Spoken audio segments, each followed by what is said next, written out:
And I've lost. How can I lose a 3-digit car? That's because it's on page 2, a long way back. Tom Gamble at the wheel when he brought the car in.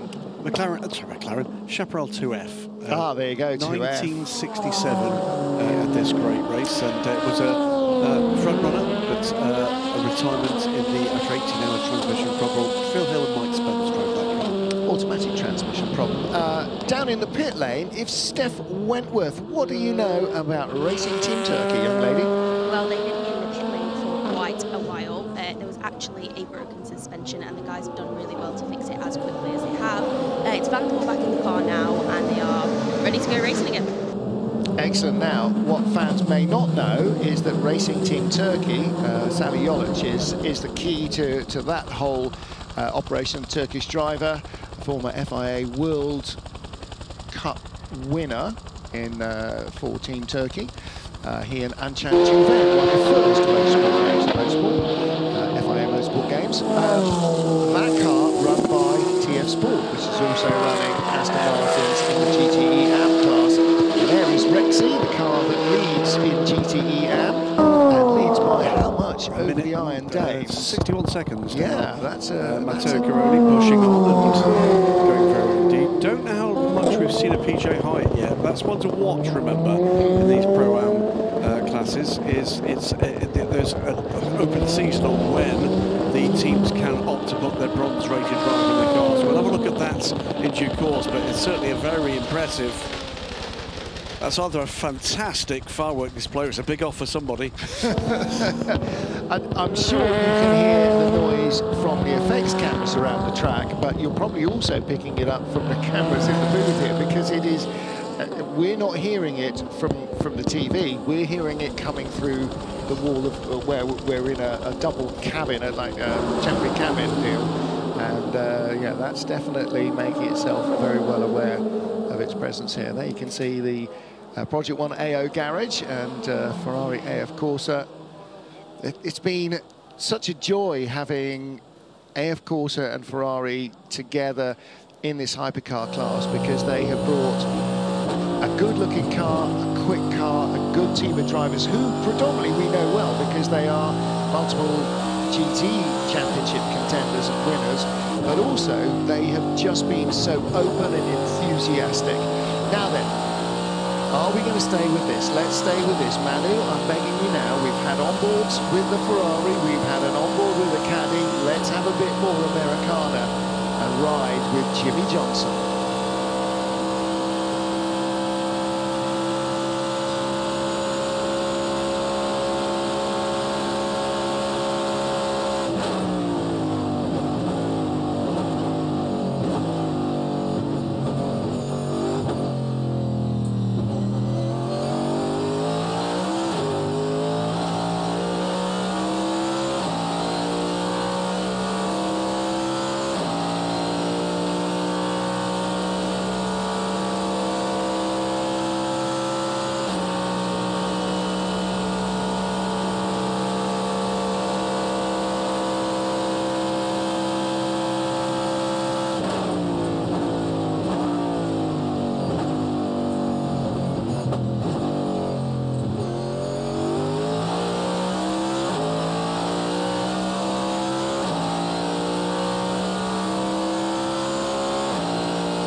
Softly again for those of you who still got your volume turned up, because I'm sure there'll be a lot of those. It's the sounds of Daytona meets the sounds of Le Mans, isn't it? But what a great time to be alive. What a great time to be here at the Circuit de la Sarre. The centenary race has just served up the entertainment, the soundtrack, the sights, the sounds, the smells. and what an effort from this NASCAR developed problem, though, for another of the big V8 cars. Yeah, this is a car that had a problem on lap 1, brought out the first lap safety car, the Action Express Cadillac 311. Alexander Sims at the wheel of this car. Didn't see what the problem was. Where had he gone straight on? I think that might have been down at the second chicane, Martin. Yeah. Yeah, I think you're absolutely right. We just saw Malfino and Carlos Tavares there. Yeah, we saw Carlos Tavares in the AF Corsa Ferrari garage a few minutes ago. It was sort of a slight mixing of the streams. I wasn't quite sure what was going on there. Steph Wentworth is lurking still down at TF Sport. What do you know about the 777D station car? Well, the front has had a huge chunk taken out of it. The front right, it looks like it's crashed into a wall or a barrier because it is completely mashed up. We'll definitely be needing a full front change, and maybe there might be some suspension damage on the lead as well. Thanks, Steph. Now, of course, Graham, that car was not that car, but the original 777 car that was scrutineered on Friday or Saturday was written off in free practice, first free practice, in an accident with the number 13 Tower Motorsport car, which is already out of the race, and that's a brand new car, well, it's or an existing car that was already at their base in England. That's right. So the car came out. It's John Hodgkin's regular ELMS chassis, but per regulation, if they can, and they did, switch the engine and gearbox on the original car to ensure that car was back. But I think you were just saying off mic, and you spotted where that car went off. Yeah, it went off at the first chicane. It was there for quite some time. They were deliberating whether to put out the full course yellow or just a slow zone for that section of track. And then they got going again. So I assume it was in just where we passed there, actually, on the right-hand side, running forward with Nico Müller in the 94 Peugeot. I think that's where the 777D station car went off. I think it's got Fuji-san behind the wheel. See under the screen, Martin? It is Tomonobu Fuji. Yeah. Came in with that car. The gold rank driver for D-Station Racing. Now we've seen pictures of it. And so the TF Sports D-Station crew going to work, and that is not going to be the work of a moment for the car. Already down in 11th place and dropping quickly. It was running in 9th in class, I believe, before that incident. So, yeah, a shame for that tricky first chicane. We saw Alex Sims obviously run out wide in the second one, but this track is still holding the moisture. The Floyd Van Wall car that was recovered from the gravel has been into the pit lane and is back out again. It's now on an out lap with Esteban Guerrieri. So if you see the number 4 coming past you, it has been in a relatively long stop. Actually, just 3 minutes. 3 minutes. So maybe a bit of a clean-up after that trip it was pretty harmless. He just looped it off backwards, avoiding other traffic.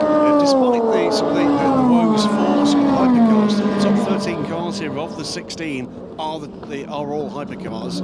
Next one down the order is the number 4 car down in 39th position. Then we've got the retired 75 car still shown as being in 51st position, but in reality out of the race.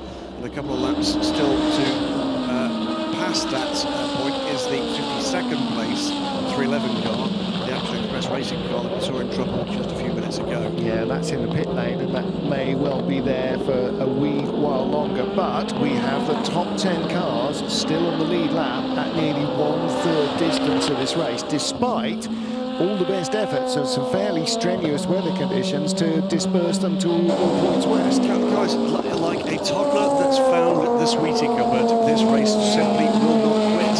It won't calm down. It's refusing all efforts of anybody just to develop what you might reasonably call that rhythm and get into it right.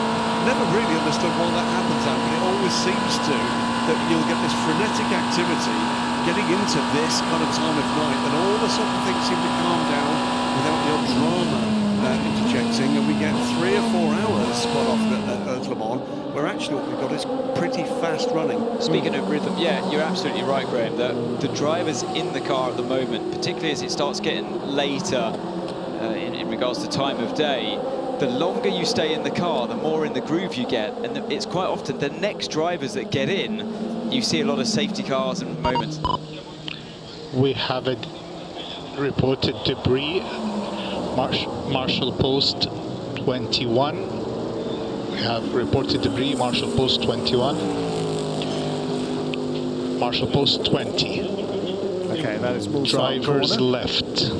Yeah, Mulsanne corner. So somebody has possibly smoted a barrier on the way into Mulsanne corner and shed bits, or down the straight and shed bits at Mulsanne corner. Yes, Ramsey, fires Ramsey. Got a light out. Yeah, one Right. light. 35 car, yeah. They will need to fix that because that will be spotted. And he's on his outlet as well, Memo Rojas. Yeah, driver change there. Ollie Caldwell stepped out of the car. Now you're saying at midnight we should get everybody to sing to him. Yeah. That's not midnight in England, and he's not French. So therefore, Still 1 midnight. a.m. No, it's not. Doesn't count. Oh, hang on. Doesn't count. He wasn't born in France, so he wasn't born on French summertime. He was born on British summertime. Was he? I don't know where he's born. It sounds like we've got to find out when he was born. Where he was born. I'm going to check that. Just going to give Mr. and Mrs. Caldwell a quick call. Yeah, what time In the of day, pits please? is the number 50 Ferrari AF Corsa 499P. Nick Nielsen, man at the wheel. He started the race in that car, of course, so they have cycled through their first run of drivers. And the other two drivers in the car will be trying to get a bit of rest. Not very easy at this time of night, and you know, what's the time now? 11:30, quarter to midnight here. You're still ramped up. I mean, especially for these crews, you know, their first race in hypercar, their first race at the front of the field, the overall front of the field. It's going to be very hard to really tune out of that and just get a bit of rest. I was just saying before we had the race director's message there that usually one of the hardest moments of Le Mans is to jump in when it's dark and you've been out of the car, seeing your two other teammates at the wheel, and you might not be, you might have been, it might be your first go actually at this stage. You're getting in the car for the first time because of all the delays we've had. Drivers reaching close to their maximum driving time of 4 hours at the wheel. That's the most you're allowed in the hypercar category as a pro. So you finally get your chance. It's dark, it's slippery. You're starting to feel a little bit tired already just because the time of day is so late at 10 to midnight here as we are in Le Mans. And it's just, everything's just in fast forward. You can't get yourself up to speed. You see other cars around you, you see the lap time set from your teammates before you, and you're miles off. You can be 2 seconds off, and you're thinking, how on earth did they do that? I'm driving out my skin to be doing this. I'm living by all my senses right now, and I'm just desperate trying not to crash the car. How on earth do I go 2 or 3 seconds faster? And then gradually it starts to come. You start to find the lap time, you start to find where you can and can't overtake the cars, the slower cars, and you get in that rhythm. You learn the processes, learn the track again, because it's a forever changing beast, the circuit, as you go through the 24 hours. The grip comes and goes, the gravel comes and goes that's been spewed onto the track, and you have to be out there. There's no better time just to be out there in the groove, in the rhythm, and living and breathing it as it evolves, and that's how you find immense lap time. As soon as you change driver, you've got to start that learning process again, and that's what I always found the hardest. We're chatting away to a couple of the guys who raced here a decade or so ago. One a factory driver, one a privateer LMP driver. And we've been talking about what really has made the legends of Le Mans. And yes, of course it's the winners. Of course it's those efforts. But it's other things too. It's things like the faultless drives that people remember. That could be in absolutely any of the classes. And beyond that, it's then in adversity, whether in poor weather, when someone just gets dialed in and actually, frankly, destroys the rest of the field. It's like what Guy was saying earlier on about Pierre Guidi. Yes. He was 10 seconds a lap faster That's than someone JJ Leto style, that's Tom Christensen style, and that's incredibly impressive, and it will be remembered. It's what got him, I hate talking about myself, but that's what eventually got me my Toyota drive. Is the stints that I did. Pascal Vasselon said, the stints you did in the wet in your Peugeot in the 908. You go, people were watching. They watch what you do. You know, in those tricky conditions, that's when a driver can really make the difference. I can remember a couple of other drivers in that situation, not here at Le Mans, but it was a breakthrough drive that got them their break to come forward. Marcel Fessler. destroyed the field at Spa 24 Hours in a GT1 Corvette and went on to do amazing things in LMP and GT cars. Andrea Lotterer, his first experience in the Audi. It wasn't even the fully fledged A team, was it? It was the Collis team. Yeah. In adversity, when Narain Karthikeyan fell off the pit wall and dislocated his shoulder, it was just him and Charles Waltman Jr., a two-driver effort that did things to the car that had never been close to doing that in private. 2009, wasn't it? Yeah, and that's how Lotterer burst onto the scene. Completely correct. And time after time after time, you know, these are the kind of things that do define that opportunity to break through and show what a driver of supreme quality can do. And I'll blow your trumpet. You were a driver of supreme quality, and it was blindingly obvious to anybody that took an opportunity to take a closer look where the quality was. And the great thing about this hypercar class is it is allowing quality to shine. I was going to say that a little bit earlier to Guy Smith and Peter Dunbreg. Do we think that this is now a class where the cars are so closely matched that actually the major difference between them at any stage is what the driver is doing at that time in the car? Just starting to get that feeling. Let's hear from our leaders. Box this lap. Box this lap. Okay. Epic stint from Alessandro Pierguidi. I think the answer is yes, and I'd like to hear more from Ant about that. But there's another aspect to this too.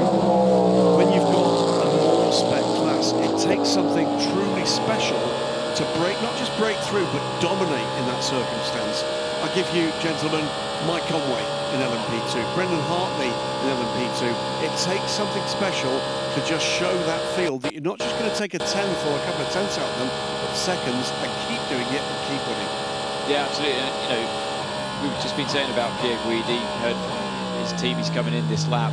But if they were, and it's a long way to go, it's 16 hours still remaining in the race, but if they were to go on and win, and it's that car crew that does win, that's one of those pivotal moments, that drive, that stint in very tricky conditions where you go, you lean more towards that drive when you say, yeah. I mean, I know you wouldn't lose as a team, but once in a while, there's a standout performance that more than hands you the victory. Yeah. And at the moment, it seems that stint he's put in was very pivotal to their race. JJ Leto through the night in the Ueno Clinic McLaren that ended up winning the race in conditions a lot violent than we've seen, but probably we're going to see a lot more of throughout the race. So yeah, there are, as I always say, cometh the hour, cometh the man.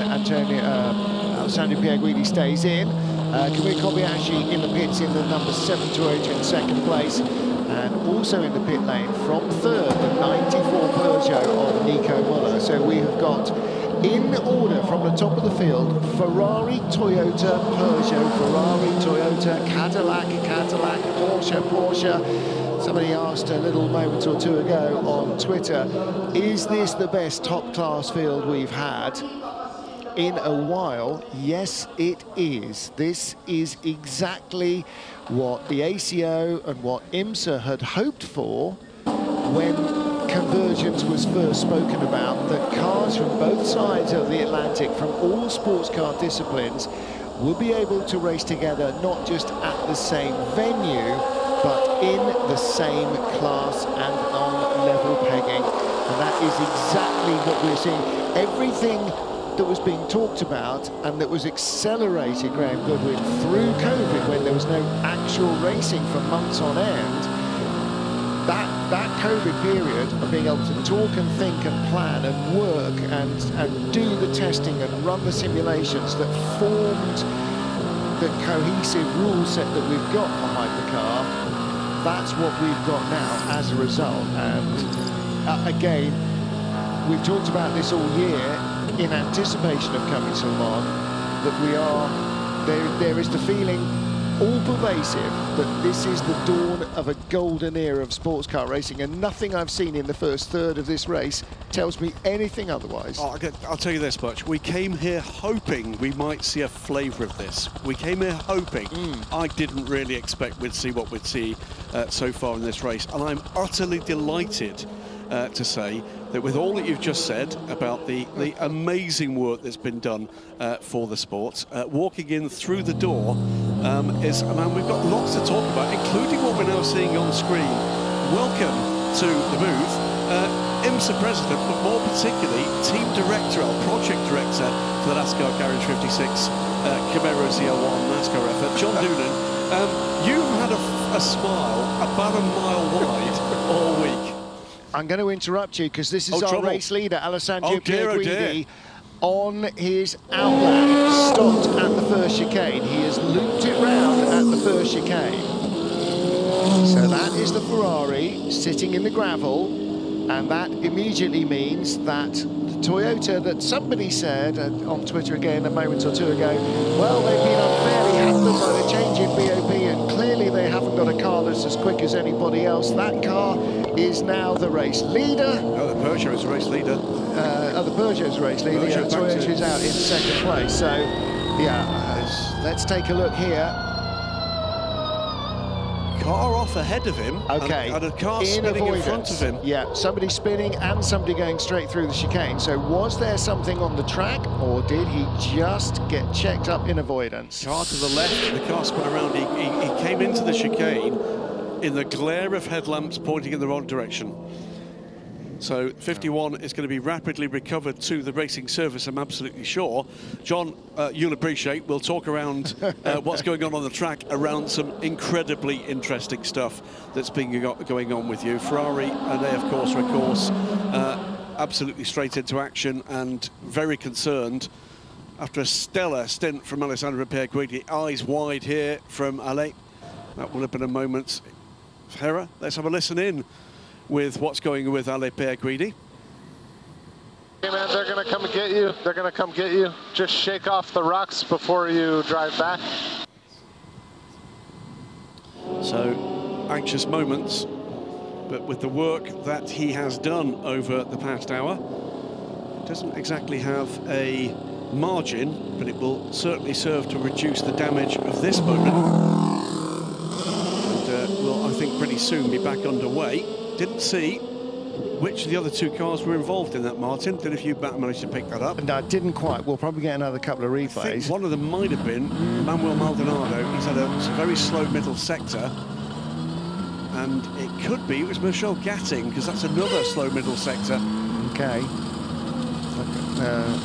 Michel Gatting's Iron Dames car should have been easy to spot. Alessandro Pierguidi doing exactly as he was told, having a big shake of the hips and a big wriggle to try and dislocate as much gravel as possible. Do you bring excitement with you everywhere you go? It's both pockets full. Let's talk. Replay. That is a Porsche. It is a 911. Good shout. It's the 911 911. It's 911 in the hands of Richard Leitz. Ooh. And I can't see which car it is on the inside. But we'll get a view here as he spins in the lights. It's not quitting this one, is it, John? That was 2 into 1 not going. Yeah. Didn't pick up the LMP2 car. Let's talk NASCAR. What on God's green earth started all this? Because whatever it was, can we do it again? Well, first of all, thanks for having me. It's been an absolute joy to be part of this project.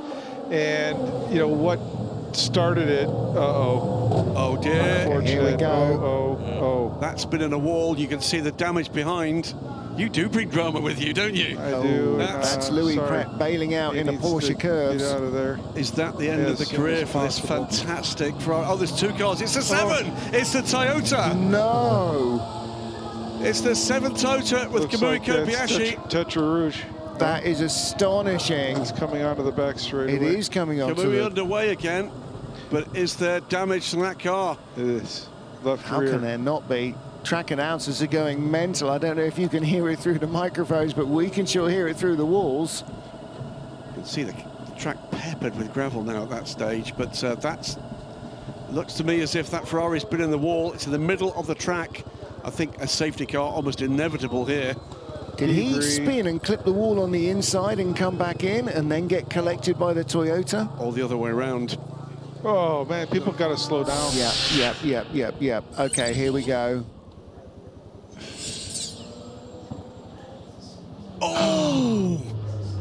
Holy moly. There's a P2 car and the Toyota involved in that. Car was briefly airborne. There's 4 cars involved there. It's the... Was that one of the Alpines, the 36 car? Yeah, it looked like the 36. Yeah. And that's a 25 car, Here's the Toyota's view. That's the ORT Aston in front. That's a Panis car on the left. Or was that the 39? The Toyota's taken a hit. The Toyota took Where a did left the- rear hit from the Where did the Ferrari come from? That is... The Ferrari tried to come zone. through the 35. gap. It's the 35. It's the beginning of a slow zone, guys. And they all got caught out. They all got caught out. 7 in trouble, 66. 7 was the only one that saw it. He slowed 7 next in trouble. to the LMP2 car. 66 in terminal trouble, 35 also in trouble. There's the JMW team. Look at the crowd that are still here at midnight. That is a horrible way for a 7-year Le Mans career for the 66 Ferrari to finish. Kamui Kobayashi, team principal of Toyota. Okay, well, you have to try to start the engine, try to start the engine. There's power. Now, what we didn't see is... It's green, that's good. Yep. Is what's hit him and where on the car. I think Is the it drive? 66 car was the last to arrive on that. Yes, and he tried to go between the 35 and the 7, or 36 and 7. And cannoned off both. And But the 35 came past past Kamui on the right. There was a P car on there. I think it was the Panis car. I think it was 65 on the left. I think 65 on 35. Right. Oh man. Okay, can we report the damage as well? We will switch to slow zone 2 and 3, so slow zone from turn 3 to turn 10 on short notice. So stand by. For the moment, it's still full course yellow. Okay. So I can run with this. That is Steve Haggart, the #1 in the JMW Motorsport team with Stefan Ortelli, 1998 winner, also driver coach to Louis Brett. Follow him on, I guess. Trying to figure out what was going on. Cars involved, it says here, are 7 and 60 on the Marshall's screen. It's not That's 60. 7 and 66. 60 is out and has been for some time. The car is moving. 7 car is moving, but very, very slowly. This is high drama, multiple winning squad. When you move 30 feet, John Doonan, and turn it on and off again, as a road car driver, you don't need to be Einstein to read those signs. That's not a healthy car. Yeah, it's unfortunate. It's been a lit. So we'll listen in to see what Kamui Kobayashi's hearing or saying. What happened? Can you tell us more? When I start the engine, car is not long at all. There's no chance to run. Okay, driver default 26 on. First of all, driver default 26 on. Strikes me that sounds like drive. It's a drive shaft or a gearbox issue. If he's taking a clout on the side, that could very well be. And it's the 35. Okay. So that is the car that came by on the right-hand side of Kamui Kobayashi. So he may have clipped something. Again, on board the Alpine, this is Memo Rojas. You can see the full course yellow sign being shown to all the drivers. That'll be in every car. Well, the only part of that I'm not sure of is whether or not it was the 65 and the 35 or just the 35 twice. 35, did that car go from the left to the right in that blinding... There was so many sets of headlights, that's really hard to pick out, problem. isn't it? Stefan Ortelli looking concerned, but we did see Louis Brett get out the car. The car, though, looks done. Yeah. Thomas Bastian there, interviewing for the circuit PA. Not sure that they know an awful lot more. Full course yellow, by the way, here. Yeah. Louis Brett out of the car so far. I don't think he stayed in that car for a conversation with the crew. I think his intention was to get out of the way and get over the barrier. Guys are not slowing down. Well, again, full course yellow seemed to be causing a lot of confusion this time. Let's hear again from Kamui Kobayashi. Go, bravo. Bravo 12.6 plus acknowledge, Bravo 12.6 plus acknowledge. We have to try to start the engine. The only way to come back is try to use the engine. Just try to burn out, try everything. We have to use the engine. We don't have enough sock to come back with the front motor. It's too early. The only way is to come back with the engine, do what you can. Yeah, not enough sock, not enough state of charge, which means the batteries haven't got enough power in them to do the lap. Ant Davidson has been just analysing what we saw there. I think there's definitely two LMP2s involved there. 66 got hit from behind by a P2 by car. the 35 car. The 35 car hit the Ferrari. That's why there's so much damage to the rear end of the Ferrari. So there's Ferrari just been hit by the 35. He then comes to the right-hand side, look, and he's still limping past. That's why the front left is so completely destroyed on the 35. You were right, Jim. They were slowing down under a full course yellow. Look, next slow on the Marshall system on the car. This isn't car with 35. Yeah. No, he didn't. Oh, so he clipped it's the Toyota. It's two P2 cars. One hit the Ferrari, the other one hit the rear of the Toyota and hit it hard. So who hit that one? I think it's 65. I think the 65 hit that car. I think from the onboard with Kamui, we saw the Panis car on the left. I thought it was the colour of the Panis car, and I thought it was 65, then saw the 35, and I think that misled me. I think it was the 65 to the inside. Here's on board with the 35 car.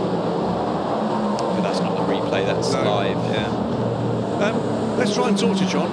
I appreciate the fact you've kept the fans educated on what's happening here. My talking doesn't oversee that. So. Well, for the love of heck, please don't talk anymore because something else is going to happen. but let's talk about this effort. It has been, I think, the ultimate fan pleaser. And coming into this, as is always the case when something new comes, there's always a little bit. That is a number 7. Door open. That is looking increasingly like it's going to be terminal, and we'll come to that as and when we get more information. That is the front end of the Alpine that hit the rear of the Toyota. Now we can see why that Toyota's got a problem. It wasn't a minor dink in the side from a Ferrari. It was a fulsome shove in the rear from the Oreca. So while we're watching this action underway, tell me this, John. This is, to my mind, a further cementing of what's been a very profitable alliance between two great parts of motorsport, the ACO and FI family and the NASCAR family with IMSA. Yeah, I think, Graham, first of all, thanks for all the coverage. And you guys know I listen to you all the time, whether it's a WEC race or a European Le Mans or an Asian Le Mans. When I'm in Daytona, I love hearing the coverage, so thanks for all of that. You're right, this week has been a further extension, if you will, of the partnership that IMSA and the ACO have had, a strategic alliance agreement for several years, which we, of course, announced an extension of that last year. And, to get to today, you have to look back at what Bill France Sr. did in 1976, and I think you need to jump to the Toyota. We just saw Kamui leap from the car. It's a red car. The red light is flashing. They have a potential high energy problem with the car. So that is a red car, and that will require a lot of specialized intervention. Now, the other car, while you were talking, that came into the pit lane with damage was not the 65 Panis car, it's the 39 Graf car, another dark blue and white car, and that is part of why we thought 65 was on involved and why the 35 car was on both sides. So the 39 Graf car has come in with damage. That was likely the other car involved. Let's take a look again. Here. So is that the Graf car on the left there? Has it already happened when Kamui gets here? He gets tagged by the Graf car. There's the JMW car being hit from the back by, we think, the Graf 39. And knocked over the Toyota.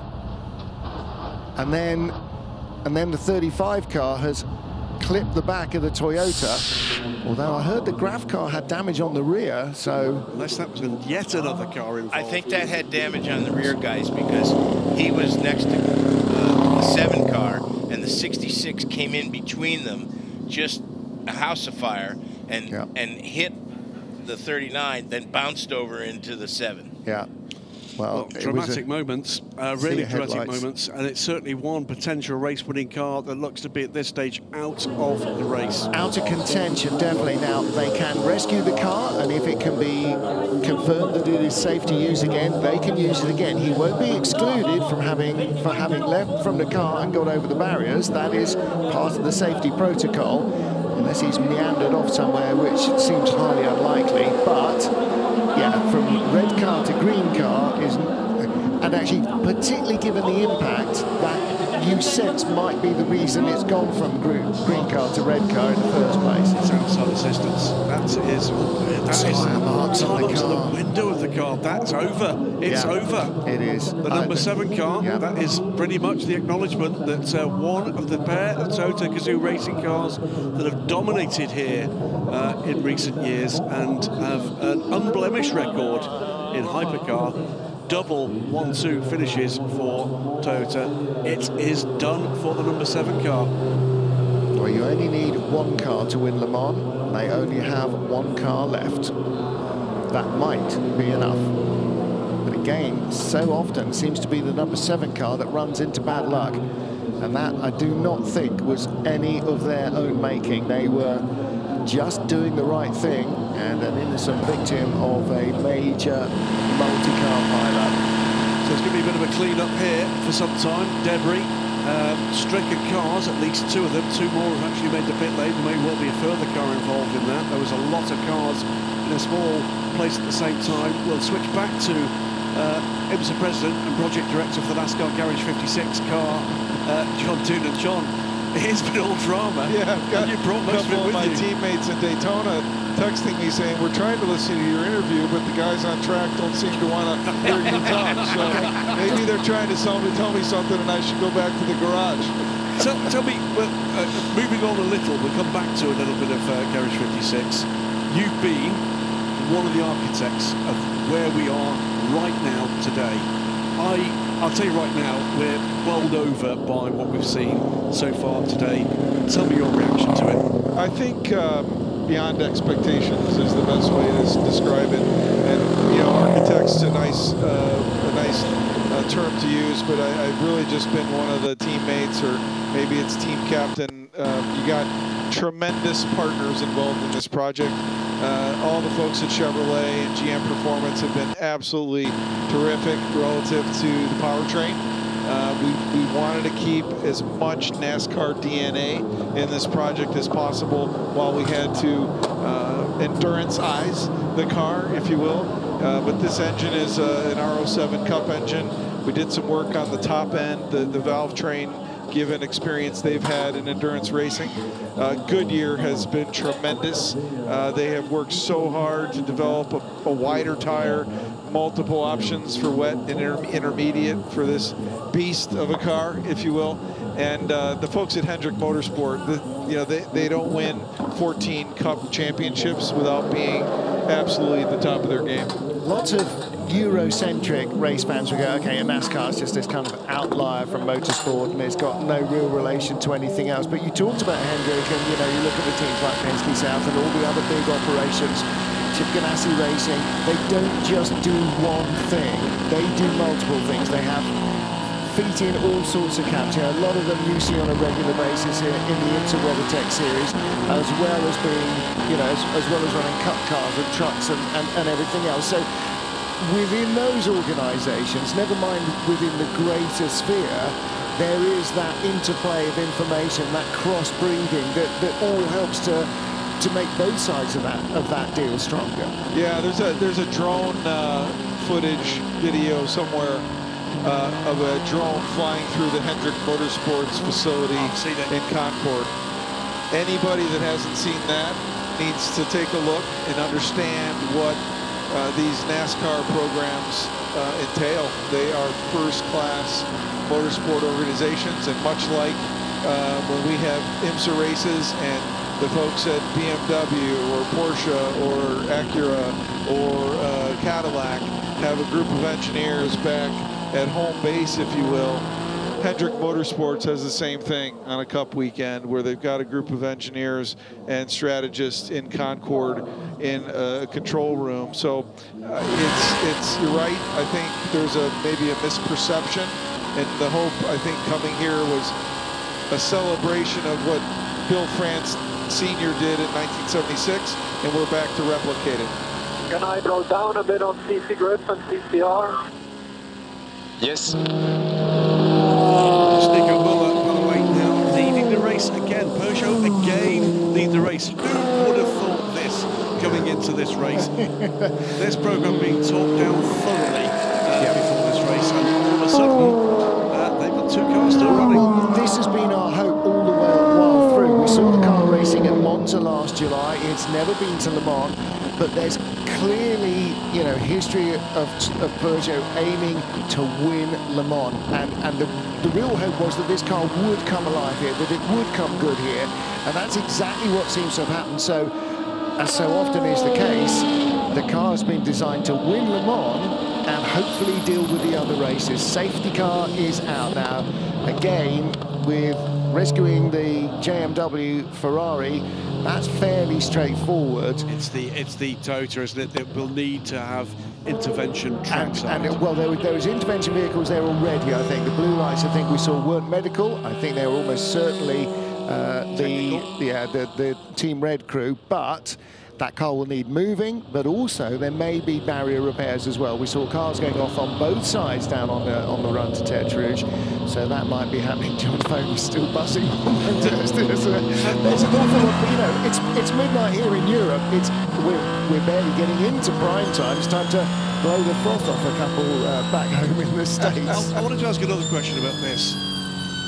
We talk about racing family. Yeah. There's one racing family in terms of this effort with the Garage 56 that's supremely important. It's 75 years of Porsche, and aligned with that, it's 75 years of NASCAR and one family, literal families behind that. And the latest, how can we put it, patriarch of that is your boss. Yeah, I mean, how passionate is he about this? Jim is a racer to the core, as is his nephew Ben Kennedy, as his niece Lisa France Kennedy. And I have to tell you, the culture in the office in Daytona, the culture in the Charlotte office, the culture at the NASCAR R&D Center, it's a group of racers, and they operate with the utmost of integrity. They want to do what's best for the sport, not just NASCAR, not just IMSA, not just AMA, flat track racing, which Jim also has an opportunity to be a part of. They want to do what's good for the sport. They believe in rising tide lifts all boats, and it's just a wonderful place to work, and I'm so honored and blessed to be a part of it in the IMSA sense, in the sense of the Garage 56 project, and I too have gone to flat track races. So I've got one final question about the Camaro. That is a fantastic achievement. What's been achieved here to bring that car, to bring it to be able to race safely in amongst this amazing field on this unique track is no small feat. You're not just going to park it, are you? We're going to see this car do anything more again?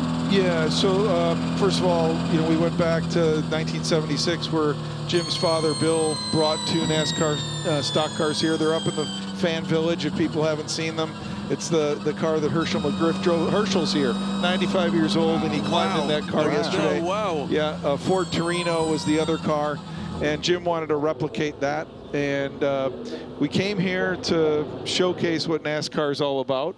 We're doing that. The Hendrick folks are running this program in the garage like they do everything else, and that's like they're competing for a win. And if anyone has seen the garage or walked through there, it is first class. It has an absolute award-winning group of folks doing the pit stops, which was evident in the pit stop challenge. They finished ahead of all of the GT entries with a 10.3 second 4-tire change. They were P5 overall. Like, they are taking this very seriously. And as I've been in the garage all day, Greg Ives and Chad Knaus are battling like they do every Sunday. So it's really special. you've been here before, you knew what to expect, okay? When we were in Le Pesage, scrutineering in the centre of the city, and all the guys came in their blue shirts, we knew immediately who they were.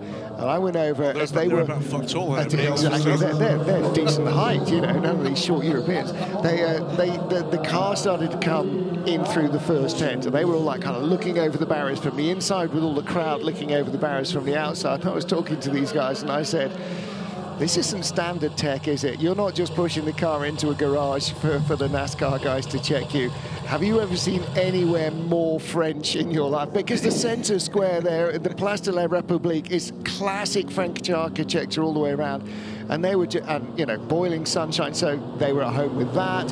Big crowds watching tech. And the proximity of the crowds as well is something, again, that the Cup teams will be very familiar with, because that's all part of the US racing scene. But has it been fun watching them as first-timers come here and seeing all this stuff and discovering the track and the parade and everything that goes with it? There's absolutely no doubt. And besides Jim France being on Cloud 9 and Rick Hendrick being on Cloud 9 and Jeff Gordon, who is here all day today, being on Cloud 9, the thing that I think is most satisfying for me this week, besides the media coverage, which is, again, beyond expectations and blown up, is the men and women on this project, many of them not even having been outside the U.S. before, ever. And so here they are planted in Lessard, and they are part of this program. A couple of them have old camcorders, and they've been taking it in. And I love that for them, that they're so happy. Well, here's another GM product. Let's hear from Earl Bamber. Oh, can you give some feedback on the track conditions in general?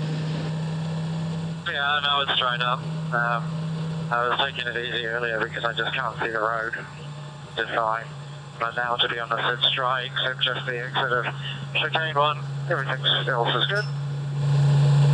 Actually, the last message we heard from Nico Muller, he was asking the team about turning down TCR, so whether or not he was able to back off the traction control that they'd ramped up a little bit in the wet conditions. There you can see the red lights still flashing in the 7 Toyota. There is the intervention crew. And it's not for medical purposes, that is to try and make that car safe. Indeed. With these high voltage hybrid systems, very briefly actually, it's a whole new learning, isn't it? You know, Europeans go and watch the Indy 500, people are leaping around and having buckets of water thrown on them. That's not something we're used to, because we don't use methanol in racing, but that's standard there. And these systems will have to become standard. Every corner worker that goes to every track that you race at, that we race at, has to understand the basic rules of how you deal with cars when the red lights are flashing, and the answer is, don't go near them. Yeah, it's been a nice opportunity for us on the IMSA side to get with all of the suppliers, the Bosch, the Williams, and all of our safety team. We have a great track services group in IMSA, and Robert Bosworth leads that with Roy Spielman. They've done an amazing job of educating the corner marshals at each one of the events. They're very crystal clear, high voltage safety protocols that Bill Pearson, Simon Hodgson, and Matt Kurdock have developed. So I'm really proud of how we've learned that. As number one is safety in our sport, and I think this is a perfect example of that. It is an amazing new era in this top class. Hypercar here, GTP, of course, the Under 26 Sports Car Championship. We've seen one new car that is definitely coming the way of the WEC. There's one more to come, at least there's definitely coming your way for a park season, at least, John, next year, and that is the new Lamborghini, Ligier chassis Lamborghini GTP car. I was at the Raw test at Daytona. I think there were more people at the Raw test than I've sometimes seen at the race. The race itself, an extraordinary turnout and an extraordinary race, for that matter. And I said when you arrived here and sat down, you've got a smile on your face. Despite just how busy it's been, I've not seen you without a smile this year. You must be buzzing. I think I'm happy. I'm happy for our sport. To be candid, you know. There's been a lot of people that put in effort to get to convergence. There's, you know, Don Payham's had a vision, Jim France had a vision, Scott Atherton put time in on it, Ed Bennett put time in on it. I was fortunate to arrive at a time where we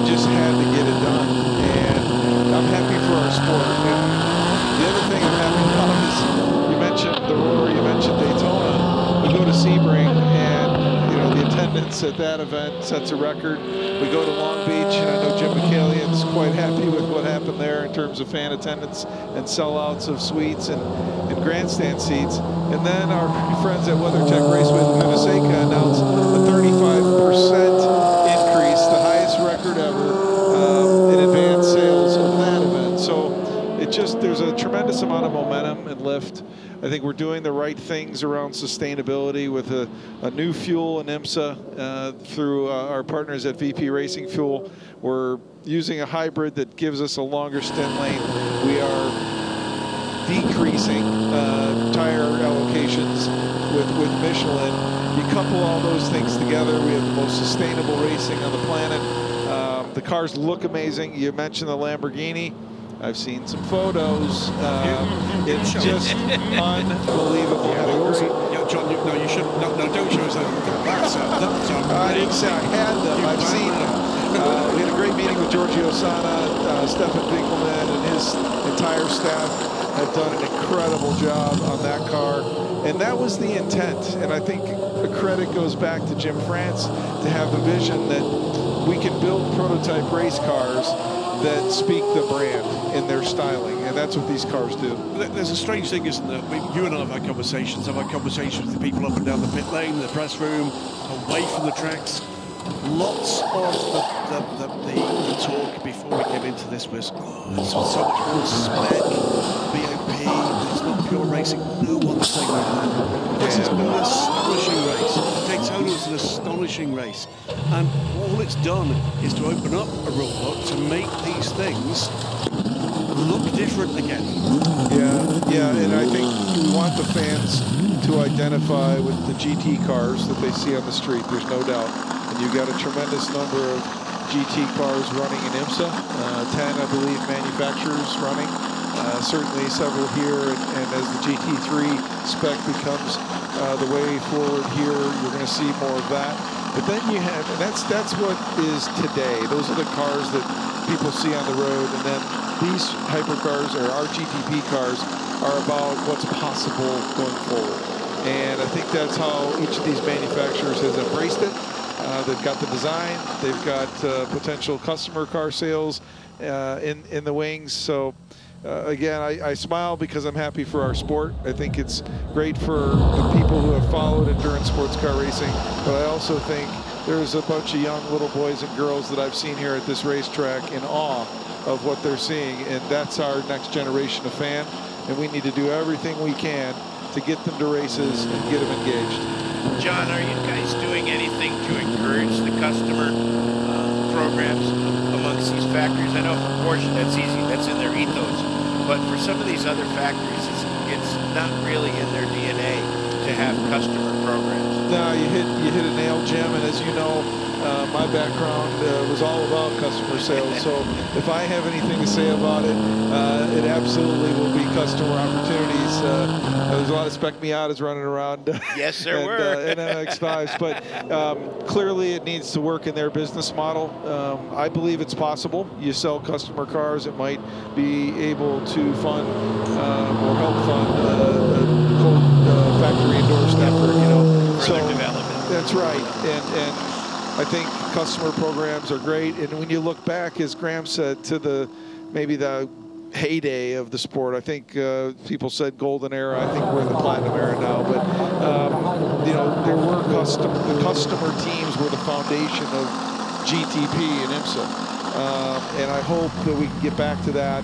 Clearly, to have you know, Cadillac Racing, to have the Acura teams of Mike Shank Racing, Meyer Shank Racing, and Wayne Taylor with Andretti, to have Penske, to have these top teams, Ganassi, of course, Action Express. That's great. We need to get those customer teams going as well.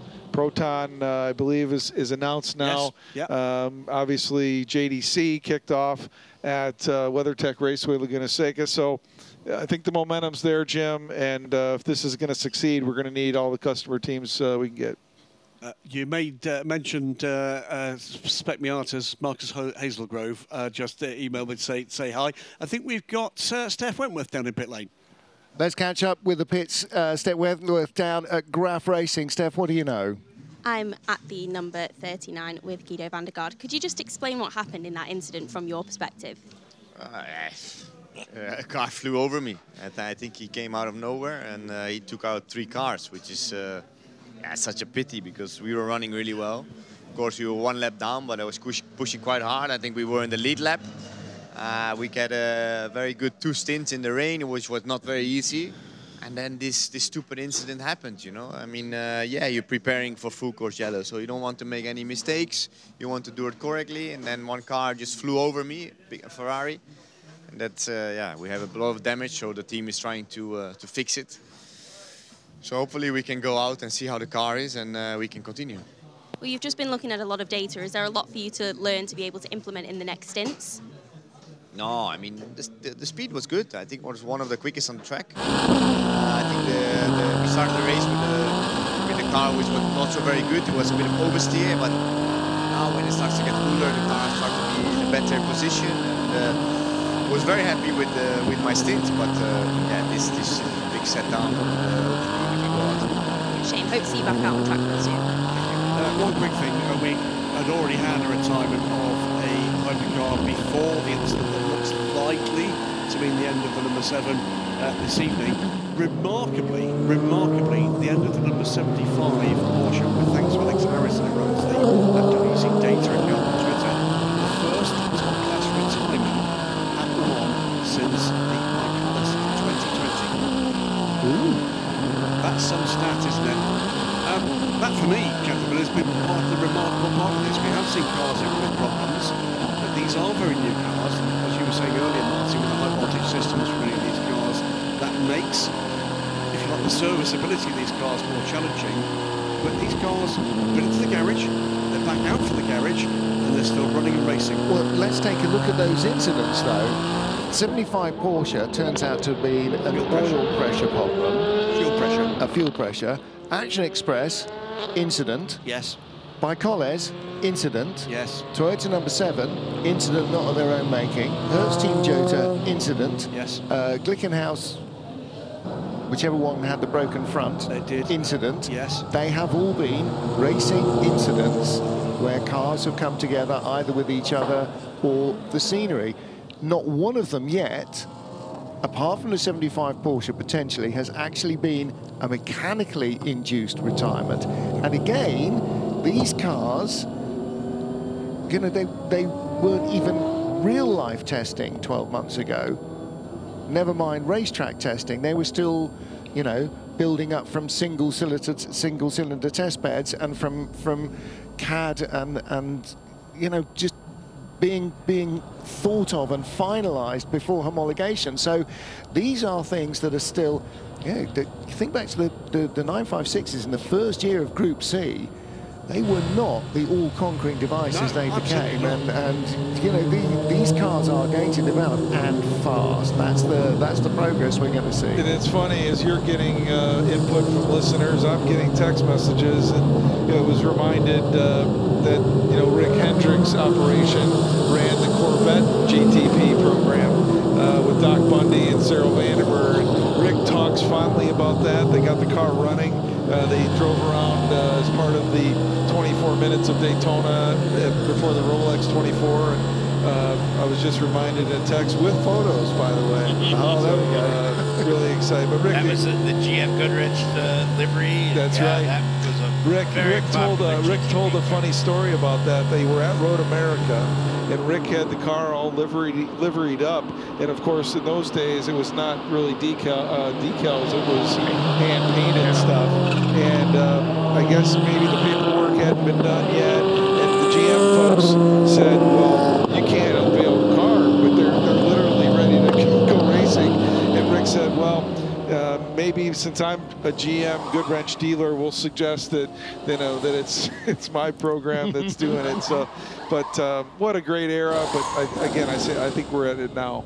Well, now funny you should talk about that, because the first thought I had when we saw the Mustang GT3 car unveiled here is, okay, Mustang GTP, that's ringing all sorts of feel-good bells with me. Those things You know, Scott Sharp's still around. He's not.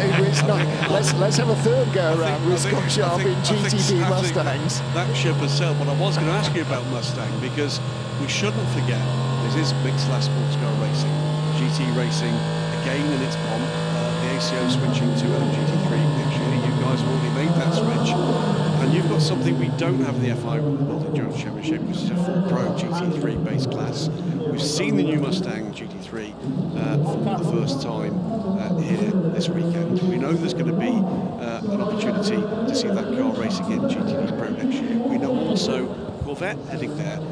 What an opportunity for two of the biggest names in not just US motorsport, but the US automotive trade to go head-to-head. Yeah, for sure. And we have a saying in the office, the market will speak. And, you know, the folks at Corvette felt like a GT3 customer car was right. Clearly Ford has now unveiled their GT3 Mustang, which they believe also can be a proper customer program. They have also said, besides customer programs, we'd like to go head-to-head with some of the other manufacturers. And so that's why we have GTD Pro.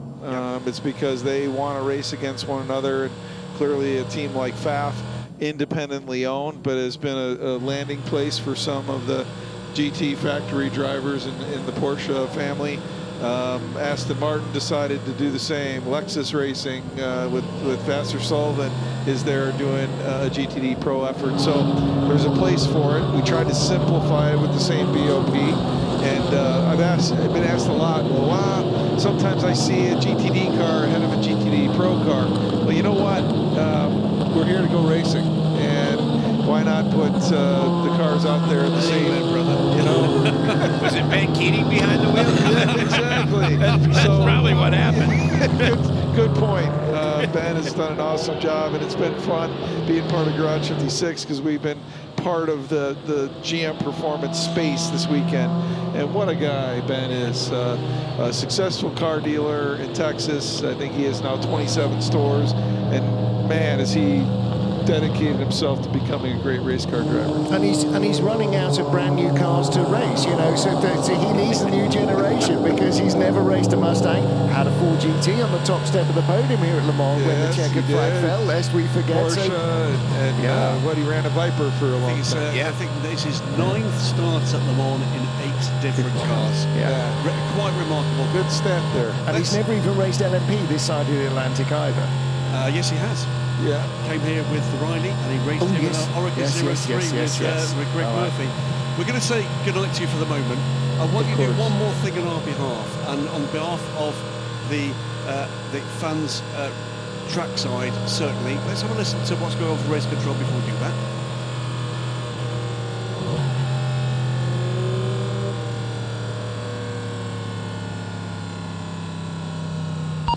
Car 56 must enter in the pits in the next passage and go out behind safety car C. Car 34 must enter in the pits on the next passage and go out behind safety car A. That's significant. That is the leader in GTE. And I sense what's happened there is that they have either not stopped at a red light or been shown a green light and beetled out just before the safety car queue arrived. Now, there was a little bit of feeling from the Corvette racing guys that that had happened in the first safety car period, that cars had been released into a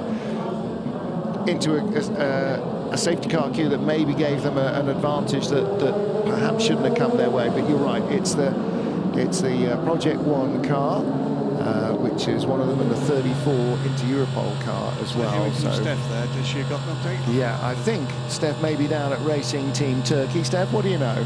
I am indeed, and I'm with Dries Van Thor, who jumped into the car just to do 2 laps, but unfortunately something's gone wrong, hasn't it? Yeah, unfortunately I only did a few laps today, well, you would yesterday included. Yeah, we still have to investigate what really is going on. Just something keeps breaking. We have a mechanical issue, we just have to check what it is. It's just a bit too dangerous for us to go out again and be scared that it happens again on another place where we actually don't want it to happen. So yeah, very unfortunate. We were really looking strong going into this race. unfortunately, like it is for everybody else, it's a mayhem out there, and the weather is really making it very, very difficult for everyone. But yeah, unfortunately, we're gonna have to see what happened and see what happened with the car, because there was something wrong, but we don't know what yet. How did the car feel though before? Did you enjoy driving it? How were the conditions actually out there? I mean, I only did the start so far. I did not so many laps yet in the race. I think generally the car felt really good. I think with the track involvement, it would only come more to us, knowing how the race always evolves. At the end of the day, not really a lot to say about my race. I mean, I didn't do so much, so yeah, I just watched and hoped for the best. Well, it's a big shame for the team. I'm sure you guys were hoping for a much better result. Yeah, we know. They will try hard, they will come back, and yeah, we'll make it work again. Stronger than ever. Thank you. Thank you. Thank you, Dries van Toor. Thank you, Steph Wentworth. And of course, that car racing in the European Le Mans Series on the feeder series for the World Endurance Championship. Top the overall win in LMP2, the overall race win, in fact, for a Pro-Am car. And that's, I think, only the second, possibly third time that's ever happened with a bronze ranked driver aboard.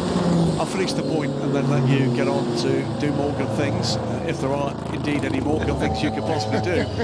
I'd like you to do something for us, please, John. I'd like, when the next time you speak to Mr. Franz, to say thank you very much for this, and to everybody involved in it, because it has raised so much interest, so much passion, so much joy. The fact that something different is out there alongside all the other good news. This has been a real plus here at the centenary of Le Mans. It is a meeting of codes. I hope it's not going to be the last, and I hope, absolutely hope it's not the last we see of this great car. Well, I promise I'll do that, and I'll also want to say thanks to all the folks that are tuned in around the world listening to you guys, as I do wherever I am, or especially when I'm in Daytona. And so many people are texting and watching at home, so hi to so many dear friends back in the States, former Mazda teammates. So many people are listening and watching this great 100th anniversary, and I extend a huge congratulations to the ACO for, you know, this morning, oh my gosh, that crowd, the people, the fanfare, just remarkable pre-race. And you know, we all like to see lots of racing, so I pray that the second half of this race is less filled with safety cars and more with wheel-to-wheel racing. Good stuff. Thank you so much indeed to Garage 56, NASCAR Garage 56. Team president? Is that team director? I'd like to say just teammate, because I've made so many great friends through this project. Folks that I idolized, you know, Chad Knaus, Jimmy Johnson.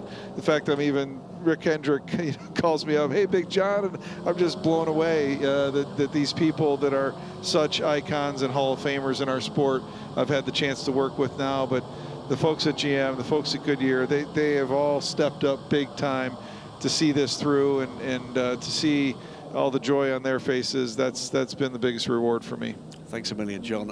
Have a great night to everybody down at, well, it is indeed not Garage 56, but Garage 62, I believe. Yeah, we're first one there at Pit Out, and it's been great. You know, the fans across the way, when the boys do the pit stops, are roaring to see the floor jack out, and it's just been a great week, and I want to keep the momentum going, and we have 15 more hours to do it. Well, you know, it raises 300,000 smiles every time it comes round, and that's just here. That's before it even gets on camera. I mean, those numbers are just frankly slightly crazy. And I didn't know that Jeff Gordon was here. I bet he's going, oh, what, you couldn't have done this 20 years ago? What now am I? Chop liver, you know, for the 50th anniversary when I was in my prime? I bet he's loving every minute of this, and I know Jimmy is. Jimmy was saying actually when he was at the last safety car, he was driving slowly, all the fans were waving, so I was waving at them. Well, this is why our current safety car is out. Car's called out in the slow zone, and that has led to the demise of the number 7 Toyota.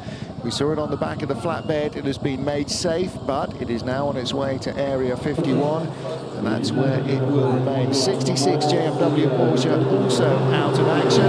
The 39 Graf Racing cars we heard from Gerard van der Gaard, that was used as a takeoff ramp unintentionally by the 66 car. And we also have problems for 35. So slight correction. We think you'll be right behind the leader when all this rearranging happens. So all I gotta do is take him out. Or just pass him cleanly. Oh dear me. I wasn't. You can pass him. We're better than it's a Peugeot. We're better than that For car. the record, that was a Frenchman that said that. For the record, that was a Frenchman. Got to give these people what they're here for. A little Sebastian magic. Thank you guys so much. I don't want to distract anything from the proper coverage here.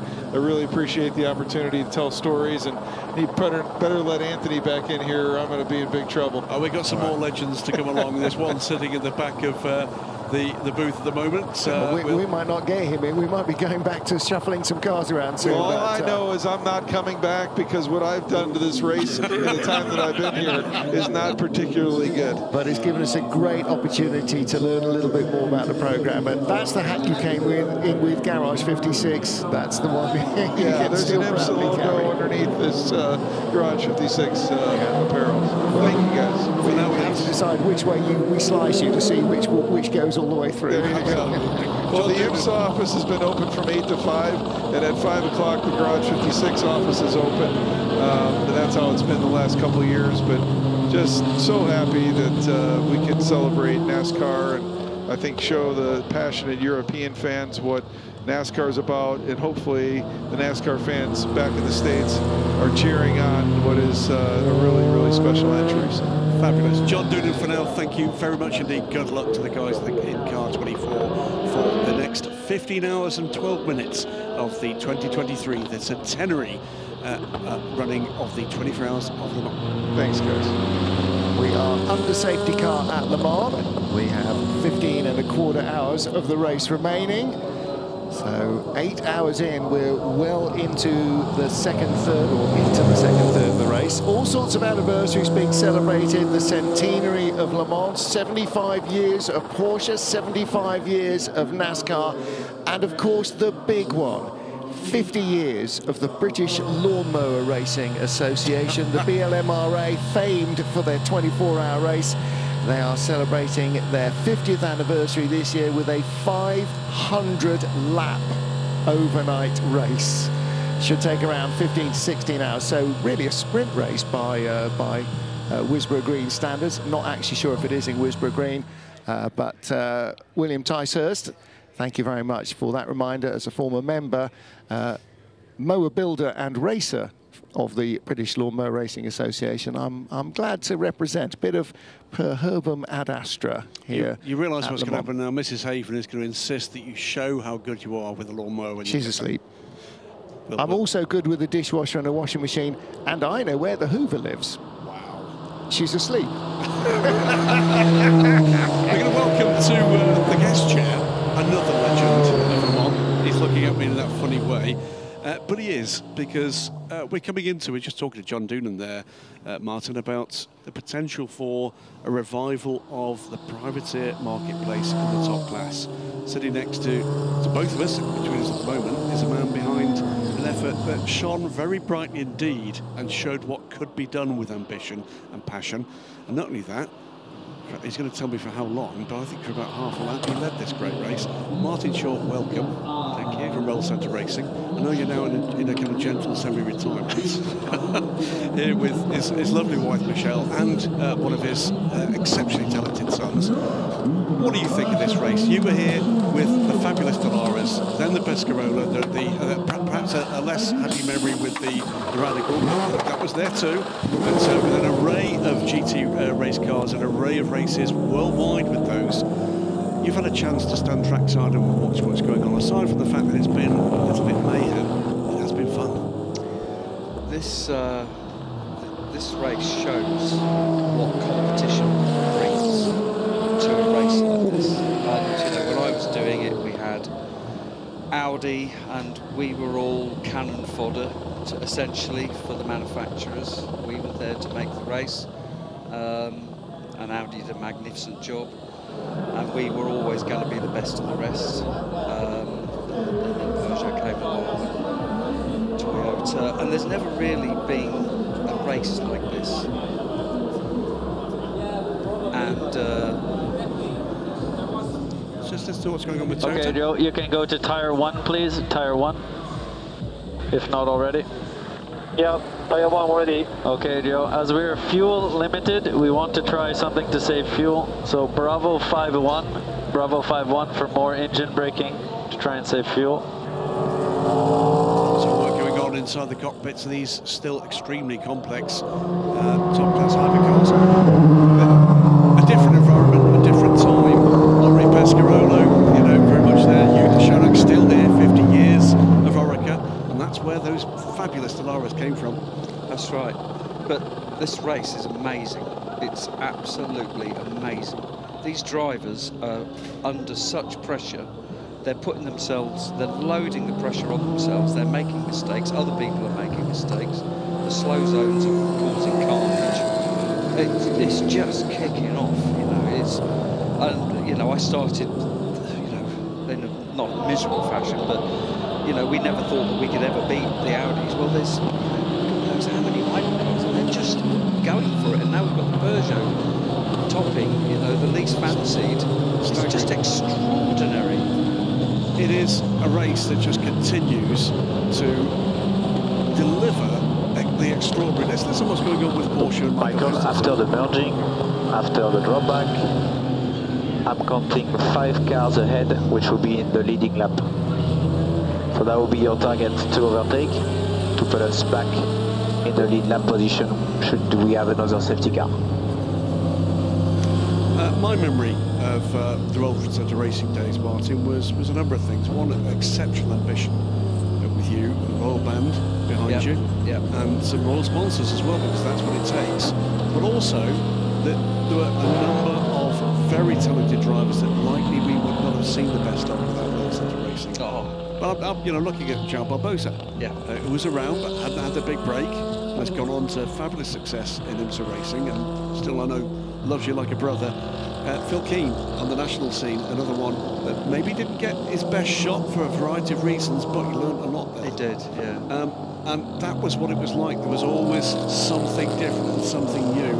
That must have been a hell of a whirlwind. It really was.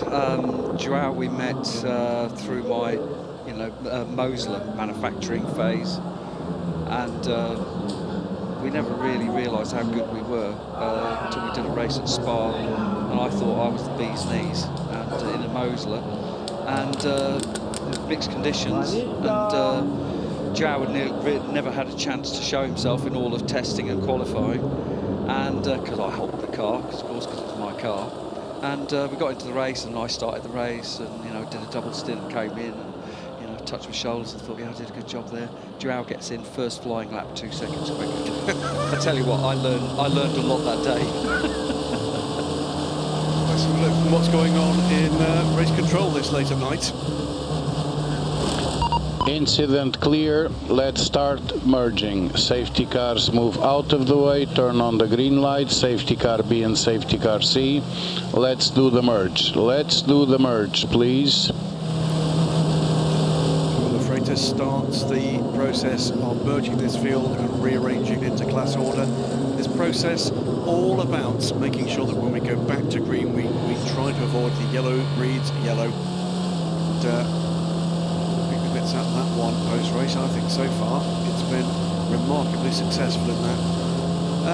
Martin, should you be, let's turn back the clock, 15, 20 years younger, and this opportunity, this field presents itself, could it be done again?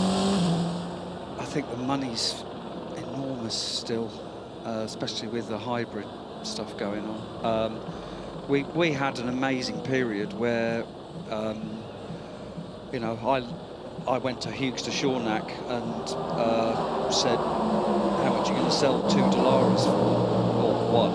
And then it got to 2, and it was £675,000 for 2 cars and 4 20-foot containers of spares. So roughly what you'd pay now for a American 07? Yeah, so we had 2 cars, and then I had to convince the ACO that a GT team doing British GT that had only been doing it a couple of years from doing TVR Tuscans prior to that could compete. And the meeting with the ACO went, yes, Mr. Short, you have only been racing, not that I've got a French accent, I won't do it. I thought it was Welsh.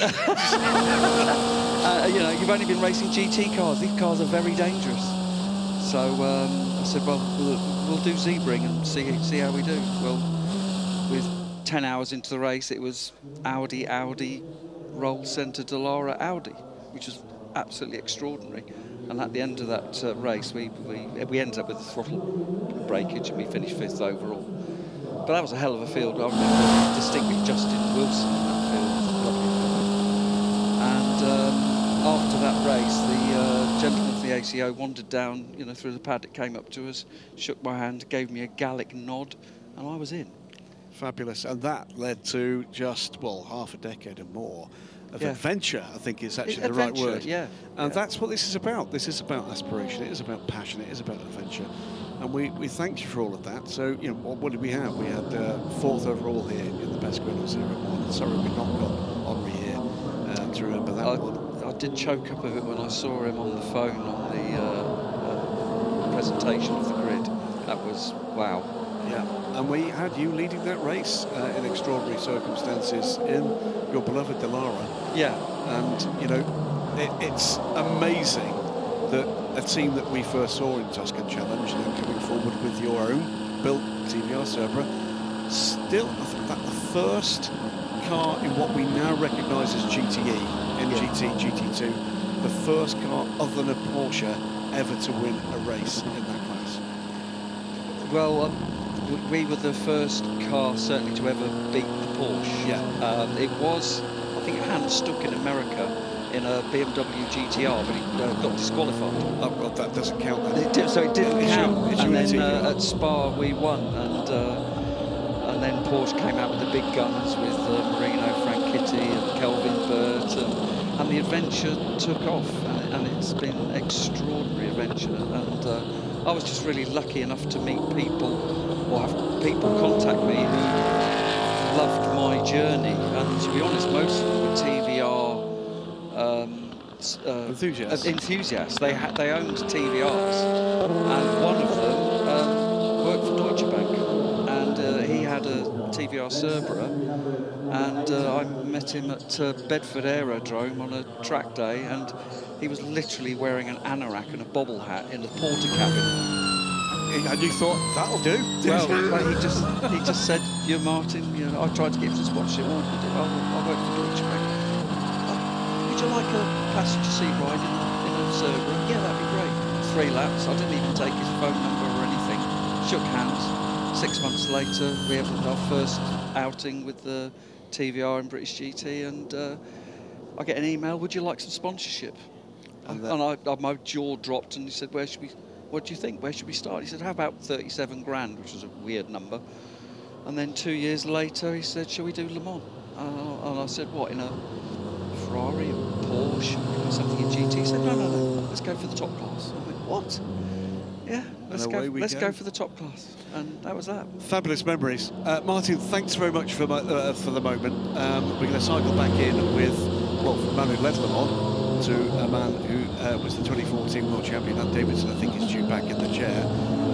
Enjoy the rest of the race. Thanks, mate. Another family here with you, and I'm sure there's some more motorsport adventures to come, because success is coming with your boys as well right now, whether it's the virtual, the actual. Wallet's bleeding already.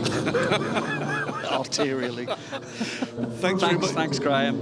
Thanks very much for your time. We can listen in again to what's going on with Eduardo Freitas. All cars to move left, all cars to move left, including the safety car. Let's prepare for the pass around. Prepare for the pass around. No zigzagging, no zigzagging. Start the pass around, start the pass around. 1 a.m. Central European Time. We have 15 hours of the 2023 Centenary Le Mans still to run. It is night time and we are behind the safety car. And the voice you heard of Eduardo Freitas, the World Endurance Championship and Le Mans 24-hour race director, starting the pass around behind the safety car. So our 3 safety cars have been won. Do feel I should be in a white polo neck sweater sitting on a tall stool, talking about 3 becoming 1 and maybe singing that way. However, the cars are in a queue.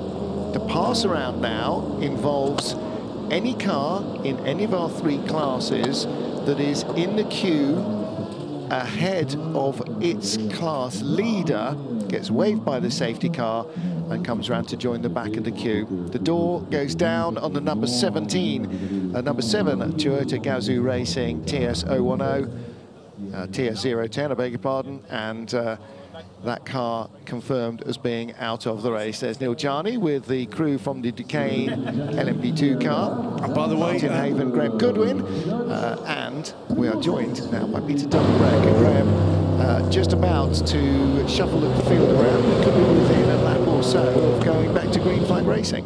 We could. You saw that picture there of Neil Jarney. He is the latest driver confirmed to be joining the hypercar club, if you like. He'll be joining Proton competition for his next WC race in Monza next month alongside Jimmy Bruni and Harry Tingle. Back in the chair, Peter Dunbrek. It's been dramas galore, Peter. It has. What a race. I think the general consensus is it's one of the best for a long time. Absolutely right. So I've got a question. We've got... Is it one another thing's happened? We're going down to 6th place, and remember Sebastian Bourdais very early in the race got hit up the back. They lost the lap with the damage. Are they now going to get that lap back? So no, I think he's going to restart this right behind the leader. We had what you missed was a little bit of banter with the race engineer, and we'll come back to that in a moment. Let's have a listen to what's going on with the number 6 Porsche. We're still looking like 7 to 8 green flag laps. Okay. Yeah, Lawrence listens the OK, somewhat foreboding, where Sebastian joshing, I believe, with his race engineer, was asking whether or not they wanted him to pass the leader or just hit him. But most certainly light-hearted from Sebastian. But what we think we took from that, Martin, is he's going to emerge from this process in a position to be able to get back on the lead lap. Exactly right. And actually what that reminded me of was when we were talking to Antonio Felix da Costa on the grid at Le Mans a couple of years ago, where he'd qualified 4th. He said, all I've got to do is pass 3 cars and I win Le Mans. So, okay, that's the way to look at it. Absolutely. Absolutely way to look at it. You're right. The Caddy could be on the brink of getting its lap back when we go back to green. Well, some thoughts from Peter Dunbrek and Graham Goodwin, and the next voice you hear in this chair will be Jim Roller. So, with the pass around starting now, so the process underway. This is our 3rd safety car. Total time under the safety car at this point, 2 hours and 48 minutes. That's for the most part been for track clearance, barrier repair. We are closing in though on, what is that? We're now into, well, help me out here, Jim. It's a 10th hour. Yep. It is Nico Müller leads the field in the number 94 Peugeot. Who would have thought? Absolutely, who would have thought? From the number 8, the remaining Toyota. The Toyota already gone. We can have a chat in just a short while about where the casualties come from. 3rd at the moment, the number 2 Cadillac Racing V-Series Type R in the V-Series R rather in the hands of Alex Lynn. Antonio Fuoco, Alessandro Pierre Guidi still in formation. 50 and the 51 Ferrari 499Ps in 4th and 5th place overall. They are the cars currently on the lead lap with Seb Bourdais, Laurence Marteur and Michael Christensen in that train, and be looking to make hay when this gets back to green flag running. They sure will. And if you're just joining us, where have you been? You won't believe what you've missed. It's astounding. Yeah, this has been an absolute epic 24 hours. We're only 10 hours, not quite 10 hours in. We're 9 hours in, and that's one way to keep warm. Let's carry on talking about what's going on in the classes before we bring Peter in for a bit of discussion about the trials and tribulations of the first hours of this race. It is Team WRT's 41 car in the hands of their silver-ranked driver, Rui Andrade. The Angolan Portuguese driver, leads the way, and at the moment is on a lap by himself, but there is a pass around about to be underway. Miskowski for inter-Europol competition is second in the 34 car. Can we just go with Jacob? Kuba. Oh, Kuba. There you go. Kuba. Also, by the way, team principal of the of this squad. Manuel Maldonado is at the moment at the wheel of the Penes Racing 65 Orica. All cars in this 24 car starting grid in LMP2 with Orica chassis. Edek Sports Paulo Chatin, the pole sitter, is back at the wheel and in fourth. And Danny Kvyat for Prema Racing, the 63 car. What a recovery they've had over the last few hours. Stone last in the untroubled cars. In GTE AM, it is the Iron Dames in the lead. Michel Gatting leads the race for the 85 Iron Dames Porsche.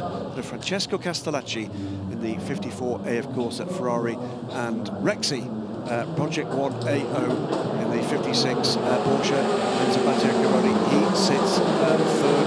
So listen again to what's going on with the race control. Kindly ask all cars on track to close the gaps, please. Car 77, I have the feeling you may be delaying the pack behind you. That is Chris Reed at the moment. Should know better, Christian. I love that, man. Y'all get the giddy up. Let's go. There you go. Let's have a quick chat while we're waiting for this pass around and the rest of the procedure to come through. There has been actually quite a lot of attrition so far. This time of the race. At the moment, we list, 12 retirements now officially posted. Yep. Headed by the latest retirement, which is the number 7 Toyota, after that multi-car incident coming into a slow zone. That same incident also accounted for the number 66 JMW Motorsport Ferrari. Both Camus Kobayashi and Louis Brett absolutely fine after what was actually quite a frightening multiple car incident. And Racing Team Turkey has also called it a night, as has the other hypercar to have dropped out, and that is the Porsche Penske Motorsport entry. Chamonix was behind the wheel of that car, the number 75 car, when it had a fuel pressure situation, and the car just ground to a halt on the racetrack, and they were unable to get it going again. The number 72 TF Sport. Looked a nothing incident, didn't it? Yeah. There was damage. It wiped the rear wing off the car, did go backwards into the wall, but didn't seem that hard, but he could not get that car restarted. I sort of wonder whether or not there might be an element of cause rather than effect there, but I don't know if you saw that. I did. He, on entry to Porsche cars, hit the wall on the right side, but as you say, it didn't look big. I think it was enough to certainly give him a puncture. Yeah. Maybe some suspension damage. I just wonder whether or not the shock through a wheel, whether or not it was a sideways thing through the wheel, maybe drive shaft and gearbox. We've seen that a couple of times with GT cars and LMP2 cars, but it did not look a race-ending incident for him, but that's proved to be the case, and sadly, Henri Pescarolo's colours will not be finishing the Le Mans 24 Hours in its centenary year. Richard Mille AF Corsa, you'll have to tell me exactly what went on with the 83 car. The race-winning car last time out in Spa in the FIWC, that car out in the hands of Lila Wadu. Not an incident I saw, I'm afraid. Yeah. Then behind them, Proton Competition, Ryan Hardwick in the number 16 car, the 60 Iron Lynx, Claudio Schiavone, we saw that incident. The 55 car, that was all part of when the rains came and they were scattering cars at the Porsche curves. Gustav Birch behind the wheel when that car retired. That car, by the way, not really extensive damage. We're hearing from Aston Martin the car just wouldn't go back into gear. So other than that, if they got the car back, that probably would have been good to go. You mentioned the 60 car. That incident with the 60 car for Claudio Schiavone also accounted for the number 16 car of Ryan Hardwick. So 2 Porsches in the same incident that went out there. Gustav Birch, Ulysse de Pauw in that 21 AF Corsa car that also was the incident that delayed the number 2 Cadillac. Yes. Am I right? So that was what dropped that car. The number 3. That was the one, number 3 Cadillac. So that accounted to 2 more GTM cars. And then Ricky Taylor, the 13 car, had just a wretched time. Multiple incidents for the number 13 car after what's been a difficult run into this Le Mans 24 Hours, with John Farano having to pull out after injury at Laguna Seca a couple of weeks ago.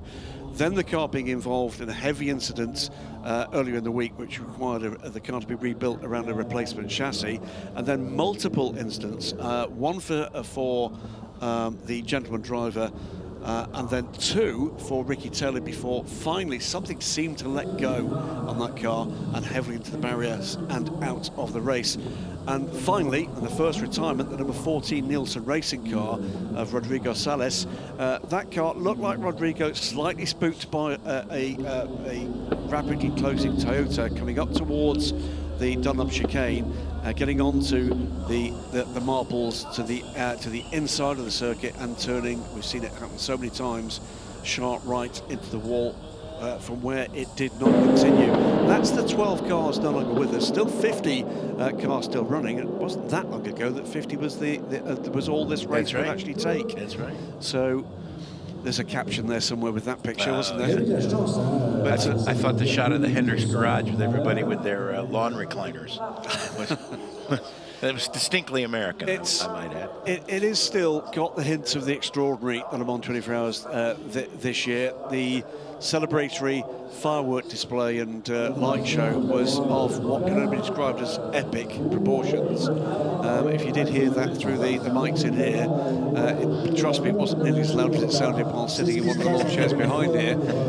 We've got 14 hours and 48 minutes remaining as another P2 car looks like it's going for a power cycle. That seems to have worked. Just trying to work out who that is. Somebody that's got some... That might be the 80 car. Yeah. That is the 80 like car. It's fresh bodywork. That is the F Corsa car of Ben Barnicoat. That's Ben's helmet. And he's struggling to get that thing fired. That's the old Control Alt Delete all with one hand while you're trying to do the steering wheel and pedal shift. It's not a great time for this to be happening with the safety car trying to sort things through. The 80 car, but we said before this race started, the first time that the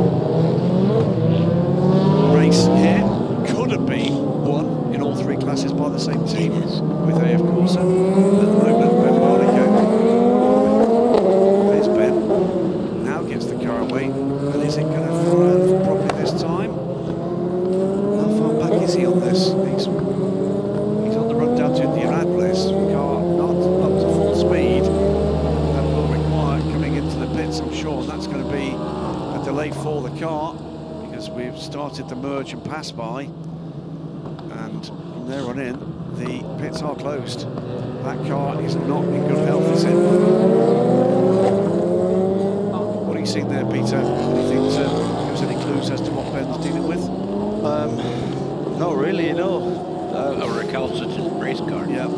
Yeah, a car that just doesn't want to run. It's moving, but just not very quickly. Still got quite a way before the safety car chain catches up with them. The safety car, the single safety car now running down towards the first Mulsanne chicane as Ben is just approaching Indianapolis, but it is nowhere close to the kind of pace you'd expect, and again going through a power cycle. Engine's running. So gearbox. Yeah, it's drive. Yeah, it might be a gearbox or drive. Yep, drivetrain. Trying to select a gear. So problems ahead, or problems very apparent there for the number 80 car. These dramas just keep coming, don't they? Whether or not it's racing incident, whether or not it's some fabulous racing we've had when we've had green flag running. It has been quite a long time under the safety cars. I mean, this new safety car system, I think it's great in the sense that it gives people back the lap that they might have lost for maybe no fault of their own.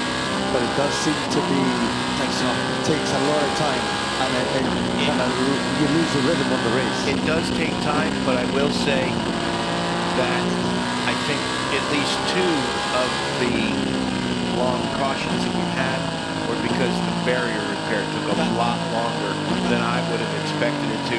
And the other thing too is I think some of the barriers around here are getting a little aged, and you're having to see things that are having to be repaired that maybe in the past wouldn't have had to be repaired.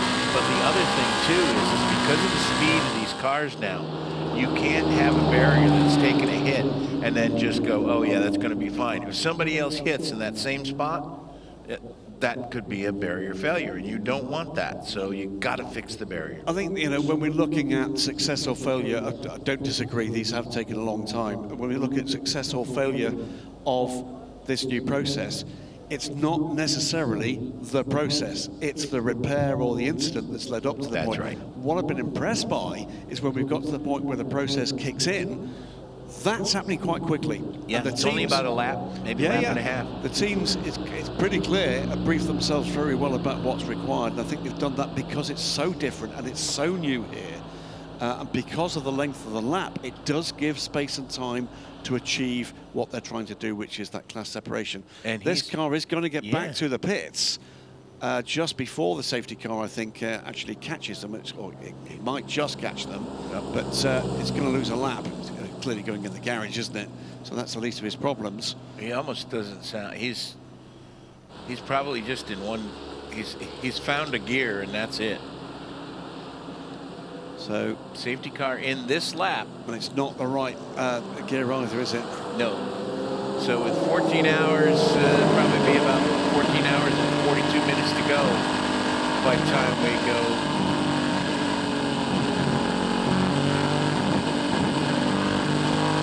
Safety car is coming in at the end of this lap. Car 80, pull to the right-hand side on the runoff. Car 80, pull to the right-hand side on the runoff there. Let all the cars pass, please. He's right to pit lane, which is exactly what he has done. And now here comes the Peugeot through the Ford chicane. Flick left, flick right. Try to keep it under him. And we are back racing at the centenary of the 24 Hours of Le Mans. Peugeot out front, chased by the number 8 Toyota. Nico Muller leads Arakawa. That was almost a touch. Right side by each there, 4 cars, 5 cars trying to get through the Dunlop chicane. I think that's the 80s. So Toyota's the Porsche is back to third now. Oh yeah, he's lost 2 positions in that exchange in the Dunlop chicane. Is that a Cadillac? Yeah, it leads. The number 8 leads now with the number 2 Cadillac with Alex Lynn behind the wheel. And there's the Peugeot. I don't think that's Lynn. I think that might be Sebastian Bourdais. Trying to get his lap back. I think it might be. I think Alex Lynn is a little further back. Yes, the graphic is telling us this is Lynn here going by the Peugeot. Sparks flying there. Dark down the Auto Straights. I think we may have both Peugeots in this, and that's confusing. Well, we're going to be clearing it. We're going to be clearing the first timing sector. Nico Muller was still leading. He certainly isn't going to be by the time they get to the second. Ben Barnico climbs out of the 80 car. It has gone back to the garage. Team manager, car 80 to the race director immediately, it says.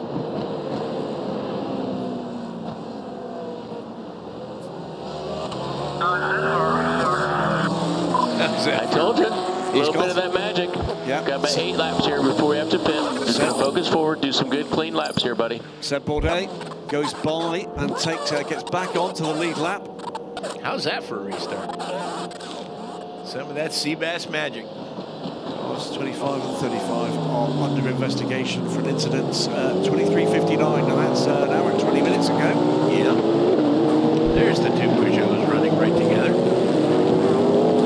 So it's now Toyota number 8 with Arakawa behind the wheel, then Nico Muller, then Antonio Fuoco, then Alessandro Pierguidi.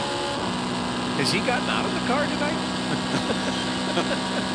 It's a very focused effort, isn't it, this Ferrari effort? It's been a joy to watch them attack this race. There's nothing conservative about the pace of these Ferraris. Nope, and then they're chased by Alex Lynn in the Cadillac, and then at the tail end of the lead lap now is the number 3 Cadillac in 6th place, and that really is the comeback drive of the race so far. On board the Cadillac, and bit of a camera break up there behind one of the Glickenhaus cars. This is the number 2 of Alex Lynn. This is a replay. What's happened here going as first chicane? That is Ferrari up the inside, the 50. I say they didn't look like they were up to speed because we were watching them. So Ryo Hirakawa, it is that leads the race. 1.8 seconds. There are some cards on social media. Amongst the things being shown on Twitter is a somewhat photoshopped incident report sheet from Hertz for the 38 car. Famously, Hertz Team Jota, a team, by the way, that joined Hypercar, just so we can tell the difference between the two cars.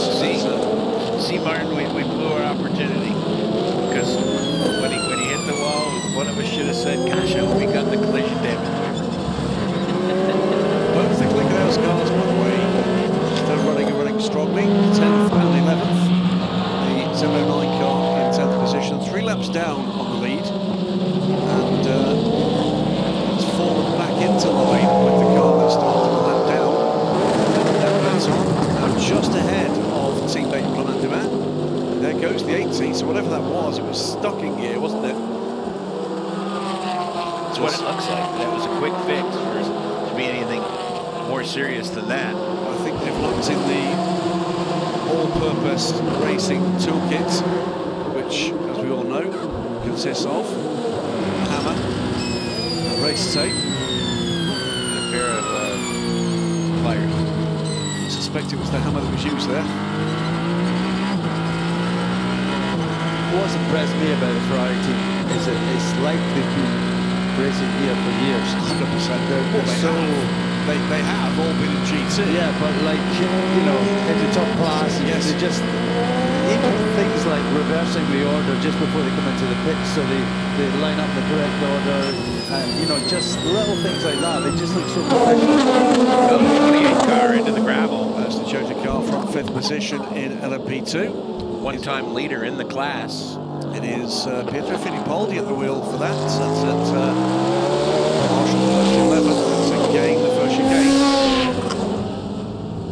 Well, dear, 2 cars together. What was the other car involved there? It was a big pinch, wasn't it? So he was down the inside, it looked like, and yeah, the car on the outside, better contact. I suspect that was the 47, maybe. No, it wouldn't have been. It was either Manuel Maldonado or René Binder was the other car in contention there. And yet, punching the steering wheel in frustration. And Pietro Fittipaldi, who led convincingly in the early hours of this race, I think can't feel it coming away. Might need the bleep machine here. Mate, are you stuck? Are you stuck? Yeah, stuck. Yeah, stuck was the word there. I wonder whether it was slightly wet offline on the inside there, because it was a bit of damp on that back straight still. It did look a little bit. Is now active. 2 to 1 wouldn't go there, so quite who is taking who. Slow zone activated for that incident and the recovery of the 28 car. Back to top class action. This is the battle. Push. Information to pit lane, information to pit lane, drive-through penalty, car 25 for overtaking under yellow in the next slow zone. Car 25 has a drive-through penalty for overtaking under yellow in the next slow zone. So that is Ahmed El Hati, the RT by TF Sport Aston Martin, running 5th in GTM, well up the order. Was that the car that was involved? Because when we saw the onboard from Kobayashi, actually, just before he was hit, we saw a car passing another car. There's another car involved here that I've not quite worked out the role of. Definitely involved were the 39 Grand car, the 66 JMW, the 35 Alpine, Kobayashi, and the 100 Falkenhurst Ferrari were all involved in the same space. So what is the Ferrari? I know they are on new tires, but I think it's different. I know, I see that. I'm working on it. I'm working on it. Here we go again, the Ferrari boys. Oh, come on, I'm faster. I know he's on the tires, but I'm faster. I'm working on it. I'm working on it. Recognise that voice? But he had to take avoiding action on the braking zone there because he almost tagged the back of his teammate. Did you see? I just saw that. NART. North American Race Team. Yes. Yes, absolutely. Yes, the NART logo. Of course, that's for fans of Ferrari will certainly know what NART is, North American Racing Teams. Luigi Canetti forming that team. He was the first person to win Le Mans in a Ferrari.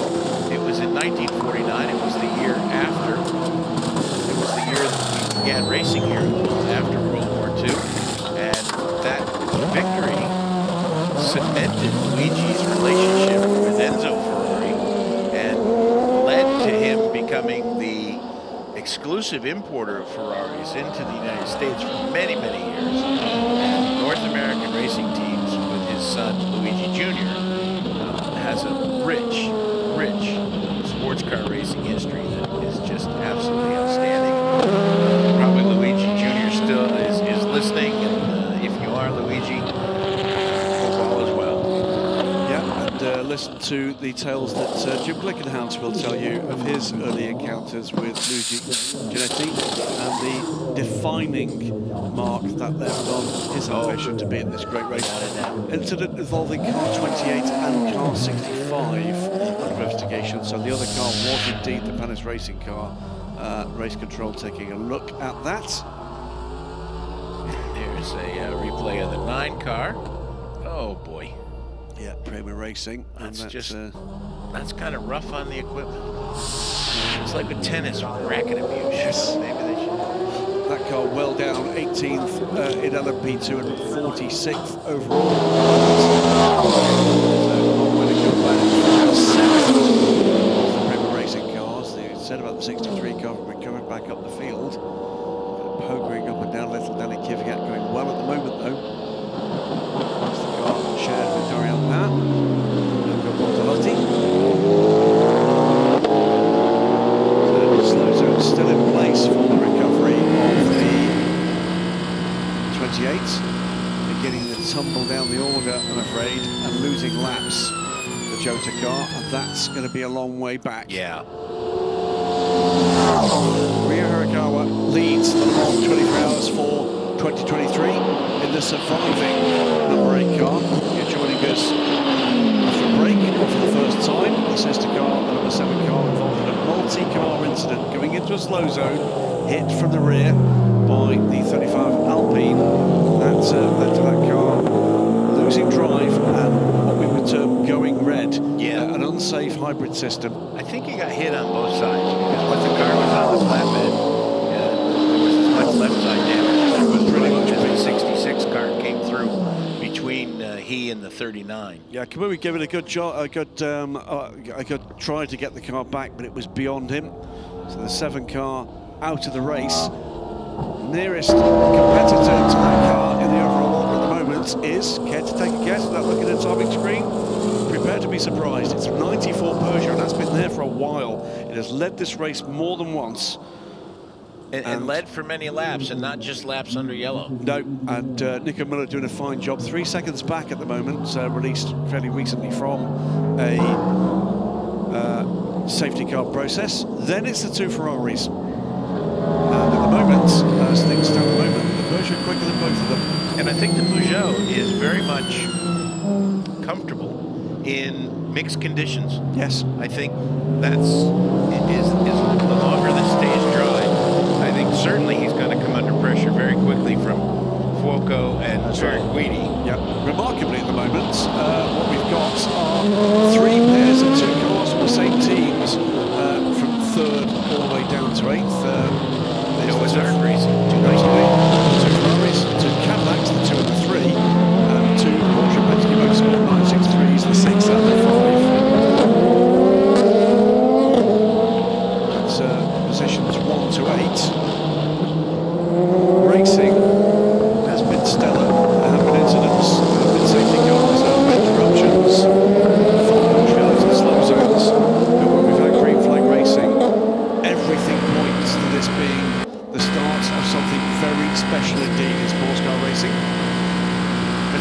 hammered, Tom. There's been no, when the racetrack's been green, it's been flat out all the way. There's nobody saving anything for later.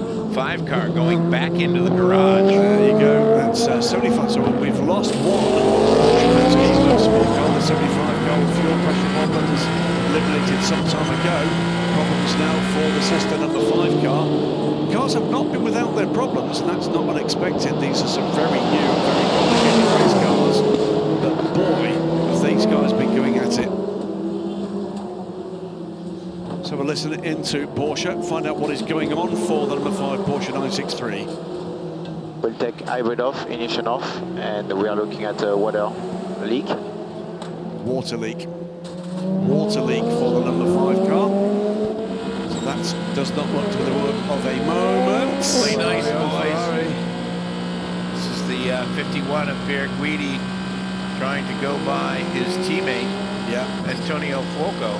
Remember the headlines they're looking for, the ones they're specifically not. The pass is made. Fuoco behind Pierre Guidi now, coming through. Mulsanne corner, and away they go. It'll be interesting now to see if Pierre Guidi pulls away. As we heard before, it sounds as though Fuoco is actually on newer tyres. We'll confirm it's a little while ago this message arrived on my phone that I didn't see the incident before Tom Rockquist some time ago, but I do know it's something fairly hefty, and he'd taken a trip to the medical centre. He's been checked over and released back to the United Autosports team after an incident for the 23 at 10 minutes past 11. So that is, what, 2 hours and 20 minutes ago. So thank you to the team for letting us know that. Tom is fine. Car's still running, isn't it? It is still running. Josh Pearce at the wheel of the car, and 14th in what started as a 24-car entry. We've lost 3 of them, but others that are or have been delayed, and the 39 car that was involved in that multi-car incident with the 66 JMW car and the Toyota car still in the garage under repair.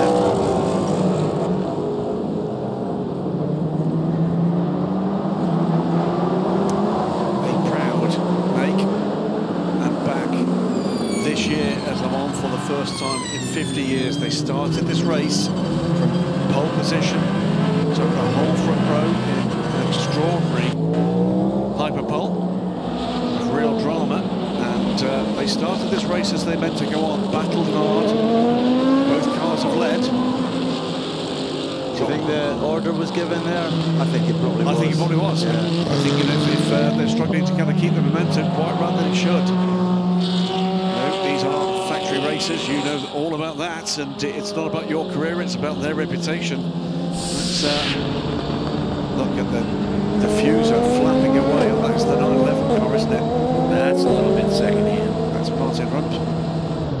Through goes the Glickenhaus. Going to need a fix at some point.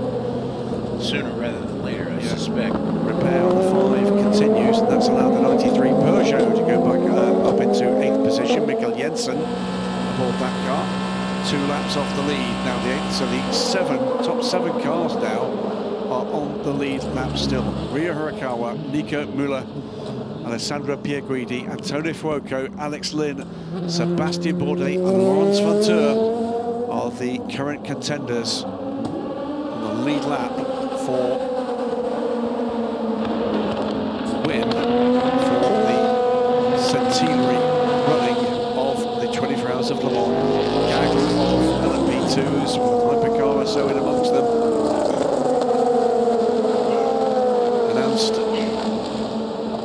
on Friday that the LMP2 class has been such a staunch supporter of this great race will leave the FIWEC for the very best of reasons at the end of this season, for now at least. We'll continue in the European Le Mans Series, where we have a near 20-car field, some stellar racing in the Asian Le Mans Series, and also, of course, in the IMSA WeatherTech Sports Car Championship. It's great to have John Doolan here. Quite a while in the booth, trying to get our questions in as the dramas came at us like a frenzied gibbon flinging whatever at us. But also worth reiterating, as has been all the way through this, it doesn't mean the end of LMP2 here at the 24 Hours of Le Mans, and at least 15 of these fantastic cars will continue next year through a variety of modes of selection. So next year, at the 92nd iteration of the 24 Hours of Le Mans, it will be hypercar, and more of them.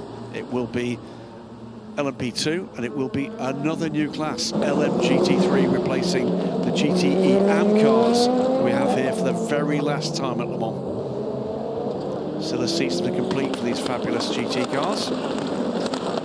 Rui Andrade continues to lead the LMP2 category, the number 41 Team WRT. Then it is the number 34 Inter-Europol competition car. What a great run they're having. Yeah, outstanding. And then the Duquesne team in the 30 car.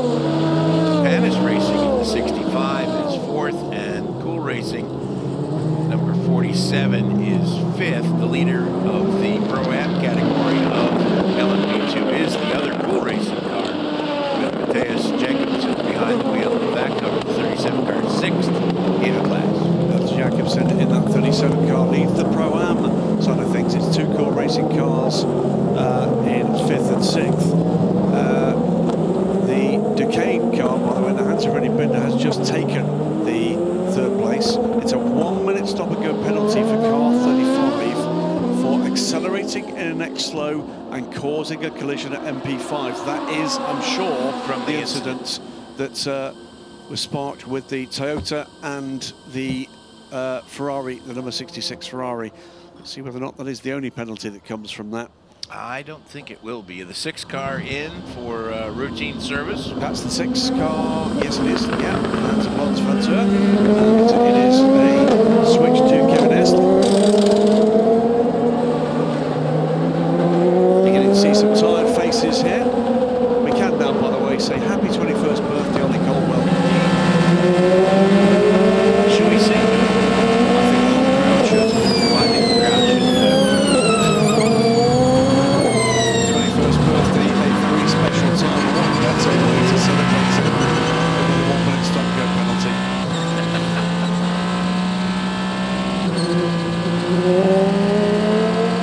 I cannot imagine, Peter Dunbrett, what this is like. 200 miles an hour plus in the pitch black. It's the more you do it, the more you kind of just accept it, and you know you've got your points on the track or your marker boards that you pick out, and then you hit your break point and you know what's coming. No one's changed the track since the last time you came around, so you know it's really, yeah, if you take a look from on board like we're seeing now, but actually it's a lot easier in real life. Someone else in. Oh, trouble. Trouble at 63. That's big trouble. Big trouble for who's aboard that car, Jim? SEO, copy box. Pit confirm. Driver change for Seb. You can undo your drinks bottle. Copy. Last lap time was very good. Ferrari 32s. He'd been in the barrier to the left-hand side and then continued into the other barrier on the right-hand side. That is Danny Kvyat. I suspect that's the end of the race for that car. Yeah, he went from driver to passenger, and that was it. Interesting how he let the car roll back onto the track, though. Maybe no brakes anymore, but... That's what I assumed, because you would think, yeah, I kind of gave him the benefit of the doubt there. It lost the rear wing, hadn't it, before we saw him, so he'd already been into the barrier pretty hard. I think he hit on the right, left, and then came back across again. So, a fight back to podium contention for the 63, I think, has ended right there. Yes, indeed. Courciello is going to be coming in about 20 seconds' time to aid recovery of that car. Recovery shouldn't be too difficult. We'll be clear up. What we haven't yet seen, and I almost hesitate to say it, is whether or not there's barrier damage. And here comes Hirakawa. Instant pit stop for Ryo Hirakawa. As he was called to the pits.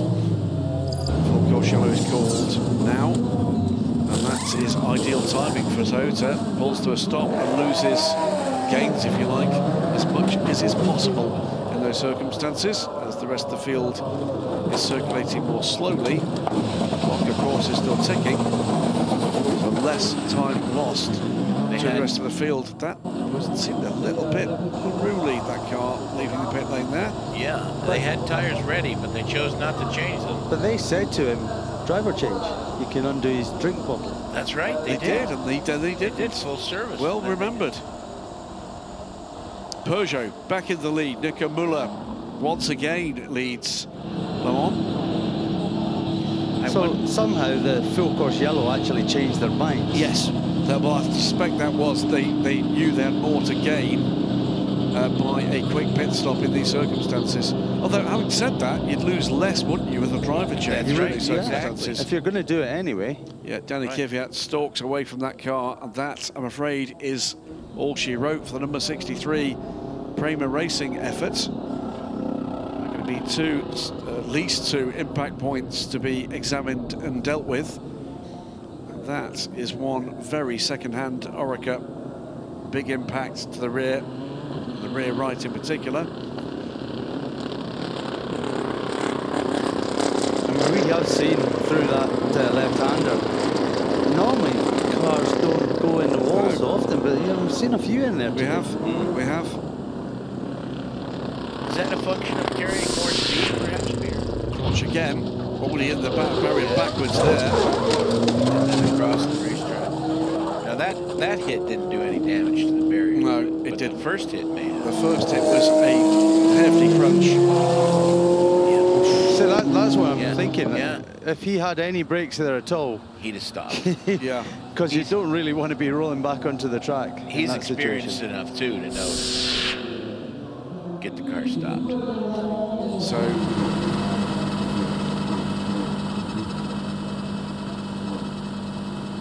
let's see what the strategy is going to be now under this caution. Mate, at the pit stop, clean the gear off. It's completely dark, cannot see anything. Yes, we will remove a tear off for James. well, I think, gentlemen, that is any hope of a meaningful result for Prema Racing done. The 9 car heavily delayed is 18th at the moment, will obviously rise to 17th at some point when the laps tick away, but that 63 is done. That is the end of Le Mans for 2023 for young Dorian Pain and for Mirko Bortolotti and for Danny Kvyat. And with the other cars so far down the field, I'm afraid the Italian team will be looking after the Lamborghini hypercar effort next year. That's all she wrote.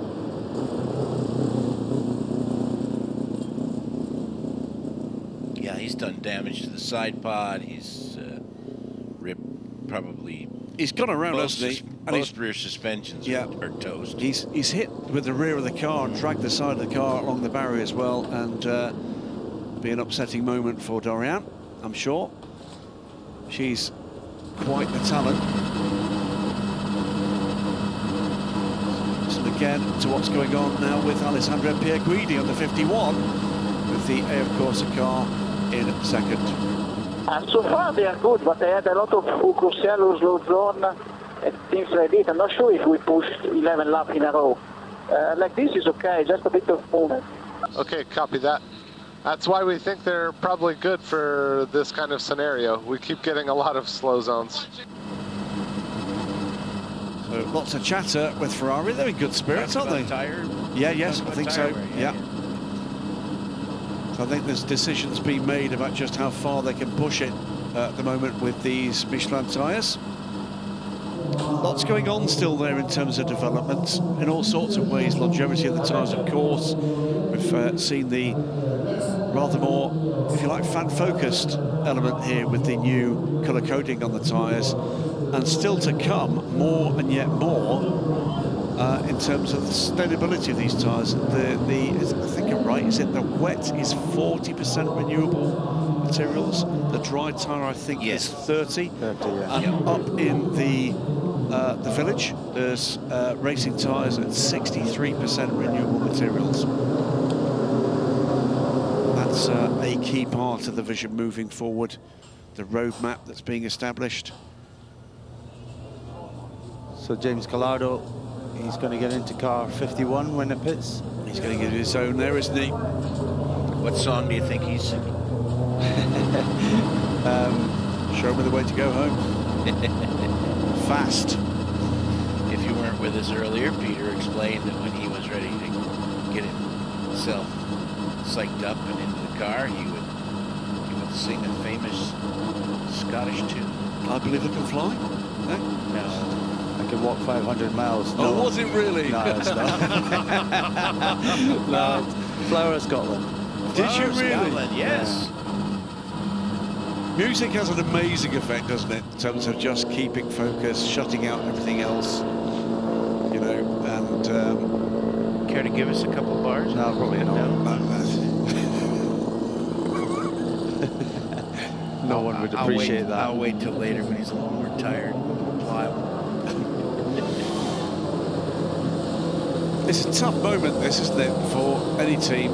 The other car is still... It's after the pub is closed. Yes. Well, here's the thing. Before we get to that, let's go and listen to what's going on with Ryo Hirakawa. The plan now is to come in when the full course yellow opens directly. From which corner? No, Joe. It's just, never mind. Full course yellow, full course yellow. Wow, that's it. Now you've confused your group. I have no clue what Ryo thought he was saying. I mean, it's easy to confuse me. Yeah. But you shouldn't confuse your group. Still work going on the water leak, we heard, didn't we, from the number 5 Porsche. That down to 12th position now, and this will have helped them. It's less delay in terms of laps completed, but they are still now 3 laps down on the lead battle, and we're now down to, what is it? It is 6 cars remain on the lead lap. Ryo Hirakawa, by the way, in and out. That's an out lap for Ryo, so now down behind both Ferraris and the lead of the Cadillacs. Or 7 cars. Kevin Estre, is he still on the lead lap? I'll have a look at that. Give me a moment. No, I don't think he is. 3 cars, the last car on the lead lap. Remember, he got his lap back. He did. 94 car. And Nico Müller leads this race. You know, if he keeps doing this full course yellow all the way through the race and mixed conditions and crazy things happening, you know, you cannot rule them out. Right now, after the season they've had to this point, and the end of the season then of last year, there were plenty of people at Peugeot and at Stellantis that will be turning cartwheels with the form they've seen from these cars. The other car, by the way, running in 8th position, and it's just 1 lap off the lead. So to say this has been a turnaround in form is a massive understatement. No one's laughing now. Nope.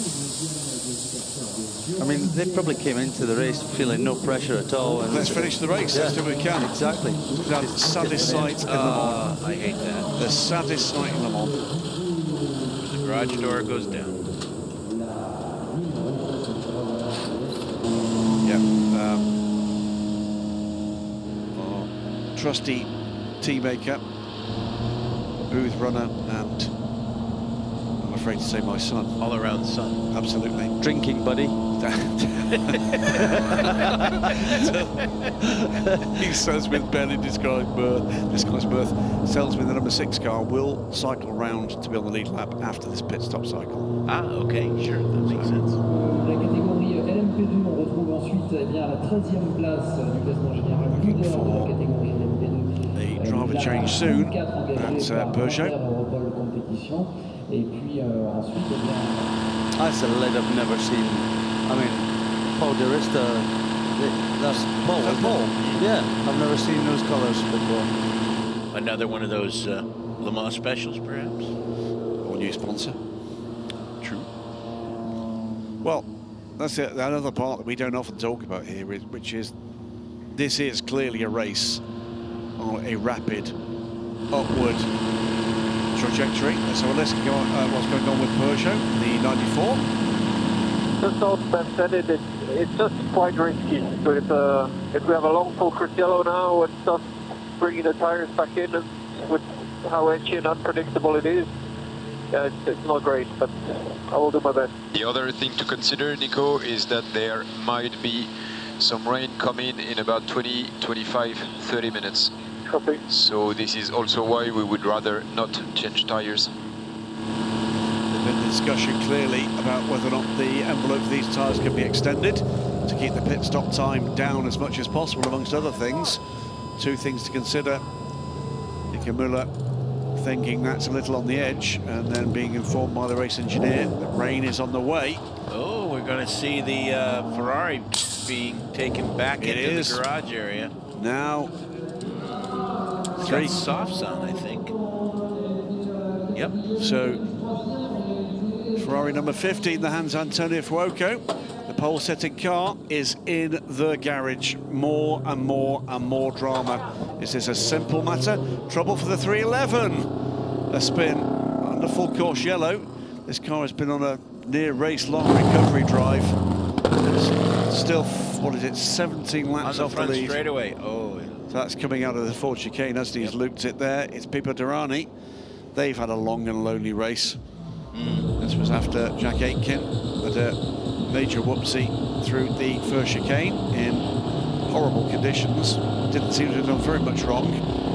They ended with the car in the barrier and with pretty substantial front end damage.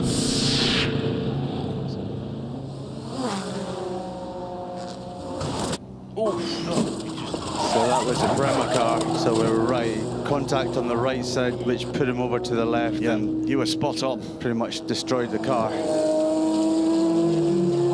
Just ping pong through the Porsche curves and karting. So is this, I was going to say, it's obviously suspension maybe? No, there's a... Or brakes?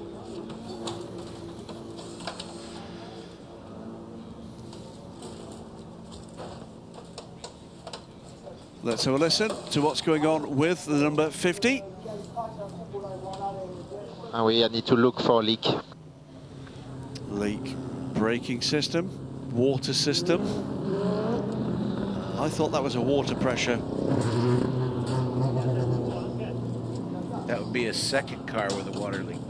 If that's what it was, it could be a braking system leak. But I thought what we saw in the hands of one of the technicians there was a water bleed. Well, I think they've chosen the time to do it. Oh, absolutely. Oh, sure. Being full course yellow, so taking advantage of that, of none of the cars at racing speed. They're losing time, just not losing as much time. And they're not at the moment losing a lap. 94 car that leads the race is just left it's between the first and second chicanes of the Mulsanne. So they've got a little bit of time here to retain the lead lap. Green flag, though, means that task just got a lot more urgent. Yep. Nico Müller leads the field away. So we heard about Müller and very concerned about his tyres. They've got very cold as he's been driving around slowly. The track's still a bit damp offline there, you see, so he's a little bit cautious. Peugeot lead Le Mans. So Nico Müller, the 94, Peugeot 9X8. Alessandro Pierguidi is the next threat, the 51 Ferrari 499P, second place on the grid for that Ferrari. The team car, though, that was running in team formation, is in the garage with, we think, a water leak. This is the lead battle. There is Pierguidi right on the tailpipe, getting that regen Y on those brakes. They go through Mulsanne hard on the accelerator as they head down towards Indianapolis, and that is just job done. That was much easier than I expected it to be. So Ferrari now lead, Alessandro Pierguidi, and I think he's going to be looking to turn the screw. He needs to, because Alex Lynn not that far behind in the number 2 Cadillac. Nope. 3.7 seconds off the lead before that pass was made. And of the drivers in this race to this point, I would put up there. Yeah, it's right on him, isn't he? So Lynn looking to do what he can do to get the big V8 engine caddy into second place in pursuit of Alessandro Pierguidi. Keeping an eye on what's going on with the 50 still in the garage.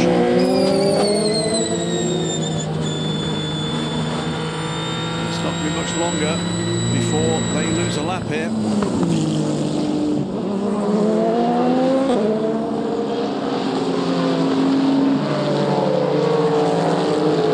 Already pulled second and a half in less than half a lap. Just, they're going to lose the lap. Yep. Yeah, greedy from Muller, from Lynn. Looks like maybe the end of a repair coming up here, but still not buttoning things back onto. But in comes the 51, the lead car, so Muller goes back into the lead. And he comes through.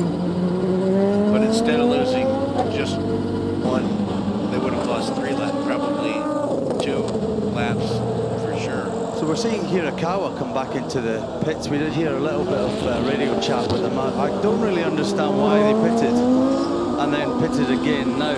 And they were talking about driver change, so they probably do that driver change full service now. It's a strange strategy. I don't get that one. I don't understand it either. Don't know what they were what they could gain from that. It didn't look typically Toyota type of stop. It looked a bit messy coming in. It looked a bit messy going out. So Nico Muller leads. Driver change. We saw James Collado preparing to get aboard the car. He'll do so now in the number 51 car. The sister car still in the garage joining here. Ryo Hirakawa on pit lane a little further back. Seb Bourdais in and out in the meantime with the number 3 Cadillac. Goes by the 50 car into 6th position as he does so. The second Peugeot that just passed by the number 93 car, the 8 car, I think has jumped that Ferrari in the pits. He may have. I think you're right, Graham. Yep, there it is. Confirmation. Game on. Yeah, exactly. So where are we? Also game on for Sebastian Bourdais. Now he has lost that lap again with his pit stop, but when the leader pits, yes, he will get that lap back, and it'll be interesting to see how much he's gaining. 2-car battle for the lead between Nico Muller and the fast closing Alex Lynn. Cadillac looking to grab the lead here before the next pit stop cycle comes through. And then a battle royal as well between Seb Bourdais now aboard on a brake car, taking over from Ryo Hirakawa, and James Collado in close to contention with the Toyota. Both those cars on outlaps now, and Toyota Gazoo Racing leapfrogging the Ferrari. Still the second Ferrari 50 car with some kind of fluid leak. We think a water leak is in the garage.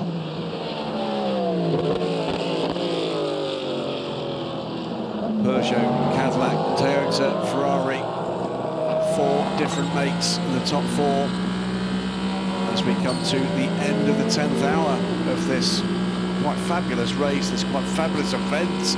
It's so much more than a race this week here, with 100 years of history here at Le Mans being celebrated. We have to get down to 5th place before we see the second car for any of the makes involved in this 16-car deep starting grid in hypercar, and that make is Cadillac. 1.5 seconds the gap for the lead. James Collado 2.3 seconds back from the next set of brake lights we can see ahead. That is the remaining Toyota, with traffic coming for Seb Bourdais. It's going to be very interesting to see how Bourdais can handle the traffic, as we have less than 14 hours to go now. It's 2 o'clock here at Lazard. That's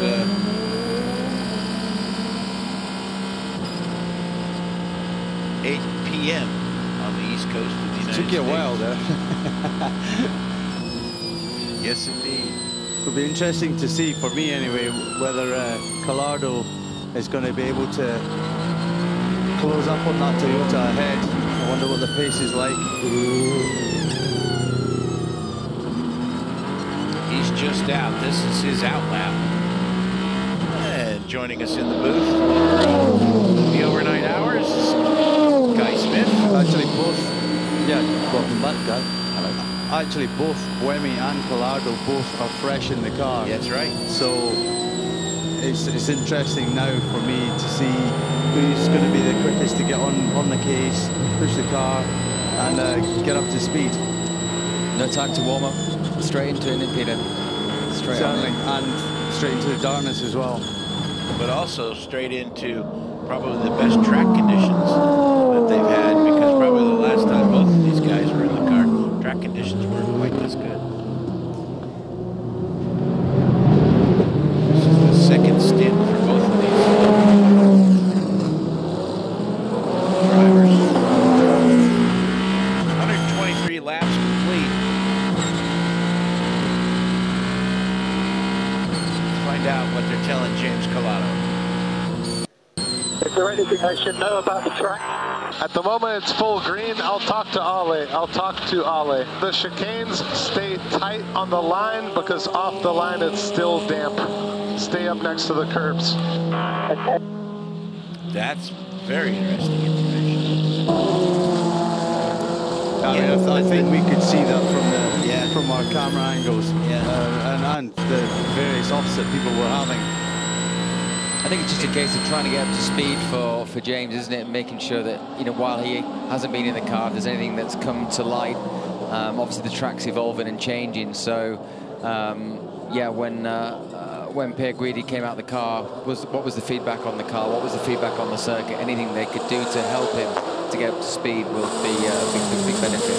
The days of drivers having a talk when they are on the exchange are long gone. It's more about efficiency. We can get you the information over the radio, but the days of that little bit of conversation where you see the drivers talking about the car, maybe hand gestures, that sort of stuff, not anymore. Well, funnily enough, this is one of the few championships, I think, where the pit stops are as quick as you can make them. Most championships nowadays have a pit window, a time that you have to stay in the pits. So take Nürburgring 24 hours, for instance. You have to be in there for a couple of minutes. So you've got plenty of time. You've got plenty of time to chat, and the drivers can pass over the information firsthand. But in this racing, there's no time for that. These pit stops have to be as quick as possible, and it can make the difference between winning the race and not winning the race. Right. And LMP2 now, we've got Pro-Am car actually leading overall with the Cool Racing car. There is Jacobsen behind the wheel. Another of the 14 Danish drivers that are here at Le Mans. He's just been recently appointed Peugeot junior driver. So great, I'm sure they'll be watching his performance very closely. Almost 300 kilometers an hour before he got to the braking point for the first chicane. And you can hear the engine note of the P2 car, quite different to the hypercar. Yeah. Let's hear from the team. The main fuel target now is 6:30. We need to save fuel to gain one lap. We are expecting some rain, so we need to go long, please, mate. We are currently leading the overall race. So there you go. The strategy with the rain coming is starting to play to all of these teams. We need to save fuel so that we can stay out longer for the rain to get here, so we don't have to make an extra stop when the rain gets here. So there's obvious things you can do in this situation. I suppose one of the most obvious is you lift off when you're at max speed. You just lift off a bit earlier and still brake at the same point. One of the other things is most of these drivers are left foot braking. So if there's a crossover between your brake and accelerator, it burns extra fuel. So that's something to think about as well, that the crossover isn't so dramatic. And quite often with the lift and coast, if you do it well, you can actually go just as quick, pretty much doing the lift and coast as if driving normally, because once you're at maximum speed, if you kind of just roll out of the throttle slightly earlier, it doesn't really affect the lap time too much, but it saves, you know, quite an amount of fuel. Yeah.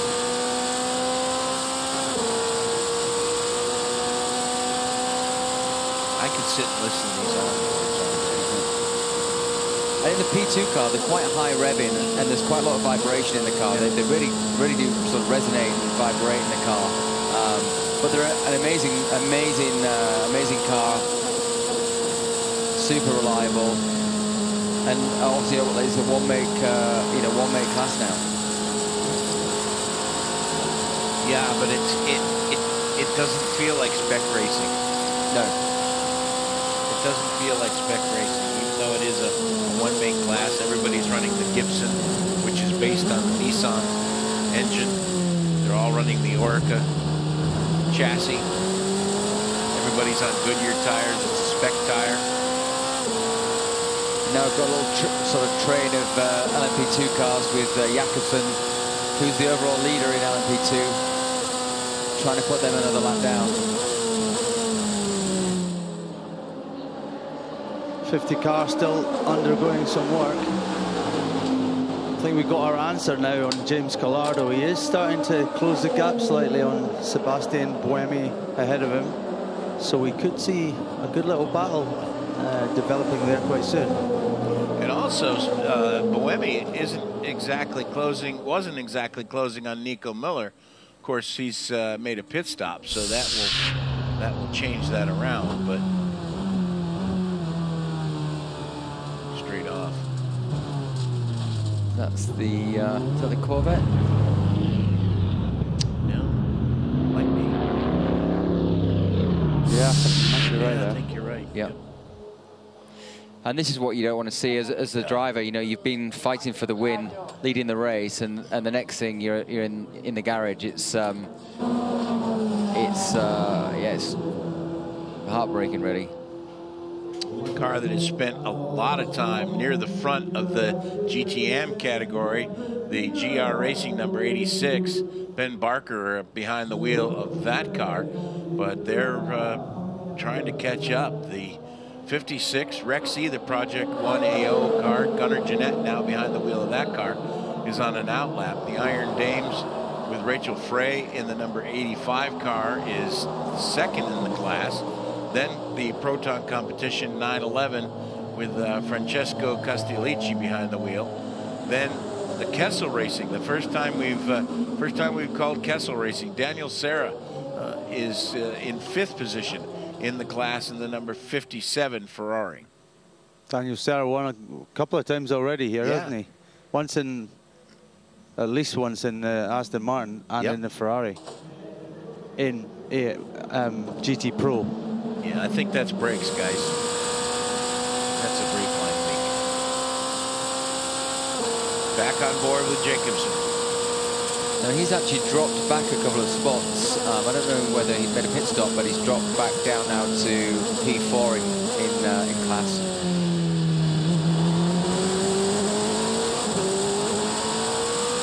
Yeah, that is odd. No, because he didn't make a pit stop. No, I don't. Unless there was a scoring glitch. Well, yeah, unless he's really saving a lot of fuel and he's backed out of it, you know, quite aggressively. But he's definitely dropped back now.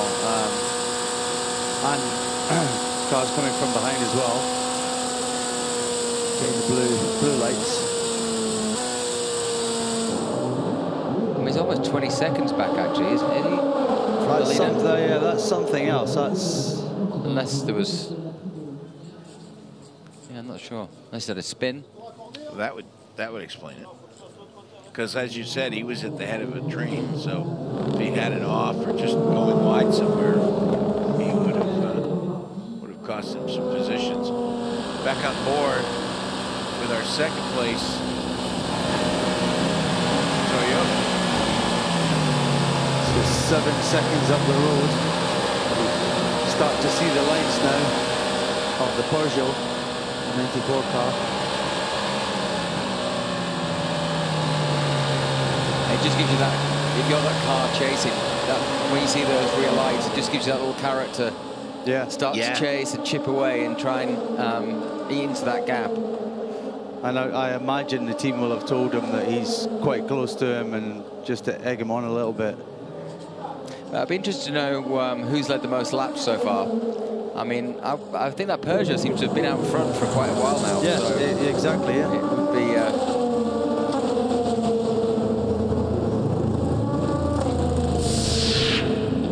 So we've got one Peugeot, one Toyota, one Ferrari, two Cadillacs now in the top 5. So this is a replay of the Corvette going.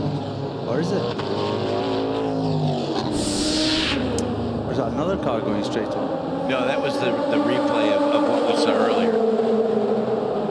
I thought maybe it was a replay of something that happened to Jacobson, because now he comes to the pits. So.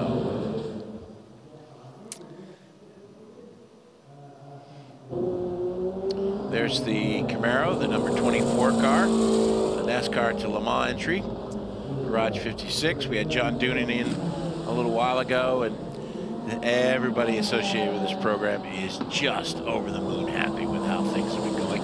Mike Rockenfeller behind the wheel of the car now. When it's done fueling, hopefully we'll stay with these pictures and you'll see the dance of the jack man. No hydraulic jacks on this car, as is kind of the standard in road racing. This is the floor jack, and looks like they're going to replace some fluids first. So that's the high pressure system that's come apart. So this is going to be a long pit stop. But the tire changers were able to do their work in just over 10 seconds of pit stop competition. And it's quite a ballet to see these guys work with the Jackman and with the way that we can only have in this form of racing so many, unlike Formula One where you have 7 people for each tire, you only have so many guys that can go over the wall to work on the car. And here we go. And we just got the that thing weighs about 45 pounds, which we worked out earlier. Yeah.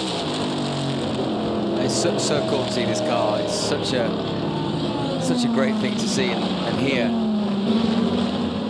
And they're continuing to carry on. They have they're turning lap times in the 4-minute range. They have I don't think they have climbed as high. They have all of their lap times in the practice sessions were quicker than the GT cars, but they're kind of mired in the middle of the GT field now in 24th position overall.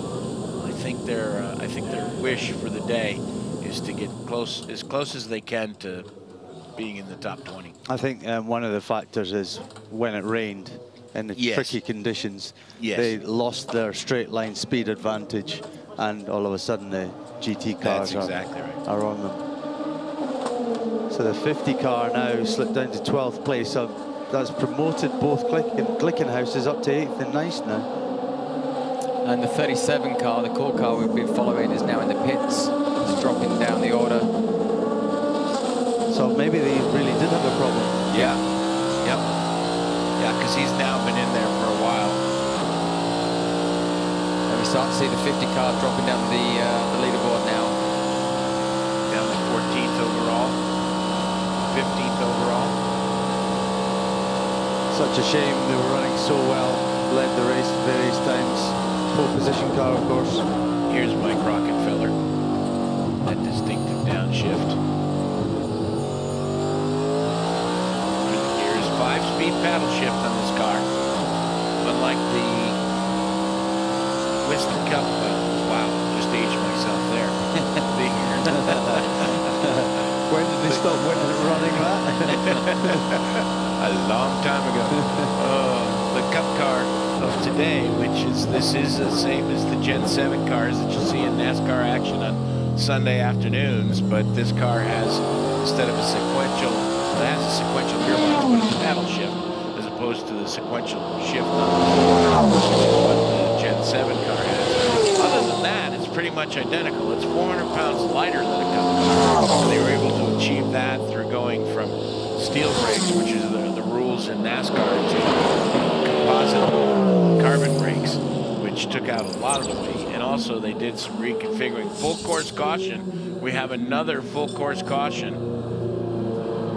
Haven't seen on the screen yet why we may have that. Going back to the NASCAR, one other fact is they removed the hybrid system that the ACO asked them to put in.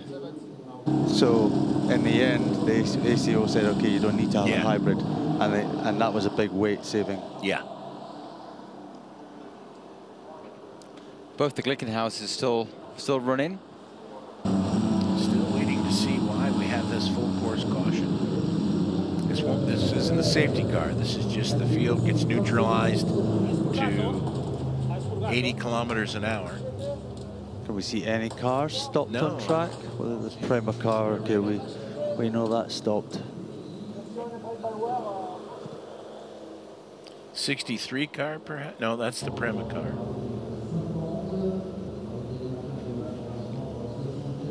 Is there debris? There was a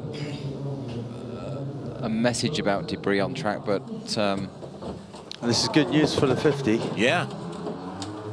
Yep. How many laps have they lost? Does it say? Probably 6. 6 laps. Yeah. Yep. Yep. Worst feeling. Driver sitting there. Oh, I know. All the hard work's been done. Have a 20-minute rest and then you go again. So now do you become the test mule for the sister car? So for example, if we have change of conditions and you want to try a different tire or something, while this car's clearly out of the race for the win, it could be used for, to help the sister car in some way. So. I think you have to. I think you have to. There's so much on the line here. It gives you that opportunity to maybe go to slicks early or something like that.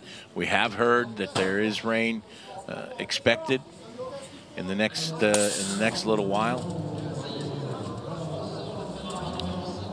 They said 20 minutes about 10-15 minutes ago.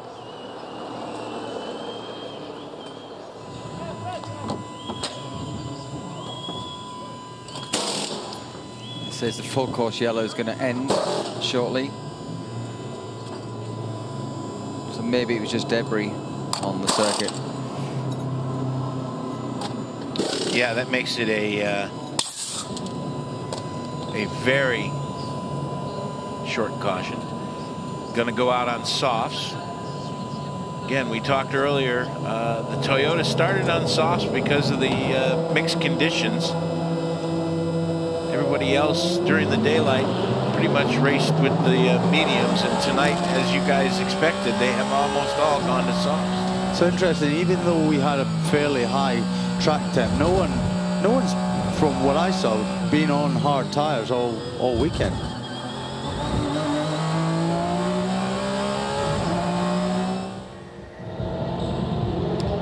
Current ambient temperature is 19.8, track temperature is 23.1. Looks like a fight for second place. Just look at the screen there, it says stop for the Cadillac and the Penske Porsche. No, it's good, still going.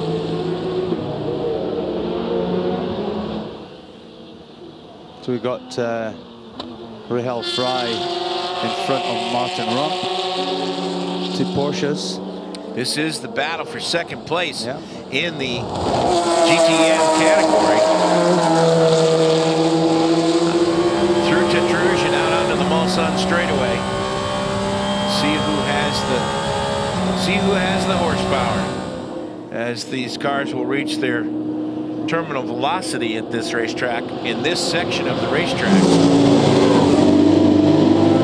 So Fry trying to hold off Rump as they come to the first chicane. Looks like Rump's trying to at least having a look down the inside. Thinks better of has made the pass. Has made the pass. And now is taking over second place as they exit the chicane. And now his next target is going to be Gunnar Jeanette, who's a little ways up the road. Okay, here's the replay. So it's a straightforward. Yep. Pass down the outside. It's a good move. Thomas Loudon back there, head of Porsche Motorsport, looking on.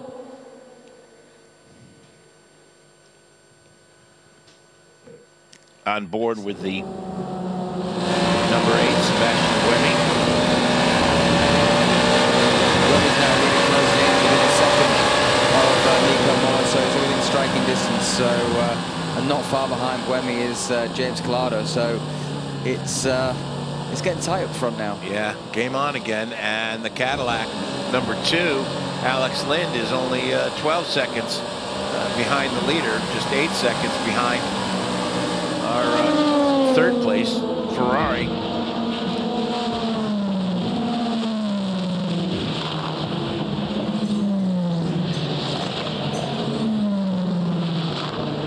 And there he can see them as they go underneath the iconic Dunlop Bridge, down through the Dunlop S's. The Hunter and the Hunted. So when we last talked about him, he was 7 seconds behind, so he's closed up. He's probably closed more than a second a lap on him. If you look on the last lap there, it's 5:31 for Nico Moller and 5:25 there, which was full course yellow, of course, but yeah, 5:16 for Collado. So.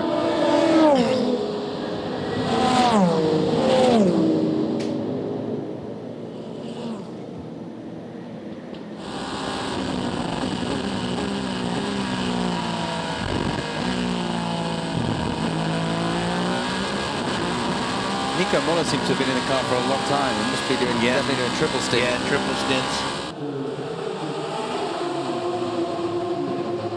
Of course, it was the Peugeot team that, as you said, 20 minutes or so ago, told Nico that there's likely to be some rain coming. Nico's probably just thinking he wants to get out of the car before the rain comes. Well, I think that when it does come, he will be getting out of the car and that'll then just hand over. The Toyota's right with him now.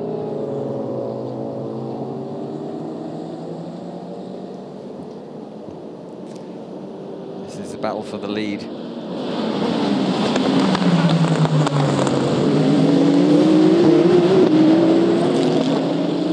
We know the Toyota is good when the conditions are tricky, Pete, so they'll be, again, looking forward to that potential rain. Exactly, if that rain comes, it just puts them in a much better position. I expect the Toyota will breeze by fairly easily. There he goes. Yeah, in terms of straight line speed, it definitely seems to me that the Peugeot is possibly the weakest one, or certainly maybe not the strongest. Yeah. And even out of the tighter corners, it lacks that boost. I mean, we were going to see the Toyota just pull away that extra little bit. It just doesn't seem to have the oomph out the corners. So he's gone already. Yeah. But we did hear Nico talking earlier about the car being just a little bit unsettled in certain areas of the track. And we've seen that by their onboard run in the daytime as well. And we've got pit stop for car number 8 under investigation, which is the leader. So I'm not sure what that is about, but there's a possible issue there with their pit stop. So let's see what happens with that. Well, yeah, that's a car that made 2 stops. Yeah. And it seemed like unnecessary. I wonder whether the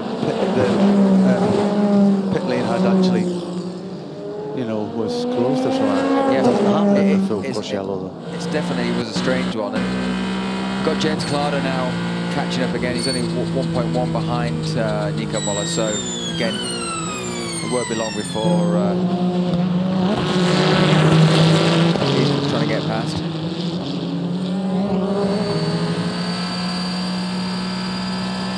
So the 50 car is now back on track. Good indication of a wet offline there. So the track still hasn't, even though it's quite warm, still hasn't properly dried. It's very humid still.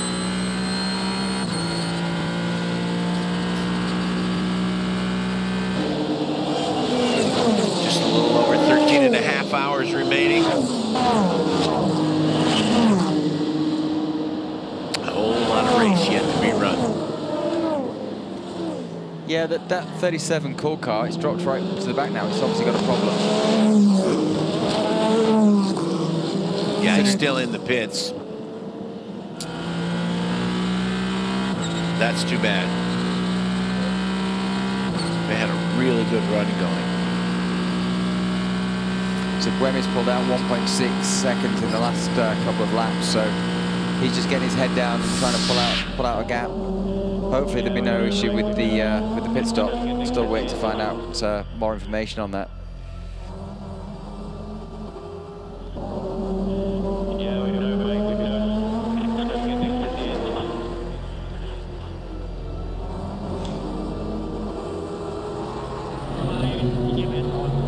In the GT AM category, only 17 seconds now separates Martin Rupp and Gunnar Jeanette.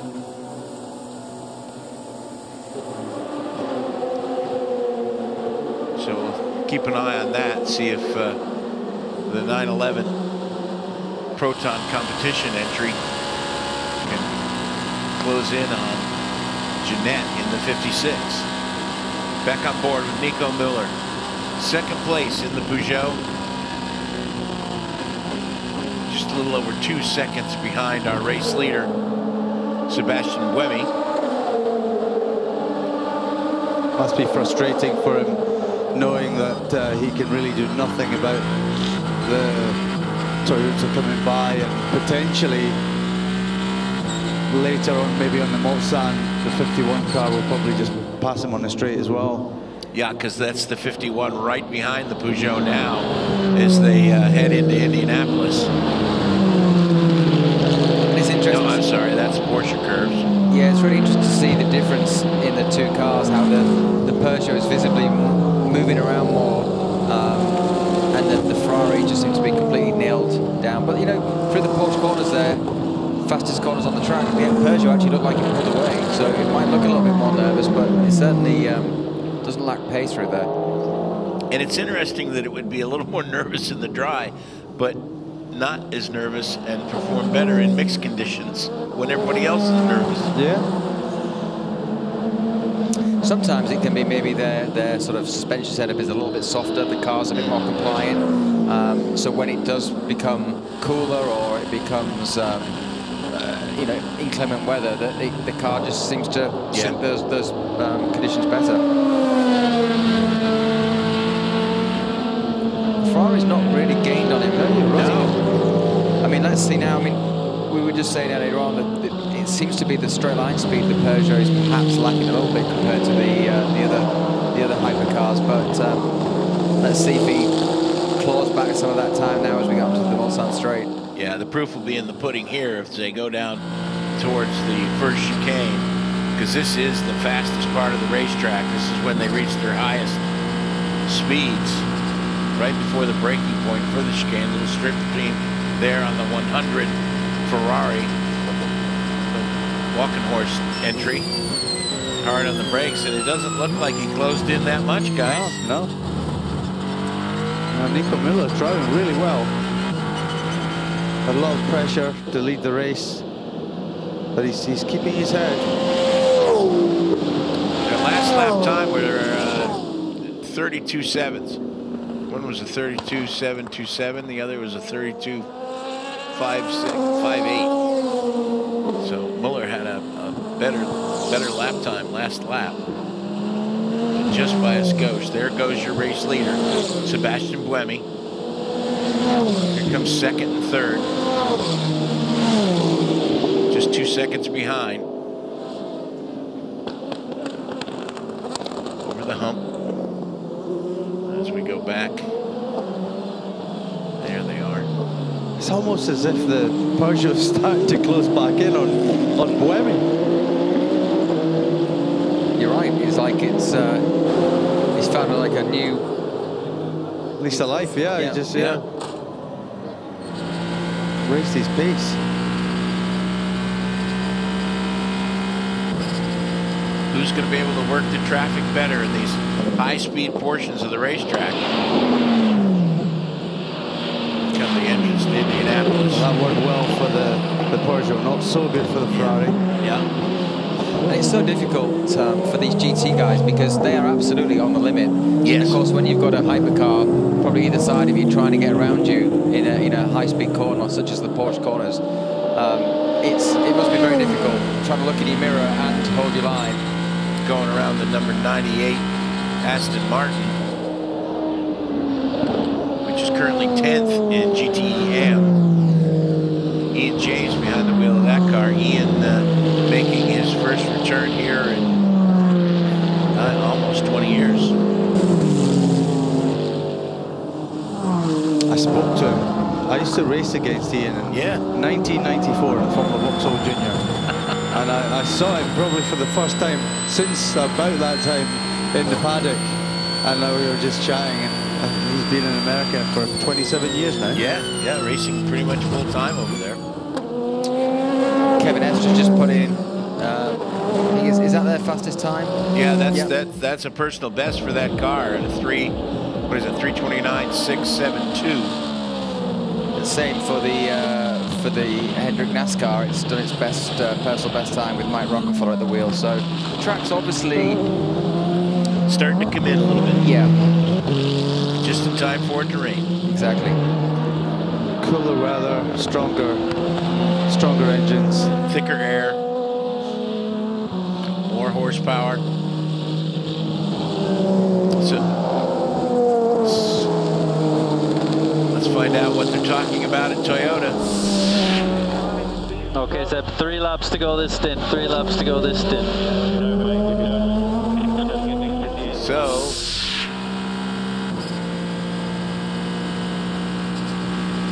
still, James Collado can't quite get onto terms with Nico Müller. Muller's actually matched the last lap time of Buemi, which is both slightly quicker than Collado. So he's genuinely there on pace. He seemed that Buemi caught past him, and then since then he's sort of found another gear and he stepped it back up again. So yeah, as you say, he's driving a great race.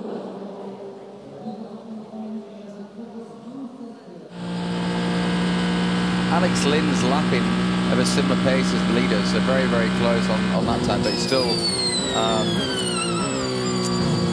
10, well, almost 11 seconds behind, but he is on pace. But he was 12 earlier, so he's chipping away. He's chipping away.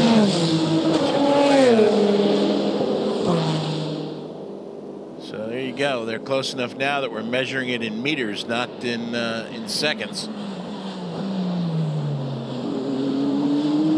Pretty accurate GPS. Gosh, when you see him that close,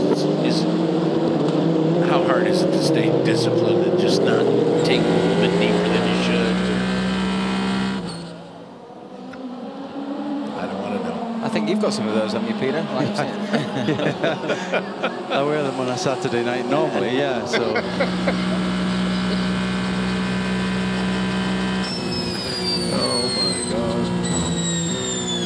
What is it about cloven hoof?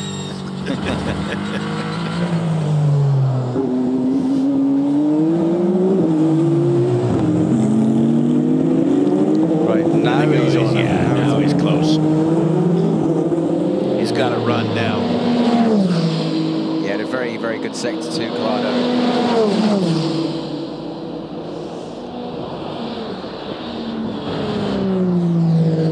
Again, there's lots of lap times been deleted for track limits, but we haven't seen any penalties as yet. And no warnings yet either. No, you'd have thought perhaps by now we'd be used up your five jokers, as it were.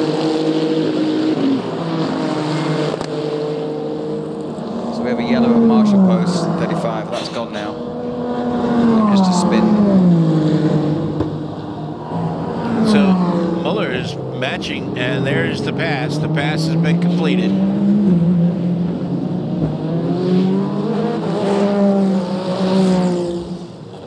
So now our running order is Sebastian Buemi. Nope. Timing and scoring line to be. No, he's still there. He's still there, yeah. Wow. So I was thinking it'd be very difficult to overtake in the middle of Porsche cars. Yeah. In fact, he's actually pulled out a gap, hasn't he? Yeah, he has. almost a full second now, 9.96 seconds.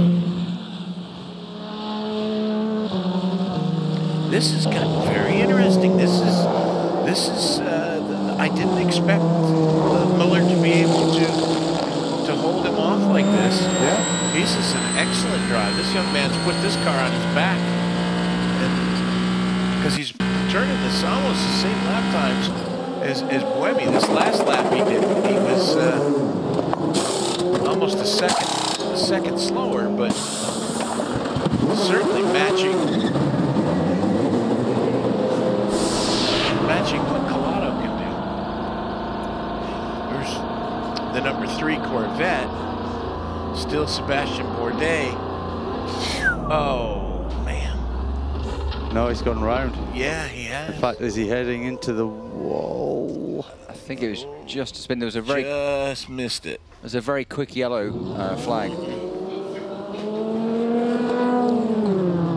So he tried to show his intention that he was coming down the inside, but the P2 car was having none of it. That's the 41 car, which is currently 3rd in the LMP2 category. Rui Andrade behind the wheel of that car. Risky pass, actually.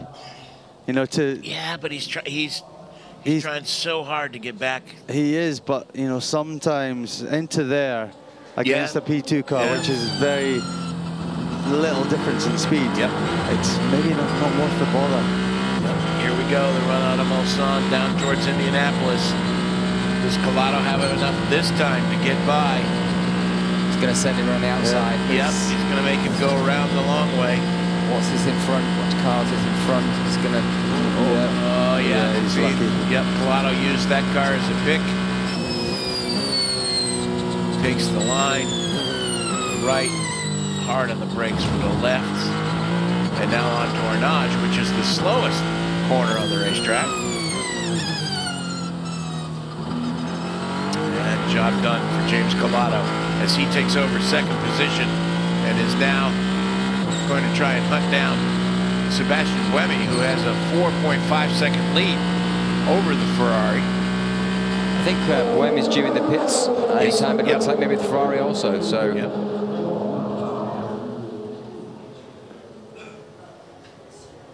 I wonder what these the crew of the NASCAR team, the Hendrick boys, think of 24-hour racing. Well, some of them have just come off the Coca-Cola 600, which is the longest race of the season over Memorial Day weekend. Oh, wow. Let's hear what Sebastian thought of that move.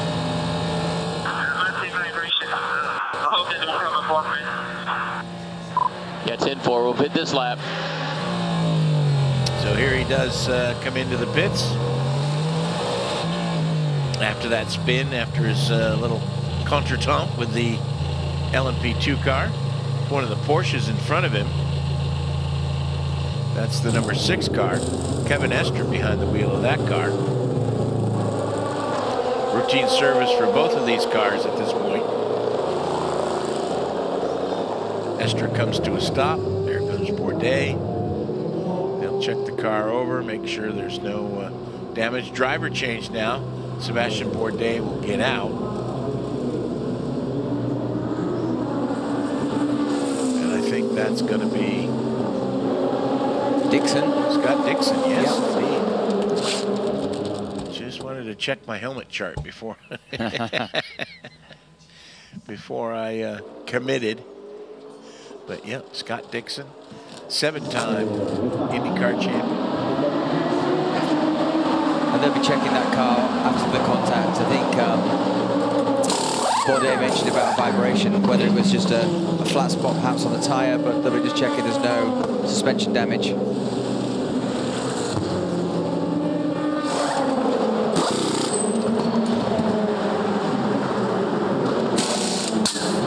Peter Dumbrek heads off for his evening rest. Guy Smith and I will carry on with you through the rest of the evening. This is it, straight out onto the track, onto the Mulsanne, 200+ miles an hour. Yeah, but it's so much nicer when you're doing it when it's dry. That is because you very at true. least have some modicum of what to expect, as opposed to a surprise at every corner. But it's interesting because you go from being kind of in the garage, kind of it's all quite peaceful and relaxed, and then you get into the car and you're sort of flat out and full adrenaline. So it's a big change. This is a battle for the P2 lead now. So we've got two of the smaller teams, Inter Europol and Duquesne, doing a fantastic job, and now battling for the overall lead in LMP2. Neil Yanni, a past winner of this car, of this race, not in this car. Yeah, and he's just been announced as a driver in the Proton Porsche hypercar. So that's a great, great to see him in that program. Fantastic driver, and he's doing a great job with the Duquesne team. Yep, and gets him back in a Porsche, where he, of course, he did so well in the Rebellion as well. He did. He did. He's a very fast shoe. He'll come into the pits now as the 34 carries on. The Toyota's not been in as yet, so it must be due. Not yet. Got to be any minute. And I assume the Ferrari will just follow it and try and match it. Yeah, do what he does. So Yanni brings the number 30 Duquesne entry in. They have not had a trouble-free run either. Been involved in a couple of close calls and a couple incidents.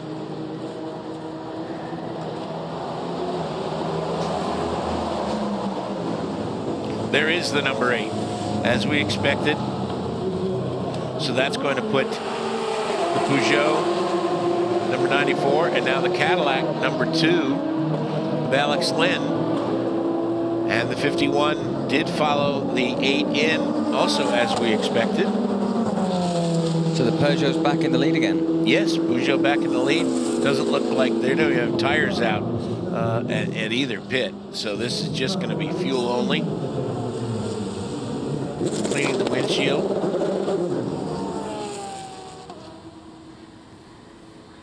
There's Collado waiting.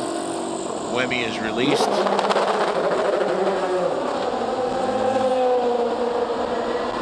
There he comes, and he'll go by Collado right there. And there you hear the Ferrari firing up. So nothing really lost there for the Ferrari, but nothing really gained either. No. And these guys were kind of circulating at the same kind of lap time, so it's kind of been sort of status quo for the last few laps. So let's see what kind of an advantage now the Peugeot and the Cadillac have.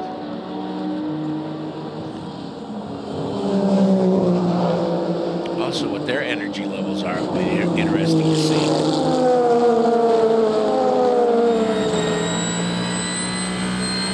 This is that ebb and flow. This is one of the things that I love about endurance racing, Guy, is the ebb and flow of the pit stop cycles when you have, you know, in American oval track racing, you'd almost call it like they're off sequence because, you know, they'll pit now and the other guys may not pit for 5 or 6 more laps. Yeah. And that's and you have to kind of do the math as to what they gain or lose after the pit stop, after things have settled down. Okay, what was it before the pit stop? Yeah. And what is it now? And that to me is one of the most interesting aspects of sports car racing is that give and take. And it's, you know, you get to that point where it's kind of like what I like to call a crossover pit stop, where you're close enough now that the next time you make the pit stop, you're going to be able to hold the advantage as opposed to losing. It's like with Nico Moller and Alex Lim, is to see if they've gained some time. Okay, Seb, 51 is on fuel only. Sorry, correction, fuel only for the Ferrari. You're ahead. We gained in the stop. Okay, they gained a second in the stop. Well, a second... anything to cheer up your driver. But no, just saying, I think that with Nico Muller and Alex Lynn obviously not pitting yet, and they've been out on track, if they've had clear track and were able to run, you know, continue to turn fast laps, they may well have gained. Well, we'll have to see once they do their pit stops, and we'll get a better idea. But as you're right, it's that ebb and flow. So the dreaded undercut and overcut. Yeah. It's funny because you see with the racetrack now, at the moment it seems quite quiet. There doesn't need to be many cars around. There's times where the track looks like it's 80 cars on the track, and so sometimes it's like you're the only car on the track. And of course that's what you always hope for. So this is the leader in into Europol car in LMP2 making its pit stop. So 3-minute stop and go penalty for car 74 for not respecting the full course yellow procedure. Who is that? That's the Castle Racing car. Yeah.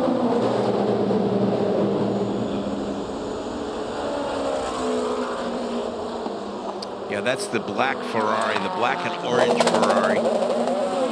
Then again, another one that has not had a trouble-free run as our leader comes back out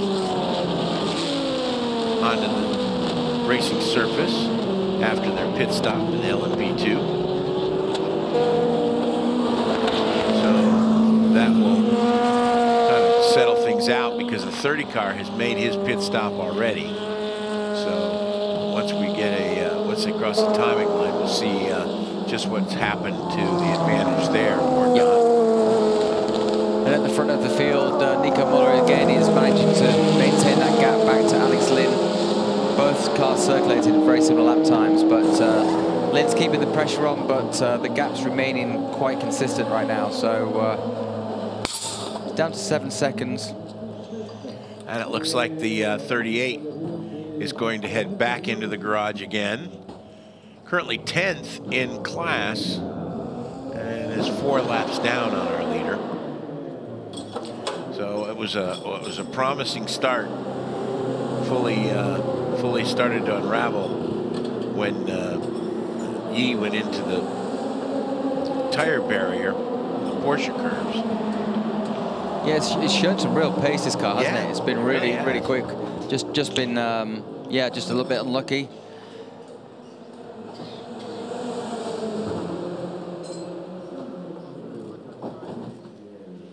And sometimes this place, you know, is just not going to give you a break.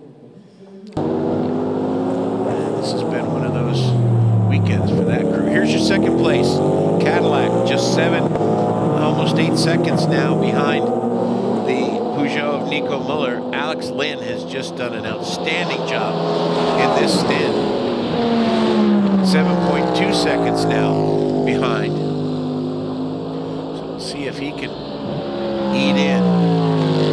This is starting to look like a 4 or 5 horse race at this point. Or Scott Dixon trying to get back on the lead lap. Let's see what they're talking about at Cadillac. Box this lap, you stay in the car and you keep the tires. Copy. So going to be fuel only for Alex Lynn. But it's great we've got 1, 2, 3, 4, 5 manufacturers in the top 5. 5 different manufacturers. That's what we come here for. Exactly. That's exactly what we come here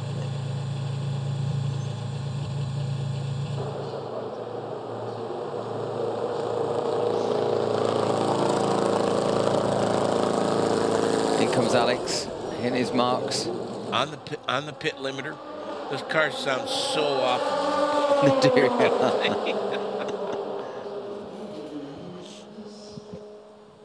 And the Project One AO car is still leading in GTE. Got a 24-second lead, so those guys doing really well. I mean, they've had a quite a rough season, so they're doing really well. You know, they seem to have, if they can hang on in there. So our top 2 cars are in. The Peugeot has also come in. So Nico Muller looks like there was a... Did Nico get out? Looks like there may have been a driver change there. Again, adding fluids to the Cadillac. Possibly stayed in. Yeah, he may have. No, he got out, and Gustavo Menezes has gotten back behind the wheel of that car. Gustavo, another one who turned in a pretty good stint earlier. Yep, he's yeah, super fast. Very competitive. Super fast. Is it Californian? They believe it's Californian, yeah.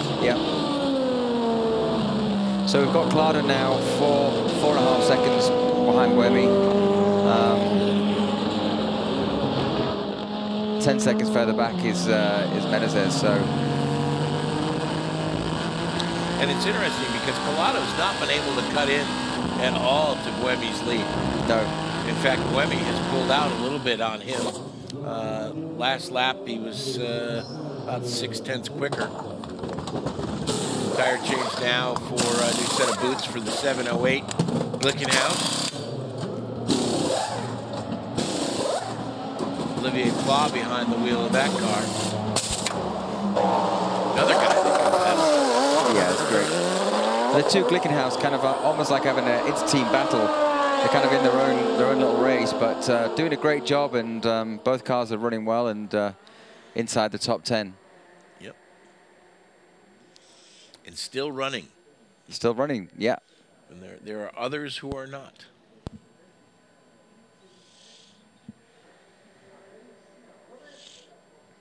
So, just to recap, we've got Buemi and Collado, Toyota and Ferrari, first and second. And then in LMP2, it's the Inter Europol number 34 and the Duquesne team number 30. And the Panis Racing, Olivier Panis, is number 65.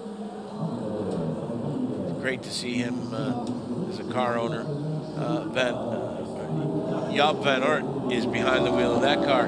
And Van Aert actually, for this race, has a replica of Panis' helmet when he won the Monaco Grand Prix. Yeah, it's fantastic. And it was a surprise. And he put it on when Panis was in the garage. And he was quite pleased to see that. And then in GTEM, it's the number 56, Project 1 AO. Gunnar Jeanette behind the wheel of that car, affectionately called Rexy. His teammate Hyatt has a daughter wanted to see the dinosaur, so he's got the T-Rex teeth across the front of the Porsche and little T-Rex arms on the doors. It's a great livery, special livery for this race. Then comes the AF Corsa Ferrari number 54 with Francesco Castellici, and then the Iron Dames, Rachel Fry behind the wheel of that. So it's Porsche, Ferrari, Porsche. And the interesting thing, that AF Corsa Ferrari number 54, that's the silver Ferrari that you see out there of the AF Corsa fleet of Ferraris. That car's just quietly appeared in the top 5, and now it's appeared in the top 3. Going about their business, workman-like manner. And that's it. That's what this race is all about, isn't it? It's about staying out of trouble.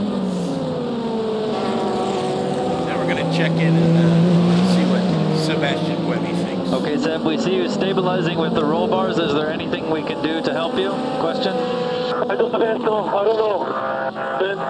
Doing my best. Okay, so we're sitting here singing the praises of how Sebastian Buemi is starting to pull out a little bit of a lead on Collado, and then we find out from team radio that he's virtually disgusted with his race car and having trouble dialing it in. And the crew's saying, we're seeing you adjust the roll bars. What else can we help you with? Yeah, you see Collado. The field hopes he doesn't get it figured out. He's chipping away. Claudia's there. He's just pulled a little bit more time in on Buemi. So, you know, he's under pressure. And, you know, it's a fight. It's a fight. And he's trying to use all the tools that's disposable to him in his car, so that he can try and get some more speed out of that car. It's trying to tune it to the circuit. The track's perhaps changing as as you know, it starts to cool down, and he's trying to dial that race car in the best that he can. And Buemi's not a guy who's shy about talking to the crew about what he thinks is wrong with the race car. He's pretty vocal. Has been his entire career. Yes. He is a perfectionist, and he wants that car to be as well dialed in as he can get it, and he's not afraid to let the crew know if it is not up to a standard that he likes. Yellow at Marshall's post 11. That's the entrance of the first chicane. Okay. And we can see the first two cars actually pulled out a small gap over the Peugeot and the Cadillac. So they're about 13 seconds back now.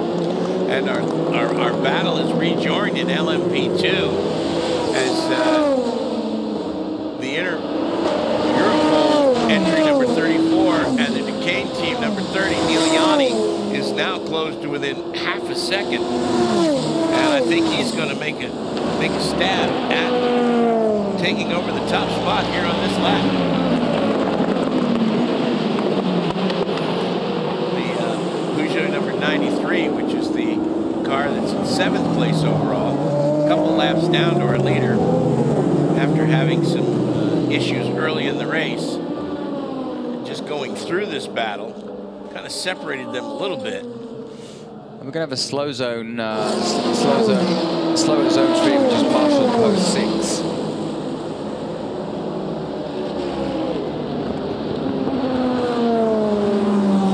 So that's Tête Rouge.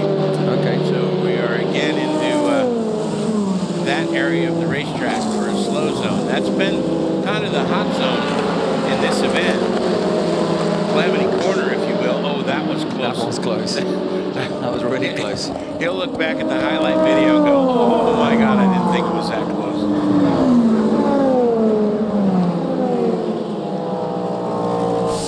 Slow zone will be, taking a look here. Oh, and this is why we have a slow zone. 32. That's the number 32 car.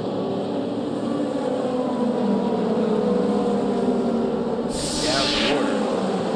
Yeah. It's over there on your page. That's the other Inter-Europol car. Okay. That's with Jan Magnussen. Ah. It seemed like a really strange... Yeah. Almost like something broke, didn't it? Yeah. It just kind of... Those snap sharp spins. left, yeah. Yeah, that's exactly right.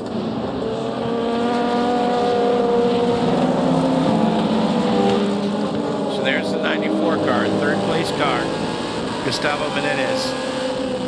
Here we go into the slow zone. Yep. The slow zone. That's actually after Dunlop. We've not actually had a slow zone for a little while, have we? No, we haven't. We haven't. And they go through Tête Rouge. So this slow zone will take them all the way through probably the end of the first chicane.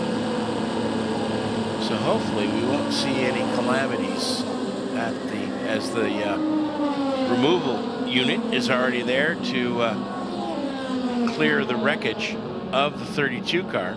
Jan Magnussen was behind the wheel of the car.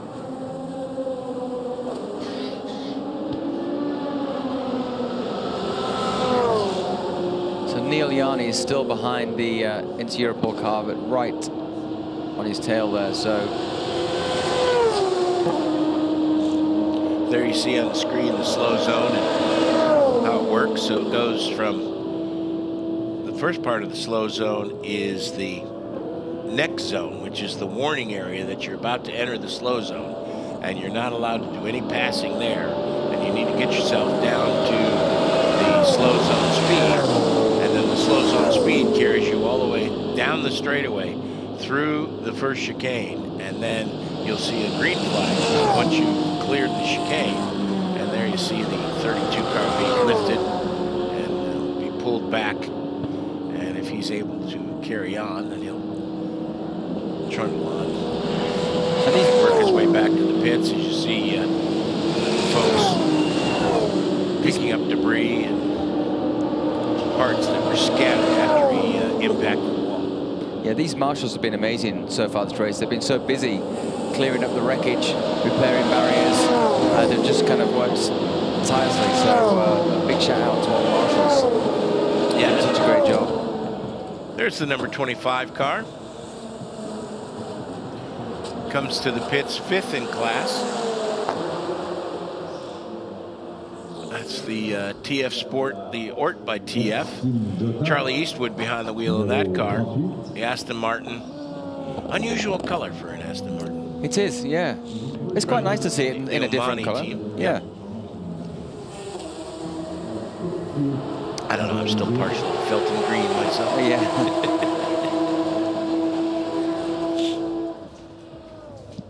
Yeah, the Project One car is pulling out like a nice gap now, 34 seconds over the second place AF car, so doing a great job there. Gunnar Jeanette's got a lot of experience, as you well know. Yes. You've raced with Gunnar. I have. And he's an experienced Porsche racer. Another guy who has kind of lived that Walter Mitty existence of being a, you know, what does Gunnar do for a living? He's Gunnar. He's Gunnar. Yeah, that's right. That's what he does for a living. He's Gunnar Jeanette. That car going slow there. What number is that one? Is that actually the car that crashed? Looks like, yes, I think that is actually the Interpol. A little damage on the front, so I would think that it is. And it's about, the timing is about right. Although it them does to say have set him down. It does say the 32 car is stopped, so maybe it's... No, it's on the... he's moving on the little map there. You can see him. Okay. In comes the AF LMP2 car. AF Corsa, number 80. Again, that's another car that had a pretty good run near the front for a while. Is now 11th in class, 23rd overall. Norman Nato behind the wheel of that car. Work continues on the Jota Porsche, the Hertz team Jota Porsche. These guys won't give up. Yeah, and I think for these guys, they've done such an amazing job, and the performance of the car is amazing. But they are new to the car, so when they have a problem, it's you know, it's perhaps more of a problem because they're not so probably familiar with repairing it or fixing the car, certainly at speed. So it's going to be you know, more of a challenge for these guys to get the car back on track. Guy, for those who, like me, have just stepped away for an hour and wondered what the heck had just happened to this race, what the heck has happened to this race? What happened to the 38 Josie Porsche? Is that legacy of their earlier crash? I don't know. They've just come in the pits again. They were running really well, actually. They were solidly in the top 10, back amongst the other hypercars. But they've come back and pushed the car back into the pits, and I'm not quite sure what the reason for that is. And just saying, because they are new to the car, it's probably going to take them a little bit more time to get it fixed, because they're probably trying to figure out themselves. You know, they're learning about the car all the time. But either way, I think so far they've done a great job and should be proud of their efforts. But we've got a real good battle. Buemi's leading now. It's only a couple of seconds from James Collado. You've got Menezes, who's taken over from Nico Muller, who drove a great stint and led. I mean, arguably you could say that I'd love to know the numbers, but I wouldn't be surprised if the Peugeot's led the most laps so far. It seems to be out front for a long, long time. And then you've got Alex Lynn not far behind him. So you've really got those sort of the top four are solidly in it, you know, with the number 6 Porsche kind of on the fringes, but certainly not out of it. Francesco Castellacci handing over to Thomas Floor. I'm getting, judging by the body shape, that is the 54 AF Corsa Ferrari silver car that is currently lying second overall in the GT AM, second in the GT AM class. Project One AO Porsche, the number 56 car of Gunnar Jeanette, is that class leader. That is Rexy, for those of you watching in Technicolor. And third place, Daniel Serra for Kessel Racing. Daniel Serra spent a lot of time racing successfully with Paul Dall'Alana's crew in the 98 Northwest AMR Aston Martin. Now back where he sort of started his GT career in Ferraris. 57 Kessel Racing car. Looking here at the lead battle between the number 8 Toyota Gazoo Racing, the 51 Ferrari AF Corsa car Sebastian Buemi and James Collado. And that's come right down again. It's Sebastian Buemi is playing around with the roll bars. The team had sort of said to him, you know, what can they do to help? Buemi was playing with the roll bars. He's clearly not 100% happy with that car, and he's trying to find the balance. And James Collado's gradually chipping away at that lead. And again, Menezes in the Peugeot, they're hanging in there. They've got the pace. You know, they're there on merit, not by luck. They are absolutely in the fight, and you know, great to see them there. White flags just being waved there, so that'll be the slower 32 car on its way back in. 63 still at the side of the track, so that car has not got back underway. That was at the first, was it the first chicane? It's not at the first chicane now. In fact, that's no longer showing a stop, so that is moving as well. So both those cars on and off down there are going. Running on board with Collado. You just saw him down into Indianapolis having a look and going briefly by an LMP2 car, which then had the better line of ball grip and came back past him, because at low speed there's very little at all in terms of performance between the LMP2 car and the hypercars. And indeed, actually, the GT cars, their minimum speed is almost identical, I would think.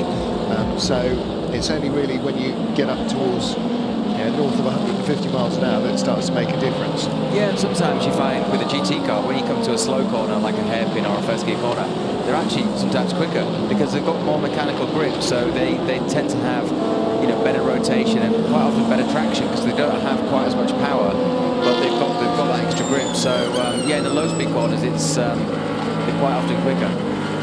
Gap between the lead cars, Toyota number 8, the 51 Ferrari, just seesawing to and fro. You can see them in a progression from 3 seconds down to 1.6, down to 1.2, out to 1.8. In fact, halfway around the last lap, it was down below a full second. You can see there Ferraris, E&G crew. Well, these are the guys that are producing Ferraris behind the scenes footage as well. Some friends and colleagues of ours. Through the gravel goes the number 3 car of Sebastian Bourdais and his colleagues. Who's aboard the 3 caddy at the moment? That's Scott Dixon of this parish. And we've got a 5-second penalty for the 94 Peugeot for a pit stop infringement. So that's going to cost them. Well, that will be served at their next pit stop rather than a stop and go. Yellow at marshal post 11. And that is at the first chicane. Well, there we go. Is that 94 Peugeot? That's a replay. Yeah. Just a replay of them riding the curves. That car in 3rd place, the 3 marker lights. Red showing it's the hypercar class. 2 marker lights on the 51 car, 2nd in class, and 1 red marker light on the number 8 Toyota. And that shows it is the class leader. You get the same with the 94 has stopped. That is sideways. That is the 3rd place Peugeot. Damage to the barriers, whether it was that car or another that has he actually bounced off the barriers? I think he might have. Yeah, he's on board.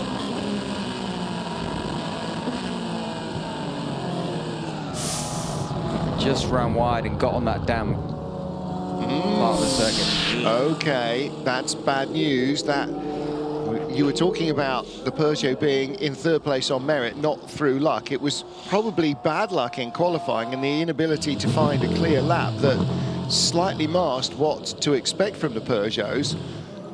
We had hoped that they would come good here, that their ground effect, no rear wing aero design package would work best at Le Mans, probably the track that it was exclusively designed for. Win Le Mans, survive the rest. But that, did he get on the damp? It looked. That's what it looked like. Yeah. And they've all been still telling their drivers, stay off the dam. And the problem with the curbs, you know, no matter how much the cars dry out the racing line, around the edges of the curbs and in the corrugations of the curbs, that's where water lurks. So what is a low grip painted surface anyway becomes a very low grip or no grip painted surface when it's wet. Did you guys ever get a report on what was wrong with the 38 car? No. It was the crash detection, the black box. It had failed, and the ACO said you can't run without it. it better that I stop and remove the front nose because it's dragging, or do I keep driving? You tell me. Then by maximum 80 kph. All right, well, we'll forgive him the €10 fine for front nose. In extremis, I think we'd all be there. Americanism. But you know, really valid question from the driver. You know, am I going to do more damage by this thing coming underneath the wheels? And we think of Jose Maria Lopez in a Toyota at Sebring. Maximum 100. Maximum 100. All my lights are off. I am so sorry. My lights have gone off, I'm so sorry. All right, well, you know, he's not the first to make a mistake. Now, is that just the carcass of the tyre, or has somebody spat a wheel off? And where is that, and whose tyre was it? It looks like it's the exit to karting. All right, the good news is it made it clear across the track without anybody collecting it. But whose wheel is it? Now, a Michelin engineer might be able to have a fairly educated guess at what width of tyre that was. And what would that tell you? Well, it might tell you, if it was from a hypercar, which hypercar it was from, because the Peugeot has equal sized tyres front and rear, and it's unique in the hypercar field. Most have a narrower front and a wider rear tyre, including the Toyota. So the Peugeot is the outlier there, and as a result of the way that it's had it, or they have chosen to use the maximum tyre contact patch that they're allowed, Peugeot is actually allowed to deploy its hybrid drive above 150 kilometres an hour, whereas for all the others, particularly the Toyota being it's 190 kilometres an hour before they Ferrari guys are telling us that in a lap that in qualifying is 3.5 minutes and in the race is more, you know, 3:40, 3:50. They're only using about 6 seconds of hybrid power a lap. Now, the misapprehension or misunderstanding perhaps of the hybrid deployment is that in this small set in hypercar there is a maximum total amount of energy that the car can produce at any time, and that's measured by torque sensors on the drive shafts, on 2 if it's two-wheel drive, or 4 if it's four-wheel driven. And when the electrical power comes in, then the internal combustion engine power is subtly reduced by the electronics, so you don't have more power, it just comes from a slightly different source briefly. Reports are that tire was from the 45 car. Okay. The CrowdStrike, the Algrave entry. Okay. And also, correct me if I'm wrong, but I think this is the first warning we've seen for abusing track limits, and it's going to Alex Lynn. Yeah, in the number 2 caddy. Each driver, it used to be the case up until the end of last year that each driver would have a maximum of 5 warnings before incurring a penalty per stint. It is no longer per stint, it is the entire race, driver by driver. Now the car doesn't earn them, so you don't get in with 4 penalties already on your car, and then the first time you meander over the white lines have to go and do a drive-through. It is per driver, but it does mean that if you, let's say you're a bronze driver and you exceeded track limits 3 times on Saturday, didn't drive during the night, when you get in on Sunday, 2 strikes and you're back in for a drive-through penalty, which to a degree sounds like an awful lot of a harsher regimen. But stay within track. Well, in the words of the great Doc Hudson, stay on the grey stuff, son, that's what it's there for. Pit stop car 50 under investigation. When it's not your race, it's not your race. That's the second of the AF Corsa Ferraris. That's the car that stopped for a cooler change, and that was for the ERS, so the electrical recovery system. That system's water cooler had been pierced by a stone and was leaking, and so they suddenly had higher than satisfactory temperatures in their hybrid system, and that is devoutly not to be wished. Yeah, and I wonder if that was the same kind of water leak that happened with the Porsche. Again, these things are super sophisticated. We heard earlier in the race that somebody had to stop for repairs to a power steering cooling system. He's done a great job bringing this car back. Yeah. There's a lot of sparks. Yeah.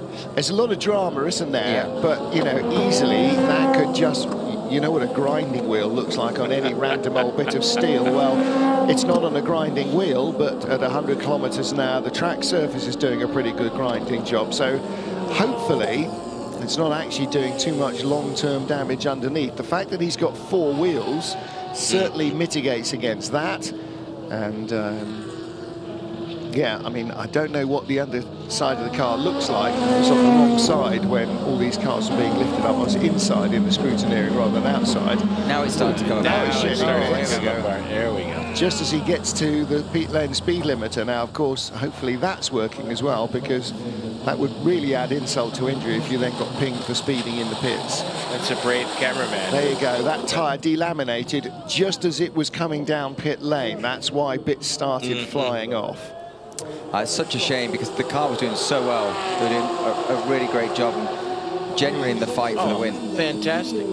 Fantastic. Had 2 great stints. Well, now that leaves us with 4 cars on the lead lap as we get to close on 11 hours, just over 11 hours of the race remaining.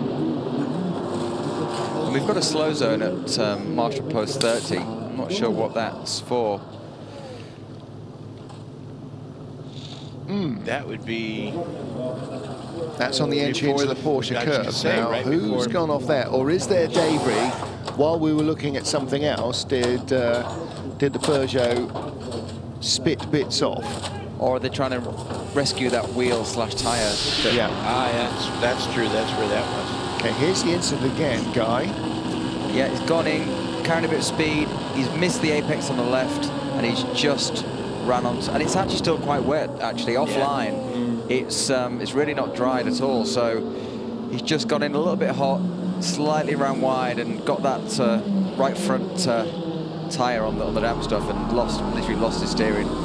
That that first chicane on the Mulsanne straight has been the real area of contention for everybody. See the bit of debris that he was driving by there, and there finally the tyre delaminated. So that's been coming in locked. Yeah, right. I mean, not locked by the brakes, but just not turning. And so it's eventually machined its way through the tread of the tyre. Not luckily the carcass, and luckily again because the team allowed him to come back in at up to 100 kilometres an hour, not halfway around the lap where it then ripped the pieces off the car. Miguel Molina watching the action from the Ferrari Corsa garage. Again, this battle between the 2 very equally balanced cars. Sebastian Buemi in the number 8 Toyota, multiple race winners and world champions. James Calado, also a multiple world champion. He and Alessandro Pierguidi in the 51 car, 3-time GTE Pro world champions when that was the thing. As recently as last year. Last year, that's right. Indeed. Defending. 3 and 4 seasons. I mean, that makes it sound like they were utterly dominant. They weren't utterly dominant. It was an utterly tough fight all the way through, and they just managed to get the upper hand over their Porsche rivals, Michael Christensen and Kevin Esch, and they had a world championship as well. That was the missing year for the Ferrari trio. And he's back to us there, walking away. Battistucci Bregliasco. I get many more Italian-sounding team managers than Batti. Mangiamate Ferrari's not doing too badly, I guess, for somebody whose firm runs Ferraris for a living. Not related, at least not closely related to Enzo Ferrari. At some stage, you imagine there is some distant relation, but it's not distant. It's no offense, but it's not like Smith. No, indeed. Goodness gracious! I mean, you can barely count the number of Smiths who won Le Mans without taking your shoes and socks off. Well, that's right. Is there another?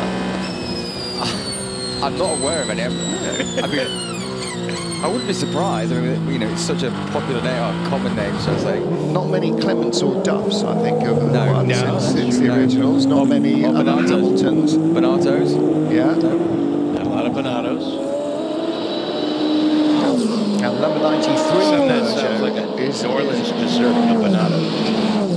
93 Peugeot now becomes the team's better placed car as the 94 car slips down the order. That's how tight the battle still is with 12.5 hours to go, because I'm now at that point where I'm subtracting time of day from amount of race left and earlier. That's why I brought a studio clock in. It still didn't help me because I'm still looking at the wrong counter, trying to figure out whether it's counting up or down and whether it means time to go or time elapsed. So we're getting close to the halfway point. 38 minutes away. And each of the teams that started the race has still got a healthy car in the hypercar class. One Toyota, one Ferrari, one Cadillac, one Porsche. And actually, the two Glickenhaus cars, are they laps apart? No, they're on the same lap, aren't they? They're actually 40 seconds apart, the two Glickenhaus cars, Liv Leopard and Frank Mayer, and in 8th and 9th. They're having like an inter-team battle.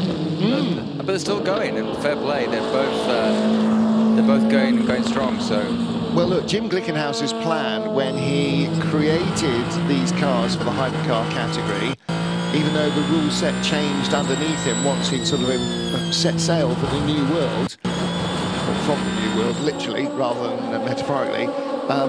His plan always was to be able to be watching cars bearing his own name that he had made and designed and conceived, racing down the Mulsanne straight at night, just like the cars of his childhood hero in Luigi Chinetti, and he did that. And more than doing that, last year one of his cars ended up on the overall podium at Le Mans. So as far as he's concerned, that is a huge number of boxes ticked. He would love more people to have come and run cars. He would love to have had customer cars running. That never quite transpired, and as a result, he's got a program that is struggling for funding.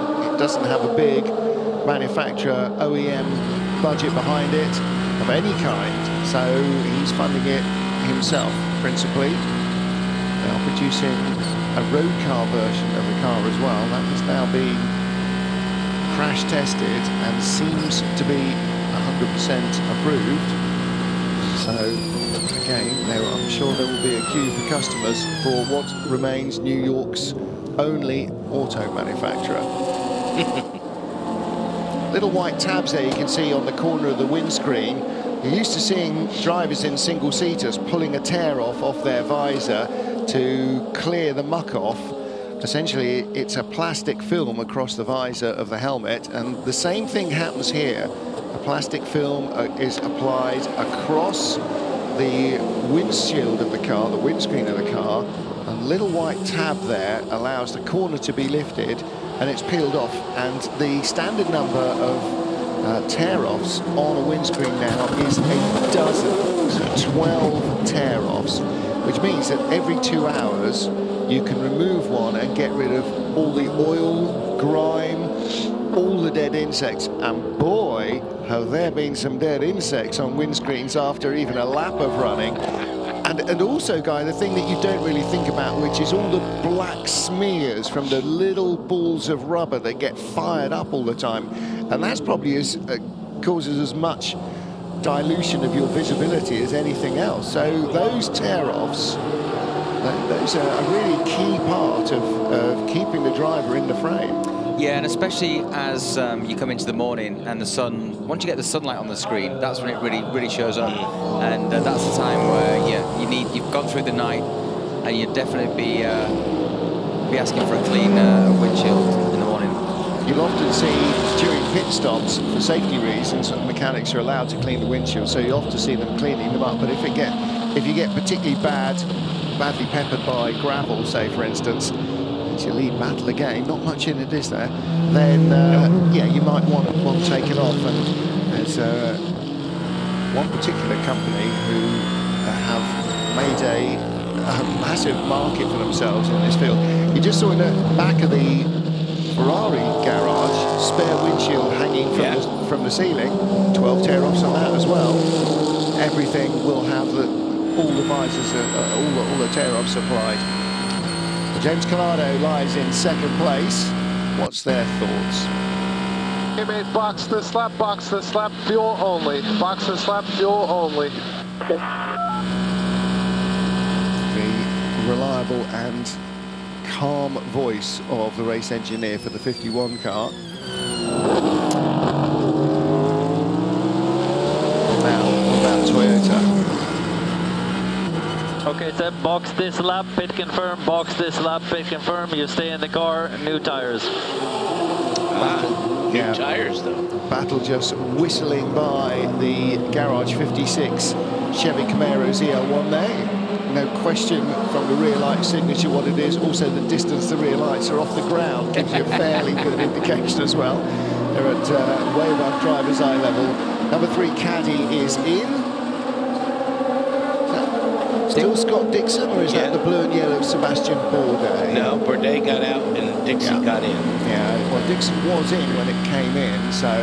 No, what I'm saying is early on the last driver change. On the last change, so he's recently in. Andre Lotterer is in the number 6 Porsche in 3rd place. He's just stopped. So, fourth place, he's number 2 caddy of Alex Lynn has now cycled up to the top of the pile. Alex with a penalty hanging over his head, isn't he, Guy? Well, a warning. He's got a warning. He's on a warning,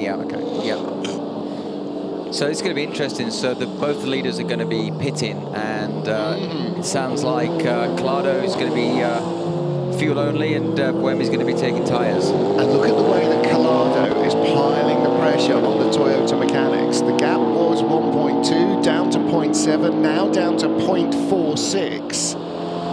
They are going to be almost within touching distance coming into the pit entry. Yeah, and there they are. There he is, and that puts big pressure on both teams to perform, and that's an indication of how Ferrari are comfortable in their skin with this car, with this team, with these drivers. It's like they've been doing it for a decade, and to a degree, a large part of the team has. The team is a mélange, that's not the Italian word, but a mixture of of course GT engineers and technicians and Ferrari Formula 1 engineers and technicians, and they came together as this program sort of started to grow less than 12 months ago, considerably less than 12 months ago, and look at that. You don't get a closer battle than that. If they're like that still in 12 hours and 30 minutes, then, oh boy, are we going to have a finish. And this is, you're going to see a little bit of the advantage of having either the first or the last pit stall, because he will be able to start the service, as you can see right there, and then there's Collado. Well, it's a little bit like a slow zone. The guy who gets in first is going slower, and the other guy catches him, but then he's released from it first, and in terms of the slow zone, that gap should never grow or decrease. And the same with the pit lane here. The fact that the Toyota started work before the Ferrari stops means that the Toyota will finish work first, but it will have to get this far up the pit lane before we know whether they're ahead or behind. Now, countdown to what? And of course, is that a fuel count on the odometer? No, that count was we saw that count earlier. Yeah, not sure what that is either. Maybe that is fuel. No, there's the fuel rig. The fuel man has a little readout to tell him how much has gone in. For Toyota's on his way, no tyres. And there goes the Ferrari, because he did not change tyres. Wow. They have jumped him. Did the Toyota take tyres then? Yes, it did. Okay. Did we see that? Yes, we did. We did. So I'm not saying that then. I'm looking at something else. Guy and I saw it. All right, there we go. So, fresh tyres on the Toyota, but advantage Ferrari out of the pit stall. Now you would assume... How long does that advantage last? Because with those fresh tyres, it seems like he's going to eat his lunch, take his milk money. Depends how fresh Collado's tyres are. If they've only done one stint, they should be relatively good. For the first couple of laps, though, Buemi guy will have an advantage. That initial bite, particularly of a Michelin tyre, will just give you an extra couple of laps, maybe even 3 here, with that extra little bit of performance as we go again past the Chevy Camaro. Still going though, still going strong. Yep, all the way up to 24th of 36th overall. And again, Caddy cycles up to the lead of the race. So number 3 car is in a little bit of a zone of its own, 1 lap off the lead, but 1 lap ahead of the 93 Peugeot. And the 93 Peugeot, which is in 6th position, is a further lap ahead of the Glickenhaus duo.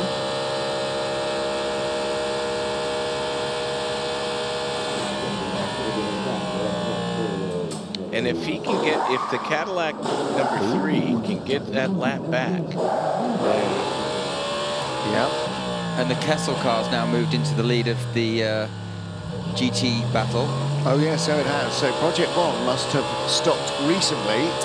PJ Hyatt's in the car. So in fact, he's their bronze driver. Yes, that car has stopped. So because Gunnar Jeanette was in it. Okay, so that's driver change there in the last couple of laps. We didn't see that, but that has happened. So PJ doing nighttime laps. You don't have to do nighttime laps. There's no mandation that a bronze driver or any other category driver has to drive at night, and some will not or do very little.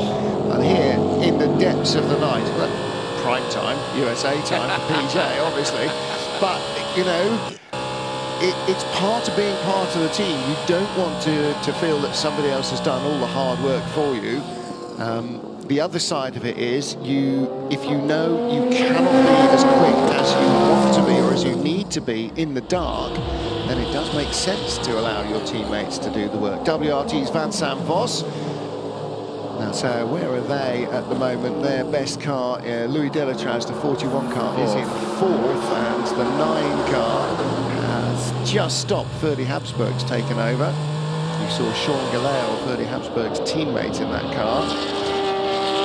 It's in the LMP2 class, which is being led by Duquesne Engineering's Neil Jarney. That car's had a bit of an up and down. Last time I talked about that car, it was skating round a tyre wall in the rain. Number 2 caddy leads the race. Box this lap, box this lap. Driver change to Richard. Keep working the fronts. Keep working the fronts. Now, does that mean there's going to be no tyre change? That's unusual, Guy Smith, for a driver to be told to work the fronts on the way in. Yeah, that is very strange. On the outlap for sure, but maybe they're going to, well, no, they're going to change drivers. Say if they're going to keep the tyres on, they want to maintain that heat, but obviously doing a driver change, they're going to be changing tyres, so yeah, that is a strange... You would think. You would think. Yep.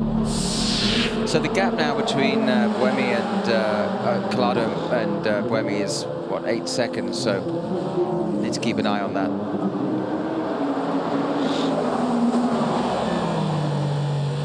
Keep pushing, Alex, keep pushing. We need to try to get the front tires up. You can do it.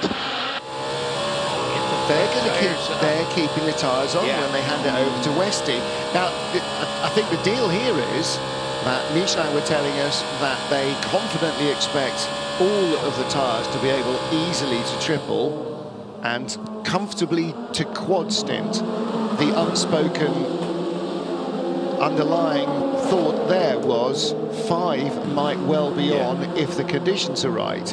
I mean, think about this circuit. It's actually not hard on tyres. It's not a particularly abrasive circuit. So in terms of doing the longer stints, it's not really as much of an issue. It's more of a structural thing that they may make a call from, just from a safety point of view. Yeah. So he may have done a double or even a triple on those tyres, and they may still be keeping the tyres on, but they just need him to keep that front tyre temperature up. You saw Nico Pino, the driver from, if you didn't recognise the flag on his chest, Chile. We don't get many Chilean racing drivers. He's just showing off, too. Yeah, it isn't bad enough that he's a really good race car driver. You juggle too. There's quite a lot that goes on. Those, what are the ones with the flashing lights on the board? Oh yeah, yeah. You know that yeah, guy. Of course, the reflex stuff. Quite a lot of that is done on medicine ball stuff. There was a tennis time, balls. Yes, exactly, with a physio. There was a time during the Jaguar era when Tom Walkinshaw came up with the bright idea of having an exercise bike at the back and getting the guys to do 5 minutes sprinting on it to really get the adrenaline and the blood pumping. We used to do that at Bentley. We had a same thing. Yeah. Just to get you in, because even if you haven't been asleep and even if it's daytime, you know, you just want the body to be absolutely red hot and ready to go. Not in terms of perspiration, but just the blood pumping and the adrenaline up, and especially this time of night, you know, you maybe a little lethargic and want to get the get the blood pumping. Yeah. Is that Arcadian rhythms or some other rhythm? It's Arcadian, isn't it? Yeah. Antediluvian in our case. 5 seconds added to the pit stop for the 8 car for a pit stop infringement. Now, that's the one thing that isn't is speeding in the pit lane. What it may be is a whole host of other things. Not having the earth strap connected correctly, removed too early, too many men working on the car, a tyre getting loose, a wheel not getting loose, various other little things, because the pit stops are quite tightly prescribed. There's no minimum pit stop time. You can be stationary for as long or as short as you want stroke need. Obviously there was some infringement.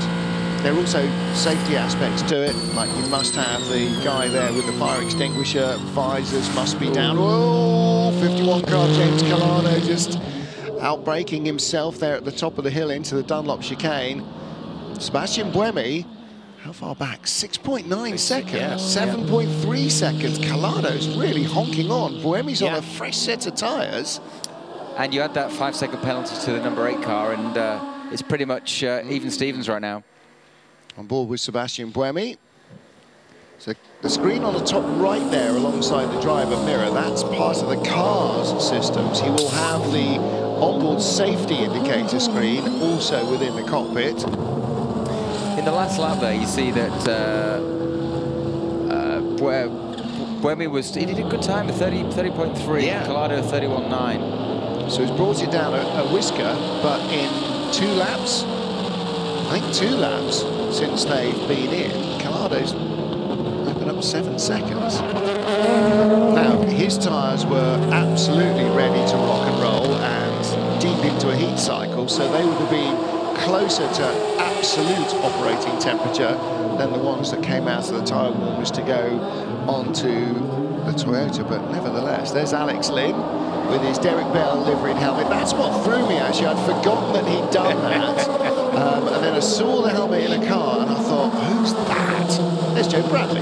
Morning, Joe. One of Washington's finer exports.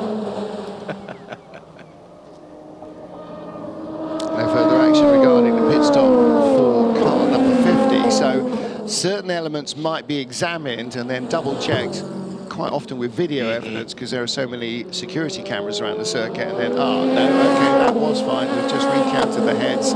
They didn't have too many men on the field at the right time, or whatever it was. And so often, I think events are reported and then scrutinised, then, okay, no harm, no foul.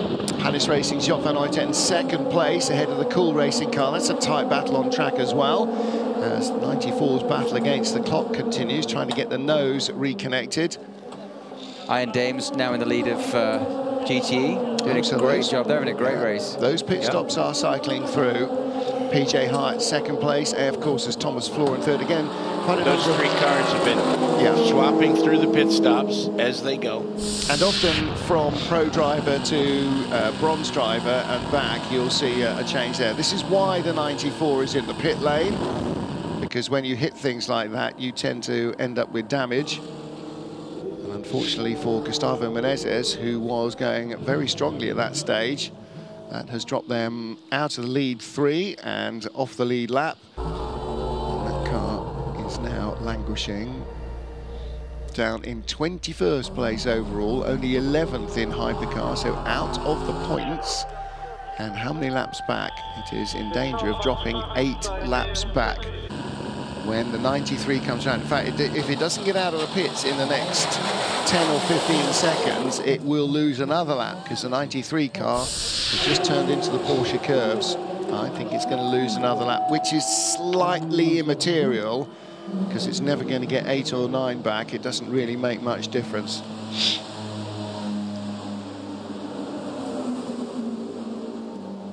And there are times, is he just going to come back out? He's going to come out slowly in front of the leader. In fact, he will not lose that extra lap. They've just sent him straight back out. So there goes the 94 car, and let's check who's in it. Gustavo Menezes back on the horse that threw him.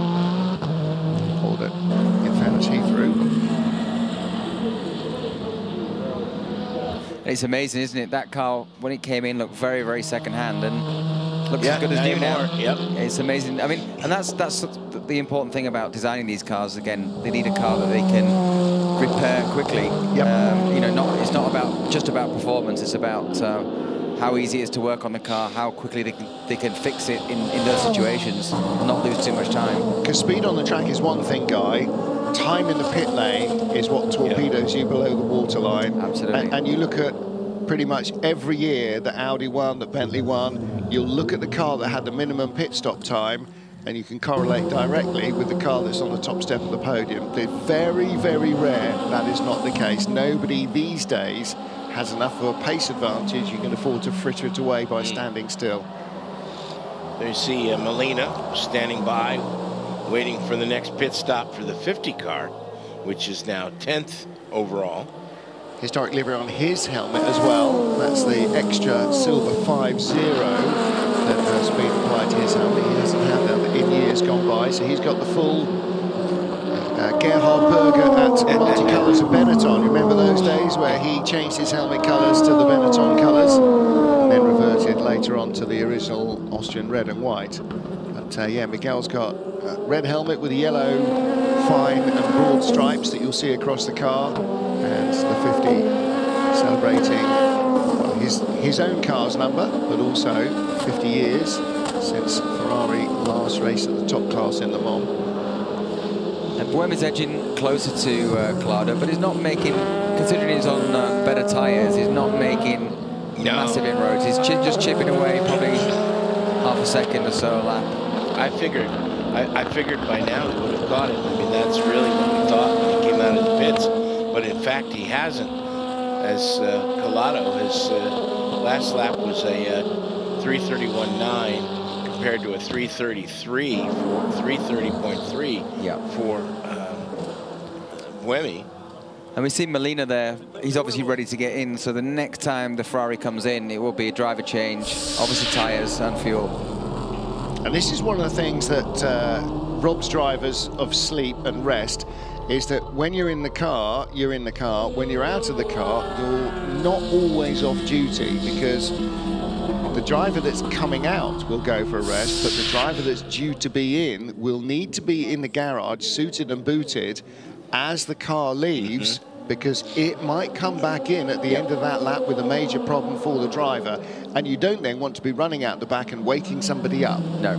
So your two-driver stint out of the car becomes a one-driver session out of the car, and for the other stint that you're not in it, you're sitting around. And again, in the wee small hours, that's where all the energy levels sort of sag. So standing around and chatting to people and looking at data and following the race and all the other stuff that tries to keep you occupied and alert, it's part of the unseen battle of being on top of your game when you get into the car. Exactly. You see, they're ready for a pit stop quite shortly, which seems quite short to me since it was last in. I don't. Well, it's the 50 car was in. Yeah. Okay, I get it. 3:01. Yeah. Well, it wasn't necessarily in at 3:01, but that is why that is the last time we had a report from Ferrari on what had happened at their stop. And Luca, their PR guy, and his cohorts are generally pretty quick. You normally find out within a lap or so of the car coming in what was being done. On the other side of that coin, Toyota, when you ask them what tyres the car on, they'll say Michelin. So there are ways of running the information to the broadcasters, and there are ways of running information to the broadcasters. Some WhatsApp groups are more useful than others. It's always interesting to find the people's positions when they want to go to sleep. They'll sleep anywhere.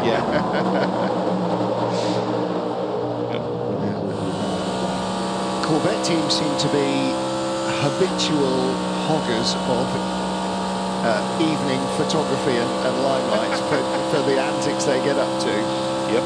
And none of that's gone away, whether they're in GTE Pro running their own cars or in GTM running the car for Ben, who remains in the car, in the 33 car, Ben Keating.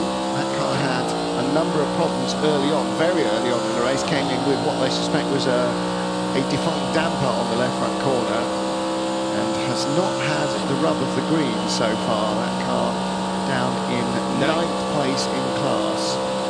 Worked its way back to 9th. It was much further down than that at one point. Yeah.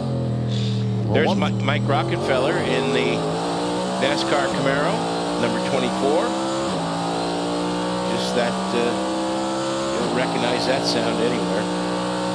It's funny when you are on board with the Cadillac, how you don't get the V8 rumble that you get from it as it goes by you when you're on the spectator banking. It's a whole different sound inside to what it leaves behind it. And it's got a deeper rumble in the car than the Camaro does, and a lot of that is due to the header configuration. The Cadillac header configuration is different than the NASCAR header configuration, and guys used to play with that a lot, and you could hear the tone of the engine, and you knew who was messing with their exhaust. Well, the tuning, other factor, and that's what they were doing. They were literally tuning the exhaust to help with the horsepower levels.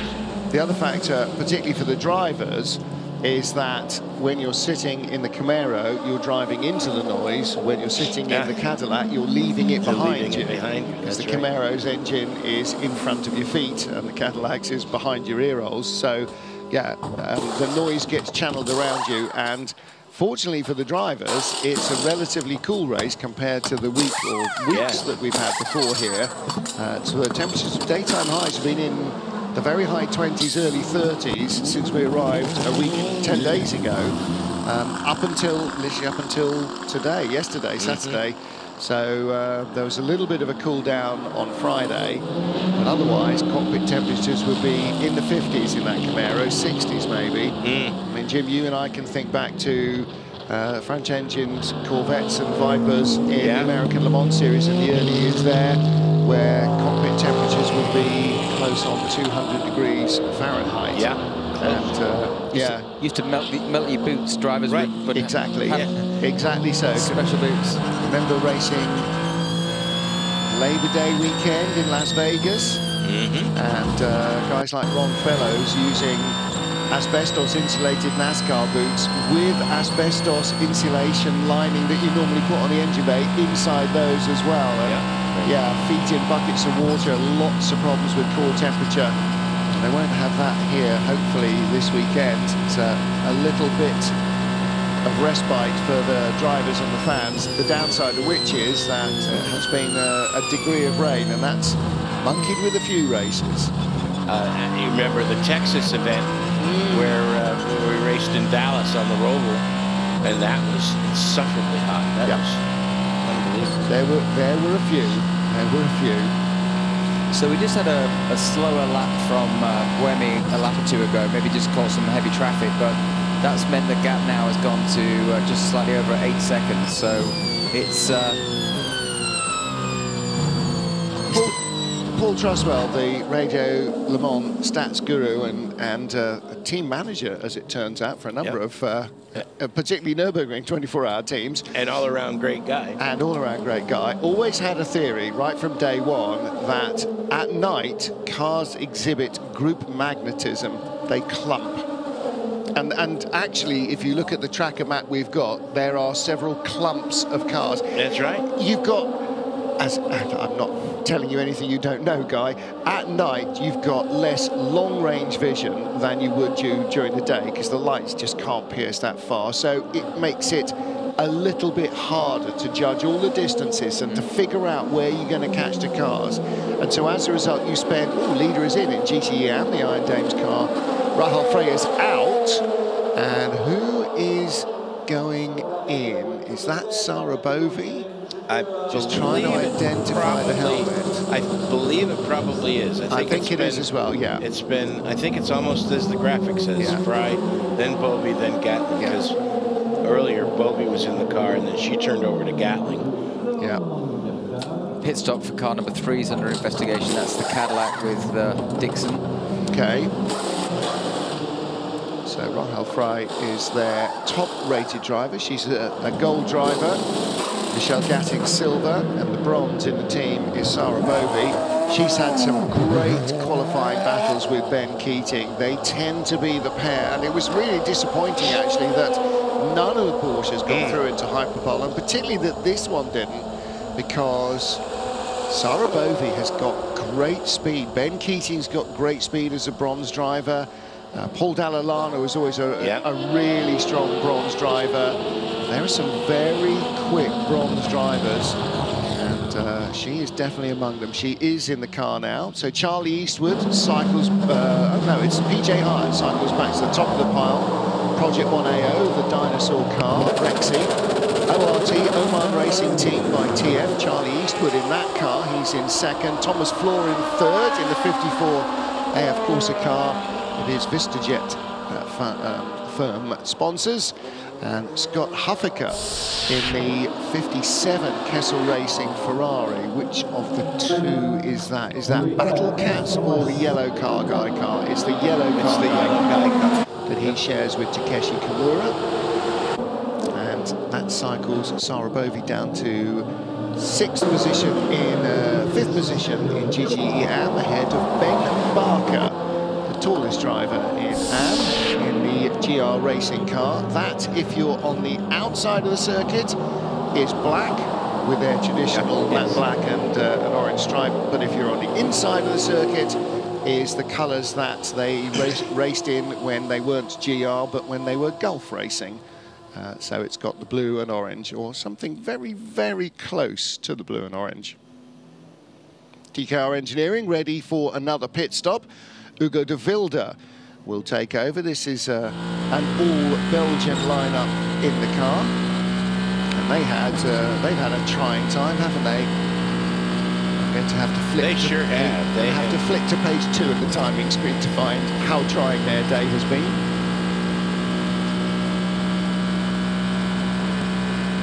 Flicking the wrong way, so I've gone back to the live feed. There we go. Eventually, DKR, our second from last running car, is the Inter-Europol car, Jan Magnussen, the 32 car.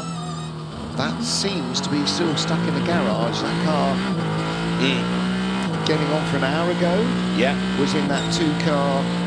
It was had a weird kind of crash going to the first chicane. It looked like as he was braking, the car turned sort of sharp left and head into the barriers. So I hope they've got that car back to the pits, but I'm not sure whether they'll be able to get it back on track or not. Race leader behind one of the 2 Cool Racing LMP2 cars, and in front of him, that is the ORT by TF Aston Martin. Charlie Eastwood currently in 2nd place in GTE AM. So as we track up the roads with James Collado, we will find out just how far ahead Charlie Eastwood is. And the next set of lights at the chicane would be the Porsche of Charlie Eastwood, I think. Struggling to get... This isn't actually a Cool Racing car, is it? No, I don't think originally it is. that was grey, but it's not. That might be the Jota car. Is that the Jota 28? I think you're right. Yes, it is. Yep. Good spot, Guy Smith. See the mechanics warming up. We've seen it habitually with the Toyota mechanics doing their Japanese calisthenics, but these guys, everybody seems to be doing just a little bit. And actually, I have to say, looks like he's going to a rave. Actually, the Henrik Motorsport guys, all their brakemen at the start of the morning, they're at the top end. They're at pit out. their morning warm-up is as a group to sprint down to pit in, turn and sprint back. Now that's the length of at least 2, probably 3 football fields. Then they turn and go again, and then they feel they're loosened up, ready for the day, whatever the day may bring. That's not immediately pit stop practice. That's just to get them into the field. And Jim, you were saying that particularly in the NASCAR Cup Series, the top tier, their pit guys, their over-the-wall guys, will tend to be Division 1 or college football players, basketball players, track athletes, you know, big power and strength athletes. They're not just guys who put the car together and then do the wheel changing as part of their job. They have a specific talent, and that is it, their speed and their power. Yeah, and it's not, it used to be, it was just an extra set of mechanics who did the pit stops, and in this case, they are guys who, that's all they do all week, is practice pit stops. They're just like any professional sports team. They have practice sessions, they have workouts, they have film sessions where they dissect all the pit stops from the previous week's races. They have data points. They all wear GoPros during the pit stop so they can analyze their technique.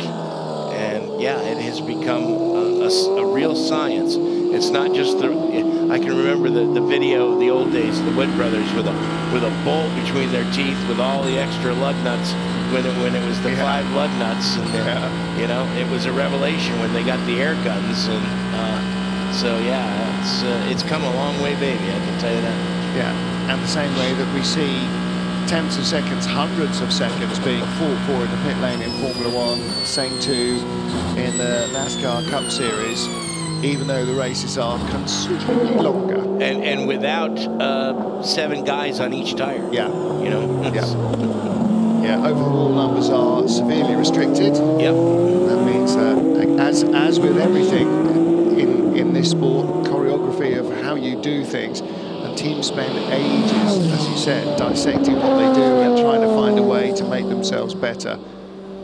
And actually, this is the introduction, was it a couple of years ago, 3 years ago, of the pit stop challenge for the teams. It didn't happen during COVID, but it was introduced before and then exhumed and restarted. It's a real matter of pride for the teams to be able to win the pit stop challenge, to be cock of the walk for the entire week of Le Mans as a crew. Never mind what your drivers, your car can do.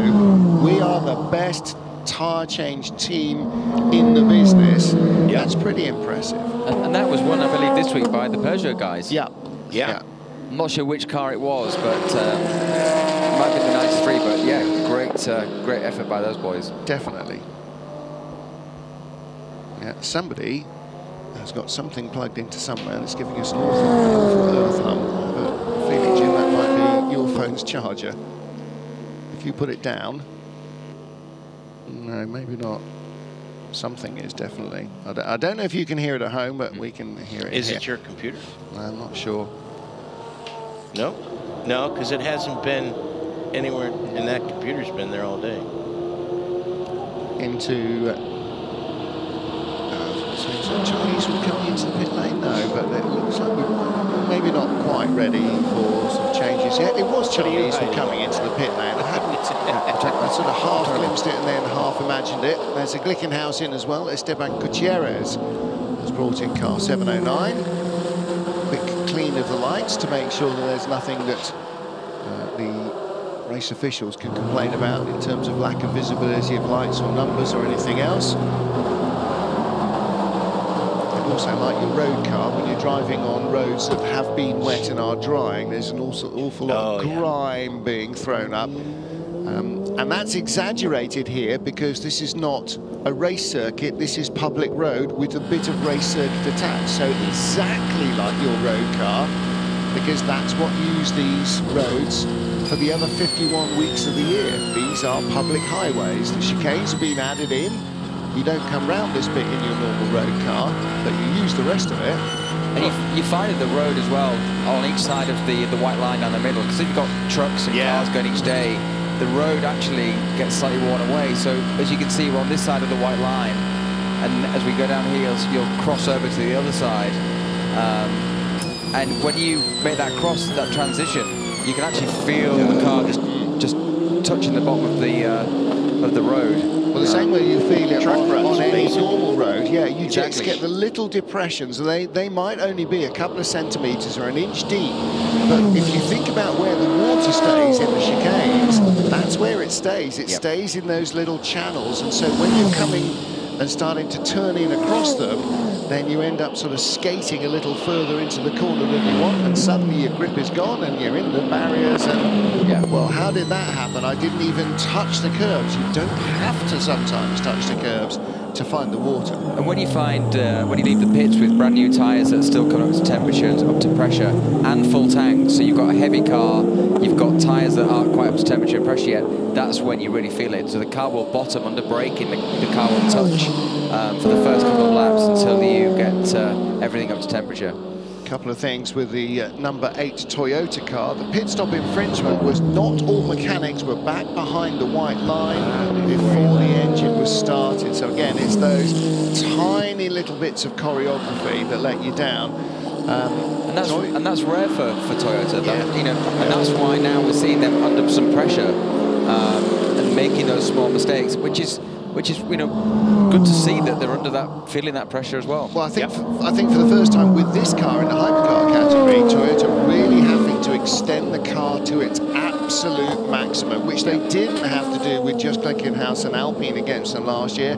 Glickenhaus didn't quite have the performance to really put them under the cudgels, and the Alpine didn't have a big enough fuel tank to be able to match them on distance on fuel, even if it could match them on pace. So it was always going to be hamstrung, and that was part of the deal. The other thing that happened in that number 8 Toyota stop was that there was 4 new tyres for Sebastian Buemi. The previous set had only been on for 1 stint.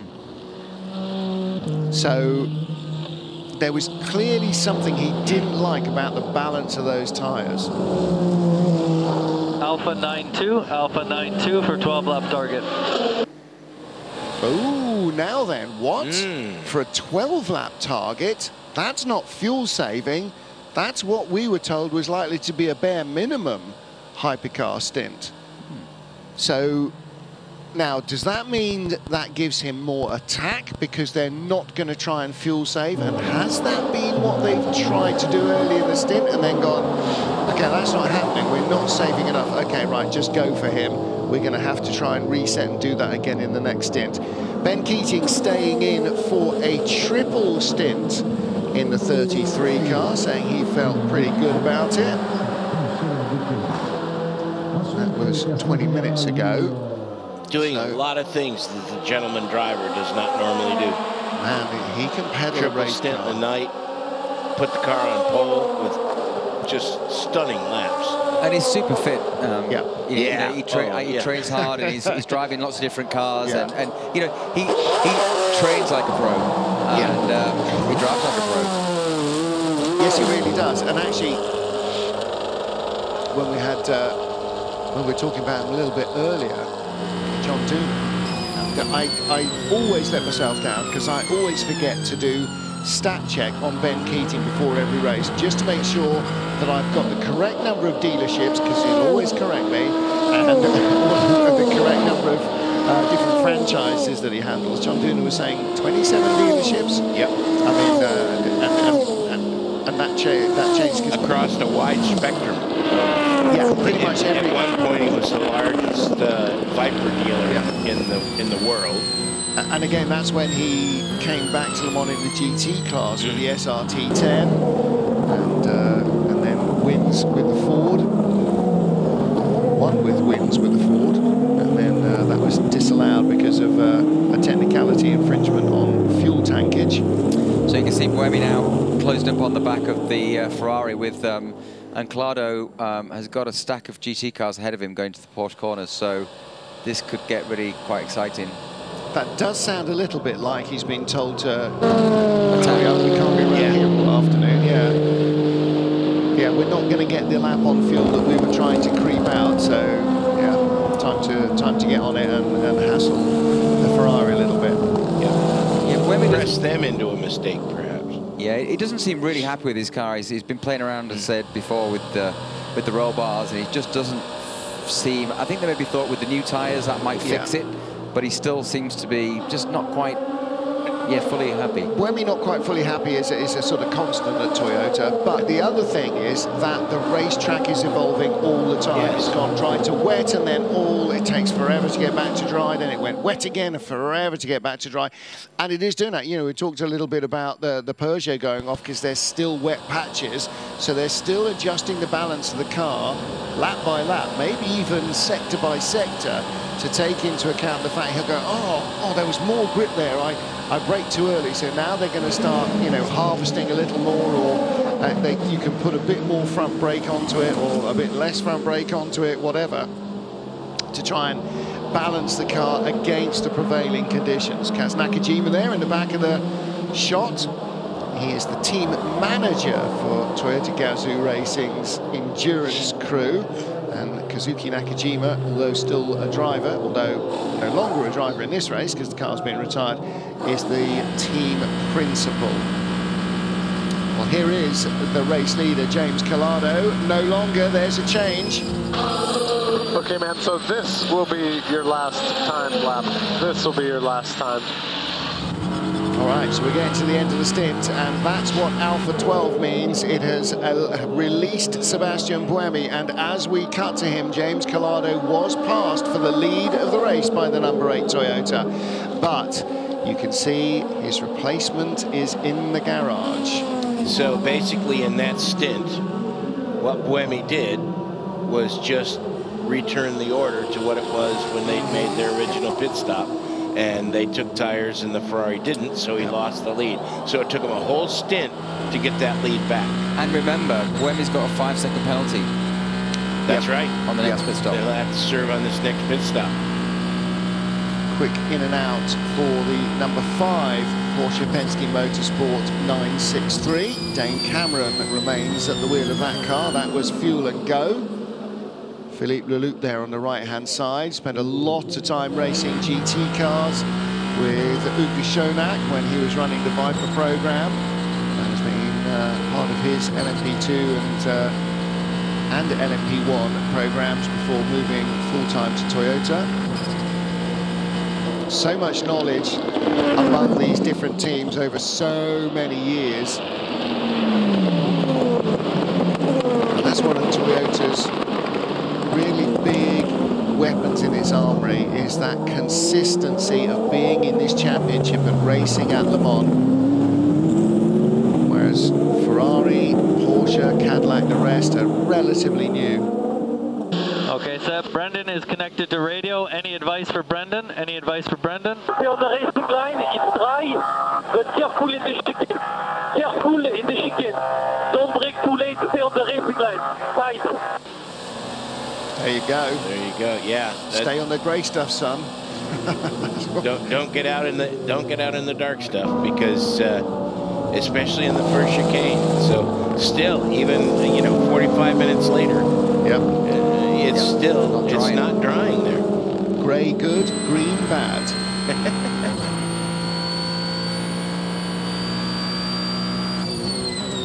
So you want to do one more lap? That is correct. That is correct. Stay out. Okay, now that will have been somewhere on the way down to Indianapolis, probably. Okay, let me just double check what you said. He said this will be your last timed lap. So you want me to do one more lap? Yes, stay out. Buemi's trying to build as much of a gap as he can before the pit stops. Well, because like you said, he has that 5-second penalty. Trying to recognise the helmet of who was sitting in the garage, but the penny didn't drop. I don't think it was Alessandro Pierguidi ready to take over the 51 car. Giovinazzi? I think it was. I think it was Antonio Giovinazzi. And Buemi's really pulled, since his passing, has pulled out a big chunk of time. But don't forget, he's on tyres that haven't done a stint yet, whereas Collado's have certainly done at least 2 while I've been in here, and may well be on their 3rd, conceivably, possibly on their 4th. Interesting that the last set of tyres on the Toyota only did a stint. And whether or not they had tried something with the medium and went, okay, that's not working, we'll keep them in the locker for when it gets a little bit warmer during the day, we need the softs, or whether it's something else, who knows.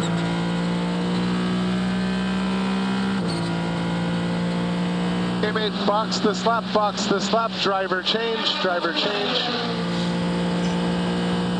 So Brendan Hartley will be getting into the number 8 car in place of Sebastian Buemi, and James Collado will be turning over, we think. Okay, Seb, great job. Box this lap, pit confirm. Box this lap, driver change for Brendan, and the penalties. Don't forget the penalties. Okay, well, he doesn't have to forget about the penalty. He's getting out of the car. He's just going to hand over the penalty to Brendan. And actually, predominantly, it's the team's job to remember the penalty, because the lollipop man will have to remember not to remove the lollipop. That is the signal for the driver to go. Do they serve the penalty at the beginning of the stop or the end of the stop? Doesn't make any difference. He's going to park the car and get out. Okay. It doesn't make any difference. You'll do it at the end. You'll stop the car, do fuel, do tyres, and then when you're ready to go, then you sit for a further 5 seconds. Then it's clear that that's been the way it's done.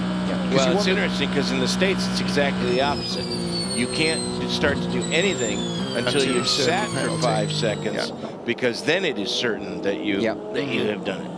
Well, then particularly it's certain for the team that you've done it, and then you're not creeping an inch here and a second there. That might be a more sensible way of doing it. I think the habitual way this side of the Atlantic, guys, that you do the pit stop and then you serve the penalty afterwards. Would that be the way you'd have done it? Yeah. Yeah. I think so. Yeah. For the officials, I can see it makes a lot of sense. Boom, stop. Tick, tick, tick, tick, tick. Okay, go. Yeah. And each of these cars will have an ACO or FIA official with them, an ACO official with them. There are FIA and WC officials in the pit lane as well, but there will be a pit marshal with each of the cars, and they report on every time the car comes in what it's done, how long it was there, and so on and so forth. So they will be informed by their head of station, 5-second penalty for this car, make sure it's served. So here they come. Here comes the 8 car. Hopefully we'll stay with it long enough to find out just what's going to happen.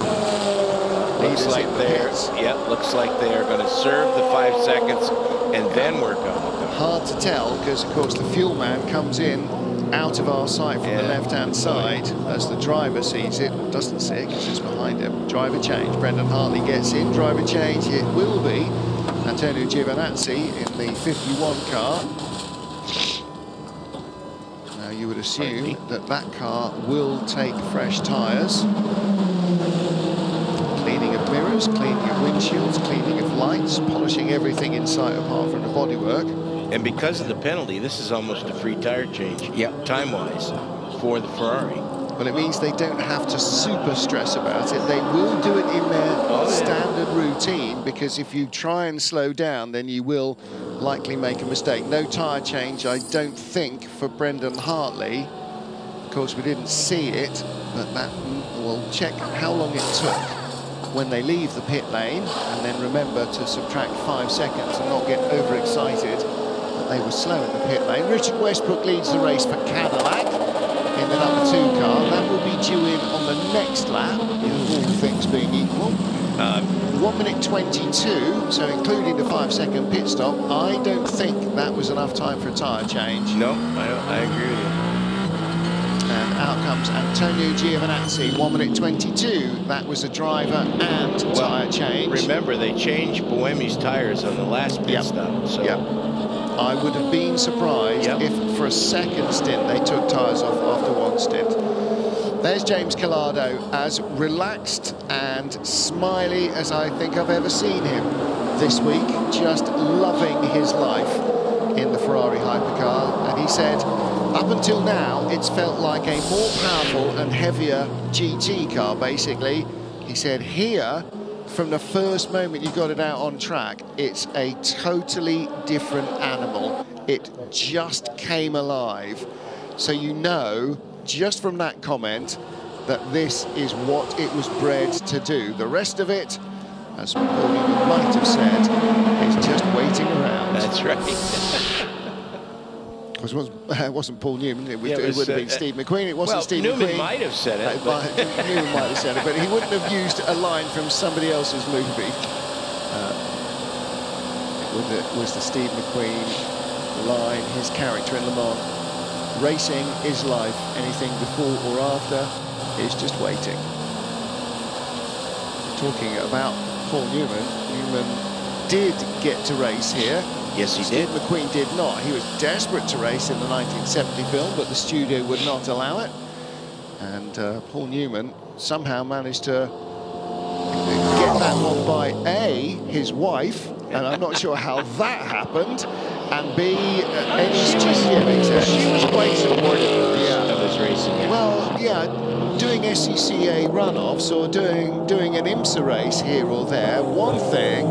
Le Mans with Dick Barber, that's a whole different thing, and that car finished second overall. And but for a couple of changes of luck, Paul Newman might have won in real life. Yeah, so changes of luck and a baguette with a belt. A belt in it. Yeah. The story of that is that the Whittington brothers, their car spat off an alternator belt. Yep. Which of the Whittingtons was in the car? Not Dick. No. That's a whole different story. No, it was Don. Don. Okay, so it was Bill and Don Whittington, the brothers. Yeah, their 935 spat off a belt, and initially, sorry, you didn't say Bill or Don?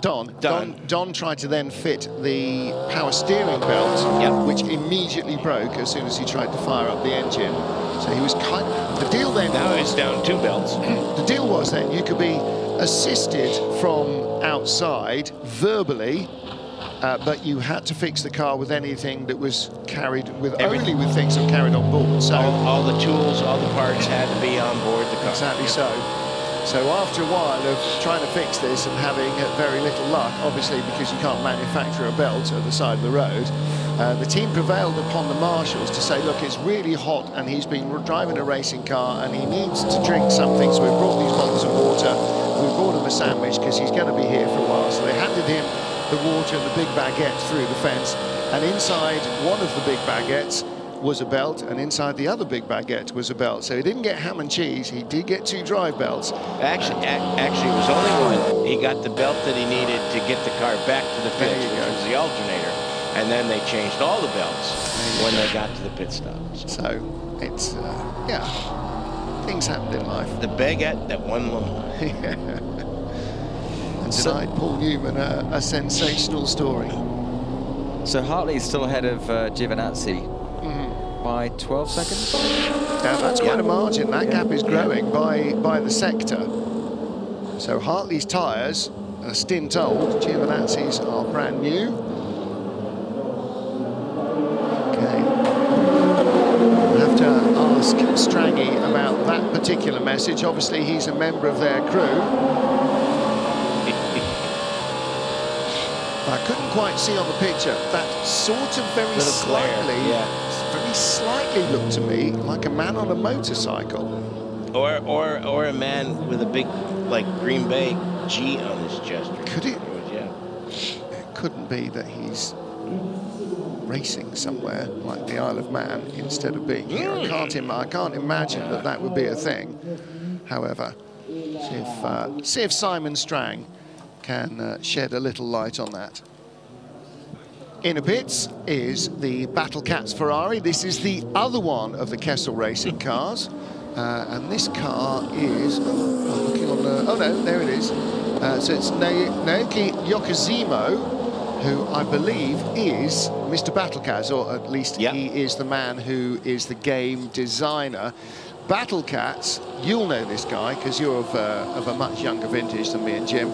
800 million downloads or yes, I heard something. that. I mean, an absolutely astonishing number of downloads of that game. Obviously, I'm going to have to go and have a look now to see what it's all about. I think I'll probably type it fairly quickly, as I do most electronic things. But yeah, and obviously he's somehow a good Ken Follett novel. I never tire of it. Electronic things I do. But that is the history of Battle Cats, or that's where Battle Cats comes from. Looking on the screen at our overall leaderboard, Richard Westbrook leading in the number 2 Cadillac from Brendan Hartley, who is definitely distancing himself in the number 8 Toyota from the 51 Ferrari of Antonio Giovinazzi. Andre Lotterer freshly into the number 6 Porsche, and I was going to talk about that a couple of minutes ago. We got distracted by something else. Lotterer just set the fastest first sector of the race in that car about 5, maybe 3 laps ago. Into the number 2 Caddy, and again it's a lap later into the pits than our lead duo. You just saw a glimpse of the sort of double helix 100th anniversary trophy here at Le Mans. The standard Le Mans 24-hour trophy that we used to seeing with the 4 pillars and the big number 24 on the top. I think those will also be presented to the other winners, but for the outright winning car and team of the Centenary Le Mans, that unique trophy will be presented. And clearly next year, in the 101st anniversary, it's no longer the right trophy, so it will be once and once only. And clearly at this stage as well, Jim, somebody somewhere is thinking about a design for the trophy that will be presented to whoever wins the 100th race. That's right. This is the 91st running of the 24 Hours of Le Mans. So in 9 years' time, all things being equal, and with a following wind, we might be here to witness who wins race number 100. And that will be a fairly epic deal. Who won the 100th Indy 500? That would have been Alexander Rossi. That was Alexander Rossi, wasn't it? That was where I was venturing, and I couldn't quite recall whether it was or not. Yep. In the Andretti Motorsports car. Yeah.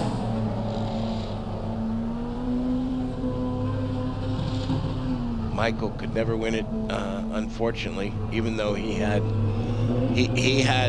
more than enough talent to win that race. He just didn't have enough luck to win that race.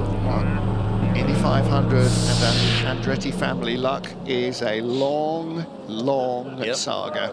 Most famous words at the Indianapolis Motor Speedway. Trouble for Mario and... Yeah. Although Mario did win it in 1969.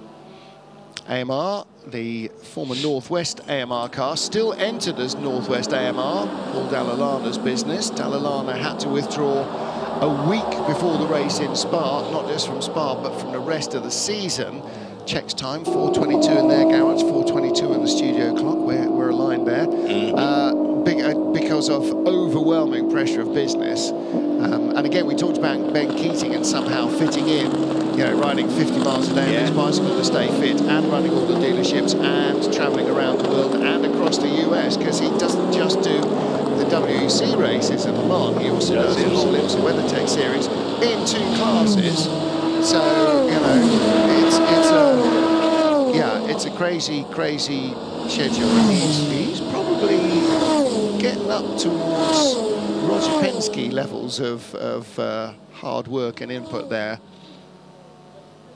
Still about 30 years behind Roger Penske. I was just going to say.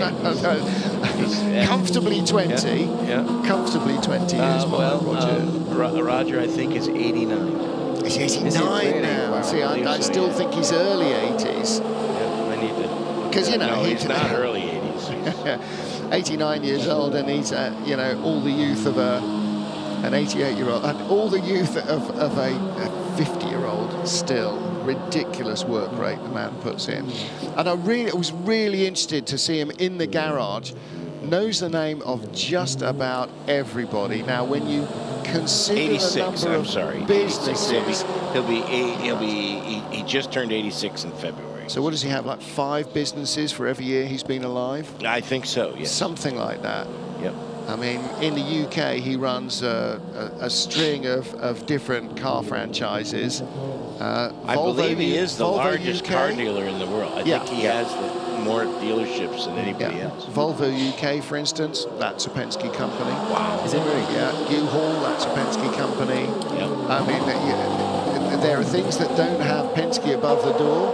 That's certainly our still Penske company. Yeah. Guy I know builds... Rob Dyson was the same way. Rob had, you know, I can remember being out there. Well, you know about Rob. I mean, we all know Rob Dyson. Yeah, we were we were in Sonoma, and we were going to go the next week or we were in Monterey going the next week to Sonoma, back-to-backs.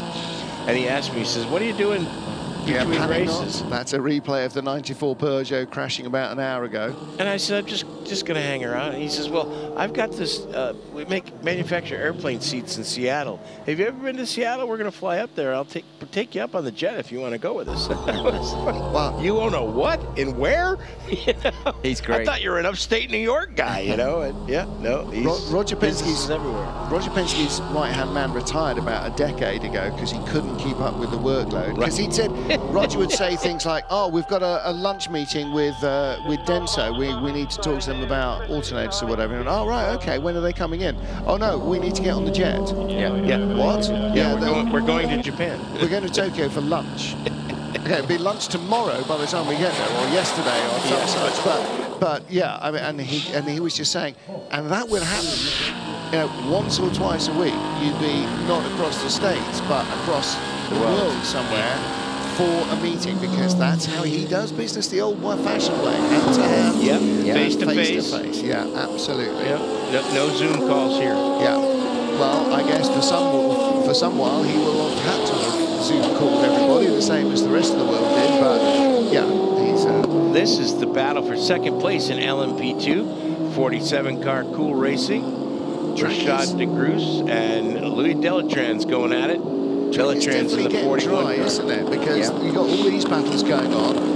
Iron Dames and Sarah Bovey that just set the fastest first sector of the race for her car in second place in GTE AM on this current lap. So now it's been a while since it's rained, and that's a good thing. Devoutly to be wished that it stays dry at least for another while, because normally when the showers have come in this race, it has produced carnage, and we've lost half a dozen cars. You know what slipped by us? Midnight? Halfway. Yes, halfway. Yeah, that's actually. Not midnight, but halfway. Half an hour ago, it was 4 o'clock Central European summertime, and halfway through the 24 hours Le Mans. And Hartley now is still pulling away from Giovinazzi. It's up to 17 seconds, so he's definitely got the advantage. Well, Brendan Hartley, particularly this season, has been just a little step above in the number 8 Toyota. Has really, really been driving out of his skin. I agree with you. I think he's probably, of that driving trio, is probably, I would dare say on the world stage, probably more underrated than the others. He's very quiet. I mean, yeah, to be fair, he lets his foot do the talking. He does. He does. Yeah, not at all a superstar-y driver. His wife and his little baby, she's no longer a daughter, toddler daughter, are here as well. Yeah, she stole hearts at the Passage. Yeah. Right. And running around with a little kazoo flag, and just and Brendan's wife was, you know, we were talking, and I says, well, there's no denying that child, because her hair's just like his. It was everywhere. First met him when he was racing in 2-litre Formula Renault, one of the armada of young Red Bull drivers. His history with that team went up and down, or with Red Bull went up and down, but that's the story for a lot of Red Bull drivers. Yeah, but he where dreams go to die, I think. He then joined Murphy Prototypes. Yep. That was his break into sports car racing. Small little team, but did a great job. But it was his first race here, wasn't it, with Murphy? Yeah, I think it was. Yes. Him, Mike Conway. Yeah, that's right. Yeah, a bunch of other guys. And in fact, Murphy Prototypes disappeared from World Endurance and from Le Mans 24 Hours for a few seasons, but they are back. Road to Le Mans. Were racing, you were racing against them, Road to Le Mans. So, and that's great, because that was always such a fun team, and you know, it was small, never hugely funded, but just got the job done in such a great spirit. And again, did find, you know, drivers who were maybe at a crossroads or a little bit, you know, had been neglected or forgotten. Well, you know, Karun Chunduk produced some great drives in that team as well. Evening, Karun. he apparently has dipped into the pocket for $9.99. He was messaging Apt earlier, going, "How come I'm not hearing you?" And he said, "Well, that's because I guess you haven't paid for the app." So I'm not paying money to listen to you talk. I do that every time we go to the pub. Apparently Anthony's pockets, according to Curran, are longer than his arms, very much in an Alan English style. Evening, Alan. But then he was messaging earlier, and clearly he'd heard what we'd seen before we moved in to take over from the Eurosport commentary day team, the part-timers. And so he has obviously dipped in for $9.99. So actually, if you are watching us overnight on Eurosport or on Motor Trend in the USA or any of the other broadcast partners of the World Endurance Championship and the 24 Hours of Le Mans, if you wish to see more of this, either during the course of the race and with live timing and all sorts of other extras that are on the app, or at Monza, or at Fuji, or at Bahrain, the season finale, then currently you will find the WC app to be at a bargain bucket price, a tenner, or in British money, just under 2 pints of beer. Or if you go to some bars, about a pint and a half, and certainly less than a glass of Pinot Grigio. So it is, you know, and that, okay, now it's for less than half Le Mans, but the rest of the season. In fact, we have just passed the midway point of the season. Yes, we have. We are now 31 minutes and 40 seconds into the second half of the season in terms of A, points to be earned, and B, well, not strictly points to be earned, because you don't get anything unless you finish this, but in terms of hours still to be raced, we've now done more than half. We're over the hump by about half an hour. So yeah, go to the WC app and £10, I would imagine that would be close to $10 and €10. Most things are these days close to parity, thanks to the B word that we can't talk about. And the other thing you can do as well... The dollar still doesn't stretch quite as far. Yeah, nothing stretches quite as far these days. Everybody's pretty well aware of that. It's about $12.95 if you use in dollar. The other thing you can do, if you fancy seeing a lot more of this, is again go to YouTube and find the FIA WEC YouTube channel. There's an awful lot of extra content above and beyond what you see in the races, and most notably is the All Access programs. The All Access programs changed format this year from 4 relatively short featurettes. It's become a 40-minute program. Very well done. And it is all, and from a TV director, that is high praise. Yep, very well done. It is all behind-the-scenes stuff with the teams, with the drivers. There's a program from Sebring, the season opener. There's a program for Portimao, race 2. There's a program for race 3 at Spa. And this one, I spoke to Cedric, who's the guy who produces and directs the whole thing, as he was coming back off the grid, and said, "How was that? Was it chaos?" And he said, "We've got enough for about a week's worth of programs already, and they haven't even started the race." So might be guys, part 1 and part 2 on this one. Yeah, exactly. Well, yeah, I mean, you know, Le Mans, the centenary of Le Mans probably does deserve a movie. I'm sure there will be 1 or maybe 2 or who knows more. It's Drive to Survive without the contrived drama.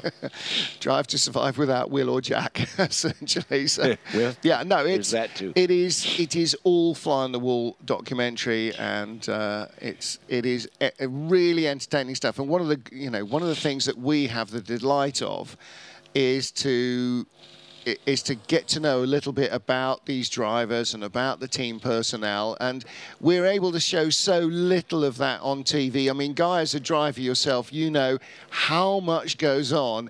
It is the tiniest tip of the iceberg that actually appears on camera, and the rest of it nobody really gets to discover until you get these, you know, behind-the-scenes camera docs. Yeah, and I think we've seen all these documentaries appear, and you know, I'm certainly a fan, because I think behind the scenes you want to know about you know, what goes on from the engineering to the engineering meetings and the politics, and you know, just to get here to be at the racetrack, there's so much effort and politics to get into this position. Well, you think, I mean, a classic example would be a driver like Alex Albon or Esteban Ocon, you know, 5 or 6 years ago, they'd have just been an also-ran in the back of the grid car that nobody knew or cared about.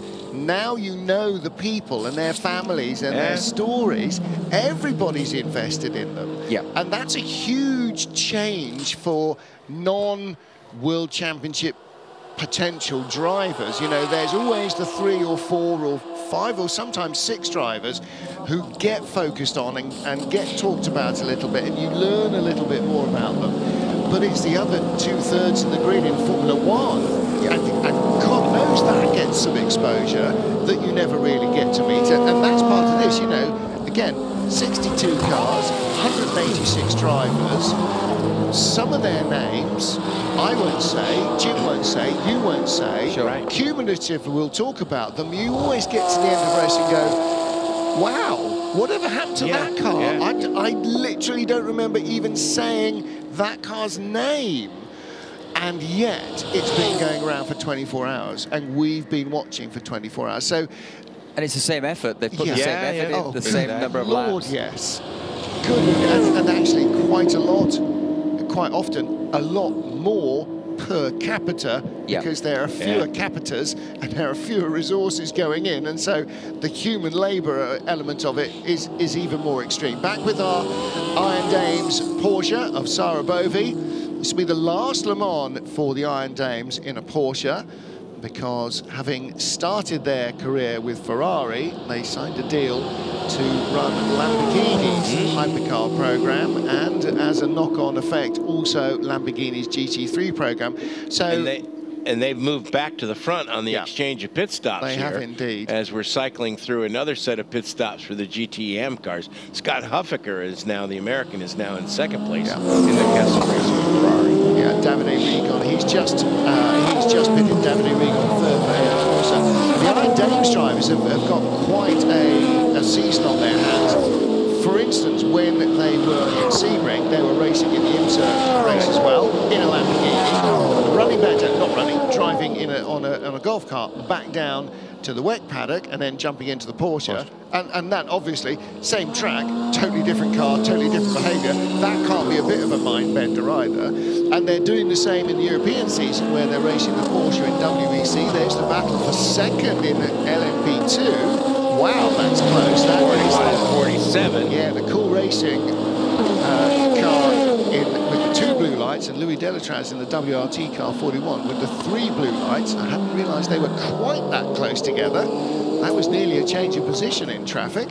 There they are, down at the bottom of the screen. There you go. And actually, you've got the Cool Racing Team WRT and the Inter-Europol all kind of together. Yeah, with the decay just a few seconds ahead. So it's a really close battle there in LMP2. And if you want to know more about the Iron Dames, just to put a button on that story, the All Access from Spa has some great bits with that team. It shows the camaraderie and just how close-knit that group is, and why it works so well. Big race for Sarah Bovey Spa, being a Belgian driver. Am I reading the timing screen wrong? 9th place, Porsche Prince, oh no, 10th place rather, Ferrari of course, Miguel Molina. Yeah. Has he just set the fastest first sector of anyone in the entire race on this lap? I believe he has. That is a purple first sector. It's not that he's in the pit lane and he is absolutely flying. Now he's down in 10th place and he's, 3 laps off the lead, but, whoo, boy, that car's still got some speed. And in some respects, he's got nothing to lose, has he? You know, he can just drive flat out, and he's not really going for position, so he can just really kind of go for it. Brendan Hartley's going for it as well, the leader of the race since the number 2 Cadillac stopped. Oh, that's trouble. 47. That's the car that was in second place, the Cool Racing car, the 3rd place car, Cool Racing car. That's Richard de Geras. He was in that battle with Delatrans. I wonder if there was that's Indianapolis. No, it's Porsche curves and Porsche in. The back of the car is backed it in. That is Porsche in, isn't it? Ooh. Okay, but he's only got half a mile to get back to the pit lane. just how much of the cars are going to leave on the racetrack in the process. Now, when the 94 Porsche crashed, we heard Gustavo Menezes saying, do you want me to stop and take the nose out of the way? If we think back to Sebring last year, there was a slight off-track excursion for the number 7 Toyota. Jose Maria Lopez continued, and then the nose dropped under the wheels. The under tray dropped under the wheels, the whole nose dropped, and he shot straight off at much higher speed. What happens here? Oh, he went off on the inside, collected the wall and bounced to the outside. So has he come all the way across the gravel trap? Did he go off a long way earlier than the scene of the accident? Yeah. I think he has. I think he's come across the gravel and not quite missed the end wall there and got tagged and turned. Here we go. That's the 34 car that's now up to second place. That's into Europol's Albert Costa. Wait a minute. What happened to Louis Delatraz? Because Costa was closing on them. So did Delatraz get held up there somewhere? Delatraz is, yeah, he's third. Yeah, so he continues. And into the pits comes the very damaged Cool Racing car. Yeah, the left rear suspension is all... Yeah, that's a long stop. See the way the light comes on in the cockpit when they come into the pit lane? Blue light flashing, that's not the impact light, is it? Or is that just a coloured light when they come into the pit lane? Because if it is the G light, no, I think it's on both sides. I think it's a car Looks like flashing it's on light. both sides. Yeah, I don't think it's the impact light. If an impact on the car registers more than a requisite number of G, then the driver is, by regulation, taken directly to the medical centre. Now, the fact he's managed to come into the pit lane without any outside intervention means that the car can continue, even if the G light has come on and he needs to be examined, because it doesn't necessarily dictate damage to the car. That's going to take some time to... it's pretty big damage both to the front and the rear of the car. He's done a job on it, hasn't he? Yeah, he has. He really has. Unfortunately, it does look like it got tagged on the side, spun round, it slapped that whole left-hand side and taken the rear off as well. And this is where you see all the frangible items coming off, all the wings, the nose cone, the crash structure on the front that's bolted on above and below, all the pedal box cylinders, the brake and clutch cylinders, and then all the rear bodywork. All those suspension components are designed to bend and brake and separate from the car rather than tear out. We don't see where he goes off. No, he's going off in front. Yeah, he's lost it before the corner, hasn't he? Yeah, he lost it as he turned in. I thought he may have come across the gravel. He didn't. He was on the road, but he lost it a long way out. So Richard de Geras in the pit lane. That's a really tough break for them. Cool Racing, again, such an enterprising, small team. Talked to Nick Manassion when they were coming through scrutineering and whether or not maybe they had ambitions to look to run a hypercar, and he said, we're not ready yet, we're still a small team, we don't have the engineering backup, we don't have the workshop backup to run a customer hypercar program. Yes, you know, if we can grow to that size, of course we'd love to, but at the moment they race this car here at Le Mans, they race in the European Le Mans Series and in the Michelin Le Mans Cup, so they've got quite a roster of drivers and team engineers. I was speaking to Sam Hignett earlier on this week from Jota, and he was saying that the step up to the hypercar, the amount of extra people and also the extra amount of kit they needed to run it is significant. So it's a big investment for any team to step up to hypercar. Yeah, we were talking to the guys at Ferrari about the potential of customer hypercars, and they said, you know, you would, if it was to be decided that cars would be sold, they would need to be run by Ferrari. Yes. Because the sophistication. And they were saying that the perception outside tends to be that these are less sophisticated cars than the LMP1 hybrids, that they are easier to run. He said that could not be further from the truth. They may not have quite such powerful hybrid systems, But as the years progress, the electronics are getting more and more sophisticated, and the technology level is getting higher and higher, as happens in all the road cars, and that, you know, that knock-on effect. Nothing stands still, especially in motorsport. It continues to evolve. So if there were to be a decision in Maranello that, you know, the equivalent of Luigi Chinetti in days gone by, you know, a favourite, or Giampiero Moretti with the moment. Can you imagine if Nart and Moretti were still around? There would be North American cars somehow running. Yep. But it would require, you know, Clienti to run it, or a full factory operation to run it, but wearing, you know, Momo or Nart shirts. It's like yesterday's parade with the, you know, ex-Le Mans winning cars. I mean, in 5-10 years' time, you probably couldn't do that because you wouldn't have the resources or the people possibly to run it, or you would need you would need an army of people. So no, you're right. It's these cars are seriously complex and, you know, high-end machinery, and yeah, it's the real race cars. Well, you know, I was going to say, even the Bentley that you won Le Mans with, you cannot run that out of a, you know, a two-door domestic garage. You just cannot. You need all of the intelligence that goes with it. You know, this is one of the problems facing historic racing to a degree,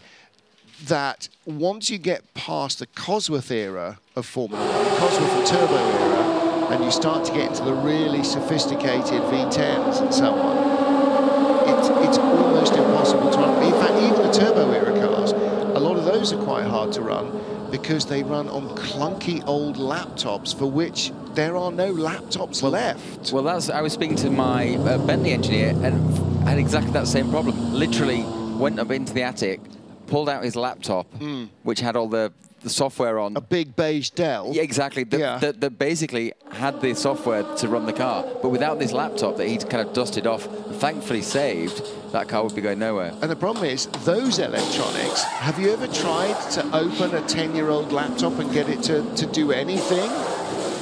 They just don't. After a while, they just don't do anything. And there's the problem, is that, you know, nobody has emulated Windows 3.11 because there's not much demand for it except for running turbo-era Formula 1 cars. Joe Bradley knows a guy in the UK that's what he's gone around and collected a lot of these old laptops. Do we know him? Bradley does. No, but do we know him as well? Oh. Did he work on ALMS radio in the early days? No, okay. It's not. Yes, it's not Gaza. It's not Gaza. That's the sort of thing that Gaza would do. Yeah, and that would be right in his wheelhouse. Cars. It really would. That's who I thought it was when he was talking about it. GTM leader in the pits. Sarah Bovey stays in the Iron Dames Porsche. Again, last year Ferrari, this year Porsche, next year Lamborghini. And just to round out that circle, as we talked about the fact that the crew were racing different cars in Sebring, they're racing different cars for the rest of the season as well. Because in ACO rules racing, here in the World Endurance Championship, and also in the European Le Mans Series, they're racing Porsches, but they will race GT3 Lamborghinis next year in the ACO rules regulation when we change to GT3, and they are already racing Lamborghinis in the Fanatec GT series. So boy, they are getting some wheel hours in this year. And that's why, as a team, they are so close. They almost never don't see each other. They must all, at the end of the year, be dying for the winter, just have a few weeks where they're not living hand in glove. Not that they don't love each other to death, because they clearly do and get on supremely well, but it's funny. It's funny as a driver with teammates. It is like a marriage. I mean, I remember my wife would always say to me, you know, I'd bring my teammates 2-3 times a day. I'd almost speak to them more than I would my own family, because you have to have that bond. You have to have that relationship, and you know, just you're almost second guessing what the other person's thinking, and that's what you need when you're at the racetrack. And the other thing, of course, is that when you've been together for too long, you do need time away. I mean, your wife must say to you, as Jim's does, and mine certainly does, when are you going to work again next? Exactly. When you're just getting a bit too sarcastic for your own good. Exactly. But that's the same with teammates, you know. You do need that intimacy. I mean, it's the 100% trust That's the thing that all of those hours together give.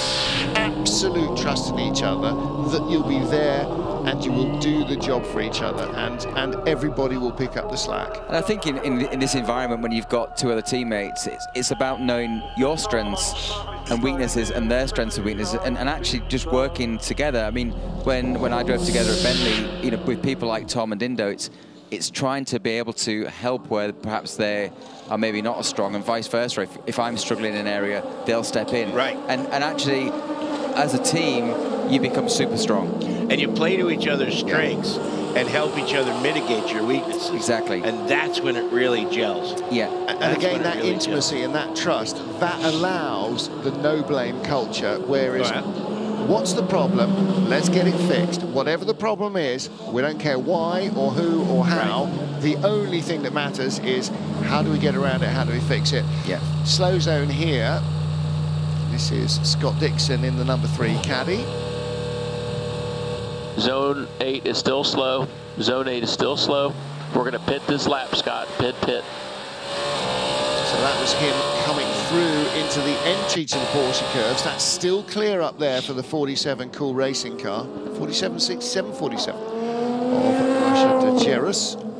And that was, yeah, again, the messages are heard in our truck and then they are recorded and played out. So it normally takes around 30 to 40 seconds to pick one out of the ether and decide, okay, that sounds quite interesting, we'll just play that in. So quite often the car is in a different position when we hear it to when it was actually broadcast. But Scott Dixon brings the number 3 caddy down pit lane. This has had a storied race, this car, hasn't it? In fact, it's had a bit of a tough week. Catching fire in qualifying. In fact, catching fire in hyperpole in qualifying.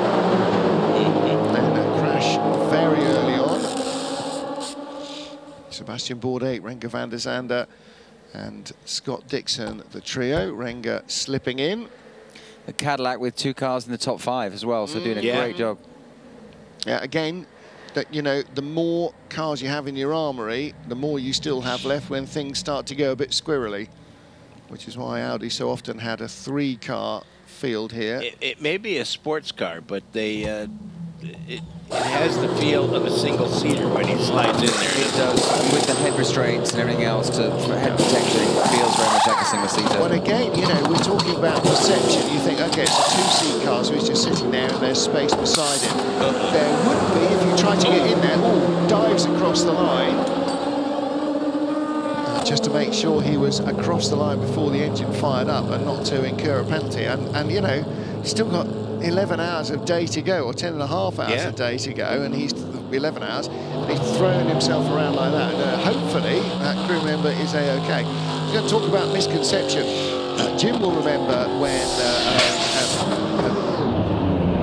he just slightly lost his balance there coming round the wing. I think he probably clipped his hip on the wing as he came round. Right. And then that thing where you're trying to keep your balance and you run and stumble onto the floor.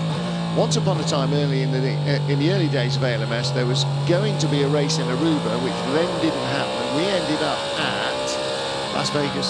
Was that Texas Motor Speedway? It was Texas Motor Speedway. Texas Motor Speedway. At the end of the season, we were in. Was it Texas, where we were only on track in the evening because the entire track was booked for the week by the Richard Petty Driving School. So, that would have been Las Vegas. That was Las Vegas. We were only racing in the evening. So the Petty Driving School. There was the heat factor. Yeah, the Petty Driving School was there all week, and so given the opportunity, I meandered down and managed to buy myself a ride, a guest ride in a car where you're driven around by a proper driver. That was quite interesting. So I thought, you know, we'll go around and we'll do some laps. They actually did a pretend race with racing off pit road and passing on the banking and racing back into the pit lane, which is very entertaining. And then managed to get a drive in the car. And you sort of imagine that a NASCAR is a seat and this cavernous entity. It's not. You sit even back then, and this is 20 plus years ago, sitting in a little aluminium channel with a very high wing bucket seat around you. I mean, it felt like a single seater in the middle or in the left-hand seat of a big stock car.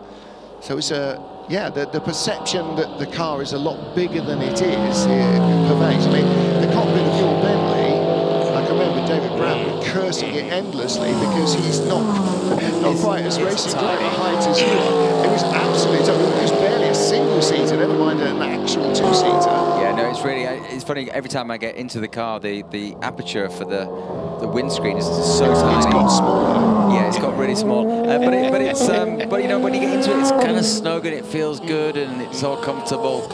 You sit in the GT3 car now, that's something different. That's much bigger, and that does you do kind of get lost in that car. A 5-second penalty on the next pit stop for the 2 car for a technical infringement. So I don't know if it was the if they did that mechanic did not clear. Well, that was the 3, so something similar perhaps may well have happened on the number 2 car. Just to recap, we're heading towards 11 hours remaining. We've completed nearly 13 hours of the Centena in Le Mans. Toyota lead currently in the number 8 car, and what was a growing gap over the 51 Ferrari grew very quickly as the cars left the pit lane, with the Ferrari just in front through the previous stint and losing the lead on the final lap of the previous stint. Driver changes. Brendan Hartley has pulled away from Antonio Giovinazzi, but Giovinazzi has sort of stopped that rot and closed the gap a little, so it remains under 20 seconds. Number 2 Cadillac in 3rd place. Those are the cars on the lead lap. Number 6 Penske Porsche is in 4th place. Andre Lotterer having just stopped. And Renger van der Zande, we saw him take over number 3 Cadillac a lap ago. He is in 5th position with the lesser delayed of the 2 Peugeots, the 93 car, a lap back from the leaders with the Caddy in 6th spot, and then a further lap behind them, the pair of Glickenhauses. Then the number 5 Penske Porsche that had a crash earlier, a cooling system problem delayed the 50 AF Corsa Ferrari that sat on pole position and led early on. That car is now down in 10th. A crash for the 94 Peugeot, dropped that back. A crash for the 38 Jota, dropped that back. 2 crashes for the number 311 Action Express, and dropped that back. Various minor issues and a trip or 2 to the gravel. Number 4 Floyd Vanderwall, dropped that back. Number 7 Toyota was the victim of a big multi-car pileup going into a slow zone and was fatally damaged in the electronics of its hybrid system. And the 75 Porsche Penske 963 had a fuel and oil pump failure or failure to proceed because of an oil pump, and that car was retired on the spot. Action Express due in with 3:11 in a lap or so. 93 due in on this lap, and the 51 Ferrari, there it is. And the 8 is pit also lane. Yeah, 8 is in and fueling. You can see its energy level going up. They've been stopping right together. They're on the same lap, and the number 2 Cadillac should go 1 lap longer. In fact, looking at 21% SOC, that should go 2 laps longer. So the Caddy is doing softly, softly catchy monkey through the night time, where it is starting to, they are definitely in this stint trying to egg out another lap. The problem with that guy is that you really, really, really, really need to make sure you've got the extra lap, because getting 15 kilometers around a 16-kilometer circuit is not good enough. No, they're going to work hard. I mean, they're probably just missing out on probably overall pace, I would say, and they've got to just try and do something a little bit different. Trying to eke out that extra fuel mileage is going to help them. Who's the best gas saver in the IndyCar series? Well, yeah, exactly. Exactly. One Scott Dixon. Yeah. Well, you know, we again, you know, talking to the teams, from sim work, they will know who they can go to when they need to save fuel and who they absolutely can't. Yeah. Either because the driving style of that particular driver is a bit throttle brake heavy, or because they can save you the fuel, but they hemorrhage lap time. Yes. And that's the back, you know, we can all drive more economically by driving slower. Driving more economically while not driving slower, now that's a whole different thing, and it's a very different skill. And and some driving styles will be more favourable towards it and some won't be. So each of the race car engineers will know if we're going to try and save a lap or two on a few stints and try and maybe creep another, you know, save an entire pit stop before the end of the race, then you'll know if it's possible with the car and with which driver you're most likely to have that sort of impact. I do wonder if the caddy isn't in on the next lap, then it could be that part of the reason they're just lacking a second a lap or so in pace is that they're trying to save themselves a 1 and 25-second pit stop at the end of the race. Yeah, they're probably working back now from the end of the race and saying, well, what can we do? We can't beat them on pace, so how can we do that? Yeah, and there are so many different ways to go about winning this race. The traditional old-school Group C way that Norbert Singer perfected was, here's the lap time we need to get us on the fuel we're allowed to the end of 24 hours as efficiently as possible. Go. Then if it rains, we save fuel, and we turn the turbo boost up and we blast past the Jags who can't save fuel. And even if they do, well, you can save fuel because you use less behind the safety car, but they can't use any more because they can't turn up the turbo boost. So it was always a sort of fairly linear plan to start with. We cannot go any faster than this lap time, and we don't care what speed the opposition goes because we know we can't do that. And then something hopefully will change in our favour if we're being left sadly behind. They were rarely left sadly behind on pace, but that was always sort of plan A. Now Jim Roller is heading off to the land of Nod because back home it is midnight 01 here in the centre of France. It is 5:01 AM, and we welcome back world champion Anthony Davidson. And you'll be very glad to know that Karun has dipped in for 9.99 because he's been. I know he has. Commenting on well done, Karun. That big raise of the eyebrow. I should think by 4 in the morning in the UK, he's probably asleep. One of the tightest men on the planet. Well done, Karun. I think you're having a sleep. Look at these guys. They're making themselves comfy.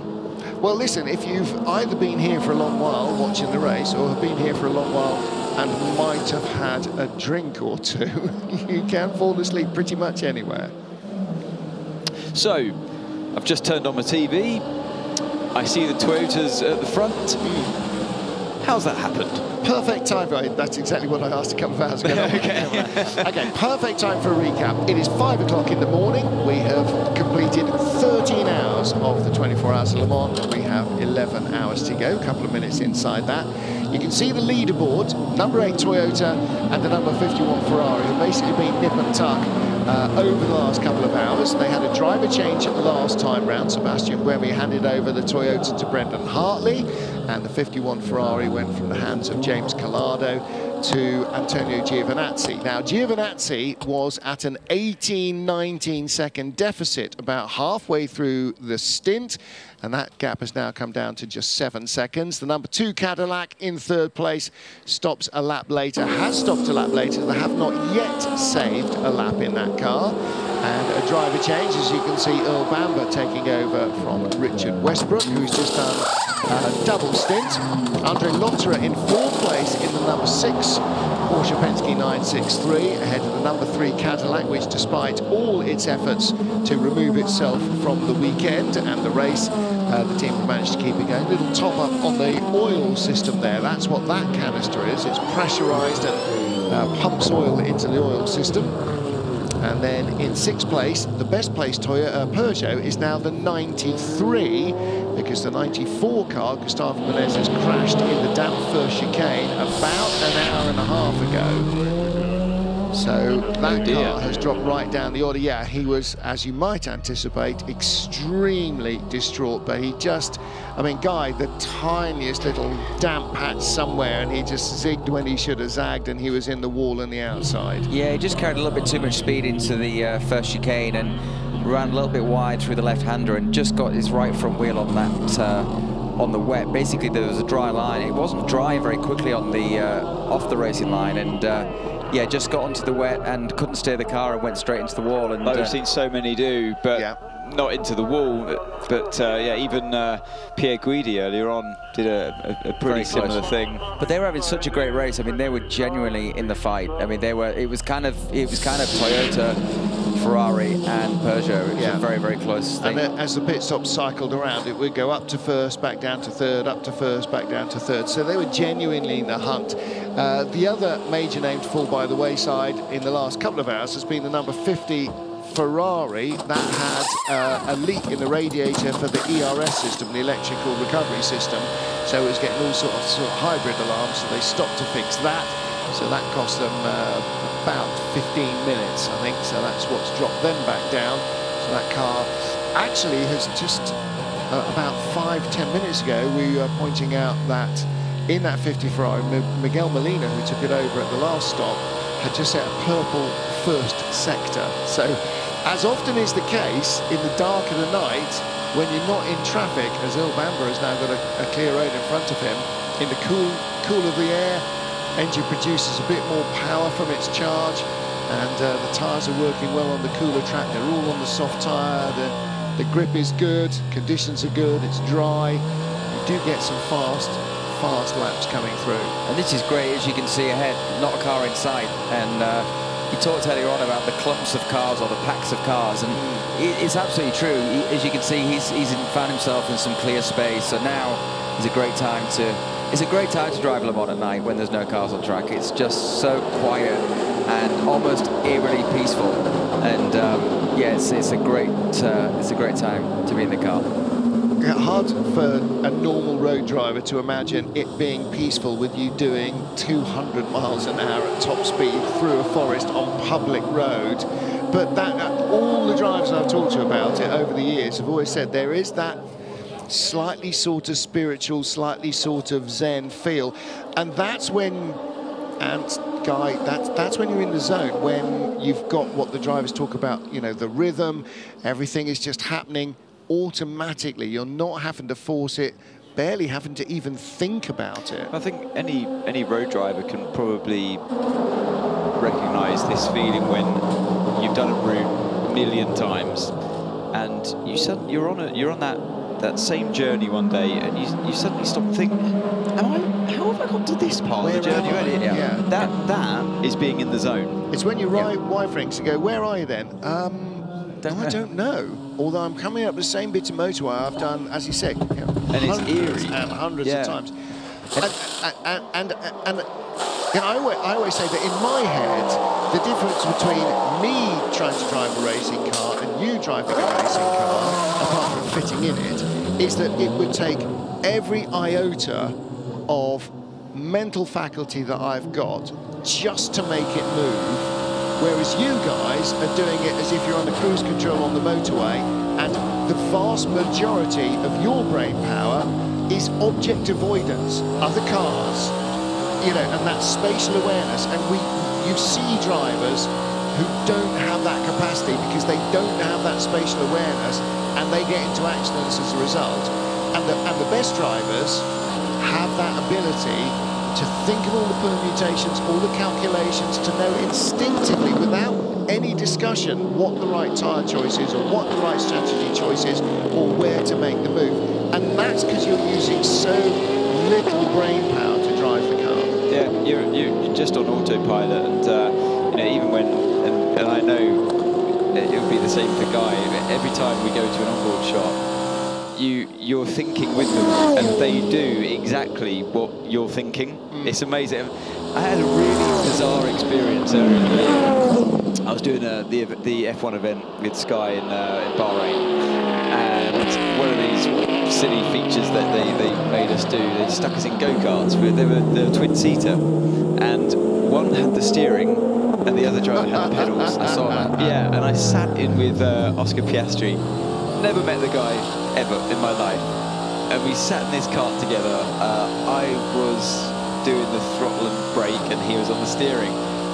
And I kid you not, either of us, as we were doing the controls, but both controls ourselves, we wouldn't have gone any faster. Really, and we were racing other karts on the track as well, and it was the strangest feeling, because it was like we just read each other's minds. So it's the same as when we go on an onboard. We're feeling what the other driver is going through. Yeah. And it's almost like a muscle memory, isn't it? Like a muscle memory of almost being in that car with them. Yeah. High-speed game of chess. Yeah, you just and we've got the ability, having done it all our lives, to slow down that time. You know, other people would be eyes on stalks, just fearful of the speed, and that's pretty much all consuming. But for us, we're not consumed by the speed. It's just we then have the capacity to kind of slow it all down and then think of other things as well on top of that, like where to place the car in moves when you're coming up to a slower car or racing another car, and thinking about where to overtake them. Or what you're going to have to eat when you get out of the car. Yeah, stuff like that. Yeah. Or yeah, what's the weather doing? Yeah. Have a nice chat with you. Asking all those questions, getting all that information. But normally when you're on the track during practice sessions, it's always so busy and so fraught, and there's always traffic. So that's why when you are on the track and you're on your own, it's so unique and so special, and that's where you really connect with it. And it's moments like that that really kind of make Le Mans so special. See, they're getting all misty-eyed, boys and girls. It's funny, having just turned up as well. I was literally asleep just 30 minutes ago, 20 minutes ago even. And you get here and you get your headset on and you're watching, you're trying to get your eye in, and then you start trying to talk about it. And it's very similar. There are similarities to jumping in the car and having to be on it straight away. And I can tell my brain's not fully...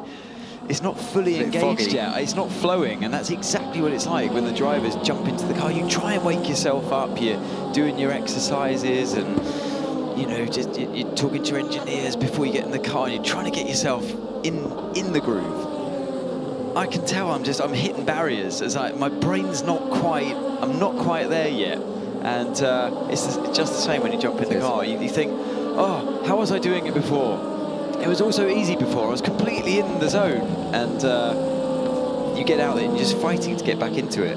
And what makes the difference is the adrenaline that fires up, and then all the synapses are really twitching away and everything starts to really work. And that's what adrenaline does. That's what makes human beings survive. That's why we have it. It gets the heart racing, it gets the lungs pumping, to get the oxygen around the body, and it fires the brain into that enormous fight or flight state, and that's what you need. But isn't it incredible that, I mean, you'd think that would be there straight away when you jumped into a racing car at 200 miles an hour on this brilliant set. You think it would just turn on? For me. It might do for you, yeah. Well, maybe that's what we're talking about. But it's less of it's less of a mainlining adrenaline injection for you, because it is more familiar and you're not scared of it, and so it does take that little bit longer. You know, by the time we got to the Dunlop curve, I would be on adrenaline 11 and you'd still be nudging up to 1. Maybe. Because I know we were going to die, and you'd be perfectly fine because you know the brakes and the tyres are going to get us around. So that, you know, there's the big difference, is that the more familiarity you have, the less you have that fight or flight instinct. So it will come with the speed, and it will come with the focus, but and they feed off each other. But that's why, you know, put a Billy in there. Oh, there won't be any shortage of adrenaline, and you'll be able to see what colour it is as well. It's an interesting watch, isn't it? Classic watch there. This is the Garage 56 crew, and they are the hardest working guys in the pit lane. Not that anybody else isn't hard working. There's on their car, it's just that extra little tick more physical, because they have to jack the car up by hand and all of that stuff. Well, as I always said, when the driver's happy, well, happy when the mechanics are hard at work. The driver's always happy when the mechanics are hard at work. Exactly. That's what you're saying. Never both at the same time. It's yeah, when you see sleepy mechanics, you know the driver's out there hard at work. Yeah, exactly right. Now then, that Hendrick Motorsports Camaro, the Invitational class car number 24, the fans around the trackside, and a little bit of a lock up there. Under pressure, that's the Duquesne car. Duquesne and Panis, that's a battle for position, I think. It is. That is second place. That's Nico Pino, the Chilean driver in the black and green Duquesne car, locking up ahead of Tiemann van der Helm. So two youngsters, two teenagers. Tiemann van der Helm is a teenager as well. In comes the car that has been the leader in the class in GT Pro. PJ Hyatt gets out after a double stint. He took over from Gunnar Jeanette, so I'm assuming that is Matteo Cairoli. Looks more Matteo Cairoli stature than Gunnar Jeanette's stature. That's like you and me, Ant Davidson. One looks like a racing driver, the other looks like Gunnar Jeanette. People will be asking, well, how does that work then? How does a smaller driver work with a bigger driver in terms of the controls? Well, the controls these days in the GT cars, they can all move to the driver. A bit like in your road car with a telescopic steering and height adjust. These GT cars have that as well, but also the pedal box can move further or towards the driver. So the seat is pretty much in the same position. They do have a seat insert as well. But yeah, gone are the days when you had these huge seat inserts in the GT cars to try and propel the driver further forward. The reason behind that is for the safety, the head safety. So you're closest to so the head stays in the same position from driver to driver for the head restraint. 20 years ago, you bought Porsche 911 GTRS and it was on sliding seat rails. So literally, the same as a road car, lift the seat bar, slide forward or slide backwards. Now, obviously, in terms of an accident, you don't want the seat sliding forwards or backwards, so you don't want it to burst free from that. So the seats are much more rigidly mounted into the car for lateral movement and forward and backwards movement.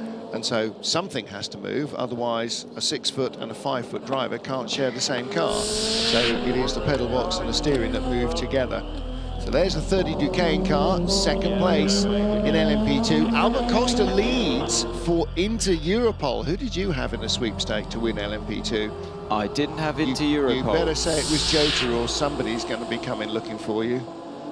As a former Jota LMP2 driver, I honestly can't remember, but deep in my heart, I think perhaps slightly guilty it might not have been Jota. Is that what you're telling me?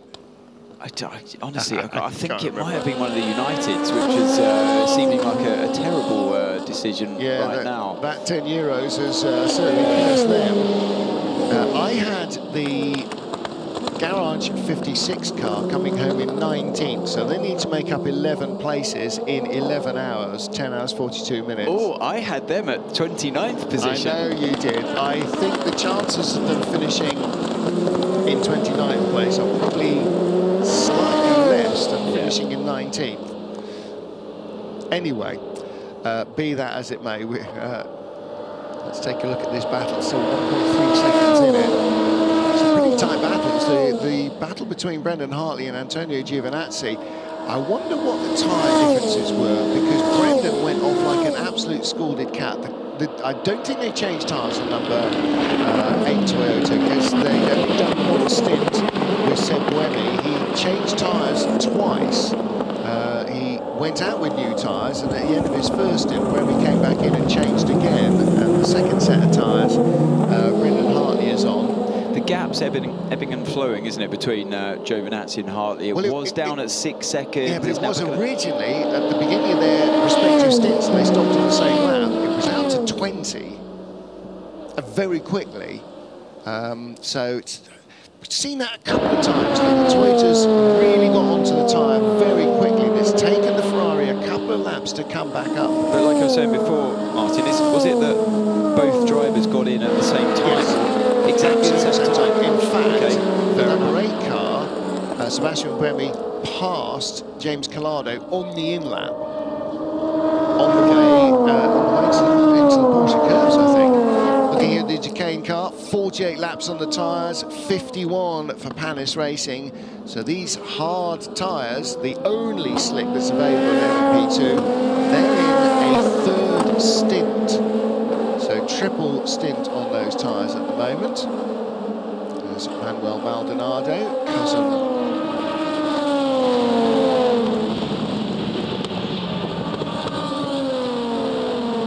Why did Pasta not come to my mind? Cousin of Pasta Maldonado. There's the juggling oranges. I think they're now only fit for juggling, judging by the number of times they've been dropped. We saw Nico Pino juggling with them before he got into the car. I know it might seem like they're just messing around, but well, they probably are. The mechanics are now. Yeah, but the drivers were. If they're coming up to a pit stop, and like I was saying before, you want the brain to be sharp. That's a really good way to try and switch on. There's the Panis racing team. Slumped in the seat is Mr. Panis, Olivier Panis. I don't know if his son Aurelien is here. I'd be surprised if he's not, actually. Aurelien's a touring car and sports car driver, and races in the ice racing series, Trofeo Andros, during the winter. He's been a two-time champion in Trofeo Andros. And his dad occasionally races there as well, and absolutely has no qualms in punting his son off the same as he will with anybody else if he's in the way, which is always good to see. Chuckling continues. Ah, see, yeah. Look. Wakey, wakey. Well, there's team boss Gilles Duquesne. Not only runs this team, but Gilles has now taken over manufacturing the chassis that was originally the Norma chassis. So those LMP3 cars are now Duquesne chassis. Leave me alone, I know what I'm doing. Oh, I think it's really unfair when they go around showing sleeping people. Just give them their privacy. Well, but at least in that garage, they're not being painted by their teammates, exactly. or you know, decorated with flowers or whatever. You know, at least he's just being allowed to sleep peacefully on the floor in the middle of the garage, like down at Corvette or something. They're the masters, aren't they? Of master jokers. Jokery. Absolutely are. Right, here we go. Then this is Antonio Giovinazzi coming out of the first chicane, heading down the Mulsanne Straight. Not much ahead of him. The next car ahead of, in fact, the next car behind him is number 50 Ferrari, and the car ahead of him in the race and on the road, number 8 Toyota, is just about 7 seconds, nearly 8 seconds now. It's the third place car, Obama, number 2 Caddy, and that was Fabio Scherer. We could see getting ready. Looked like he was just starting his preparations for a driver change coming up into Europol. El Bamba works his way through the Dunlop chicane. Keep the car within the white lines on the exit. Just see in the distance there, the sky starting to become a bit more twilight. Yeah. And actually, because it's cloudy, that's taken longer. Normally by about 4:30, you're starting to get that golden light coming in, the pre-dawn light, the blue light that photographers get so excited about, where there's still a kind of soft glow in the air, but you don't get the harshness of daylight. But it is taking quite a lot longer. In days gone by, the commentary positions for TV used to be on top of the ACO building, looking towards the start, down towards the pit lane, so the outside of the track, and they were glass-fronted and glass-walled. So, boy, you knew when the sun was coming up, would shine over the top of the grandstands right into you. There's the flame licking out of the exhausts of the Porsche Penske 963. That's a great shot. I've never seen that before. No, we haven't seen that before. I wonder if he's over-fueling. Off throttle. Little stabs of blue flame as he comes down the gearbox. Up to Arnage, you'll lift off again. Down through the gears, slowest corner on the track. First gear. Because of the colour of the body, we don't see much of that discolouring, but when the 38 Jota car came in with the damaged body panel taken off, you could see against the gold of that bodywork how black the exhaust marks were all the way down the body. Now that's great, through the Porsche curves. First left into the second, little lift there. To the right, hug the inside through that one, and then you've got karting left coming up. A little bit over the curbs on both sides, inside and exit. And then you're heading up towards the final set of chicanes. Pit lane will be just on the left-hand side of us there. Throw the car in over the curbs on the left and the right. Slow it down even further for the forward chicane. Right then left. On power, past the pit. Start, finish straight. Grandstands on the right and left-hand side. They're not quite as packed as they were earlier on at the start of the race. Lots of sleeping people around, but yeah, drivers hard at work like Lotterer. He's no newcomer to this race. Yeah, he's got a few miles under his belt, a few wins under his belt as well. DKR Engineering, the all-Belgian lineup, and Hugo de Wilde in the car. He stays in, giving himself a little psych up there, I think, getting ready to go. Looked like it, didn't it? Yeah, exactly what we talked about, and not letting the adrenaline sag away as he's sitting there stationary for nearly 90 seconds. It's why, as well, the same as when you get out of the car, and even though you can feel your body's so tired, you're really sleepy, but you can't sleep. If you try to sleep, as I always did when I raced here, it takes, I found, at least an hour before you could, when you're on the come down from that height of concentration and adrenaline, whatever it is. I'd love to speak to a sports scientist about it, just understand why that happens. Why does it take so long to get back into the groove, and why does it take such a long time when you get out from the car to then wind down and fully relax? What actually goes on in the human brain that kind of stops that from happening a bit more instantaneously?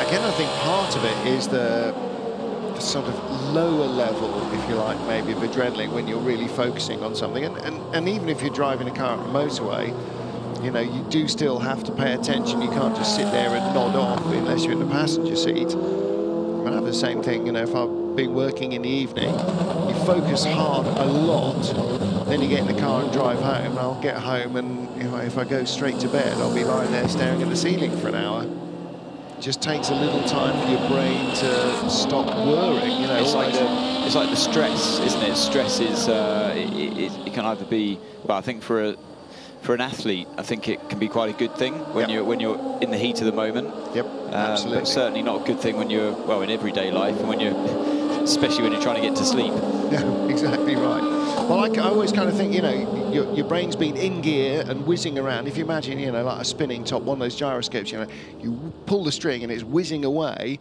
it's going to take a while to slow down. It's got some, you know, it's got that bit of momentum in it. And if you're thinking all the time, when you're driving home, then you've still got that, you know, your body may be tired. It takes a while for your brain to switch off. Panis car is in. This is a 65 car, full service, but no driver change, so Timo van der Helm stays in. And people might be asking, well, why are you cleaning the lights? Why bother cleaning the headlights? But it really does actually make a difference, having a clean shield over the light panel in terms of how much brightness you get from it. So if you just left it the whole race, you'd have probably 10% by the end of it, 10% less lighting. So yeah, an important time, obviously. And when it's been damp to dry and there's all the rubber around, you'd actually probably only have 10% of the lighting you had in the first place. Never mind 10% less, you probably have 10% remaining. So yeah, like with your road cars, so many road cars now have headlamp washers for exactly the same reason. You know, salt and the grime that's on your windscreen, you can clean off with the windscreen wipers, but it has the same effect on light going through the light lens, and you just have reduced visibility. And when you're doing 180, 190, 200 miles an hour,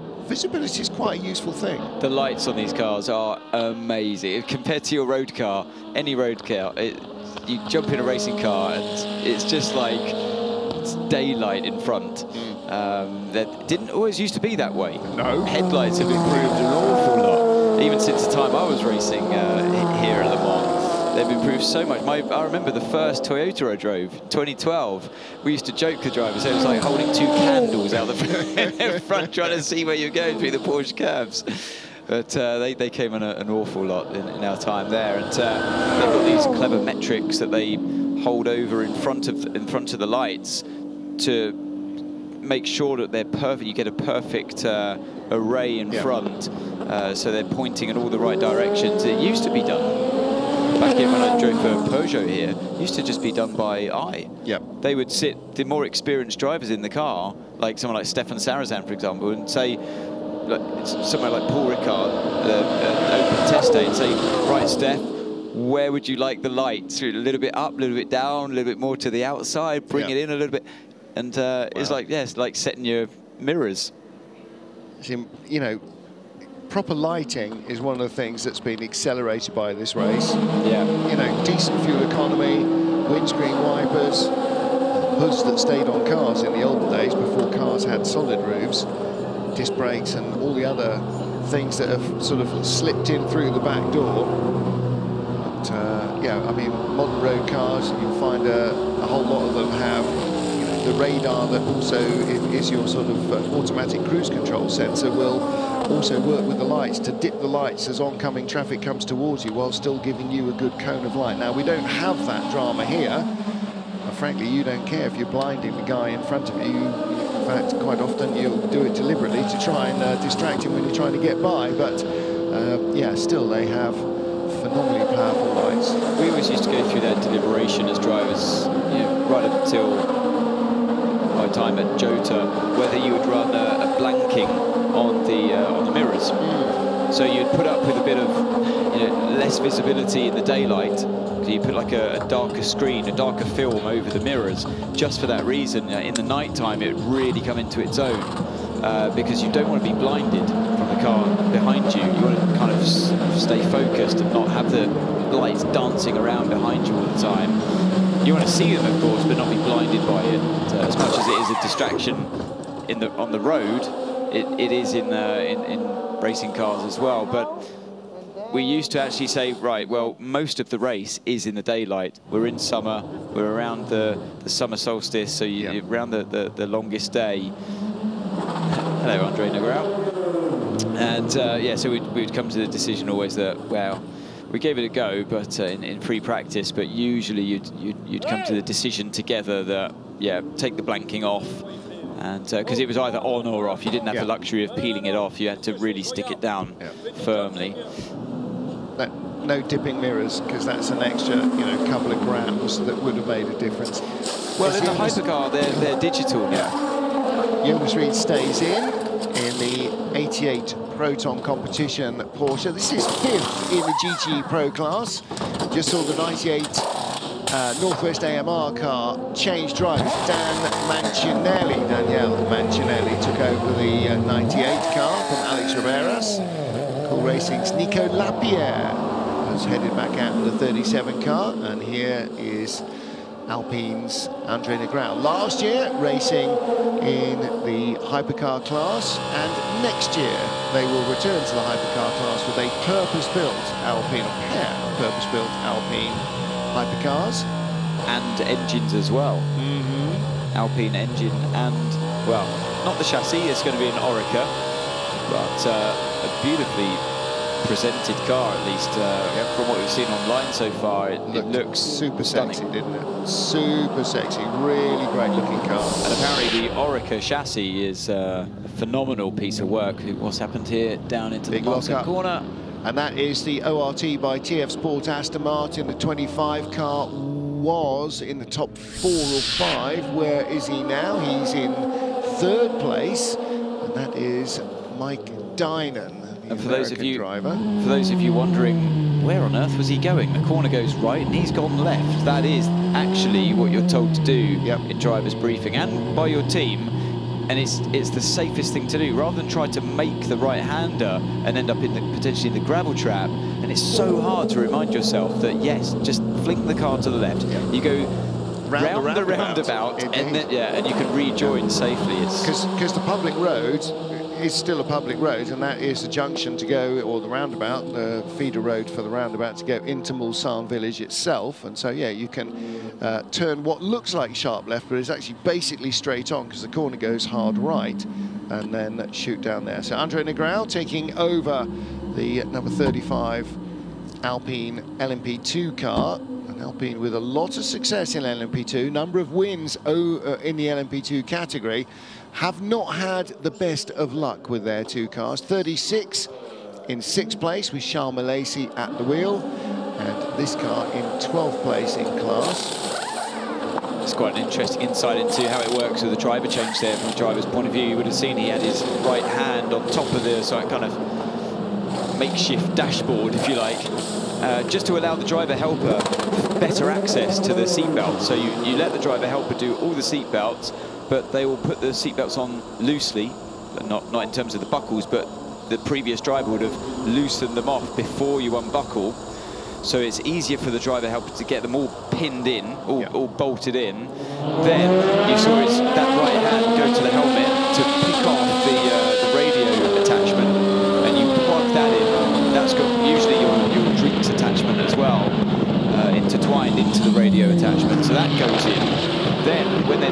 tyres, or at the end of the fuel, you then start working yourself to try and tighten the seatbelts up. You will tighten the seatbelts up.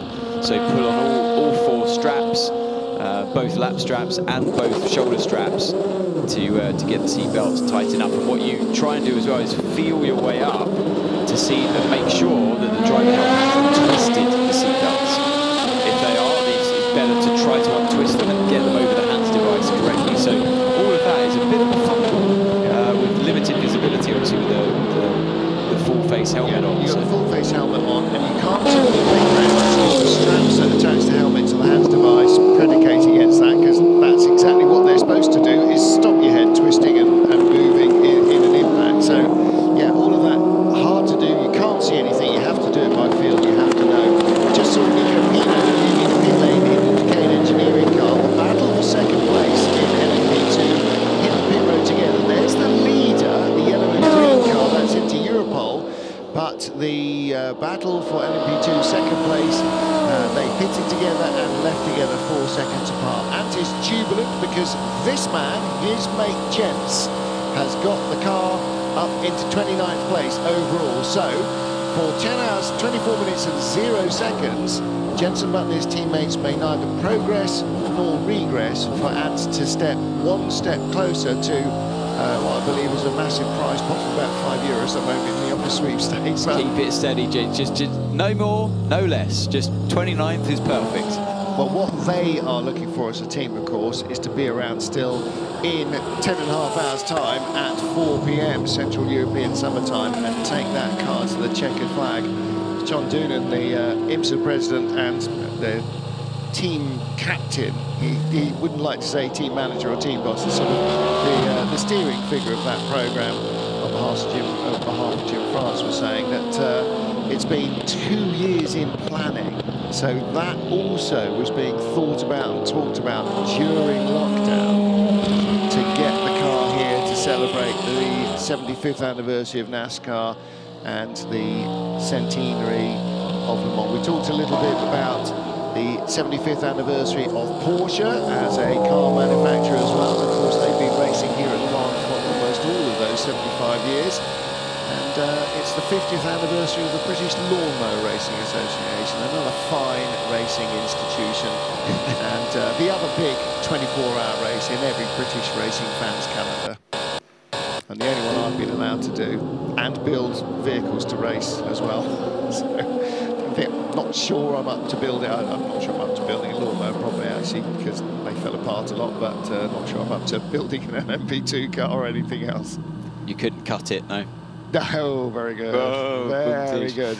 You would have seen Renger van der Zande at the wheel of the number 3 Cadillac racing car. They're in P5 at the moment. They've had a bit of a heroic rise back up the timesheets and the order. Because, boy, there's a car that didn't want to play. It did not want to play well with others, did it? It just had no interest in being in the race whatsoever from qualifying. No, they're going to win the lottery or something, aren't they, that lot, car number 3 car crew, because the luck has really not been on their side. But this is a lesson to all watching how to never give up. And, yeah, P5 at the moment, an absolutely brilliant effort from all of them down there at Cadillac Racing. Car crew, you know, all of the mechanics, team members. Really, I'm so pleased to see them still up there in the, you know, right in the thick of it in the competition, because so many cruel moments have come their way. Like you say, you mentioned qualifying, the fire in qualifying. Bourdais had to jump out of the car, and he had a brilliant start to the race. He still holds on to the fastest lap of the race so far. There's no doubting that the Caddy is as quick as anything else out there. They just weren't quite as lucky. And poor old Renger as well, don't forget, he's in the car now pounding round, but after Spa-Francorchamps, I must say, you know, we questioned at the time what was going on there. It's just limping to get Yes, that's because he's got a broken foot, because it was run over by a Corvette. Words you don't want to hear as a team boss. The Corvette just ran over the driver's foot. Wait, hang on a minute, what have I missed? When did this happen? In a pit stop, the Corvette ran over his foot. Not in this race? Yes.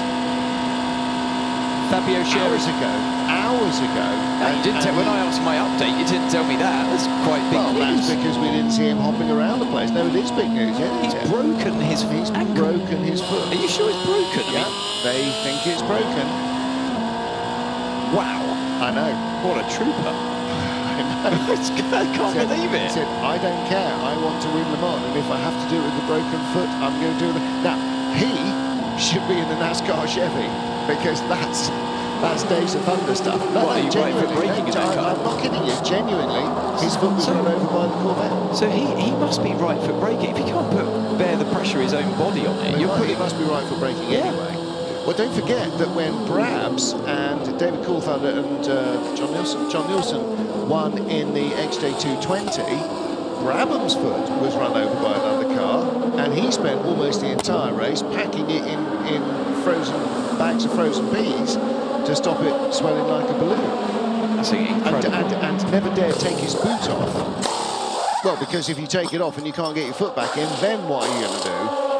That's remarkable. I mean, most of the young drivers, I don't know about Fabio, his braking style. I know that Nico Lapierre, during the Toyota days, he was still right foot braking, and probably still does today. But the younger drivers, sorry Nico, I am older than you, so I can say this. The younger drivers, even younger than Nico, probably will be left foot braking, because all racing cars today, it is faster to left foot brake. And they start in go-karts where you left foot brake, right foot throttle, well, and so it's not unusual. So I obviously did an awful lot of go-karting, but then I had to do Formula Ford.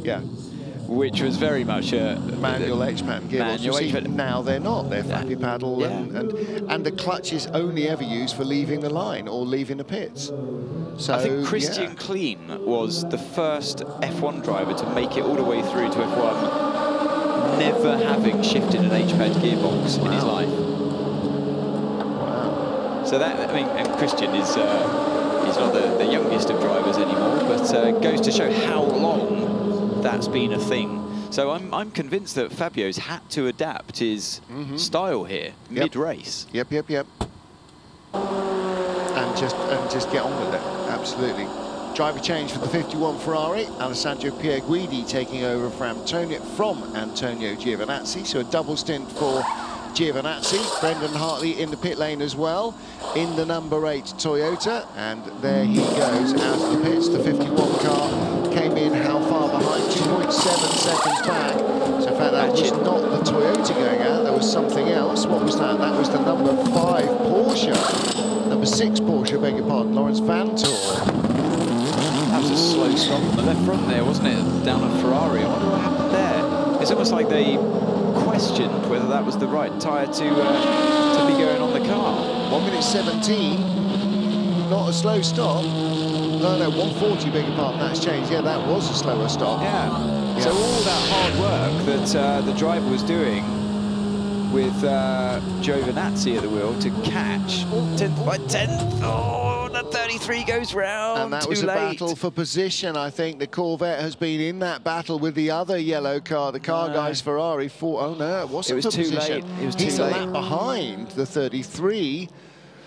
The car guys Ferrari is second. The Kessel Racing car, Daniel Serra in that car.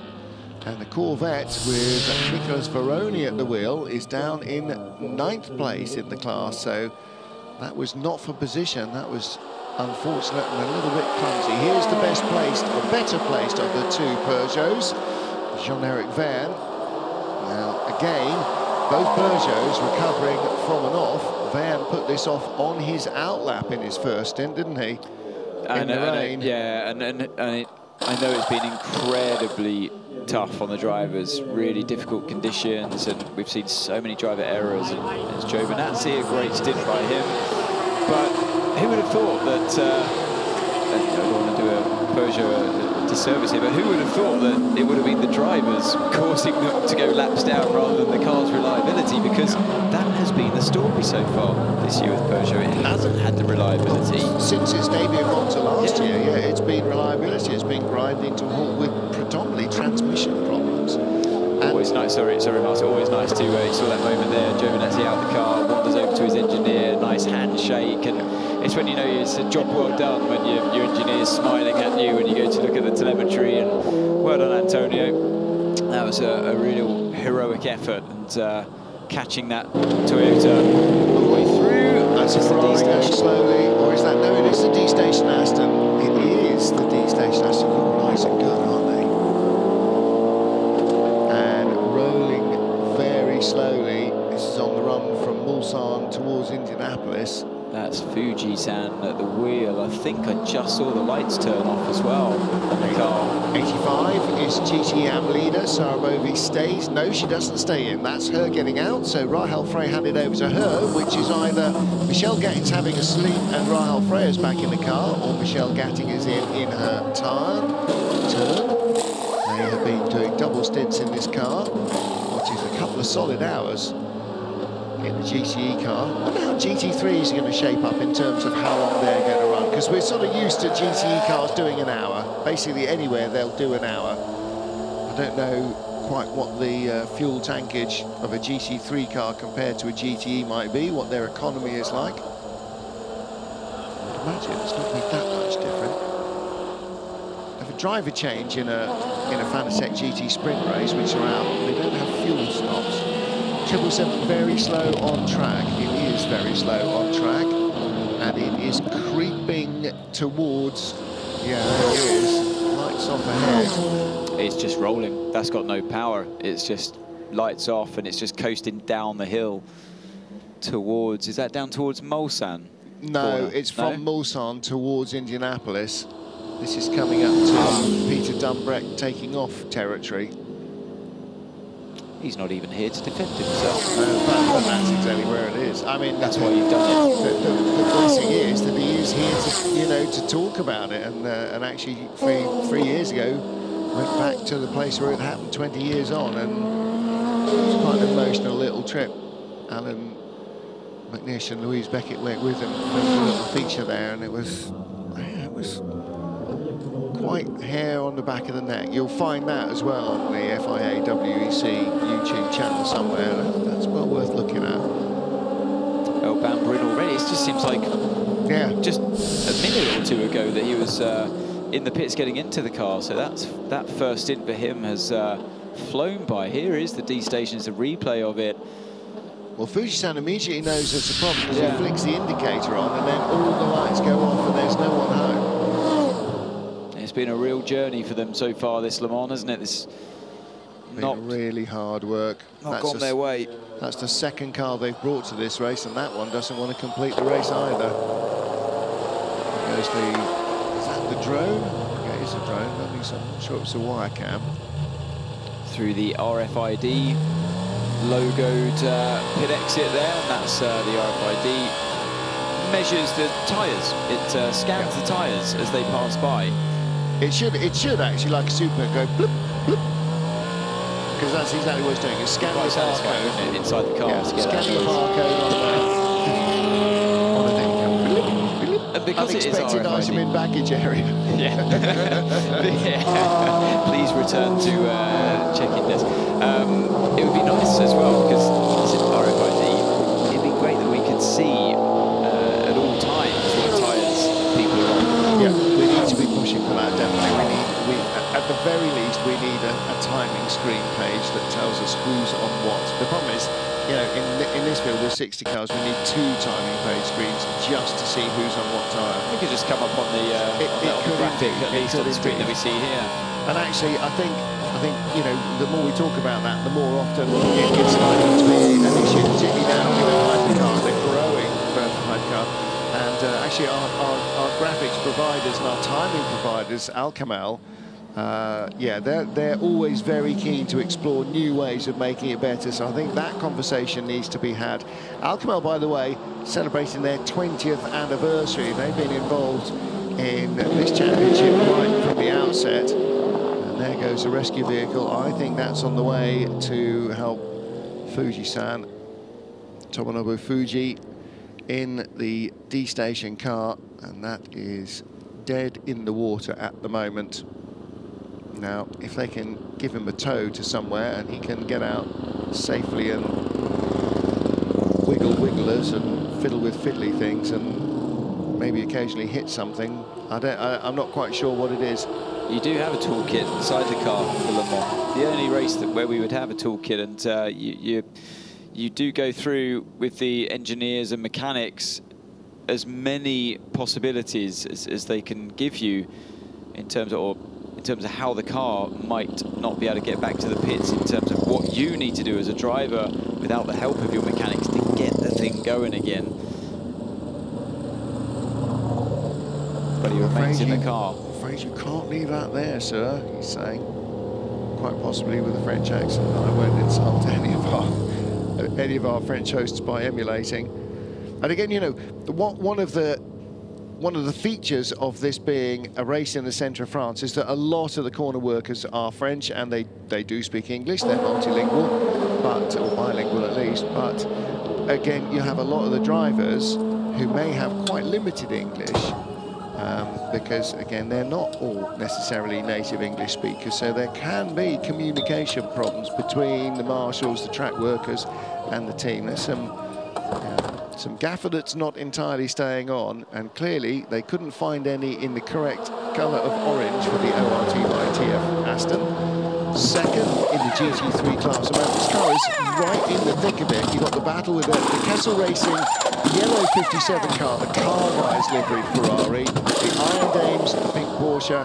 You've got the AF Corsa silver Ferrari 54 car that's now cycled back up to third, and then this car, the orange ORT by TF Sport car. So TF have had a bit of a tough time. They've had a torrid time with this car. The second car entered this week as the 777. They had to ship one in overnight after free practices. The car was destroyed in free practice 1. They had to ship it in overnight and rebuild it with the engine and transmission from 777 into what is John Hartshorn's regular European Le Mans Series car.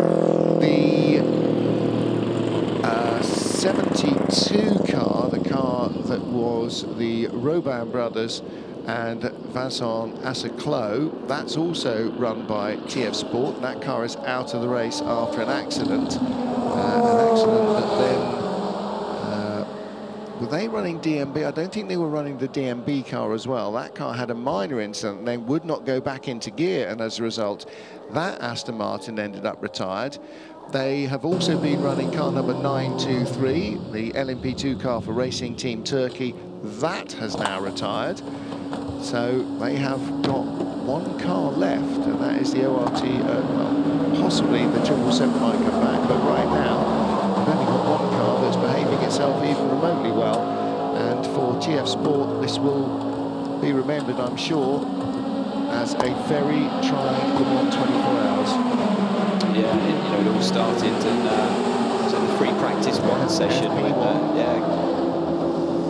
poor old Casper Stevens, when he lost it in turn 5, exit of the S's, caught the slide, and then it just went the wrong way and went nose into the barrier, then got collected by the number 13 Town Motorsport, and that was the big damage. I mean, the damage from the barrier was inconsequential. It was being thumped by the number 13 car that had not slowed down in the yellow flag zone. And that was what, ripped the front off the car, destroyed the 13 car chassis as well. That was replaced. There is the car guy's car. That's the Kessel Racing Ferrari. Daniel Serra leading, and we're on board with Jenson Button, who is now crept up to 28th place, Ant, I'm afraid. Oh, Jens, what are you doing? Stick to the programme, son. The idea is it's not about your €5, it's about driving the car as fast as they possibly can. As we head into the final 10 hours of the race, Jenson Button comes down the pit lane. It's great, isn't it? I mean, it has been such a good advert for a different series and this new concept of car for NASCAR. Well, smiles per mile, I would say to John Doon, there's 300,000 smiles a lap as that car goes around. Jimmy Johnson was saying, actually, when they were driving in behind the safety car earlier on, they're tootling along, doing 100 kilometres an hour, 80 kilometres an hour, whatever. Like all racing drivers, he's got plenty of time to take in the surroundings.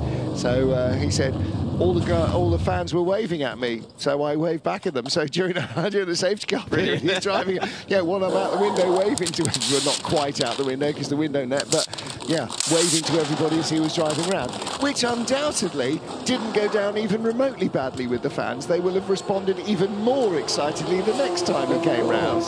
Yeah, measuring the disc brake. Yeah, the brake discs and pads there. And the whole effort has been so professional. That I think, as a lasting memory from this year's Le Mans, about that the concept down in Garage 56. That's the thing that's going to really stick in the mind, is that what a professional effort this has been. I think you expect nothing less. You know, the kind of Days of Thunder built in a wooden barn by an old coot.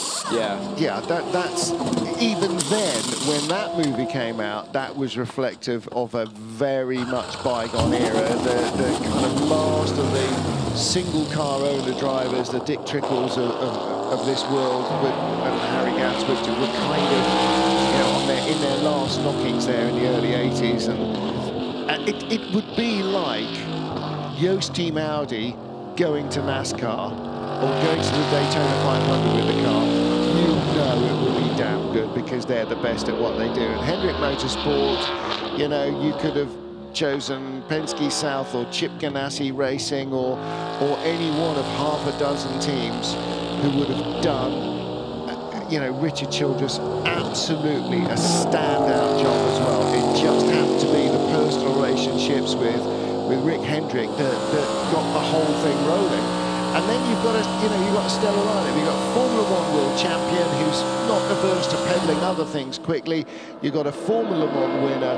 You've got a 7-time Cup champion with his race engineer Chad Canals overseeing the whole thing. I mean, you just can't go wrong. There's Tomonobu Fuji. I'm afraid for them, it looks like you just can't go right. I mean, you can see the car's not in its familiar bright green and black because it's had so many bits replaced even in this race.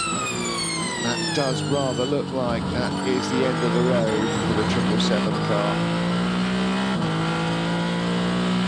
Hey, Ale, the track is back to green. The track is back to green. We lost about 40 seconds. The gap is 45 seconds. They lost 40 seconds. I just assumed it's because they did a tyre change and Toyota didn't. But that radio message there, we lost 40 seconds. We saw it was a bit of a slow stop, didn't we? Yeah, 1 minute 18 for the number 8 Toyota, 1 minute 40 for Alessandro Pierguidi taking over the 51 car. Now, part of that should not have been the driver change, because the driver change should be finished before the tyre change is finished. Or did they just lose that time with the slow zone? Yes, well, I think that was that message. I'm not sure why the pit stop was longer, but I think you're right, yes. They got caught in a slow zone that Brendan Hartley had not got caught in.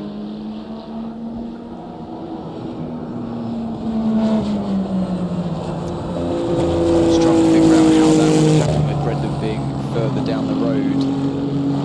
Well, presumably it cleared. No, if it cleared earlier. Brendan, at some stage, Alessandro Pierguidi must have gone into a slow zone that was not there when Brendan went past. Sort of. But I'm just trying to work out how they would have. Yeah, usually it's the car in front. When the zone is coming into play, and the car in front just passes before it goes active, when the car behind comes into it. That's how you lose an awful lot of time with the car behind. Well, that's what must have happened. If there was a slow zone for Fuji, then Brendan Hartley must have gone by him before the slow zone was activated, and then, then Pierguidi comes into it, and it is a slow zone, and then he loses that time. It wouldn't have been it lifting. GTE battle here. We can see a lot more of it now. Some of the cars perhaps we might not have actually, I will withdraw that, not have expected to be going well, but have had a clean race. It's not been spoken about a lot. GR Racing, that's one of them. Right behind Gunnar Jeanette is Ricardo Pera, and right behind him is that No, it's the Valkenhorst Ferrari, which is a couple of laps back. Jeff Seagal, the American driver in the blue and black 100 car. But there is the split personality, the two-face, if you like, of this race, the GR Racing car. GR Racing comes from Gulf Racing. Originally, the cars were in Gulf livery, sponsored by Gulf Oil. They were Gulf Racing. And then the sponsorship deal ended, and so they couldn't call themselves Gulf Racing, so they called themselves GR Racing, as opposed to G Racing. I don't know, whatever. But that's so their livery then became a sort of gloss and matte black with orange highlights. There you can see it. So if you're on the outside of the circuit for the race, it looks like the normal GR car. If you're on the inside of the circuit for the race, it looks like the old GR car. And here he goes, trying to put the move in, and goes by Gunnar Jeanette. So good pass there. That was for position. T-Rexes are everywhere in the Project One garage. And again, that Project One car has been cycling in and out of the lead group with differing pit stops. Oh, Jonas Reed in the barriers. That's a replay. Is that a recent replay? That is recent. It's just happened. That is Jonas Reed, I'm sure, in the 88 car. There's a double yellow at Marshall Post 24, 25. Yeah, so that is Indianapolis. It is 88. It is Jonas Reed, the son of Christian Reed, the team owner of Proton Competition. Oh, that was a pretty hefty hit to the barrier. Lots of debris to collect as well for the Marshall. So yeah, the slow zone is coming. You carry a lot of speed through the right-hander there, and you have to get rid of it before the left-hander, which is a lot slower. Driver change in the 50 car. And that is currently... Hang on, where have they dropped down to? Why am I not seeing that? Am I looking down too far and not up high enough? I was just looking at our, as we watch the Ferrari 50 in the pits there. I'm looking right across Ant, and he's looking left across me. We should each look at the opposite screen. So I'm looking at the circuit map, so you'll be pleased to hear this time around that car 8 and 51 are unaffected by this slow zone that's just appeared into Indianapolis this time around. So that's going to be even Stevens for them. No winner or loser. Oh dear, that's a very slow stop for the 50 Ferrari. They're getting tired. It's their first 24-hour race as opposed to test. Miguel Molina bringing the car in. I think that's Antonio Fuoco taking it out. Didn't quite see the helmet as he got in. No, I think that's Nick Molina Nielsen. in. Yeah. That's Nick Nielsen in the 50 car. Slow zone is now in place. This is on the run into Indianapolis. Yeah, so car 8, our race leader, is Brendan Hartley coming out of the second chicane now. Oh, the GR Asia car very late, accelerated out of Mulsanne corner, had not been told by the team of the slow zone, and it suddenly flashed up in his periphery and on his dash. Big lock-up of those rear tyres. And those are the things that gain you a penalty, going into a slow zone too fast. Interestingly, just listening to that, the gear shifts on the Ferrari, every time they upshift, you hear momentarily it harvests some energy, or maybe it's deploying. When it goes through the gear shift, you go up through the gears. I think it deploys, I guess, because it's then there is a momentary bit, even in a flat shift, where it's not at full revs. So, although the engine will be at full revs, it can't be transmitting all the power because you've got to change the gear somewhere. So there's a little brief burst to keep the power up to maximum. Keep momentum going, yeah. You know, if you think of there, oh yeah, Jonas Reed. Oh, that was a big one. That was a big one. If you think about it in your road car, you know, when you push down the clutch and change gear, even if it only takes half a second, if you have sensitive electronics, that half a second, it can drive you along and replace that gap with the hybrid power. That's exactly what they're doing then, isn't it? Yeah, so in between and then that so moment. You've still got full drive as well as full throttle. Because you're not allowed to boost on top of, when I say boost, I mean the hybrid power from the battery. You're not allowed to have an additional boost on top of the internal combustion power. So when you're changing gear, and I suppose they're clutching on this one, you're not allowed quick shift in this category of racing. Now, see, that's what you see inside the car, and that's where the slow zone starts. So it comes up when you're in the previous Marshall's post sector, it comes up next slow. That means you are in the deceleration zone, and you must be aware of where it's going to be. Now, if you're coming down to Mulsanne corner, you're braking down anyway to the slowest part of the track.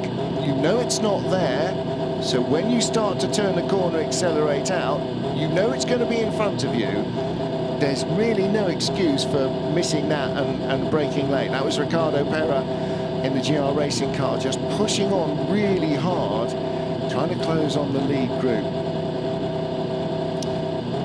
I think it's a rule that needs tweaking as well. The more I think about it, the more I think the next slow, I think it has to disappear. But you have to have the warning, otherwise people will get to the 80k line doing 200 miles an hour. That's exactly what we do anyway.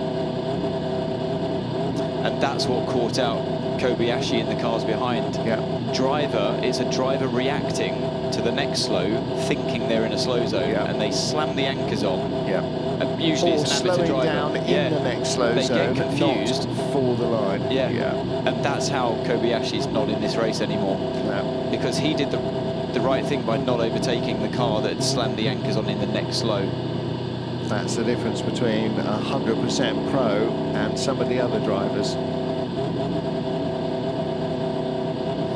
So if you think about it, we're used to seeing the orange board. Oh, hang on. He shouldn't have done that. No. He released it too early. Did you see that? Yeah. He released the full course yellow button too early before Arnage. You could still see on his dash it said yellow, slow zone. So, yeah, that was an error. 6 o'clock in the morning. We have just under 10 hours of racing still to go here at Le Mans 24 Hours.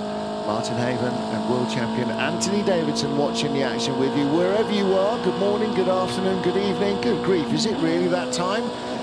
Let's hope that you've got a little bit of time to spend with us towards the end of what has been so far an enthralling and captivating Le Mans 24 Hours. The first of, well, actually, we talked to IMSA President John Doonan about the beginning of a golden era. He said, I would argue this is the beginning of a platinum era of sports car racing. Actually, I think there's probably quite a lot of mileage in that as hypercar really comes of age here in the Centenary Le Mans. And Davidson, we just saw from the onboards there, the light coming into the sky. It's starting to really become daylight now. If you look to the east, it's still quite dark, but in the west, the sun is soon going to start creeping over the trees, over the horizon. It's 6 o'clock in the morning in the middle of summer.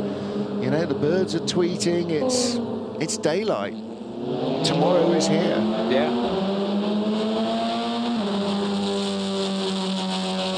So the 33 Corvette heading out into the growing light. There is a slow zone down from Mulsanne corner to Arnage because of a high-speed incident at Indianapolis for young Jonas Reed, the teenage son of Christian Reed, the Proton competition boss, the 88 Proton Porsche, coming at speed from the right-hander the early part of Indianapolis, and then it looked like dropping the wheel on the dirt on the right-hand side. There you can see the marshals there sweeping up the oil, so I wonder whether he had an oil line leaking onto the tyres.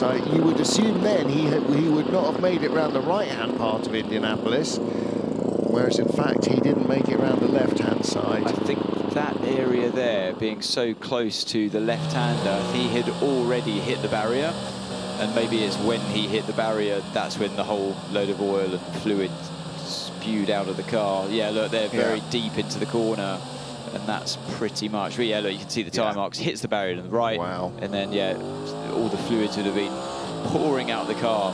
Looks like the car in the right-hander maybe carried a little too much speed in, and then the car's trying to spin and he's trying to brake, and then it's off in and into the barriers. So easily done. It's one of those corners where you have to lift off and sort of roll into it, and you can gain lap time by pushing that limit a little bit through the right-hander. But the key is for Indianapolis to straight line the braking zone.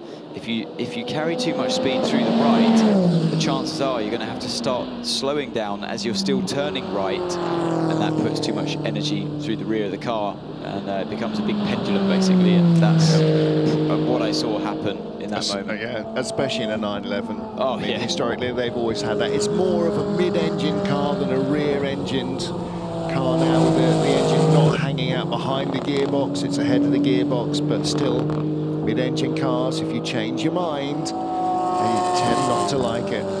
We've got a good race on our hands here, because the Ferrari, certainly through the night time, has had a little bit of a speed advantage over the Toyota that we're watching on screen now. The sole Toyota remaining in this race after Kobayashi was unfairly wiped out of the running, doing the right thing, not overtaking a slower car, like we were just saying, that had slammed the anchors on in a next slow zone rather than the actual slow zone. Kobayashi didn't overtake the car, and the punishment was cars coming up behind him, not expecting the car to be going so slowly.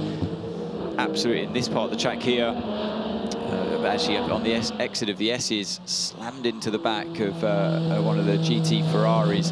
That then in turn hit Kobayashi, and then on top of that, it was like a double-pronged attack. He got hit again by one of the LMP2 cars, the 35 LMP2 car, the Alpine, and was out of the race. Yep. So, but we've got a race in our hands with the remaining Toyota, because the Ferrari is slightly faster on pace. The gap's gone down from 44 seconds to 41 seconds with 9.5 hours remaining. And most of that gap is because the Ferrari chasing the Toyota arrived at the scene of an incident where the Toyota had got through and there hadn't been a slow zone. The Ferrari hit the slow zone. It was a short one, so it only lost 40 seconds, but only 40 seconds is a heck of a lot. You have to be a lot faster per lap for a lot of laps to make up that 40-second loss. And that, unfortunately, is just slightly the luck of the draw. There's the number 7 garage door shut at Toyota. Number 7 one remains open. But yeah, it's going to take a long while to get that 40 seconds back, especially against Brendan Hartley, who is definitely, what has so far this season been the real strong force in that number 8 Toyota trio. Well, I mean, not to, yeah, I don't want to, I agree with you for the majority of the season, but this race, particularly at the very beginning, Buemi put in a stellar performance to properly hold his own. You're going to see another shot here of the Carbonette. He went a little bit wide in the beginning, carried a bit too much speed, got slightly off the cambered part of the road over the crest. There's like a crest there, and he went off a little bit too wide. He didn't hug the inside enough. This is going to be a long fix because they need to repair that barrier. Yeah, he'll be desperately disappointed, Jonas Reed. There's Thomas Floor, his 54 Ferrari. The Kessel Racing car leads, but the 54 AF Corsa car is in 4th place. Davide Regon has just stopped and remained in the car. Gunnar Jeanette in 5th place in the Project 1 AO car remained in the car as well. And the performance of the GTE-AM cars seems to vary sometimes. Sometimes one car will sort of be relatively common at the top of the pile, cycling up and down with pit stops, and then it'll sort of fade away a bit.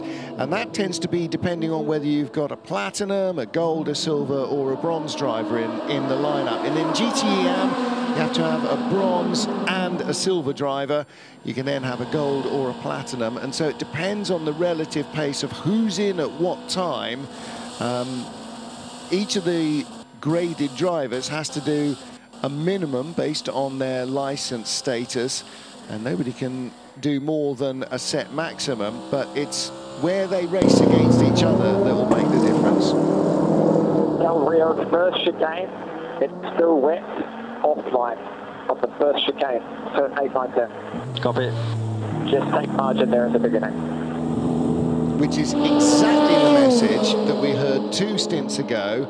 Seb, have you got any words for Brendan? Yes, it's stay on the racing line. Stay on the racing line in the first chicane. It's still wet. And that was an hour and a half ago. And we're now looking at him, exactly the same message to Ryo Hirakawa, who is clearly going to take over.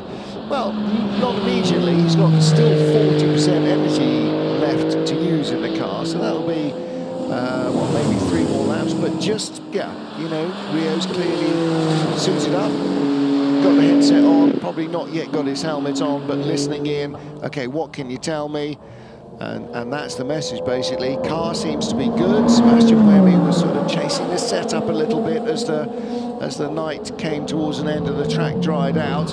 Brendan's much less vocal on the radio. At least we hear much less of him on the radio. To set up. Seb's always trying to nurse the car and chase the car. Brendan, maybe less so, maybe we just hear less of it, but again, passing those messages on. And Anthony, you know, when you're in the car and you've been in it for an hour and a half or whatever, you've got a really good feel for the racetrack, and you want to pass as much of that knowledge on as you can without trying to do it in the doorway of the car in the frantic nature of a pit stop. It's what sports car racing is all about. You're sharing that car with 2 other drivers, and you want to, like you say, pass on all of your experiences to the driver, eagerly waiting to get into the car, but also build them a picture of how the track has changed. I mentioned when I was on the mic earlier on, in an earlier part of the race, that, you know, when you're out there, you're building this picture yourself, and the track is an ever-changing thing,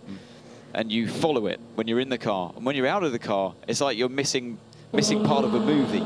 You're then trying to catch back up on, and somebody's trying to basically fill in the missing pieces before you get back in or get watching it again. And so yeah, it really is filling in those pieces, saying, right, yeah, look, the wind direction has changed, the car's now got great grip through Tetra Rouge, where the Ferrari comes flying past now, and then, yeah, first chicane, still wet on the outside, stick to the racing line, don't touch the curb on the inside. It's basically like passing on rally notes almost to the next driver getting it.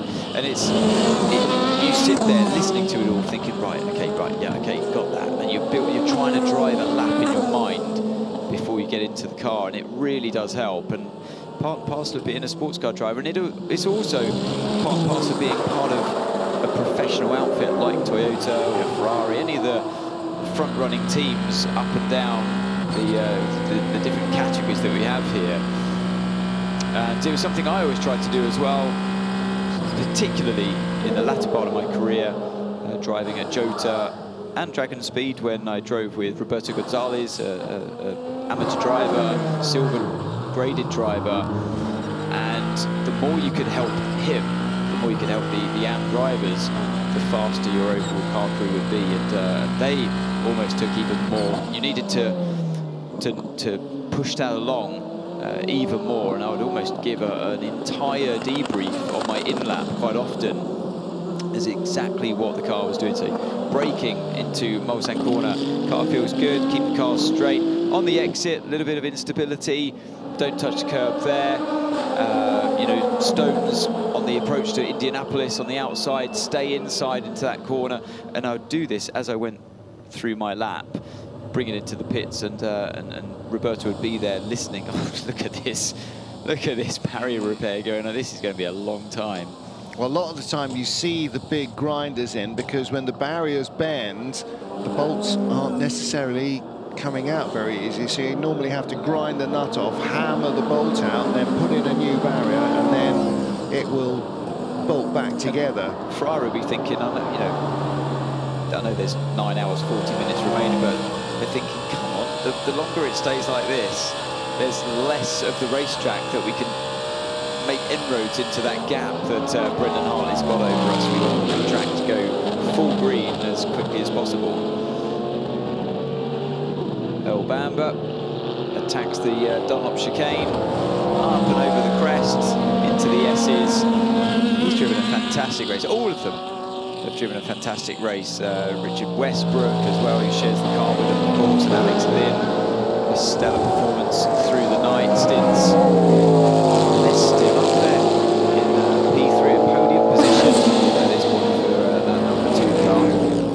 one of the joys of the whole class being so large is not just that we've got lots of good cars, so we've got a stellar array of drivers. We've got some really fabulous sports car drivers, a lot of whom have been racing consistently, but not in the World Championship. They've been racing in the IMSA WeatherTech Series across the Atlantic, and we haven't seen a lot of them. And now more and more manufacturers turning up here at Le Mans means more and more of the stars that we know and like. We can watch them in action. The battle here in LMP2, that's the third place car. Duquesne Engineering's Nicola Pino, and the man who started on pole position in the car that he had qualified on pole, Paul-Luc Chatin for Inex Sports, a number 28 car in, beg your pardon, number 48 car in 4th place. Where did 28 come from? 48 car in 4th place. Paul-Luc Chatin closing in on a potential podium spot. Yeah, great stuff in LMP2 as always. Here we have the graphics at the bottom of the screen. Edek, like you say, with that driver on board. Chatin was on pole position. A fantastic lap, but gone are the memories of that moment for him, I'm sure, right now. Yeah, I don't think you think about qualifying the moment the race starts, do you? No, I think, you know, I always said that it was a nice thing to flex the muscles about who had the fastest lap in qualifying, but it rarely translated into any you know, into anything when it came down to race day. Well, ask the man who set the fastest ever qualifying lap, Mark Blundell. That didn't translate that well into race day, I'm afraid, for the Nissan R90 CK. It was not a great race for them. Down to 41 seconds now, the Ferrari versus the Toyota. Started at 44 as we keep an eye on that. These guys have just come into the slow zone that takes you towards Indianapolis. There's the Jota number 28 that just passes by. That is not on the same lap as they're way down lead now. LMP2 drivers. Yeah, Jota have had their 8 P8 in their LMP2. A bit of a tough time, haven't they? They are actually 2 cars back on the road. Robin Frynes in their WRT car, number 31, is in 7th place, as you can see on the timing column on the left-hand side. Robin in the depths of a double stint at the moment. Vector Sport have sort of slipped a little bit down the order. They were actually in the top 2 or 3 in the early hours of the night time. That car now down to 9th place in LMP2, car number 10. Ryan Cullen is at the wheel of that car, ahead of the AF Corsa car, which had problems early on. Ben Barnicoat is still the Pro-Am leader, though, in 10th place overall in LMP2, ahead of Algarve Pro's James Allen. That is 2nd in Pro-Am. And the Cool Racing car, number 37, is 15th overall, or 15th in LMP2, and that is 3rd in the Pro-Am class. Out of the slow zone at the exit of Arnage, you can see Paul-Luc Chatin already shaping up to have a go at the Duquesne Engineering car of Nico Pino, and as they go green, there's the line. You can only deactivate the full course yellow button on the line, and immediately trying to get some temperature back into those Goodyear tyres. Well, the fact of it, as we saw from Algarve, is you can deactivate it any time you like, but you will get a penalty if you do it before the end of the show. Yes, we're still waiting to see that, by the way. Maybe he didn't overspeed that much, but yeah, this battle continues. P3, P4, and tyre warming, slash stroke, trying to break slipstream, weaving around. Right, at that low speed, there's not a slipstream tube broken, so he was just trying to make sure he had enough heat in the tyres, because the neck whip, once you leave... going though, didn't it, down the whole street? Once you leave Arnage, what's the next big challenge? Turning into the Porsche curves. You don't want to find out your tyres are a bit cold there, do you? Because then you don't turn into the Porsche curves, you turn into the barriers. He's made a real pig's ear of that final chicane though, and that's opened him up for Chatan to have a look down the inside into turn 1, but he hasn't quite got the momentum. But it was, he left himself a bit vulnerable there. Very hard to overtake in an LMP2 car around this track. You often need the help of some slower cars that you have to work your way past. And again, Chatan getting the drive out of the Dunlop chicane. Tries to stick his nose down the inside into the S's, but nothing doing there. Slow cars or faster cars often will sort of duck in between two rivals. It's going to be possible between these two, but they are kind of glued close together. You're going to, if you're a hypercar, you're going to want to take both of them or neither. And you see that natural separation with the aerodynamics taking play through the S's and through Tetra Rouge. So the LMP2 car, they almost seem to get affected more so than the hypercars in that area. So yeah, a bit of turbulence. It's not much, but it's just enough to take away that immediate threat down into, say, the first chicane like we have here. You can close back in with the slower corners, the higher speed corners, that separation starts again. Good morning, gentlemen. Hello, Graham. Yeah, the young Chilean there, not letting himself be intimidated by the much, much more experienced pole sitting, remember, Paul Chatan. Yeah. Paul had a great run in qualifying, and the team were absolutely berserk. Their first World Endurance Championship pole position at Le Mans in the class.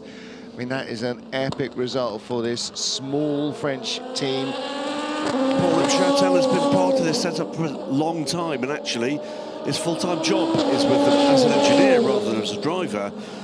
Paul, with a solid engineering background, employed by ED Exports, not just, as I say, for a skill behind the wheel, but with a variety of... absolutely true. Anthony's looking at me saying, what an engineer he is. He's an engineer. A bit like Mark Lieb. Correct. Yeah, yes. I didn't realise. Head of Sport Communications, I think, at Porsche now, Mark Lieb. Yeah, but that's a revelation to me there, yep. Graham. Look at that, me walking in completely jaded, having turned up, apologies, 25 minutes late. You didn't watch all of last year's All Access programmes then, did you? Oh, no, because they're so much better, the Full Access this year, so that's why you should be watching this year, definitely. Full Access, what's that? There was a feature in Full Access last year in the ED Export team, so... yeah. Full Access, yeah, the series that's put together, that's like documentary from Fly on the Wall, isn't it? Yeah. After each race, after a week or so goes by, you see it on YouTube. Just YouTube Full Access is absolutely brilliant. The inside story from driver's point of view, team's point of view, all of the juicy moments that happen from a human aspect in racing throughout the weekend, or a long race that we have here at Le Mans, and it really gives you that insight of Full Access that we have within WEC. A little bit like the Drive to Survive on Netflix. It's a little bit like that, but like I say, a little bit more human. It tells the human side of the story, and I find it fascinating. I've loved it this year. Their longer version is usually 30-35 minutes long, easy to digest, and it really gives you such a good insight into what goes into the race, an endurance race. I love them. So I'm sorry I didn't watch them much last year, but yeah, this year's I found them just easier to follow. And the other thing to say is that those programmes are longer. Why? Because the fans wanted them longer. Yeah, and I think you're right, it suits the format far, far better. And incidentally, if you are a fan of sports car racing, and if you weren't, I think you may well be after you've watched a bit of Le Mans, despite my witterings. The FIA World Endurance Championship and the Motorsport Network have just launched this weekend the latest fan survey. Now, they've done this with Formula 1 before in the FIA, and they have in fact done it with World Endurance in the FIA before. Paul Chatan trying to nip a little inch on the corner there, and Nico Pino right on the ragged edge as he got to the line. Clearly they're not going to need those tyres again, but yeah, you can you can partake in the next few months in the fan survey and tell people what you like. And actually, if you want more content, if you want longer content, if you want more explanation, if you want more stuff about the teams and drivers, then demand it. Now, this is a team effort right here. So the two drivers been going at it the whole time, desperate for the 10th here, a 10th there, playing cat and mouse with the turbulence like I mentioned before. Now, the team effort comes into play. Who can turn these cars around faster? And we often see a bit of separation between the LMP2 teams. We're having a replay of this moment as they both came into the pits. There is Pinot, and behind him, Chatan, just desperate to catch a little bit of extra distance, but actually ended up losing because of it, going off track momentarily, or off pit lane. Just popping up, by the way, on jumping and scoring, 10 seconds added to the next pit stop of car 41. That was the leader in LMP2. Leader, yeah, till causing a collision with car 3 at Marshall's Post 35. Now, I don't think we saw that. Marshall's Post 35 is the end of the Ford chicane. That is into the final element of it. Robert Kubica is on pit lane now, or just actually off pit lane now. Yeah. So I suspect that penalty has not yet been served. It will be next. He took it over from Robin Frimes, so somewhere in that. So Robin's had some kind of biff, hasn't he? Well, he hasn't had a biff. He's biffed the number 3 caddy. Because obviously, if any bad luck is going anyway, it's going the number 3 Cadillac's way, because they have had a tough time enough already. But that car is in 5th place. Renger van der Zande at the wheel. You said that was the 41 car, though? Yes, 41 Friday is the 31. I beg your pardon. So yeah, Friday is 31. No, Friday is sorry, still in Robin. Yeah, no, Friday is still in the 31. So who was in the 41? Kubica's in there now, but yes, he's just taken over. To the lead, by the way, back to the lead, and I don't want to miss this moment because it's been quite an astonishing day for the 34 Europol competition car. Yet again, consistency and speed. And Fabio Scherer, which is a name I seem to have been saying quite a lot this season, into Europol, 11th place overall, and have been circling around 1st and 2nd place for, where are we now?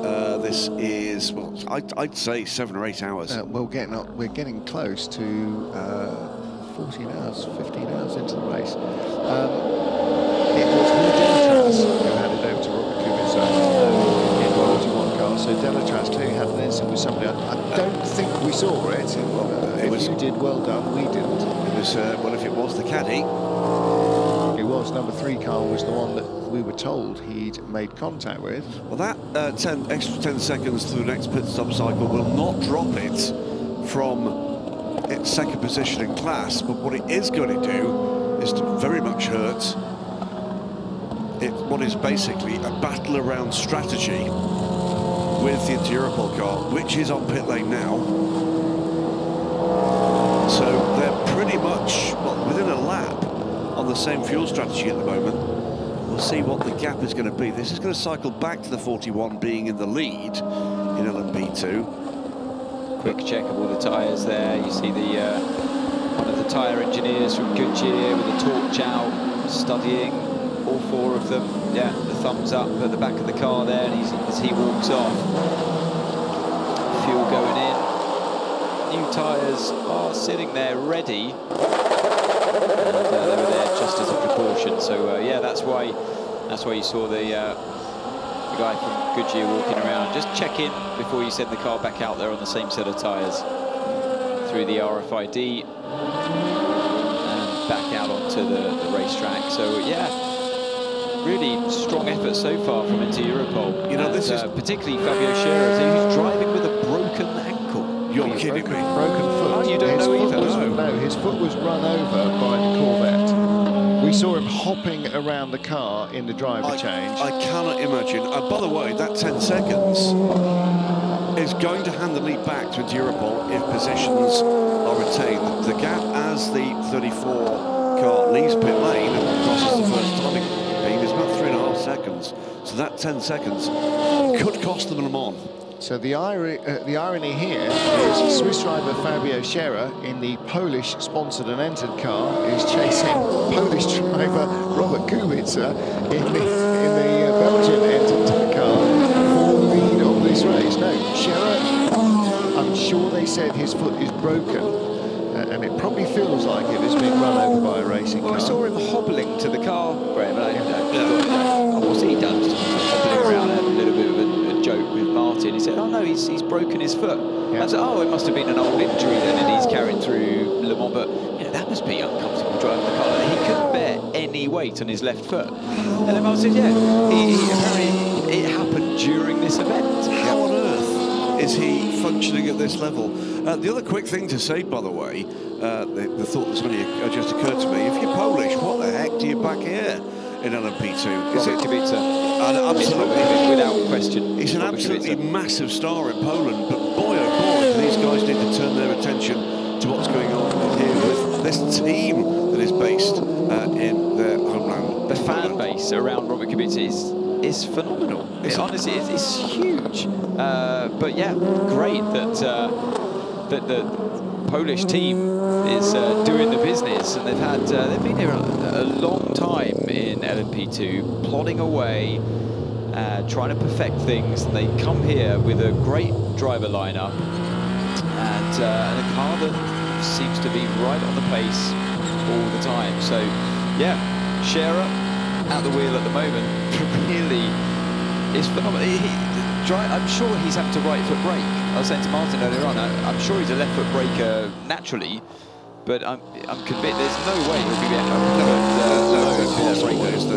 Oh, big shot for the number 18. Oh no, another one. We've just seen Jonas Reed about half an hour ago wreck the car at Indianapolis. That's why the barrier repairs are going on, and this is the number 80 AF Corsa car. It's our Pro-Am leader, and that is... Well, it says Ben Barnicle. That's not Ben's helmet. Ben's got a yellow helmet. Oh, did something break there? It's not the first and won't be the last accident that we see. That is in not the beginning of the Porsche curves. That was a high speed off, and that car is unlikely to go much further. It is. I'm sure it's Ben Barnicoat. That's Francois Perrodo. Yeah. So it ain't Francois, that's for sure. I swear Ben Barnicoat's got a yellow helmet. There is some yellow on it. Look, has he got a tribute livery on it of some kind? Oh, if that was driver error, Ben would be absolutely gutted with himself. I need to see another shot of it, but it looked like the car just didn't respond very well over the bump at all in the rear. Almost as if something on the right rear broke. It snapped around that quickly, and it happened very early on in the corner as well. There was a lot of spark going from the car as well. That is Ben Barnicoat's helmet. We have got quite substantial slow zone now from Mulsanne corner all the way to Arnage and through the Porsche curves. There was a brief one at the exit of the first chicane as well on the Mulsanne, but that is being withdrawn.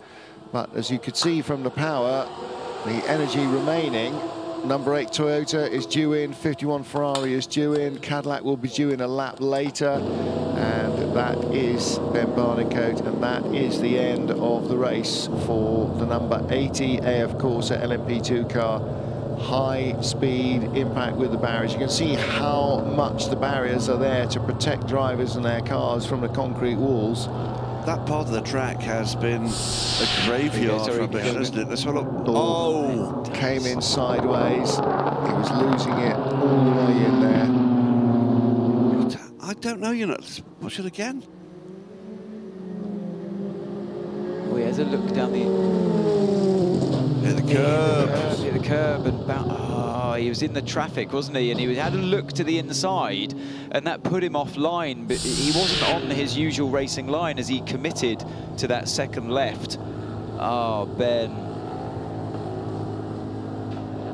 So easily done. Just he's just wrong line. That was the problem. Yeah. He had a look, and you feel you feel that responsibility right there and then. You know, you've got the paying driver of Perrodo, who you're driving for. You feel that responsibility, and you've let them down, and it can happen to the best drivers out there. Ben he's a remarkably good racing driver, and he's driven a great race today, but it's gutting. It goes to show one moment where you get it wrong and the whole race is thrown away. I mean, you know, Ben has been a winner, Francois Broda has been a winner, a championship winner 4 times as the Toto, by the way, comes into the pit lane. But Francois too knows what one moment can do to ambition here for himself and with Corvette, of course. Last year, he'll know that feeling. It won't make him any less disappointed. Leaders are both in. You saw Brendan Hartley in the number 8 Toyota, and into comes Alessandro Pierguidi. There's quite a lot of cars coming in fact, because you can see the Garage 56 entry, the 24 Chevy Camaro, and one of the Glickenhaus is in, 708. The 93 Peugeot Jean-Luc Verne is in as well. Fresh tyres going on. 2 tyres car. We've got the new I would graphics imagine still going to be a soft. It's not that warm outside. Has that Camaro had a single major drop? Don't even start. Oh, why would you say that? Don't even start. There you go. We're in the back. Something not when I've been on air have we seen clearly actually is the pit stop. Everywhere else, the door opens, the drivers change. In the Camaro, there is no opening door. They climb in and out the window like the Dukes of Hazzard. Yep, burglar style.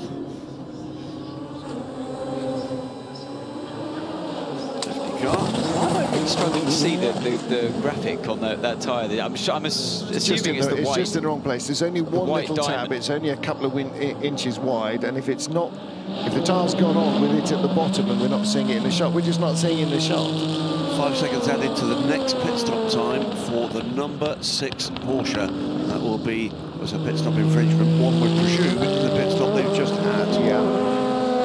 And it tends to be the last one we found out about for one of the cars was that all of their mechanics were not back behind the white line before the engine was started, and there will be some relatively trivial thing. Change of lead for, well, it's not the lead yet for LMP2, but oh no, it is. It is the lead. This is. It is the lead. Fabio Scherer. No, it's not changed, is it? Because Robert Kubica was ahead of Fabio Scherer. Scherer was in the lead. Scherer was in the lead before the pit stop cycle.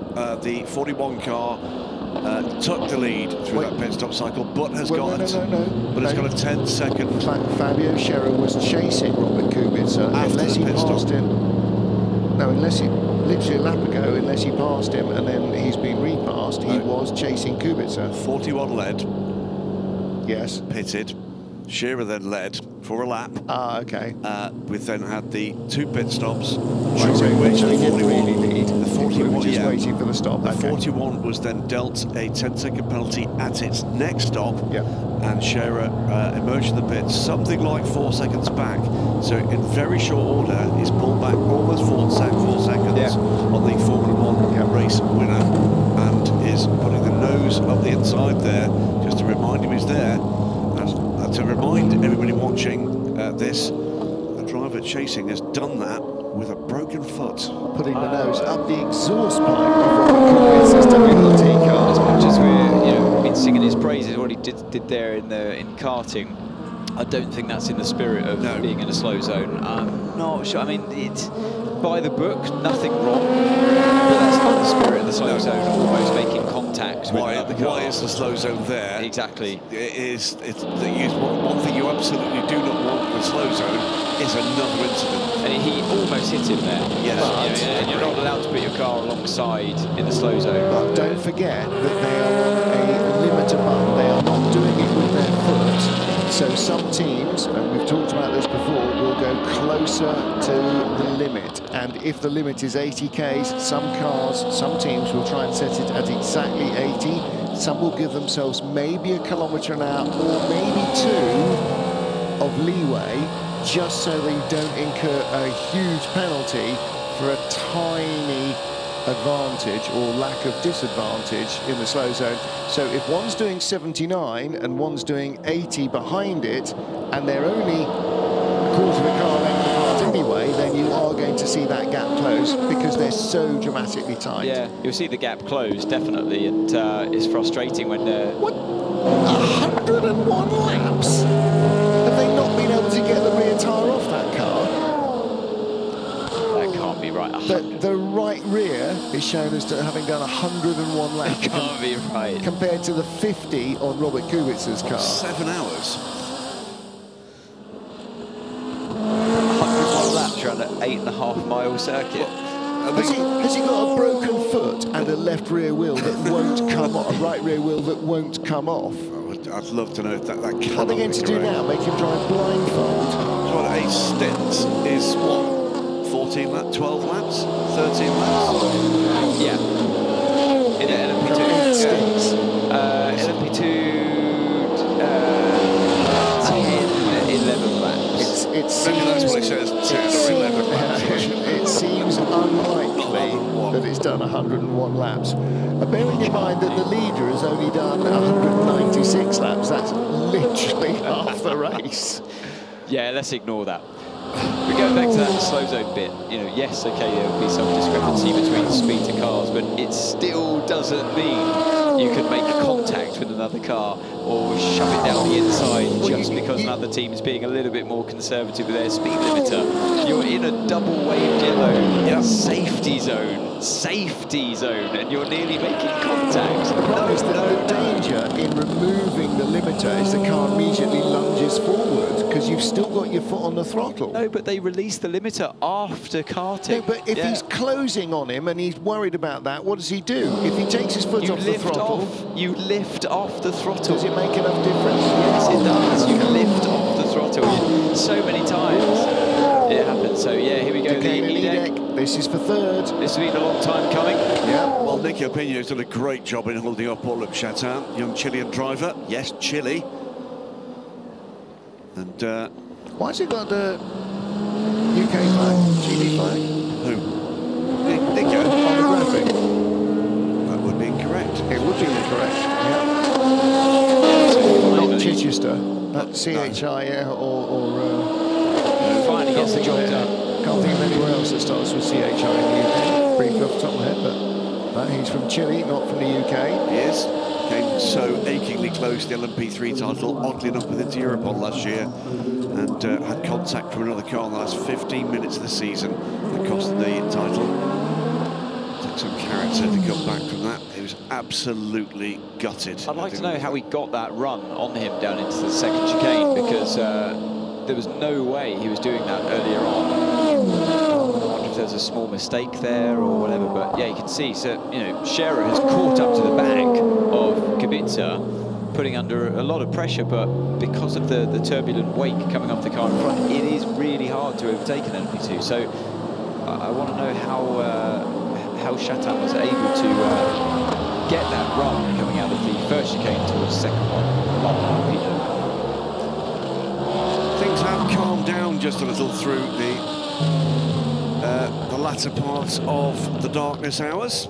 You went and said that, did you? I did. And we can say that because we're not in the darkness hours anymore. It hasn't really calmed down in LMP2 or in GCM or in the overall battle. We haven't seen a lot of passing, but there are some very, very tiny gaps in the battles.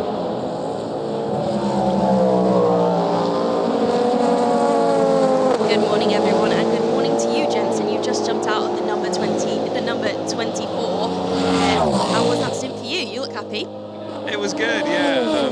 It's been a fun race for us. It's new for most of the team, you know, doing an endurance race. And obviously we've been trying to play it safe as we can with when it rained and not getting off the rain tours too soon. So we put ourselves a lap down compared to, they're not really our competition, but the GTEs. And I think we're either second or first. I think I overtook the leader and we were leading for a lap or so. So I mean, we're not competing, but we kind of are. And I think we were 28th overall. So I think that's pretty good.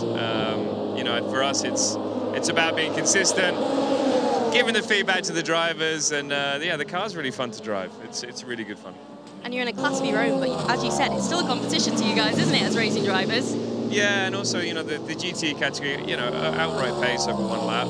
they're probably not quite as quick, but it's very close once they've turned their engines up in the race. But it's the consistency, it's a lot more difficult with this car. And also our pit stops are a bit longer. So yeah, it's lots of things that hurt us, but then there's certain things that help us a lot. And it's such a great job by the whole crew. You know, this is a big deal for them. And as you can see, most of them are taking a rest behind us, so we won't talk too loud. But yeah, it's the first time they've had to do a 24-hour race. And it is an incredible one to be at, you know, the centenary of Le Mans. How much has it been to you? Yeah, it's great. You know, I think for everyone involved, it's Le Mans special anyway, but to be the 100th year, and we've got a NASCAR stock car here, which is just hilarious, really. But it's definitely a fan's favourite. It's definitely my favourite. But no, it's a great atmosphere. It's been a manic race. The weather's been so random, and it's made for definitely a classic. So from a driver's point of view, it's tough. There's a lot of incidents, changing conditions, it makes it really difficult. And it was hard earlier on with the changing conditions, but we know as fans how good you are in the wet weather. Are you maybe hoping for a little bit of rain later, or are you hoping for it to stay dry? No, you know, NASCARs don't drive in the wet, so you know we've developed a tyre for the wet, but we haven't done anywhere near as much testing as we would have liked. And I think we're 5-10 seconds off the GT cars with our wet tyre, and it's just yeah, finding the grip with this car is quite difficult. This is one of the body rules, so the dries we know where we are, wets is a little trickier. All right, well, I think you deserve a rest, just like your mechanics. Thank you. Thank you. Thank you, Steph. Thank you, Jensen Button. Lots going on during that. Let's just catch up with some of it. Into Europols, Fabio Scherer took the lead in LMP2 from Team WRT's Robert Kubica, and this is lead battle. Beg your pardon, battle for 4th place in GTE AM with ORT's Amadel Harty. Just hanging on ahead of GR Racing's Ricardo Pera. Very strong run here for the 86 and the 25. Great pass, by the way, and pulling away the interior car. That LMP2 battle is coming together beautifully. Ricardo Pera put the car off the road early in the race, making up for that with a nice move down the inside into 4th place. Indebted to Adam Weller, who has dug around in the interweb inbox for hashtag Footloose Fabio news. The official word from Fabio, I'll read it out. I'm lucky the foot is in one piece. It could have been worse. It's okay for normal driving in slow zones. I don't want to know if it's broken or not. Now I just want to drive and win this thing. So far so good. The pace is good and we'll do a good job. We're in the fight for the win, says Hopalong. There's some big stuff going on in that car, and to be perfectly healthy and to be driving the way he is against a driver of the caliber of Robert Kubica is entirely admirable, and to be doing it with 1 foot tied behind your back. And the caliber of the team as well, exactly. WRT. I mean, it's they're no slouches when it comes to the speed of setting up an LMP2 car, and both driver and team, Fabio Scherer and Into Europol, fantastic effort. I mean, they've been in the mix throughout the season in the WC. This is where these are both full season WC cars. This is a double points WC race, lest we forget. And this is not just important because it's a race win, not just important because it's the win at Le Mans, but this is double World Championship points. And as things stand at the moment, the Interior competition team do not have a route through to the World Championship in 2024. They don't have a hypercar program. They're not a GT team. LMP2 will be leaving the WEC for next season because, frankly, there is not room for it. And this is a massive result in the build here for the Racing Bakers. Looking at Ryo Hirakawa, our race leader in hypercar. And that gap to Pierre Guidi behind him seems to be coming down. It's now at 13.9 seconds. What a magnificent race this has been. I just wanted to refer back, by the way, guys, to that interview Steph with Jensen Button. Just the edge of fatigue in Jensen's voice coming. But I think the most hilarious thing there was, it's like you're standing in the doorway of the garage at the Le Mans 24 Hours. Now I know how apocalyptically loud it can be on that pit straight, and he's sort of saying, we better keep our voices down because the guys are sleeping. It's like basically asking, it's like putting a rag around the drumstick when you're sitting inside the drum. Can I just point out also that the loudest noise at Le Mans is their own, literally their own car as it goes by every lap and pulls into the pit. So, yeah, I mean, those guys are beat. Jimmy Johnson's actually done the majority of the drive, or more driving in that car than the others have. So he must be feeling pretty tired as well. All sorts of entertaining stuff going on. Ryo Hirakawa is not now 19 seconds. He is not a great deal outside 10 seconds ahead of the chasing Ferrari of Alessandro Pierguidi. Here's the delayed 94 car, had a big crash just as Dartner was starting to turn to light. Gustavo Perez was putting it hard into the barriers in the first chicane after the rain had cleared away, but it was still a bit wet offline. Hence the repeated assertions from the number 8 Toyota team to the incoming driver to stay on the racing line, especially in the first chicane, Anthony, and so far that has served them well.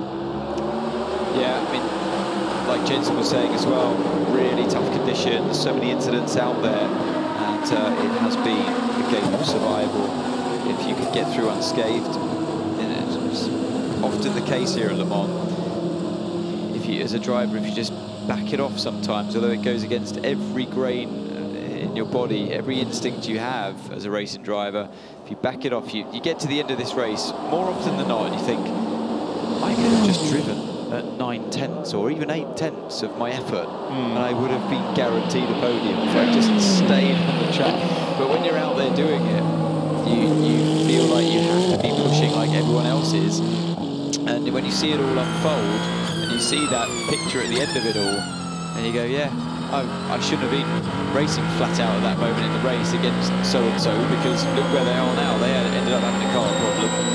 They ended up throwing off the track, you know, and you see it at the end, you go, well, it just wasn't worth it. I could have just ended in a much better position if we weren't the ones that people were saying, oh, you know, they had a bad time at some point in the race. But hindsight's a wonderful thing. And actually, part of the reason that other people throw us off the track is because you are going at 11/10 and putting the pressure on them. And that's what motor racing is. It's not the slowest who wins, it's the first to the flag. It has been a proper race of attrition. I mean, Jensen summed it up beautifully well there, didn't he? Just, you know, it is tough for us, particularly in the rain in that car, because it's not designed to drive in the rain. And as well, on top of that, saying because of the lack of body roll that the car has, that it becomes mechanically very unstable, and you rely on that as a driver. You feel the car moving around. It's one of the cues that you rely on as a driver to know where the edge of grip is, and him saying that it's so stiffly sprung that when it's on the wet tyres that I've lost that feeling, so it makes it doubly hard. But particularly for Jensen, who's you know, every spidey sense twitches in those conditions so well. Just a little quick mention for an artist called Jason Fong, who you will find on the internets. Jason is again creating one new painting every hour of the 24 hours of Le Mans race, and he is sending those off for Race Against Dementia to receive a proportion of the sales. So go and have a look for that online and see if you can help contribute. Again, looking at this battle, we are just approaching 7 o'clock in the morning. We are getting down to the 9 hours to go mark, and we are fast approaching the end of lap 199 and lap 200, as Toyota still lead from Ferrari. They lead, but that gap is coming down thick and fast. It was 2 seconds last time around. It's been a second faster in Alessandro Pierguidi's favour for the last 4 or 5 laps that I've been watching. And Pierguidi is bringing that number 51 car back to the front of this race after that initial moment that he had in this very chicane coming up here in wet conditions. A car spun in front of him. He's kind of spun in sympathy, ended up in the gravel momentarily. He's now redeeming himself. Put my tongue back in. Very much so, because the gap's now down to 10.3 seconds. It's going down quickly, isn't it? It is Michel Gatting on pit lane in the Iron Dames car that's running in second place in GTE-AM, and that will be another place gained in the overall order by the number 24 Camaro ZL1. That was the final really interesting part of the mindset I got from Steph's interview with Jensen, by the way, is they're measuring themselves against the GTM field. They were talking. He was talking about we're third in the order now. So that's what's motivating them. Yeah. And if you remember, guys, we had this conversation very early in the races. What are you doing? What are you measuring yourself against? Second in the order It now. is, absolutely. Absolutely right. And, you know, that for me, the way I watch a race at this stage, things are tending to happen quite slowly. You're tending to see people working a gap, and I'm sure that must be motivational for the Garage 56. You've always got to be racing someone, somewhere, something, and you know, to motivate, so to make it fun as well. Yeah, gaps front and rear. It's that kind of thing. It's how am I doing against my perceived competition? And even though they're not in the same category, doesn't matter. It's just your closest. It's what's in comparison. What about here? What about next? What's next? What's next? What's next? What's the gap I'm attacking? And you know, you're measuring your own performance, but it's a lot easier, I'm sure, a lot more fun if you're measuring your performance against somebody else. I mean, let's not kid ourselves. That car should be way faster than the GTs because it's so heavily restricted. That barn door has got strapped to the rear of it. It's not a wing. It's a gurney flap. It's a drag. It's their sole purpose is to create drag. It's not there to create downforce. So it's just a losing situation. It's there to make sure they're not, in many ways, way faster than the LMP2 cars or even the hypercars in a straight line. Yeah, Takeshi Kimura here as Barney Coates, well, now effectively retired. Of course, the car falls behind the GTM leader on pit lane now for the delayed number 50 Ferrari. Takeshi Kimura will come back and get another look at him shortly, because that's another great story, another true enthusiast, the car guy behind Car Guy, the team based just outside Fuji Speedway. In fact, literally across the road from our other Japanese GT team, D-Station Racing. They have their team, they have their team bases on the opposite sides of the same access road to Fuji Speedway. A couple of thoughts from Ann Davison. We'll be joined by Peter Dumbrek, and then I'm going to head to the land of Nod for a couple of hours. Graham Goodwin will be in the driving seat. So Toyota lead from Ferrari and Cadillac. It is 7 o'clock Central European summertime. 15 hours in, 9 hours to go and counting. And I don't suppose we are out of storylines yet.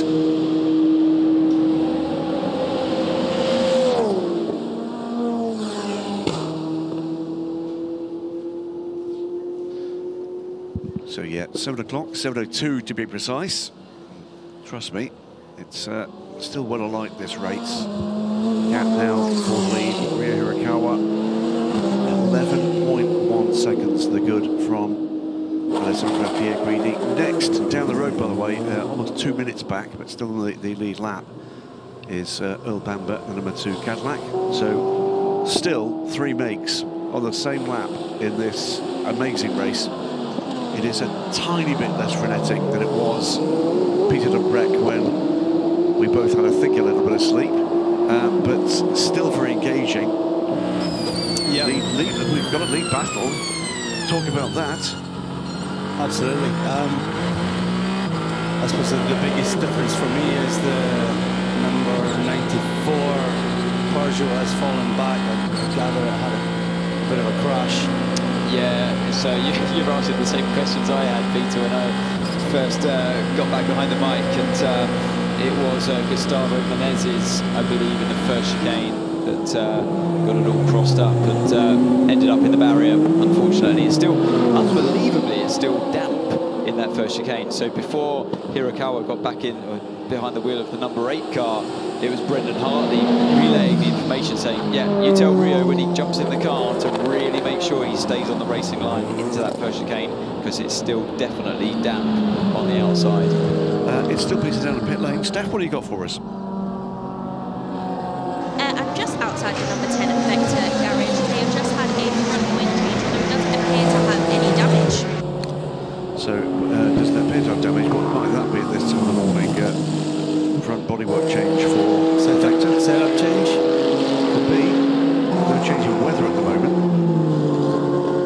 Actually, drivers are complaining of, I don't know, understeer, oversteer on this front. Maybe they've just managed to put some more downforce on the car.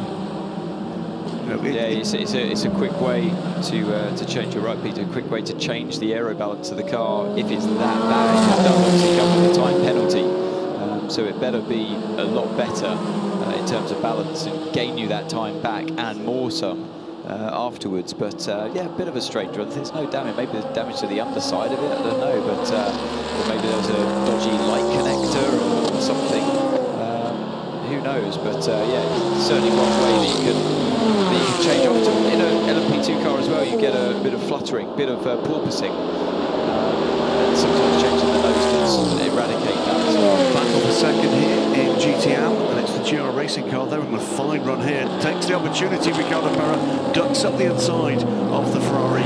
Davide Rigon is through the grid with Ricardo Pera as both cars just kick up the gravel at Mulsanne corner. There's Davide Rigon, and all the tyres are on the corner of that car because that should not have been that easy for Ricardo Pera. Rigon has not given this up. Inconceivable, they didn't know that was a position. Goes to the outside, and they go almost door to door on the run down to Indianapolis. There's an LMP2 car in the mix here, looking for a way by. But Pera it is that comes out to the good and through into second place for the car with the dual livery here. To this great race in the Centenary year. Rigon very unhappy about that. It looks like he's not happy to let the P2 car by either at the moment while he's in a tough battle. Now, I'm keen to understand just exactly what happened there. You can see what happened. Ricardo Pera did him. He's thrown into second place, but it's almost as if he didn't know that was a position. I mean, Rigon, exceptional driver, one of the absolutely Ferrari fans. A fine run. Now, I said just a few moments ago it's sort of quieted down a little bit for frenetic activity. Then you look back at what's happened in the last 20 minutes. We've got a developing battle for the overall lead. It's now down to under, about 8.5 seconds, under 8.5 seconds now. We've had a lead change and lead battle in LMP2 and a change in GTM for P2 there as well. Hirakawa's in trouble here. He's starting to hemorrhage lap time compared to Alessandro Pierguidi, who's driving an absolute blinder of a stint right now, or a couple of stints. And it seems like Hirakawa's got no answer to that pace. So there he is, the Ferrari. First time we've seen them in shot together for a long time, thanks to that full course yellow moment where it handed the quite a big advantage to Toyota. When Brendan Hartley was at the wheel, gained round about 30 seconds. It was a slow stop on top of that for the number 51 Ferrari. Something wrong with the left front. Seemed to be a slow stop there, but yeah, Pierguidi absolutely with a bit between the teeth right now. Is it my imagination, or does he just seem to be in the car all the time? Pierguidi. He's just doing this race on his own. It's probably his contract. We did have James Collado with a really spirited attack in that car, but it is that thing about when you're looking at battles for an hour after hour after hour, and you can sometimes forget they've had that change. Giovinazzi does not seem to have a huge amount of seat time in the time that I've been focusing on that car. I think, yeah, same for me. Maybe we've been asleep while Giovinazzi's been in the car. It's under 9 hours now until we find out who is going to be the latest team name, car name, and 3 driver names to be carved into the 100-year history. There is James Collado. His name is not Ray Ban, by the way. That is James Collado. It's another second and a half in the favour of this man we're riding on board with, Pierguidi. He's got a bit of traffic here, though. The LMP2 car in front through the S's and Tetra Rouge. He's going to be careful of that, though, all 4 wheels off the track. That was one of the Prema cars that he finds his way past now. And there they are, both in shot. Toyota, car number 8, heads towards the first chicane. Pierguidi with the Iron Dames car in front of him. Will get a bit... No, is he going to get held up in the chicane? No, he's going to be just perfect on the exit. So he gets back on power. And he'll be able to actually pick up the tiniest little bit of slipstream before pulling out. And that was, he got through that chicane. That's what you pray for when you're in the cockpit, isn't it, Pete? You just pray for getting through the chicane without getting affected by the slower car in front. Yeah, you overtake so many cars around here when you're in the top class that you're always trying to gauge it, and you know when even from 5 seconds back, you know that, oh, I'm going to hit this car. Well, not hit this car. I'm going to get caught behind this car at the wrong time. A new rear deck for the 709 Glickenhaus. They've had quite a good run here. 7th and 8th, these two cars. They're not done yet. So it was the 708 much earlier in the race, which was what was we looking at here?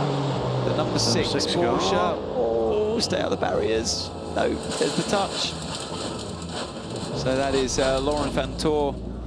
Yep, from 4th, and that car has got a 5-second pit stop penalty to come in its next run down pit lane.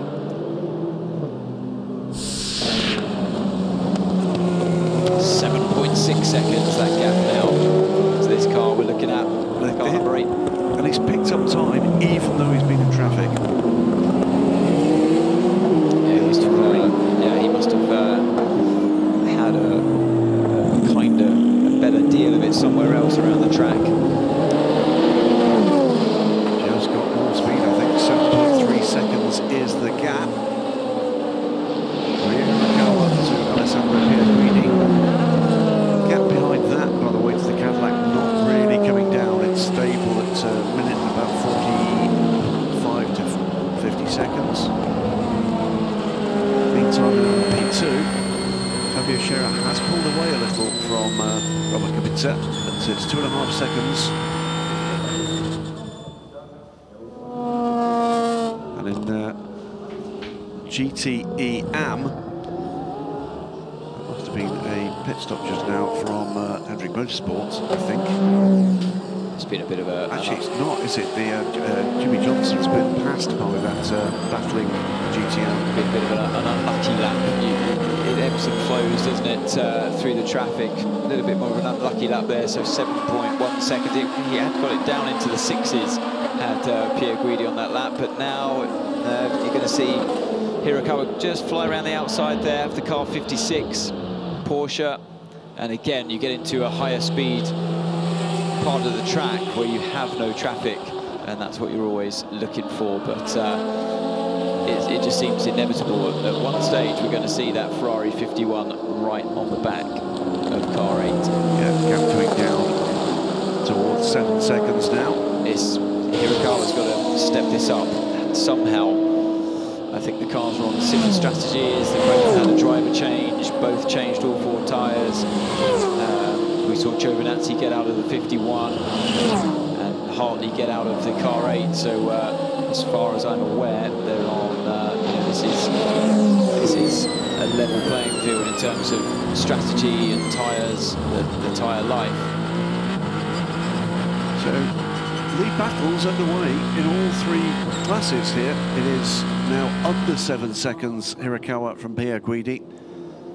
Into Europol's Fabio Scherer battling away within 2 seconds or so of Robert Kubica, and the Kessel Racing car in the hands of the bronze driver Takeshi Kimura being closed down by Ricardo Perez. That gap 90 seconds, but there's an awfully long way to go. Hirakawa still the least experienced of the total Toyota lineup of all 6 drivers. Seb Boemi, for example, has been there since the inception of that team back in 2012. Still driving with them today. And Brendan Hartley, very experienced, Le Mans winner, world champion from his Porsche days in the LMP1. And so he's got all of the credentials that you need. And those two together have really harnessed that relationship with Rio and have tried to fast track his progress within the team. But in these kind of moments, I'm sure you got Seb pacing up and down. I can almost hear him in my head pacing up and down. Can't wait to get in the car to carry on the job he was doing earlier on. There has been that role for the 2 older drivers, 2 more experienced drivers, to just, in his very early days in this program, Rio Hirakawa, there was just a feeling of potentially a little bit of vulnerability there. He did surprise us in a very positive way as that developed, with resilience and with pace. But this is a very testing moment indeed.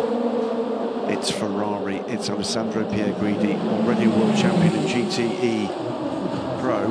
And they don't come any more feisty than Alessandro Pierguidi. No, they don't. They're getting your elbows out, is it? No, they don't.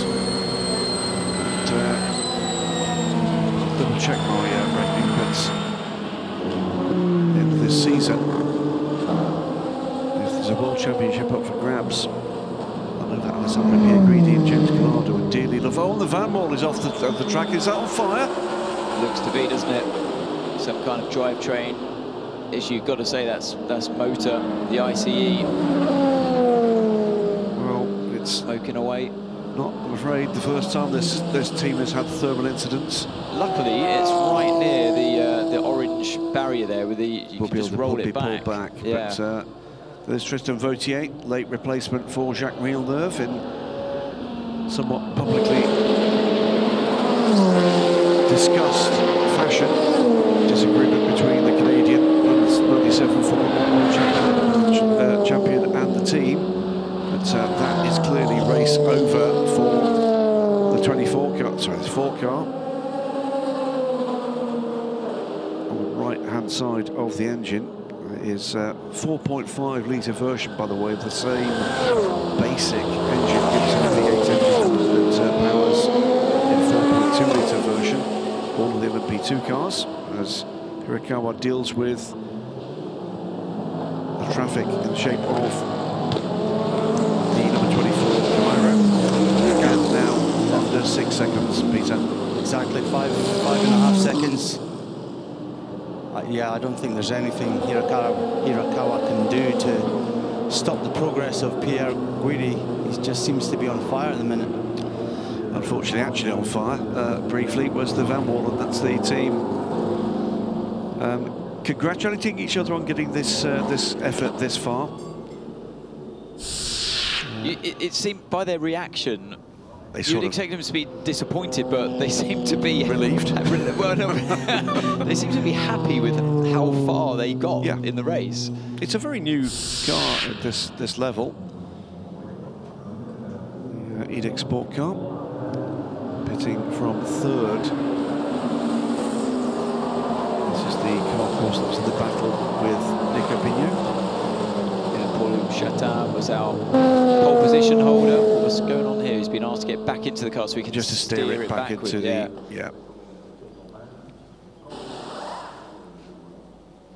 Yeah, so that was actually a well-placed.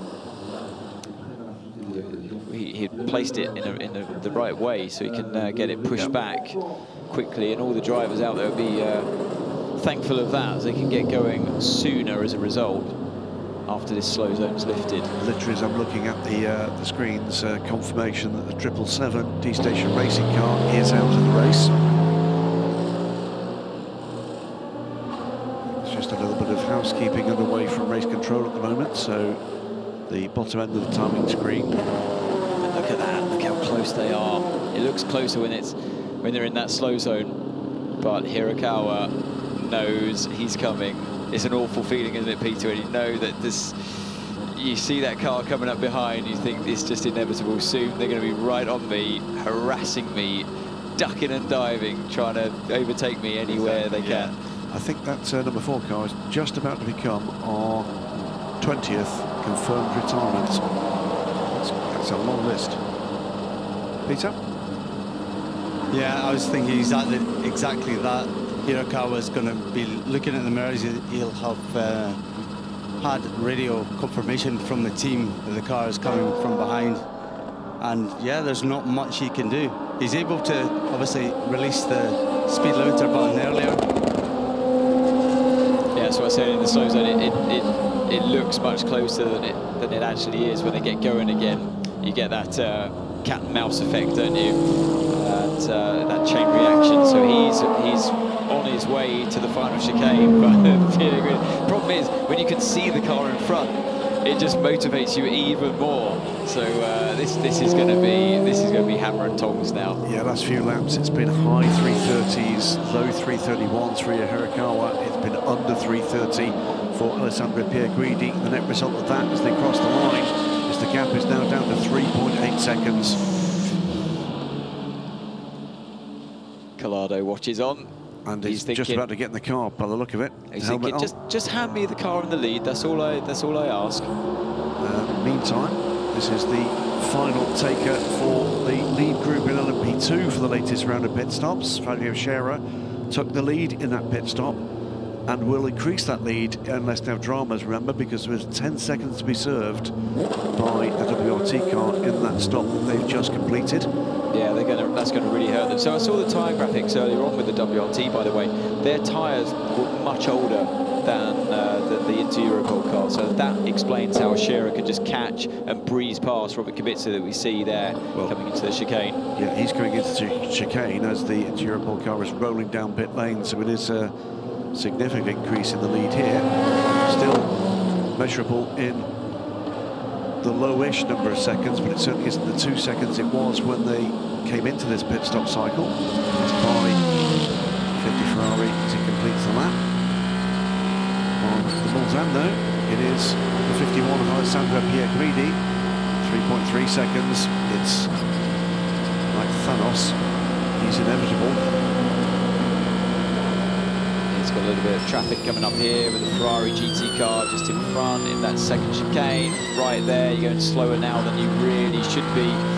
And breeze past the outside. You're never quite sure. You put a lot of trust in the car that you're overtaking around the outside. And you can see, you can almost feel that how tentative he was in that moment. But and that is the right thing to do. You never know where the AMP driver might place the car. And then again into the Mulsanne. Hairpin. You have to let your feelings override the situation, and because you get a sense where the car's going to go, and you don't always make the right call, but a lot of the time, lap after lap, you kind of read the body language of the car, where it's going to go, and in that situation, he was pretty sure, okay, I can sweep round the outside, the car's seen me, it won't move over onto me.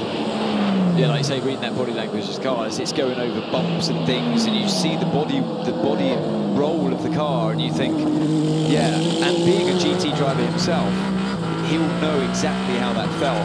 So he's kind of on and off the throttle, waiting to see what happens to that body roll. Does it translate into the car actually sliding, or is it just going over bumps? So it's always better in that kind of moment to play it with a bit of caution. But luckily, you've got an extra bit of track to ride on the outside there. Lap or two on this fuel stint by the look of things, maybe, but back to full green track now.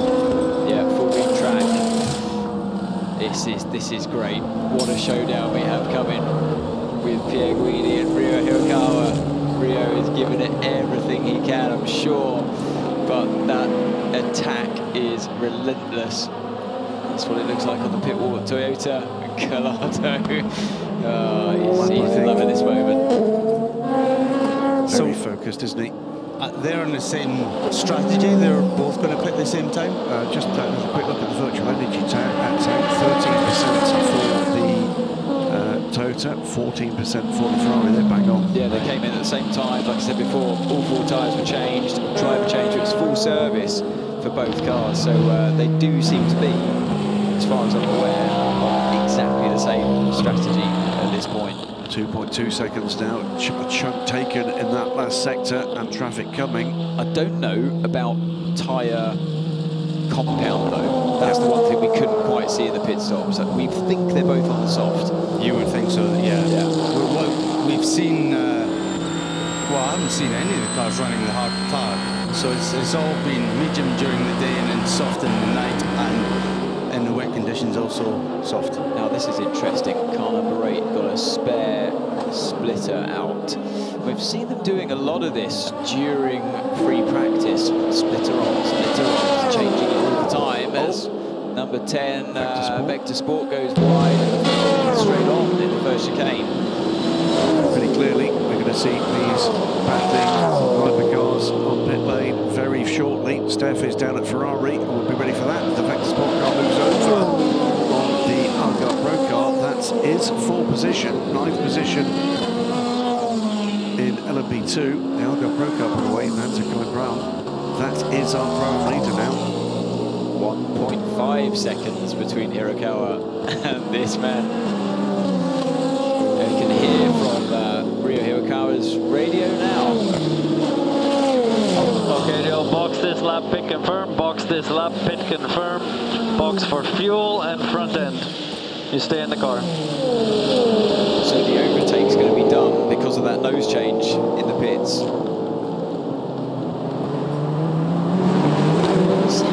They picked up some kind of debris inside the radio. Let's hear it from Pierre.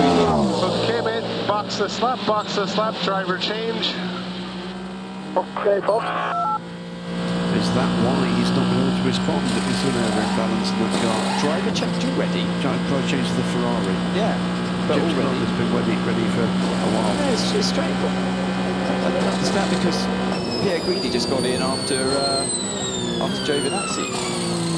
I didn't see that. Yeah, Giovinazzi is. From my understanding, he's only done a double. Yeah, I would have thought he'd be in there for a triple, but maybe these soft tyres are only doubling. This lead change could happen before the pit stop here. Again from the Toto, what's going on for Ryo Hirakawa? Yeah, hot traffic. Yeah, copy. Ferrari's close behind now, 1.3, just for info. I'm sure he was well aware of that. Look how much faster Pierre Guidi can carry. Look how much extra speed he carries through the high-speed corners of the Porsche curves. Hirakawa definitely struggling with this Toyota, and has he got some damage to the splitter there? I can see. Let's see whether we can get a closer look at that. I think he has, you know. Yeah, he has. Well, that would explain it.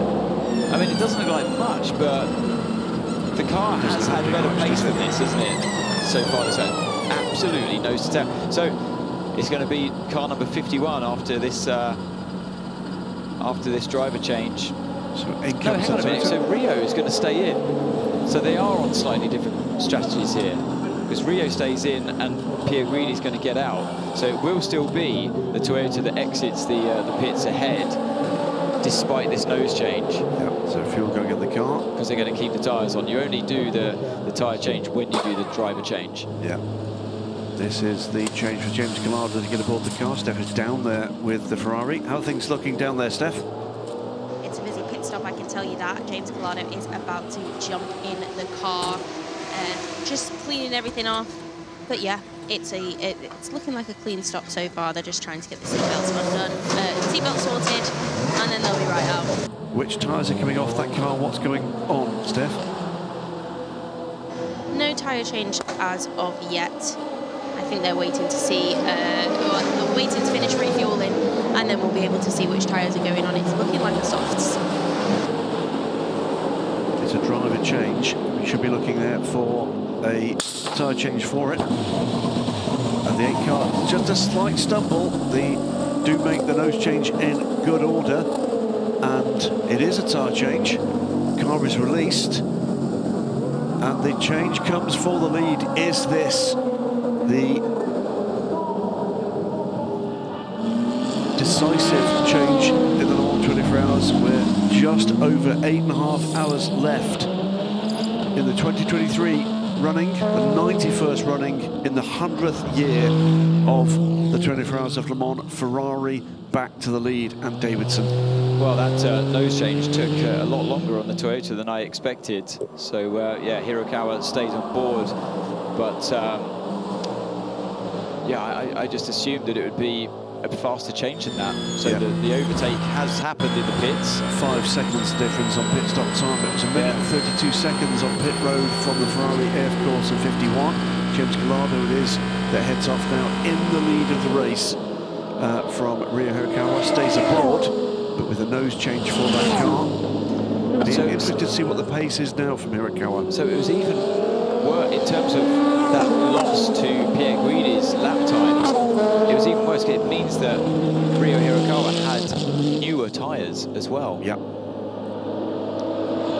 So it wasn't as we thought. It was, yeah, Ryo jumped walked in with a fresh set of tyres that had gone on, which always happens during a driver change, because that extra time to get the driver in and out is around 25 seconds, coincides with the amount of time it takes to change the tyres, which can't be done when the fuel's going in. It has to be separate. So that's what you try and tie in all the time. Driver change comes naturally with tyre change as well. Now watching Ryo Hirakawa make his way through the second chicane on the Mulsanne, now in the Michelin chicane, down towards Mulsanne corner.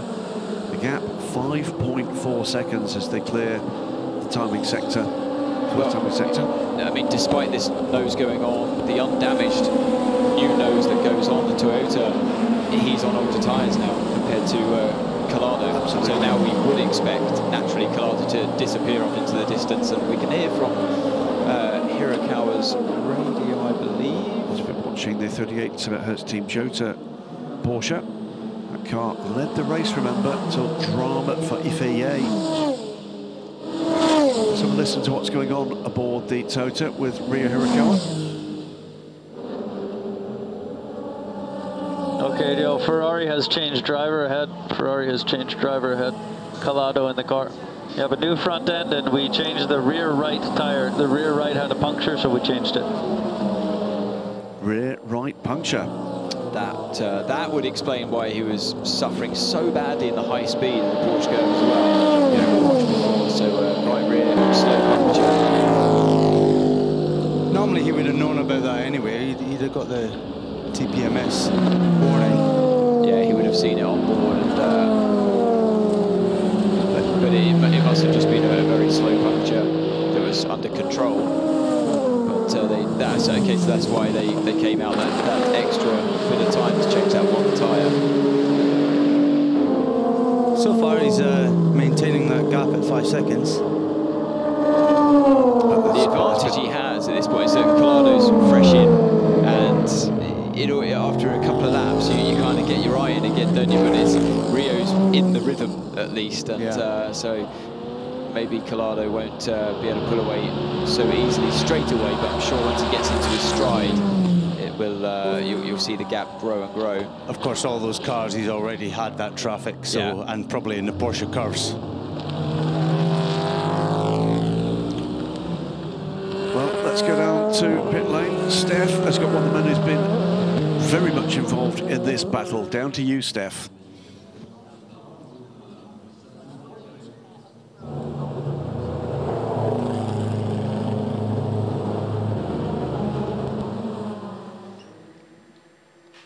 Yeah, we're not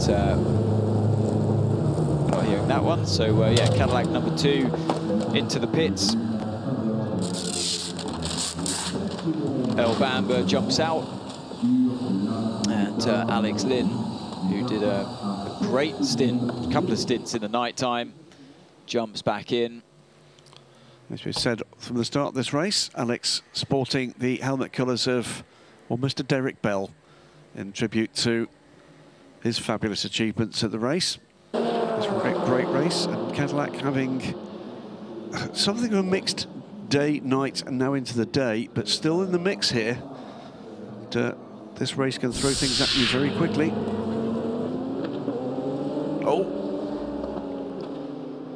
Spin for Rexy. The hands are good at Ginetta, I think, still there. Just double checking that. It's Matteo Caroli, just briefly recently aboard the car.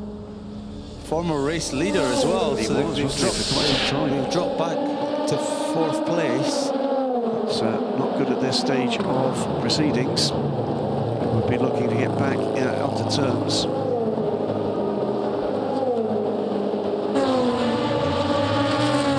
Driver changes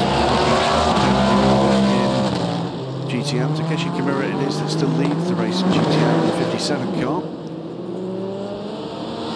7 seconds now the lead gap as Ryo Hirakawa clears the last bit of that batch of traffic, Peter, and now sets off in pursuit. Be very interested to see what he can do in clear air here. But as Ant Davidson said, we've got fresh tyres versus not so fresh tyres. Say good morning to Guy Smith, joins us as Ant Davidson leads for a little bit of shut-eye. Guy, coming into the early morning here at Le Mans. I know how I feel. It ain't great. What is it like getting into a car that's in a battle for a significant position? Well, you've definitely got the added adrenaline, which is carries you a long, long way. These guys are very much in the zone. Had some sleep, but not a lot. Very much in the battle here, fighting for an overall win at Le Mans at the front between the Ferrari and the Toyota. What a fantastic battle this has been, raging through the night. And the Cadillac there in third place with Alex Lynn is not out of this by any means. They're still hanging in there. Maybe haven't quite got the speed of the leading two, but they're there in case anything happens between the two front runners. That's the thing, as the three drivers cycle through, there'll be one that's just got out of the car, so Pierre Guidi now might get a bit of something to eat and then maybe settle back because he knows he's not getting in for quite a while, but you'll have the next driver waiting in the sideline, so there's always sort of the reserve waiting to get in the car just in case the current driver in the car right now is enters some kind of problem. That's right. All it takes is for you know, if the driver comes in early or has a problem, you've got to be ready to get into that car and be ready to get on it. So yeah, it's we're kind of getting towards the business end now. It's daylight. We're into Sunday morning, and looking forward now. The end is in sight. A couple of changes. One to a position, the other one to just the rhythm of what's been a long-standing battle this morning. We've got the inside of the Cadillac there. This is the number 6 car. This is for position. This is 4th place. Caddy, you can see just on the right-hand side, the side window. Position taken there for the moment with the Porsche, the Ferrari rather, a bit of a pick here. But this is a somewhat spirited run from Kevin Est, reclaiming the 4th place he had. He would have lost that principally because of the pit stop penalty he had last time around. He's back up in a 4th and splits the caddies again. That's the first thing I was about to say for Seb Bourdais. It's on the limits, isn't it? Isn't he just absolutely ragged edge stuff? Stick with this.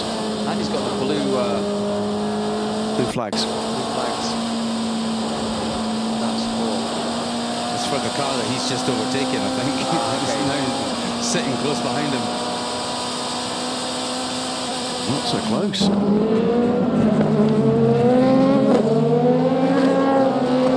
This is just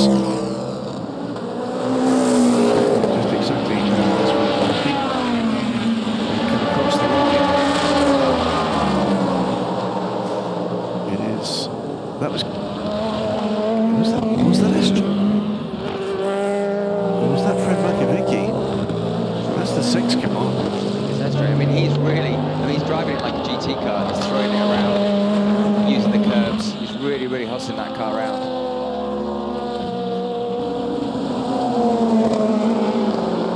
I know what he was doing is unlapping himself from the two. Picked my Cadillacs up. It was Kevin Est unlapping himself from Alex Lynn. Getting that lap back. Taking some risk along the way. He just overtaking move down into Indianapolis. We'll just watch these pictures. The other battle I was referring to, by the way, is the continuing heroics of Fabio Scherer. We believe driving with some kind of break or fracture in his foot after that was run over by the Corvette early in the race, and he has battled with and overtaken and is now pulling away from Robert Kubica in the number 41 TWRT car in the lead of LMP2. Yeah, those guys have had a great race. They've been right at the sharp end and outstanding. Pretty mistake-free, and that's really what's the difference in LMP2 is really staying out of trouble and being consistent, and that's what those guys have done and find themselves in the lead of the race.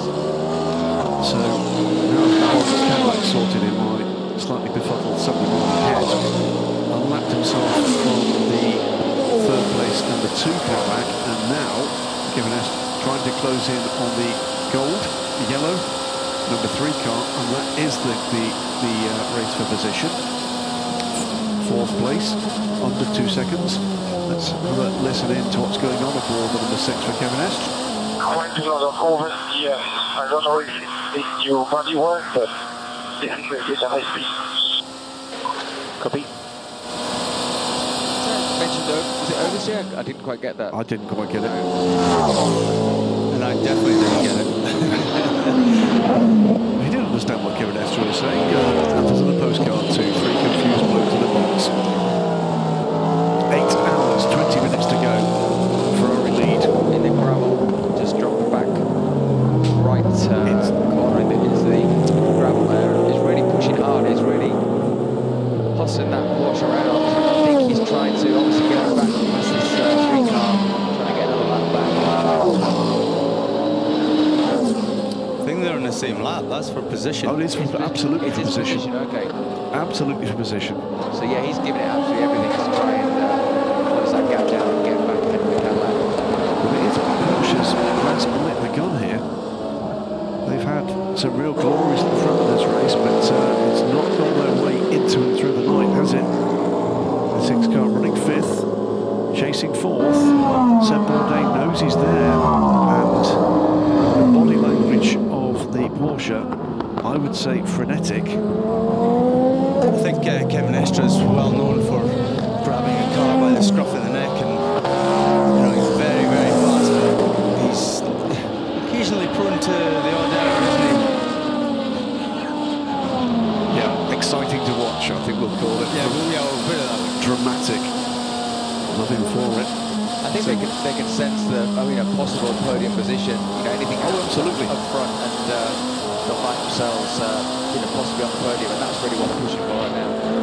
So Kevin Estre, 34 years old now, and as with a large proportion of these new hypercar drivers coming from a lot of these factory efforts, GT teams, and this is a massive opportunity for him in his career. It's huge. He's won numerous big races, and I'm sure he'd like to add this to his CV. Has he won in GT around here? I don't know if he's won, actually, I'm not sure if he's won in GT. I mean, he's won pretty much just about every big GT race. You would think he would have. Yeah, he's an absolutely fantastic driver. Speaking of fantastic drivers, Seb Bourdais there, local man from Le Mans. About to come under some serious pressure. Yeah, and he's actually, Bourdais still got the fastest lap of the race at 3:28.2. Earlier on the race.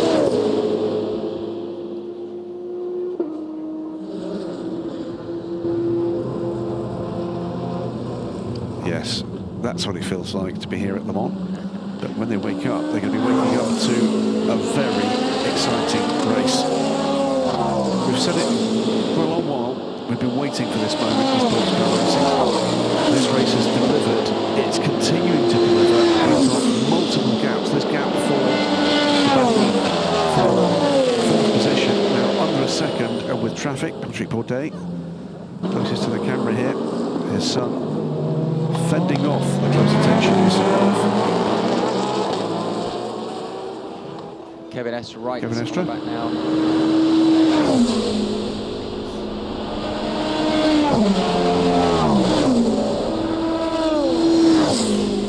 Ria Hakawa, meanwhile, just dropping back a little. That rate of change in that not what it was, but this is where the action is right now. Could this be potential podium position in 8 hours and 17 minutes time? I think Hirakawa has settled down a bit. His pace has improved. That last lap, though, he did lose a couple of seconds, but previously, I think he managed to sustain the pace with James Gallardo.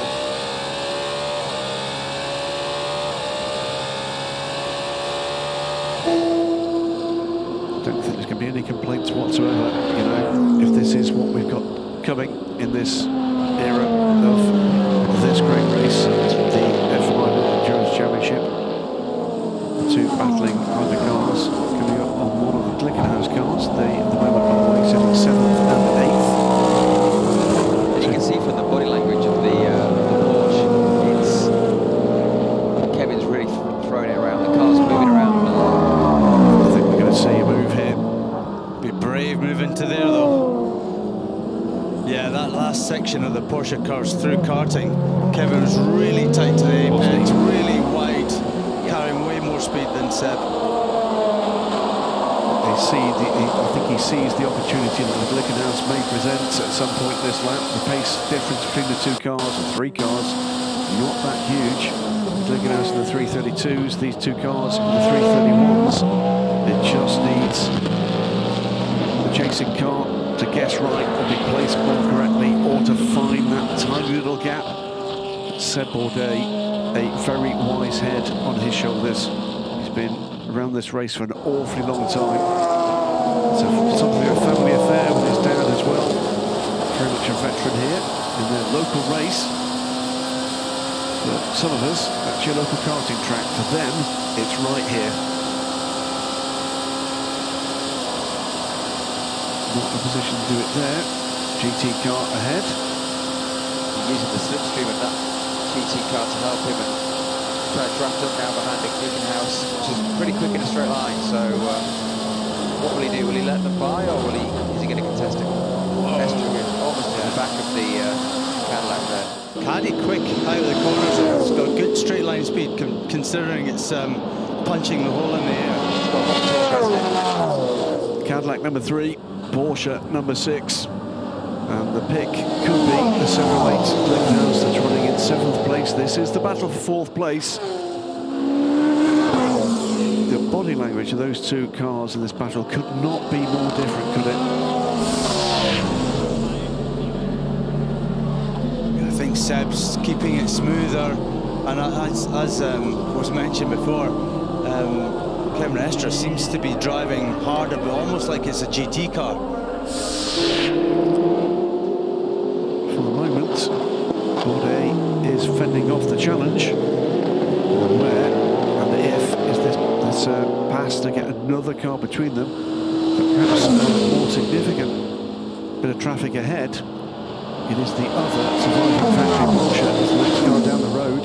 It's the number 5 car of Fred Makovicky. Yeah, the Cadillac's going to be tough to pass. The Cadillac is drafting up to the Glickenhaus, trying to use the toe from that car to kind of pull himself clear of the Porsche, and it's whether he can clear him now. He'll be eager to try and get that Glickenhaus between himself and the trouble front left. That wasn't coming off well.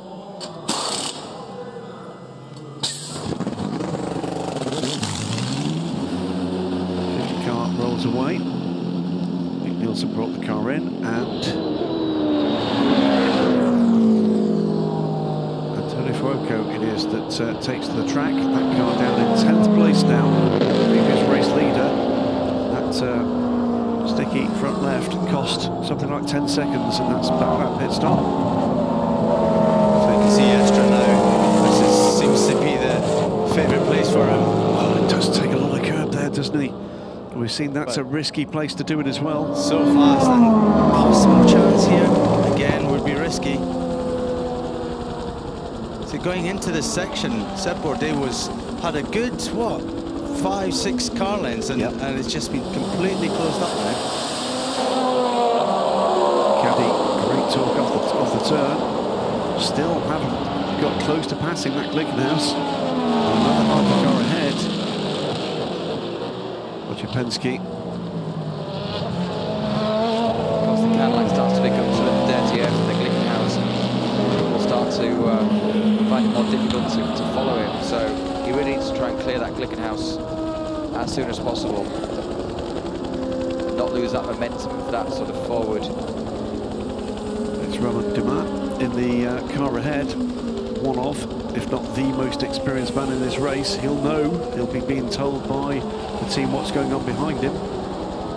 Will he pick his moments and allow this battle to go by safely? Or is he just going to get on with plan A, which will surely be run to the finish and see what happens around them at this stage for the Glickenhaus team? That's got to be frustrating for Kevin Estra there.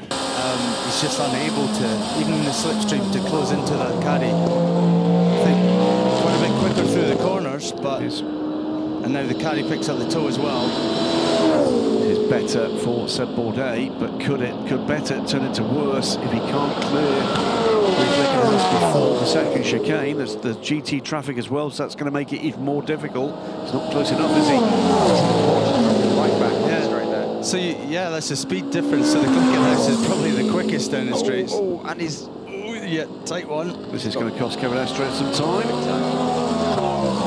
Nothing the Ferrari can do about that. He's getting on with his race. The 100 car from Motorsport, hands of Hayato.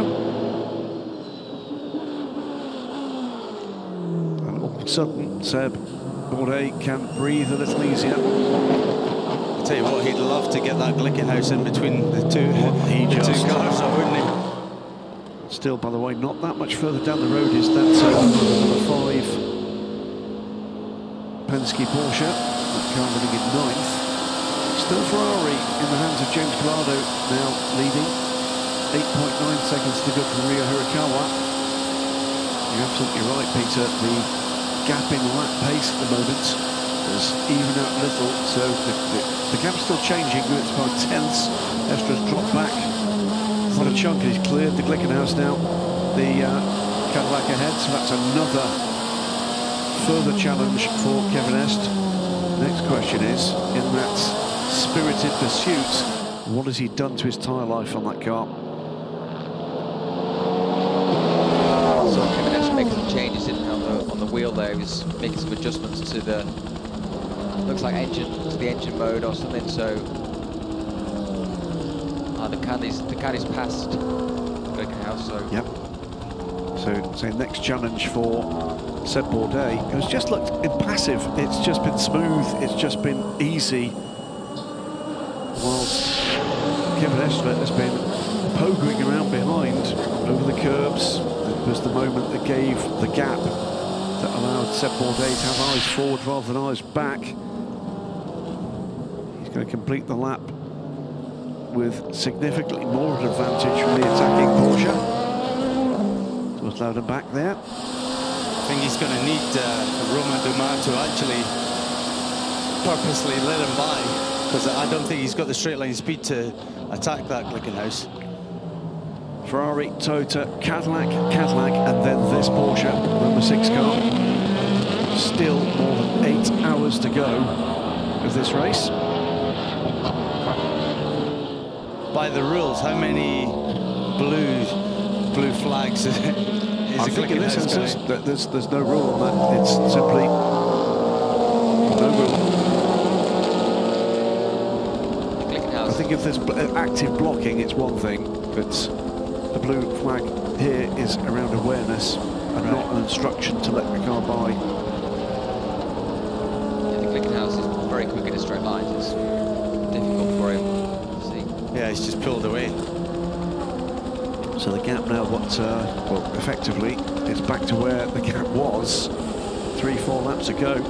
But still, Kevin Estre not able to clear Romain Dumas. We talked about this earlier yesterday, how you could have different cars and different downforce, and you know, the Porsche in a straight line doesn't seem to be there, but in the corners he's all over it, in the Porsche curves especially. So it could be that car's just running more downforce and the caddy's more, you know, the wings flatter, more top speed. This race has got a lot more to give. Stick with it. It does seem in every phase, whether or not it's a blasting lap from Kevin Estre, whether or not it's a 50-minute cat and mouse game further down the order, further up the order, whether or not it's a class battle for the lead or for a significant position, there has always been more than one thing to watch.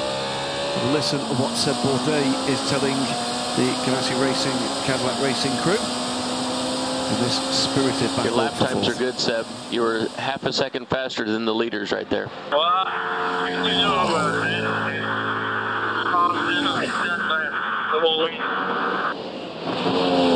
He's just sticking with the plan, isn't he? Who knows what this could produce? Estra's through, he's drafted past the Glickenhaus going to Indianapolis. So the gap now, it's 2.5 seconds. That's cost him a further half second in that battle. But we're coming up to Porsche's best part of the track, so I imagine Estre will close back up.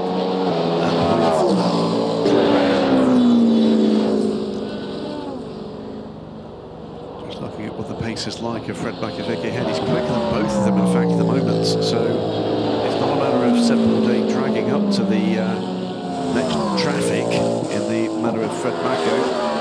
After he's pulled away from him here, albeit laps down, will be problems.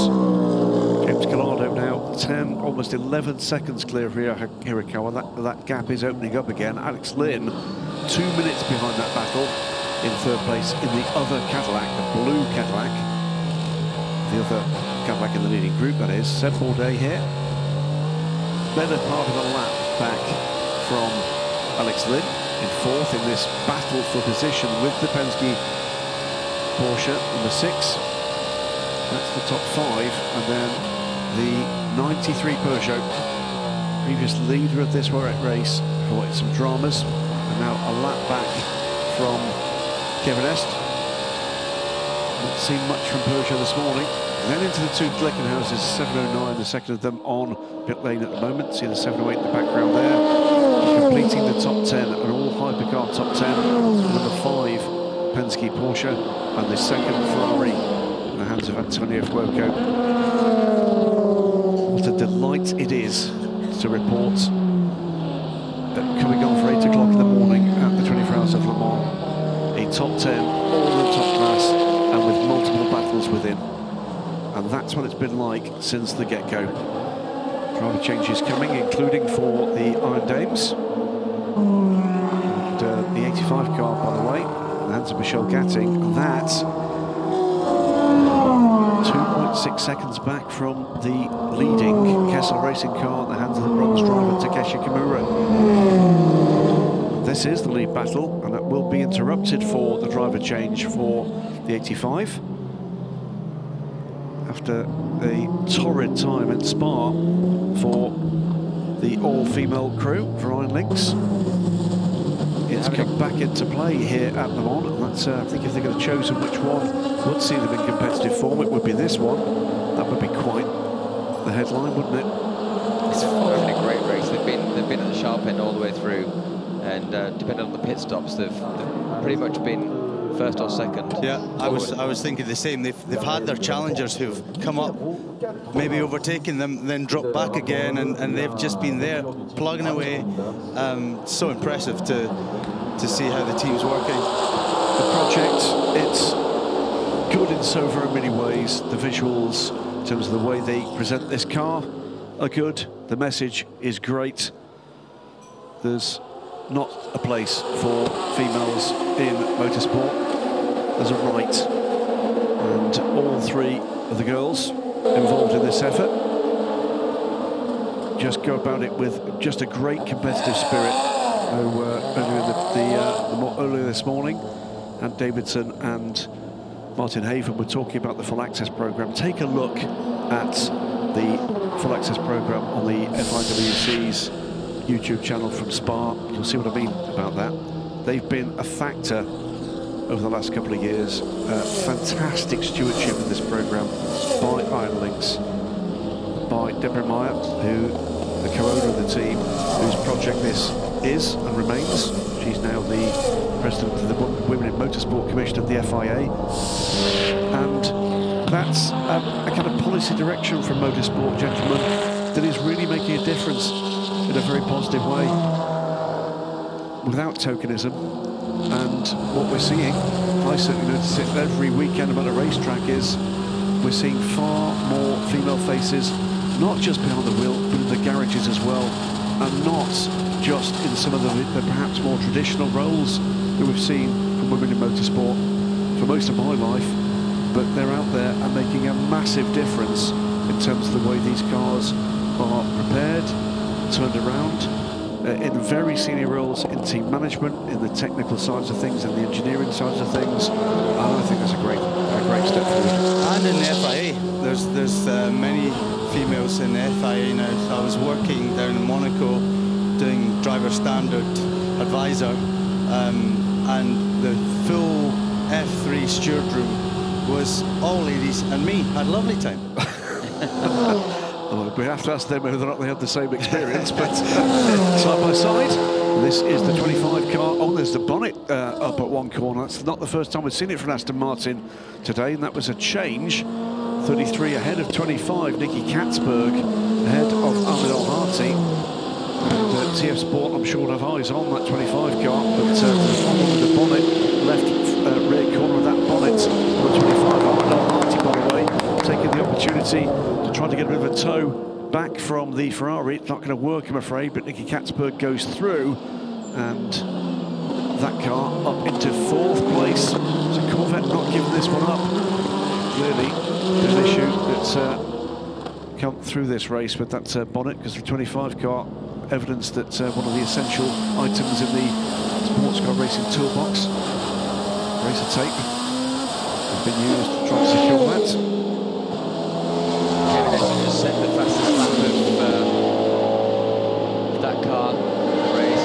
Second car at 28.9, followed by Michael Jensen in the Peugeot at 29.9, their fastest lap. So it's a fast time. Big lock up there for the number 6 car. Yeah, he is absolutely pushing it. Isn't he just? It halved the gap.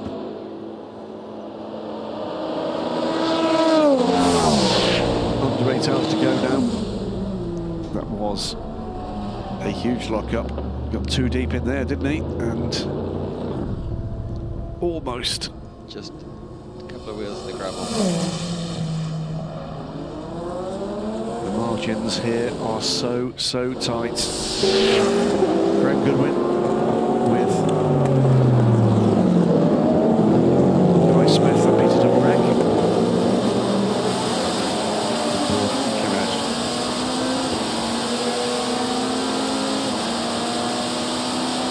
No shortage of action whatsoever at the 24 Hours of Le Mans. We came into the 2023 race.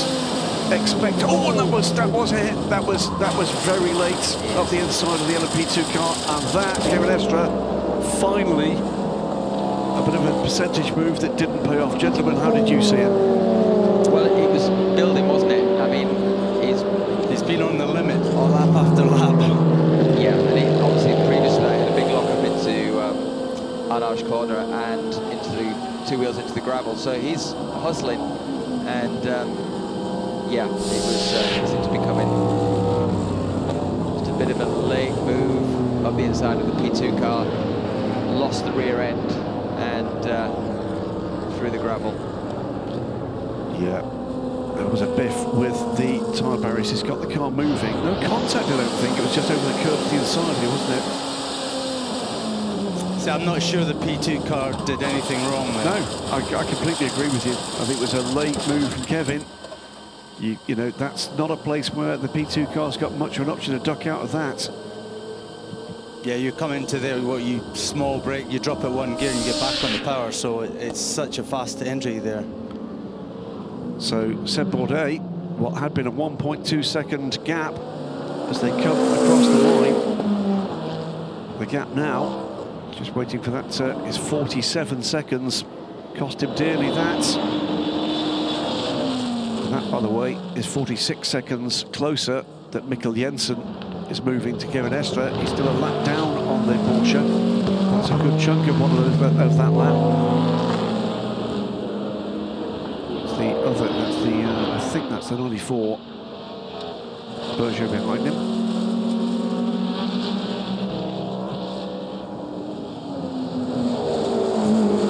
So did he actually hit anything? He did. He did give a bit of a body slam to the tyre barrier. Is that the 94? Is that the 93 about to unlap himself? Or trying to unlap himself from the Porsche? It's the 93, isn't it?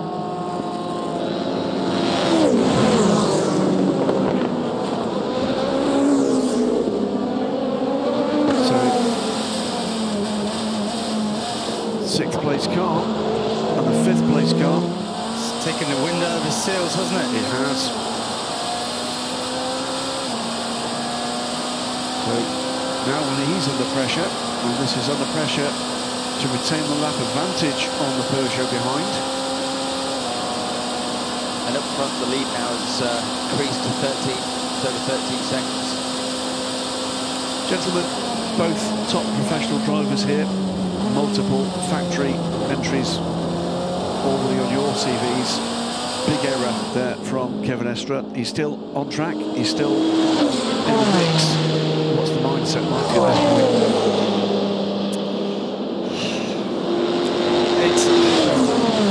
It's sort of called it, didn't we know? Yeah, about an hour ago. He's pushing the boundaries. He's driving much harder than Seb Bourdais in front. He was driving the car more like a GT car. I'm not sure it was inevitable, but the risk factor was certainly increased for him. It was high, wasn't it? And it seemed high for a long time. And the fact that he'd already had a minor off down in Mulsanne the same lap, you know, he was obviously pushing, and you know, that's the reason why he's employed. He's an incredibly fast racing driver, and the team know that, and he's, you know, they know what you get with Kevin Estre. Let's have a listen to what's going on the radio with Kevin Estre. We see some damage to the underfloor. Yeah, you can see as well, if you look at the rear deck, or sorry, the rear wing of the Porsche the next time we get a chance to see it, left light is flashing. Oh, yes. Well, that's not the rain light, is it? That's the light we see when that car's coming into a slow zone. So something's gone wrong with the electrical connection as well. That will be giving Kevin Estre, I'm sure he's got all sorts of warnings on the dash for the Porsche. Mikkel Jensen would have taken that opportunity, rubbed his hands with glee, and see the opportunity that perhaps there might be light at the end of what's been a pretty long tunnel this morning for Peugeot. Seb Bourdais, by the way, on pit lane now, so Kevin Estre will take that position for the moment. Will be due down pit lane shortly. Ferrari from Toyota, then the two Cadillacs. There's Seb Bourdais. Soaked up that pressure, Peter Dumbrek, brilliantly. He did. He didn't panic. He could probably see in his mirrors where Kevin Estre was quicker, but he knew he had the straight line advantage over him. So he just, you know, maintained, didn't make any mistakes, kept it nice and smooth. I think they're running a perfect race, Cadillac. They are. They've not had the look and quite the pace. Just going to pop down. What have you got for us, Lou Beckett? Welcome back. Good morning. Good morning. I've just headed down to Porsche Penske garage. Obviously, the number 5 just came in for a standard stop. The team seem to be poised, ready. They're not really running around or anything like that. They're just standing there watching the TV screens, I guess waiting for Kevin to come back in now. I don't know if you heard what we heard, Lou, but they were seeing some underfloor damage. We've seen that one of the, if you like, hazard flashes at the rear of the car on the left-hand side is flashing. There is some damage. It's not visible to us other than that. That light. What else can you see? As you're talking, Graham, the dollies are out for the number 6 team. Kevin, we see some damage to the underfloor. Okay, we try to continue, just take caution. Something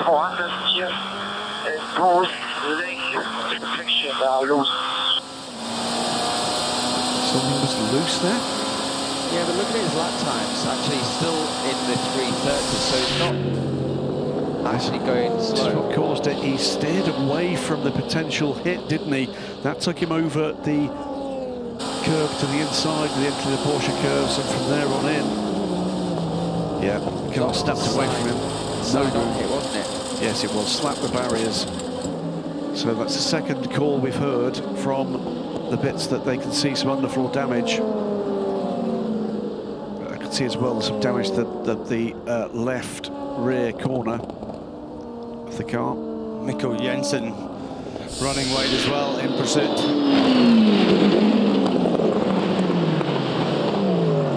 Porsche are ready, and it's going to be, I'm sure, for the number 6 car. At the moment, with that stop from Seb Bourdais, Kevin Estre is up to 4th place, but it's not good news for Porsche.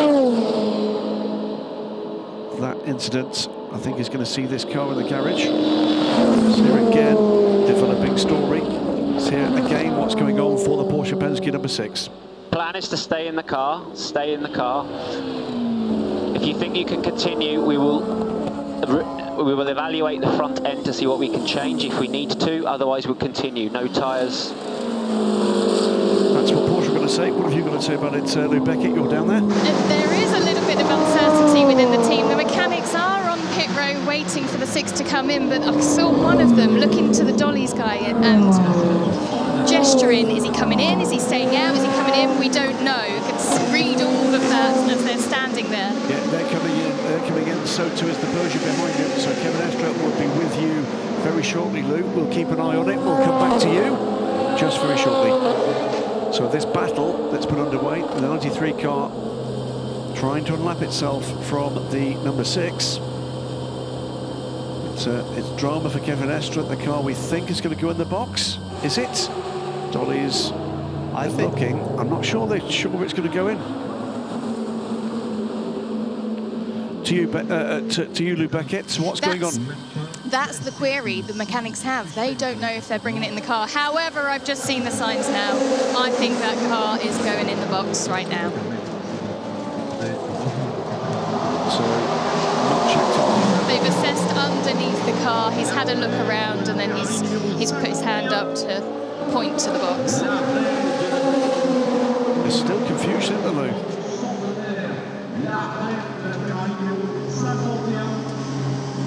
20 seconds, we need to add some oil. Over to you, Lou. That car is on the dollies, being spun around and going into the number 6 Porsche Penske box. Is that the moment that marks the end of the challenge for Porsche to win the 2023 Le Mans 24 Hours? As almost 8 hours to determine whether or not that's the case. While that's all going on, either end of pit lane, the 51 car from the lead in the hands of James Collado, the 8 Toyota in the hands of Ryo Hirakawa, they're on pit lane as well.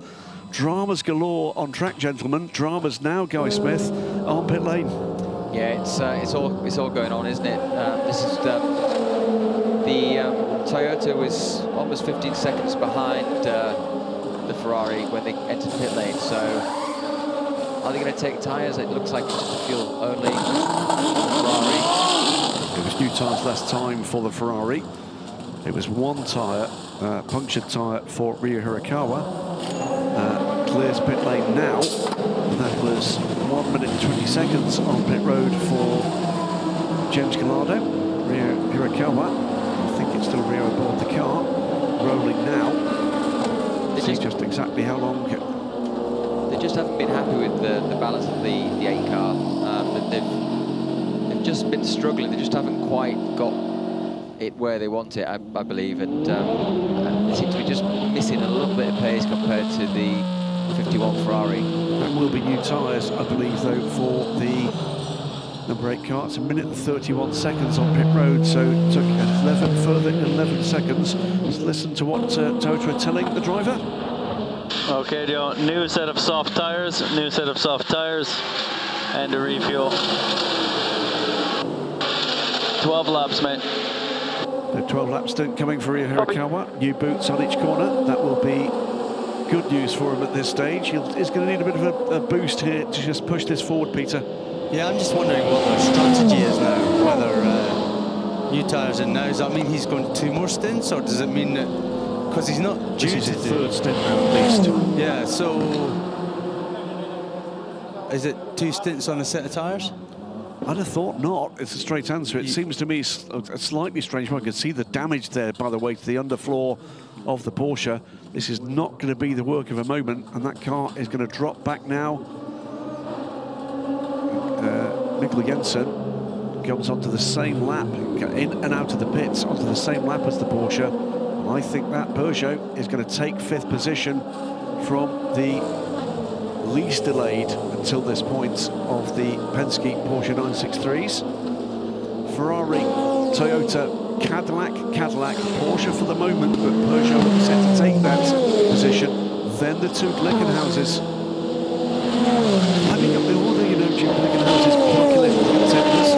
Let's remind viewers, a 3rd appearance here at Le Mans. Each of the 3 appearances with 2 cars. They've finished with every car on every appearance and have never finished lower than 5th. And when you look at what they're up against this year, to be running 7th and 8th at the moment with under 8 hours to go, what a remarkable story. Well, they just seem to be running their own pace and unaffected by it's almost like a victory if they were to finish in the top 5. But you know what? More trouble can happen ahead, and they can just gradually pick away. Anything can happen in this race. You know, when we came back to the race this morning, after taking a little bit of shut-eye, we watched that developing battle between the Cadillac, trying to fend off Kevin Estre. How long did it take them to catch Romain Dumas? That car's still got pace. So if they can keep out of the pit lane and out of the garage, it doesn't take very many fumbles, the like of which is currently being suffered by the number 6 Porsche. 93, by the way, has gone through and has taken 5th position. Yeah, the number 8 car now coming upon quite a bit of traffic in the Porsche curves, which is not what you want and not the place to get it either, but it's pushing on through. It seems to me with the Toyota, they're bolting on the soft tyres all the time. So listen, what's going on now with Toyota again? Okay, Joe, the gap is 25.7. Yeah, it's big difference. Copy, big difference, copy. The gap is 25.7. Ferrari did not change tyres. This is going to be a testing moment. Big New difference tyres for yeah. Arakawa. He's got to make an impact now. Yep, he's, I think, feeling a lot happier, more confident in the car. So what have we had for this car? The dramas for this car. Lost the lead in this period of time. Nose change with damage for that car. Pincher in the same pit stop. That was the previous pit stop. Now, having lost that lead, he's back out with fresh rubber. Now's the time to shine. Number 2 Cadillac. That car comes in. In the hands of Alex Lynn. He's had a good stint there. 43 seconds behind the lead battle, plus this stop, of course. Still the Porsche in the garage. We'll come back to what that's going to mean shortly. Let's have a listen into Cadillac. Copy, copy. Watch your mark. You stay in the car. You stay in the car. Yeah, this will be Alex going on to a second stint. And we are just a couple of minutes away from Porsche losing another position here. 6th at the moment. Olivier Pla aboard the 708, and he's in the final sector. And maybe another lap, actually. Looking at that, it might be one more lap for Olivier Pla to take 6th position. Penske are not going to win Le Mans this year. And with the Toyota as well, the gap now at 25 seconds, they won't want that to get any bigger, because once it starts to get bigger, the pressure starts to come off the Ferrari. So listen to the number 2 car. We will do oil, so watch the bolts, same procedure. So Alex Lynn waits for the go, gets it there, away he goes. The electric starts. Under hybrid electric power, and then LMP2 engine kicks into life. Sorry, Guy. So yeah, I'm just looking at the LMP2, and you've got into Europol still leading, but the WRT 41 is only 2.3 seconds behind. So the change now is the bronze driver aboard the car. Right. Oh, sorry, the silver driver aboard the car. And he's done well, actually, to fend off Robert Kubica to this point. Excuse me, I can't speak this morning. The family behind the Racing Bakers, and also team principal now of this effort. They have had a magnificent run. Really, truly impressive. They've been in the mix for podium places in the WC, and that's not sort of come their way. But they stand here as potentially in the mix for something a bit more than just a podium.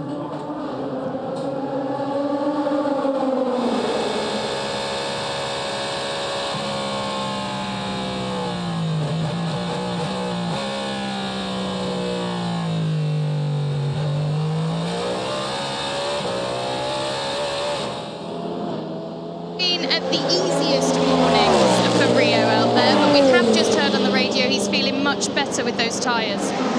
Yeah, I mean, Rio had a difficult time for his first stint. He already had some damage from some debris on the track. Also, he had a puncture when he came in.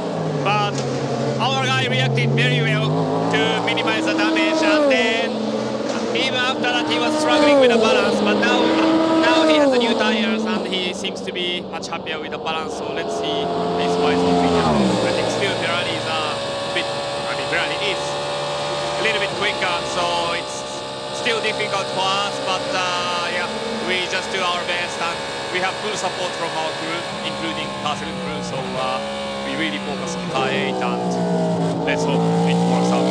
Thank you. Thank you. Yeah. One bullet left in the gun, of course, from Toto, and that means the management focus on that car, and indeed the gap is coming down a little, under 25 seconds now. In time. Alex Lynn making his way through a bit of a gaggle of traffic. That gaggle of traffic, by the way, is the battle for the lead in GTM. Still, Takeshi Kimura has had a long stint this morning. And the bronze driver for the 57 against the gold driver for the Hard Dames. It looks to me as if Rahul Fry about to take the lead in GTE AM here. Bright yellow Ferrari, bright pink Porsche. Third is Thomas Flawn. He's only 3.5 seconds back, so here we are, 16 hours and change into this race, and the top 3 in GTM separated by 3 seconds.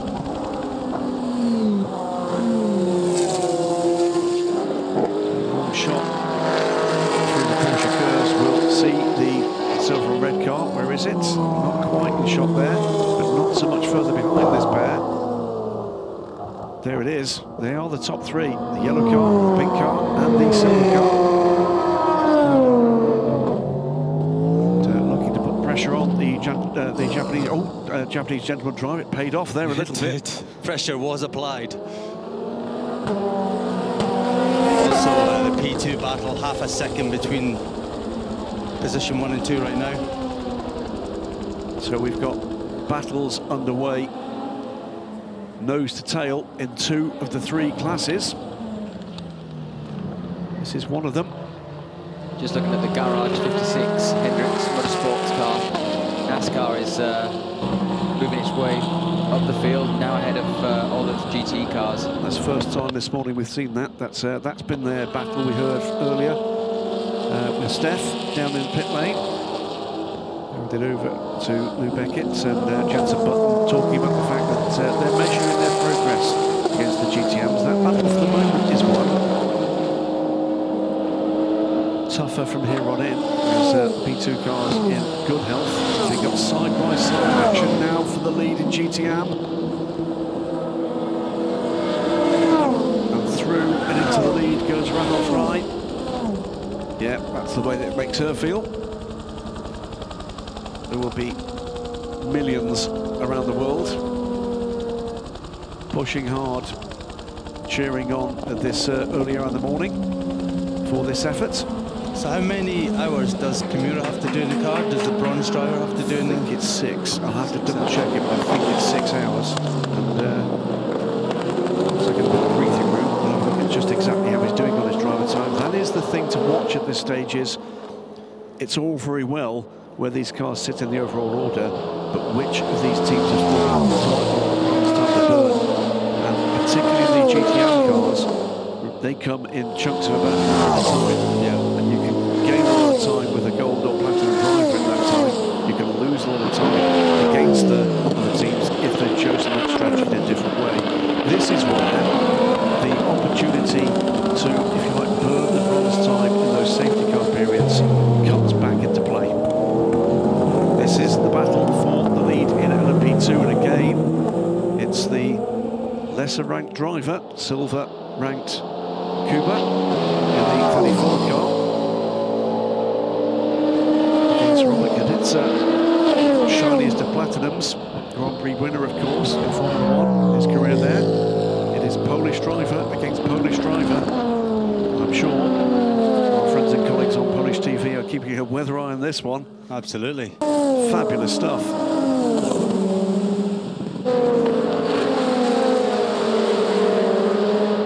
know, I think sometimes all 3 of us from the UK, of course, can be a bit blasé about what it means about sporting success when you've got a depth of competition available to watch and to follow. But you've got a nation that maybe is not, and at the inside he does it there, does it beautifully. Has to do it off track. I think he's going to have to get that back. The pass was made off track, and he is going to let Kuba Chmerkovskiy back for the moment. So that's smart by Robert Kubica, got in too deep.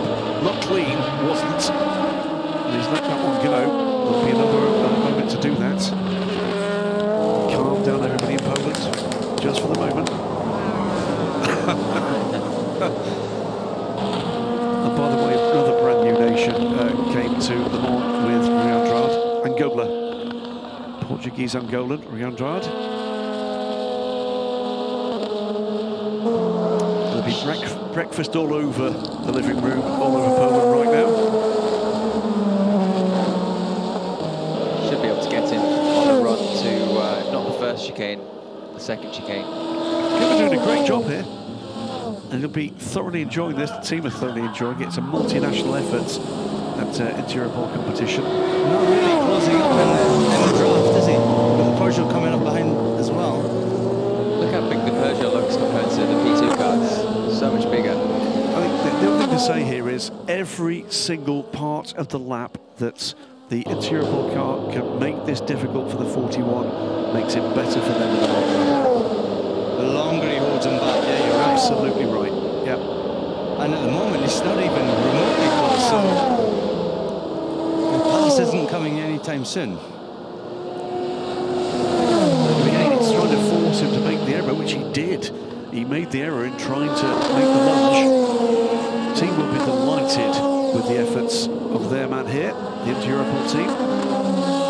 Robert Kubica, meanwhile, will be the one feeling the pressure remarkably here.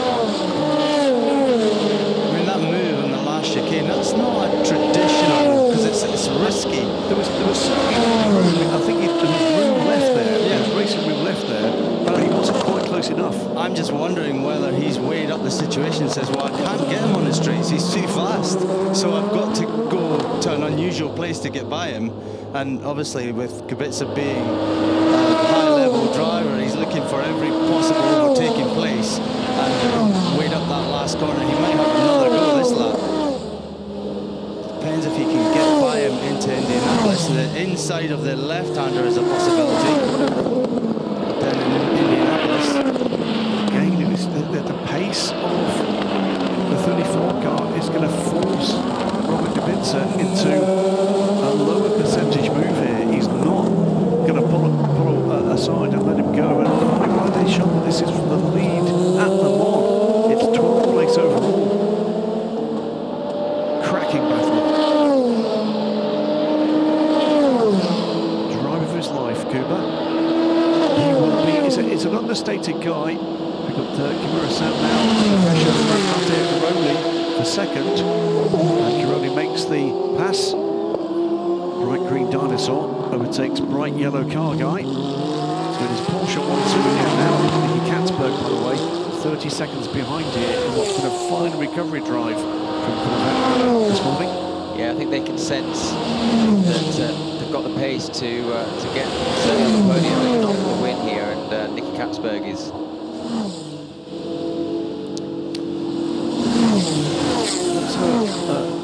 Listen in with Albert Costa from Europol. See what he thinks about the team boss and his progress this morning. I'm with Albert Costa from the 34 into Europol. Well, I've just got back onto pit lane, and what a great sight to see. Yeah, I mean, it's my fourth race in UEG. It's my first time that you come here to visit me. That means that we are doing the right job. And I'm really happy now enjoying this first debut in Le Mans in the best way is possible. We are fighting for the victory. I can't believe that this is happening. I have no words to describe what I'm living, but yeah, we need to keep calm. We need to keep doing the job as we've been doing until the beginning. And yeah, focus, easy, no curves, no crazy moments, and just push. You've just been watching Jakob. He's doing a great job right now. It's fantastic. I mean, you know, Jakob is not a professional driver, and he's pushing himself a lot on at home training, losing weight. And he's up against Kubica right now. Sorry, say again? No, but really, it's amazing the way he's working on the sim, everything. We are working together, and he's pushing himself to become a better driver. And this is the result. At least it's not finished, but this is a great result also for his father, for his family, for his mom that is in the heaven. And this is amazing for all this family here. All right, well, I hope to speak to you later. I hope to see you later too. That's what it's all about. You can hear the excitement, can't you? Albert Costa's voice there. This is, I don't think, a result they would have been expecting at this stage. He's right. This team is very much a family affair. The reins handed over to Kubert from his father, Wojna. Let's hear back from Lou. What else can you tell us? It's history here at Le Mans and within the WEC. They've always sort of seemed to be there, and was it last year, year before, they finished 5th? You know, they're always sort of there, but not quite. Right now, they're leading it. They are indeed, and there was a big step forward taken from this team in the Asian Le Mans Series this year, their first ever overall win in LMP2, done in fine fashion with a very different driving squad to what we see here. It's not just about the drivers, it's about what the difference can be made by all sorts of aspects from that team. Teams taking a step forward, Roy Smith. It just needs this kind of encouragement for people to dig deeper and find something. Yeah, the inter-European team have really kind of just been improving year on year. They've really stepped up and been now challenging in the front, and now they're leading Le Mans. So what a fantastic effort!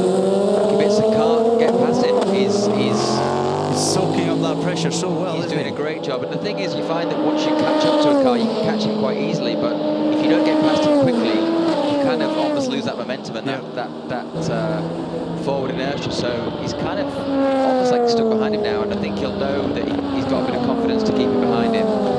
If my time is correct, by the way, Cooper will be utterly elated. He's within 5 minutes of his minimum driving time. At which point this can be handed over, should he choose to do so. He should at this stage. So the two professional drivers, Costa and Fabio Scherer, now a bit bottled up. Now's a moment. This is where Kubica might find him. It's still held off by Śmigłowski. So listen, meanwhile, what's going on with Ferrari? Okay, man, gap to Toyota, 20 seconds, 20 seconds. Okay, vibration from the front right. Vibration from James Gallardo. But that gap coming down, what's it? It's about 25 seconds. It was, yeah. This is heating up again. This race is just sitting on a, it's not a knife edge yet, although I'm sure LMP2 would disagree, but this is cooking up to something could be very special. WRT winners here, of course, but also as we might focus on the absolute global news story that was the drama at the end of the overall win 2016. It was WRT that lost the lead on the last lap, the car with Ife on the wheel. The other car came through to take the win, but it could have been, should have been a 1-2 for WRT. Now that was easier, wasn't it? That was the Corvette lead. So on off in the background for the DKR car. Did he just finally let him go there? Or is that just... It kind of looked like that, because he could have just... looked like he could have kept that place, but... Job done. It's the inlet for WRT. We are ready to go, so their silver driver still with time to serve. Let's have a look at what that looks like. Where is Rui with his drive time? Give me a moment, I'll scroll through this lot. We'll see just exactly how much silver drive time Rui has still got over an hour to do.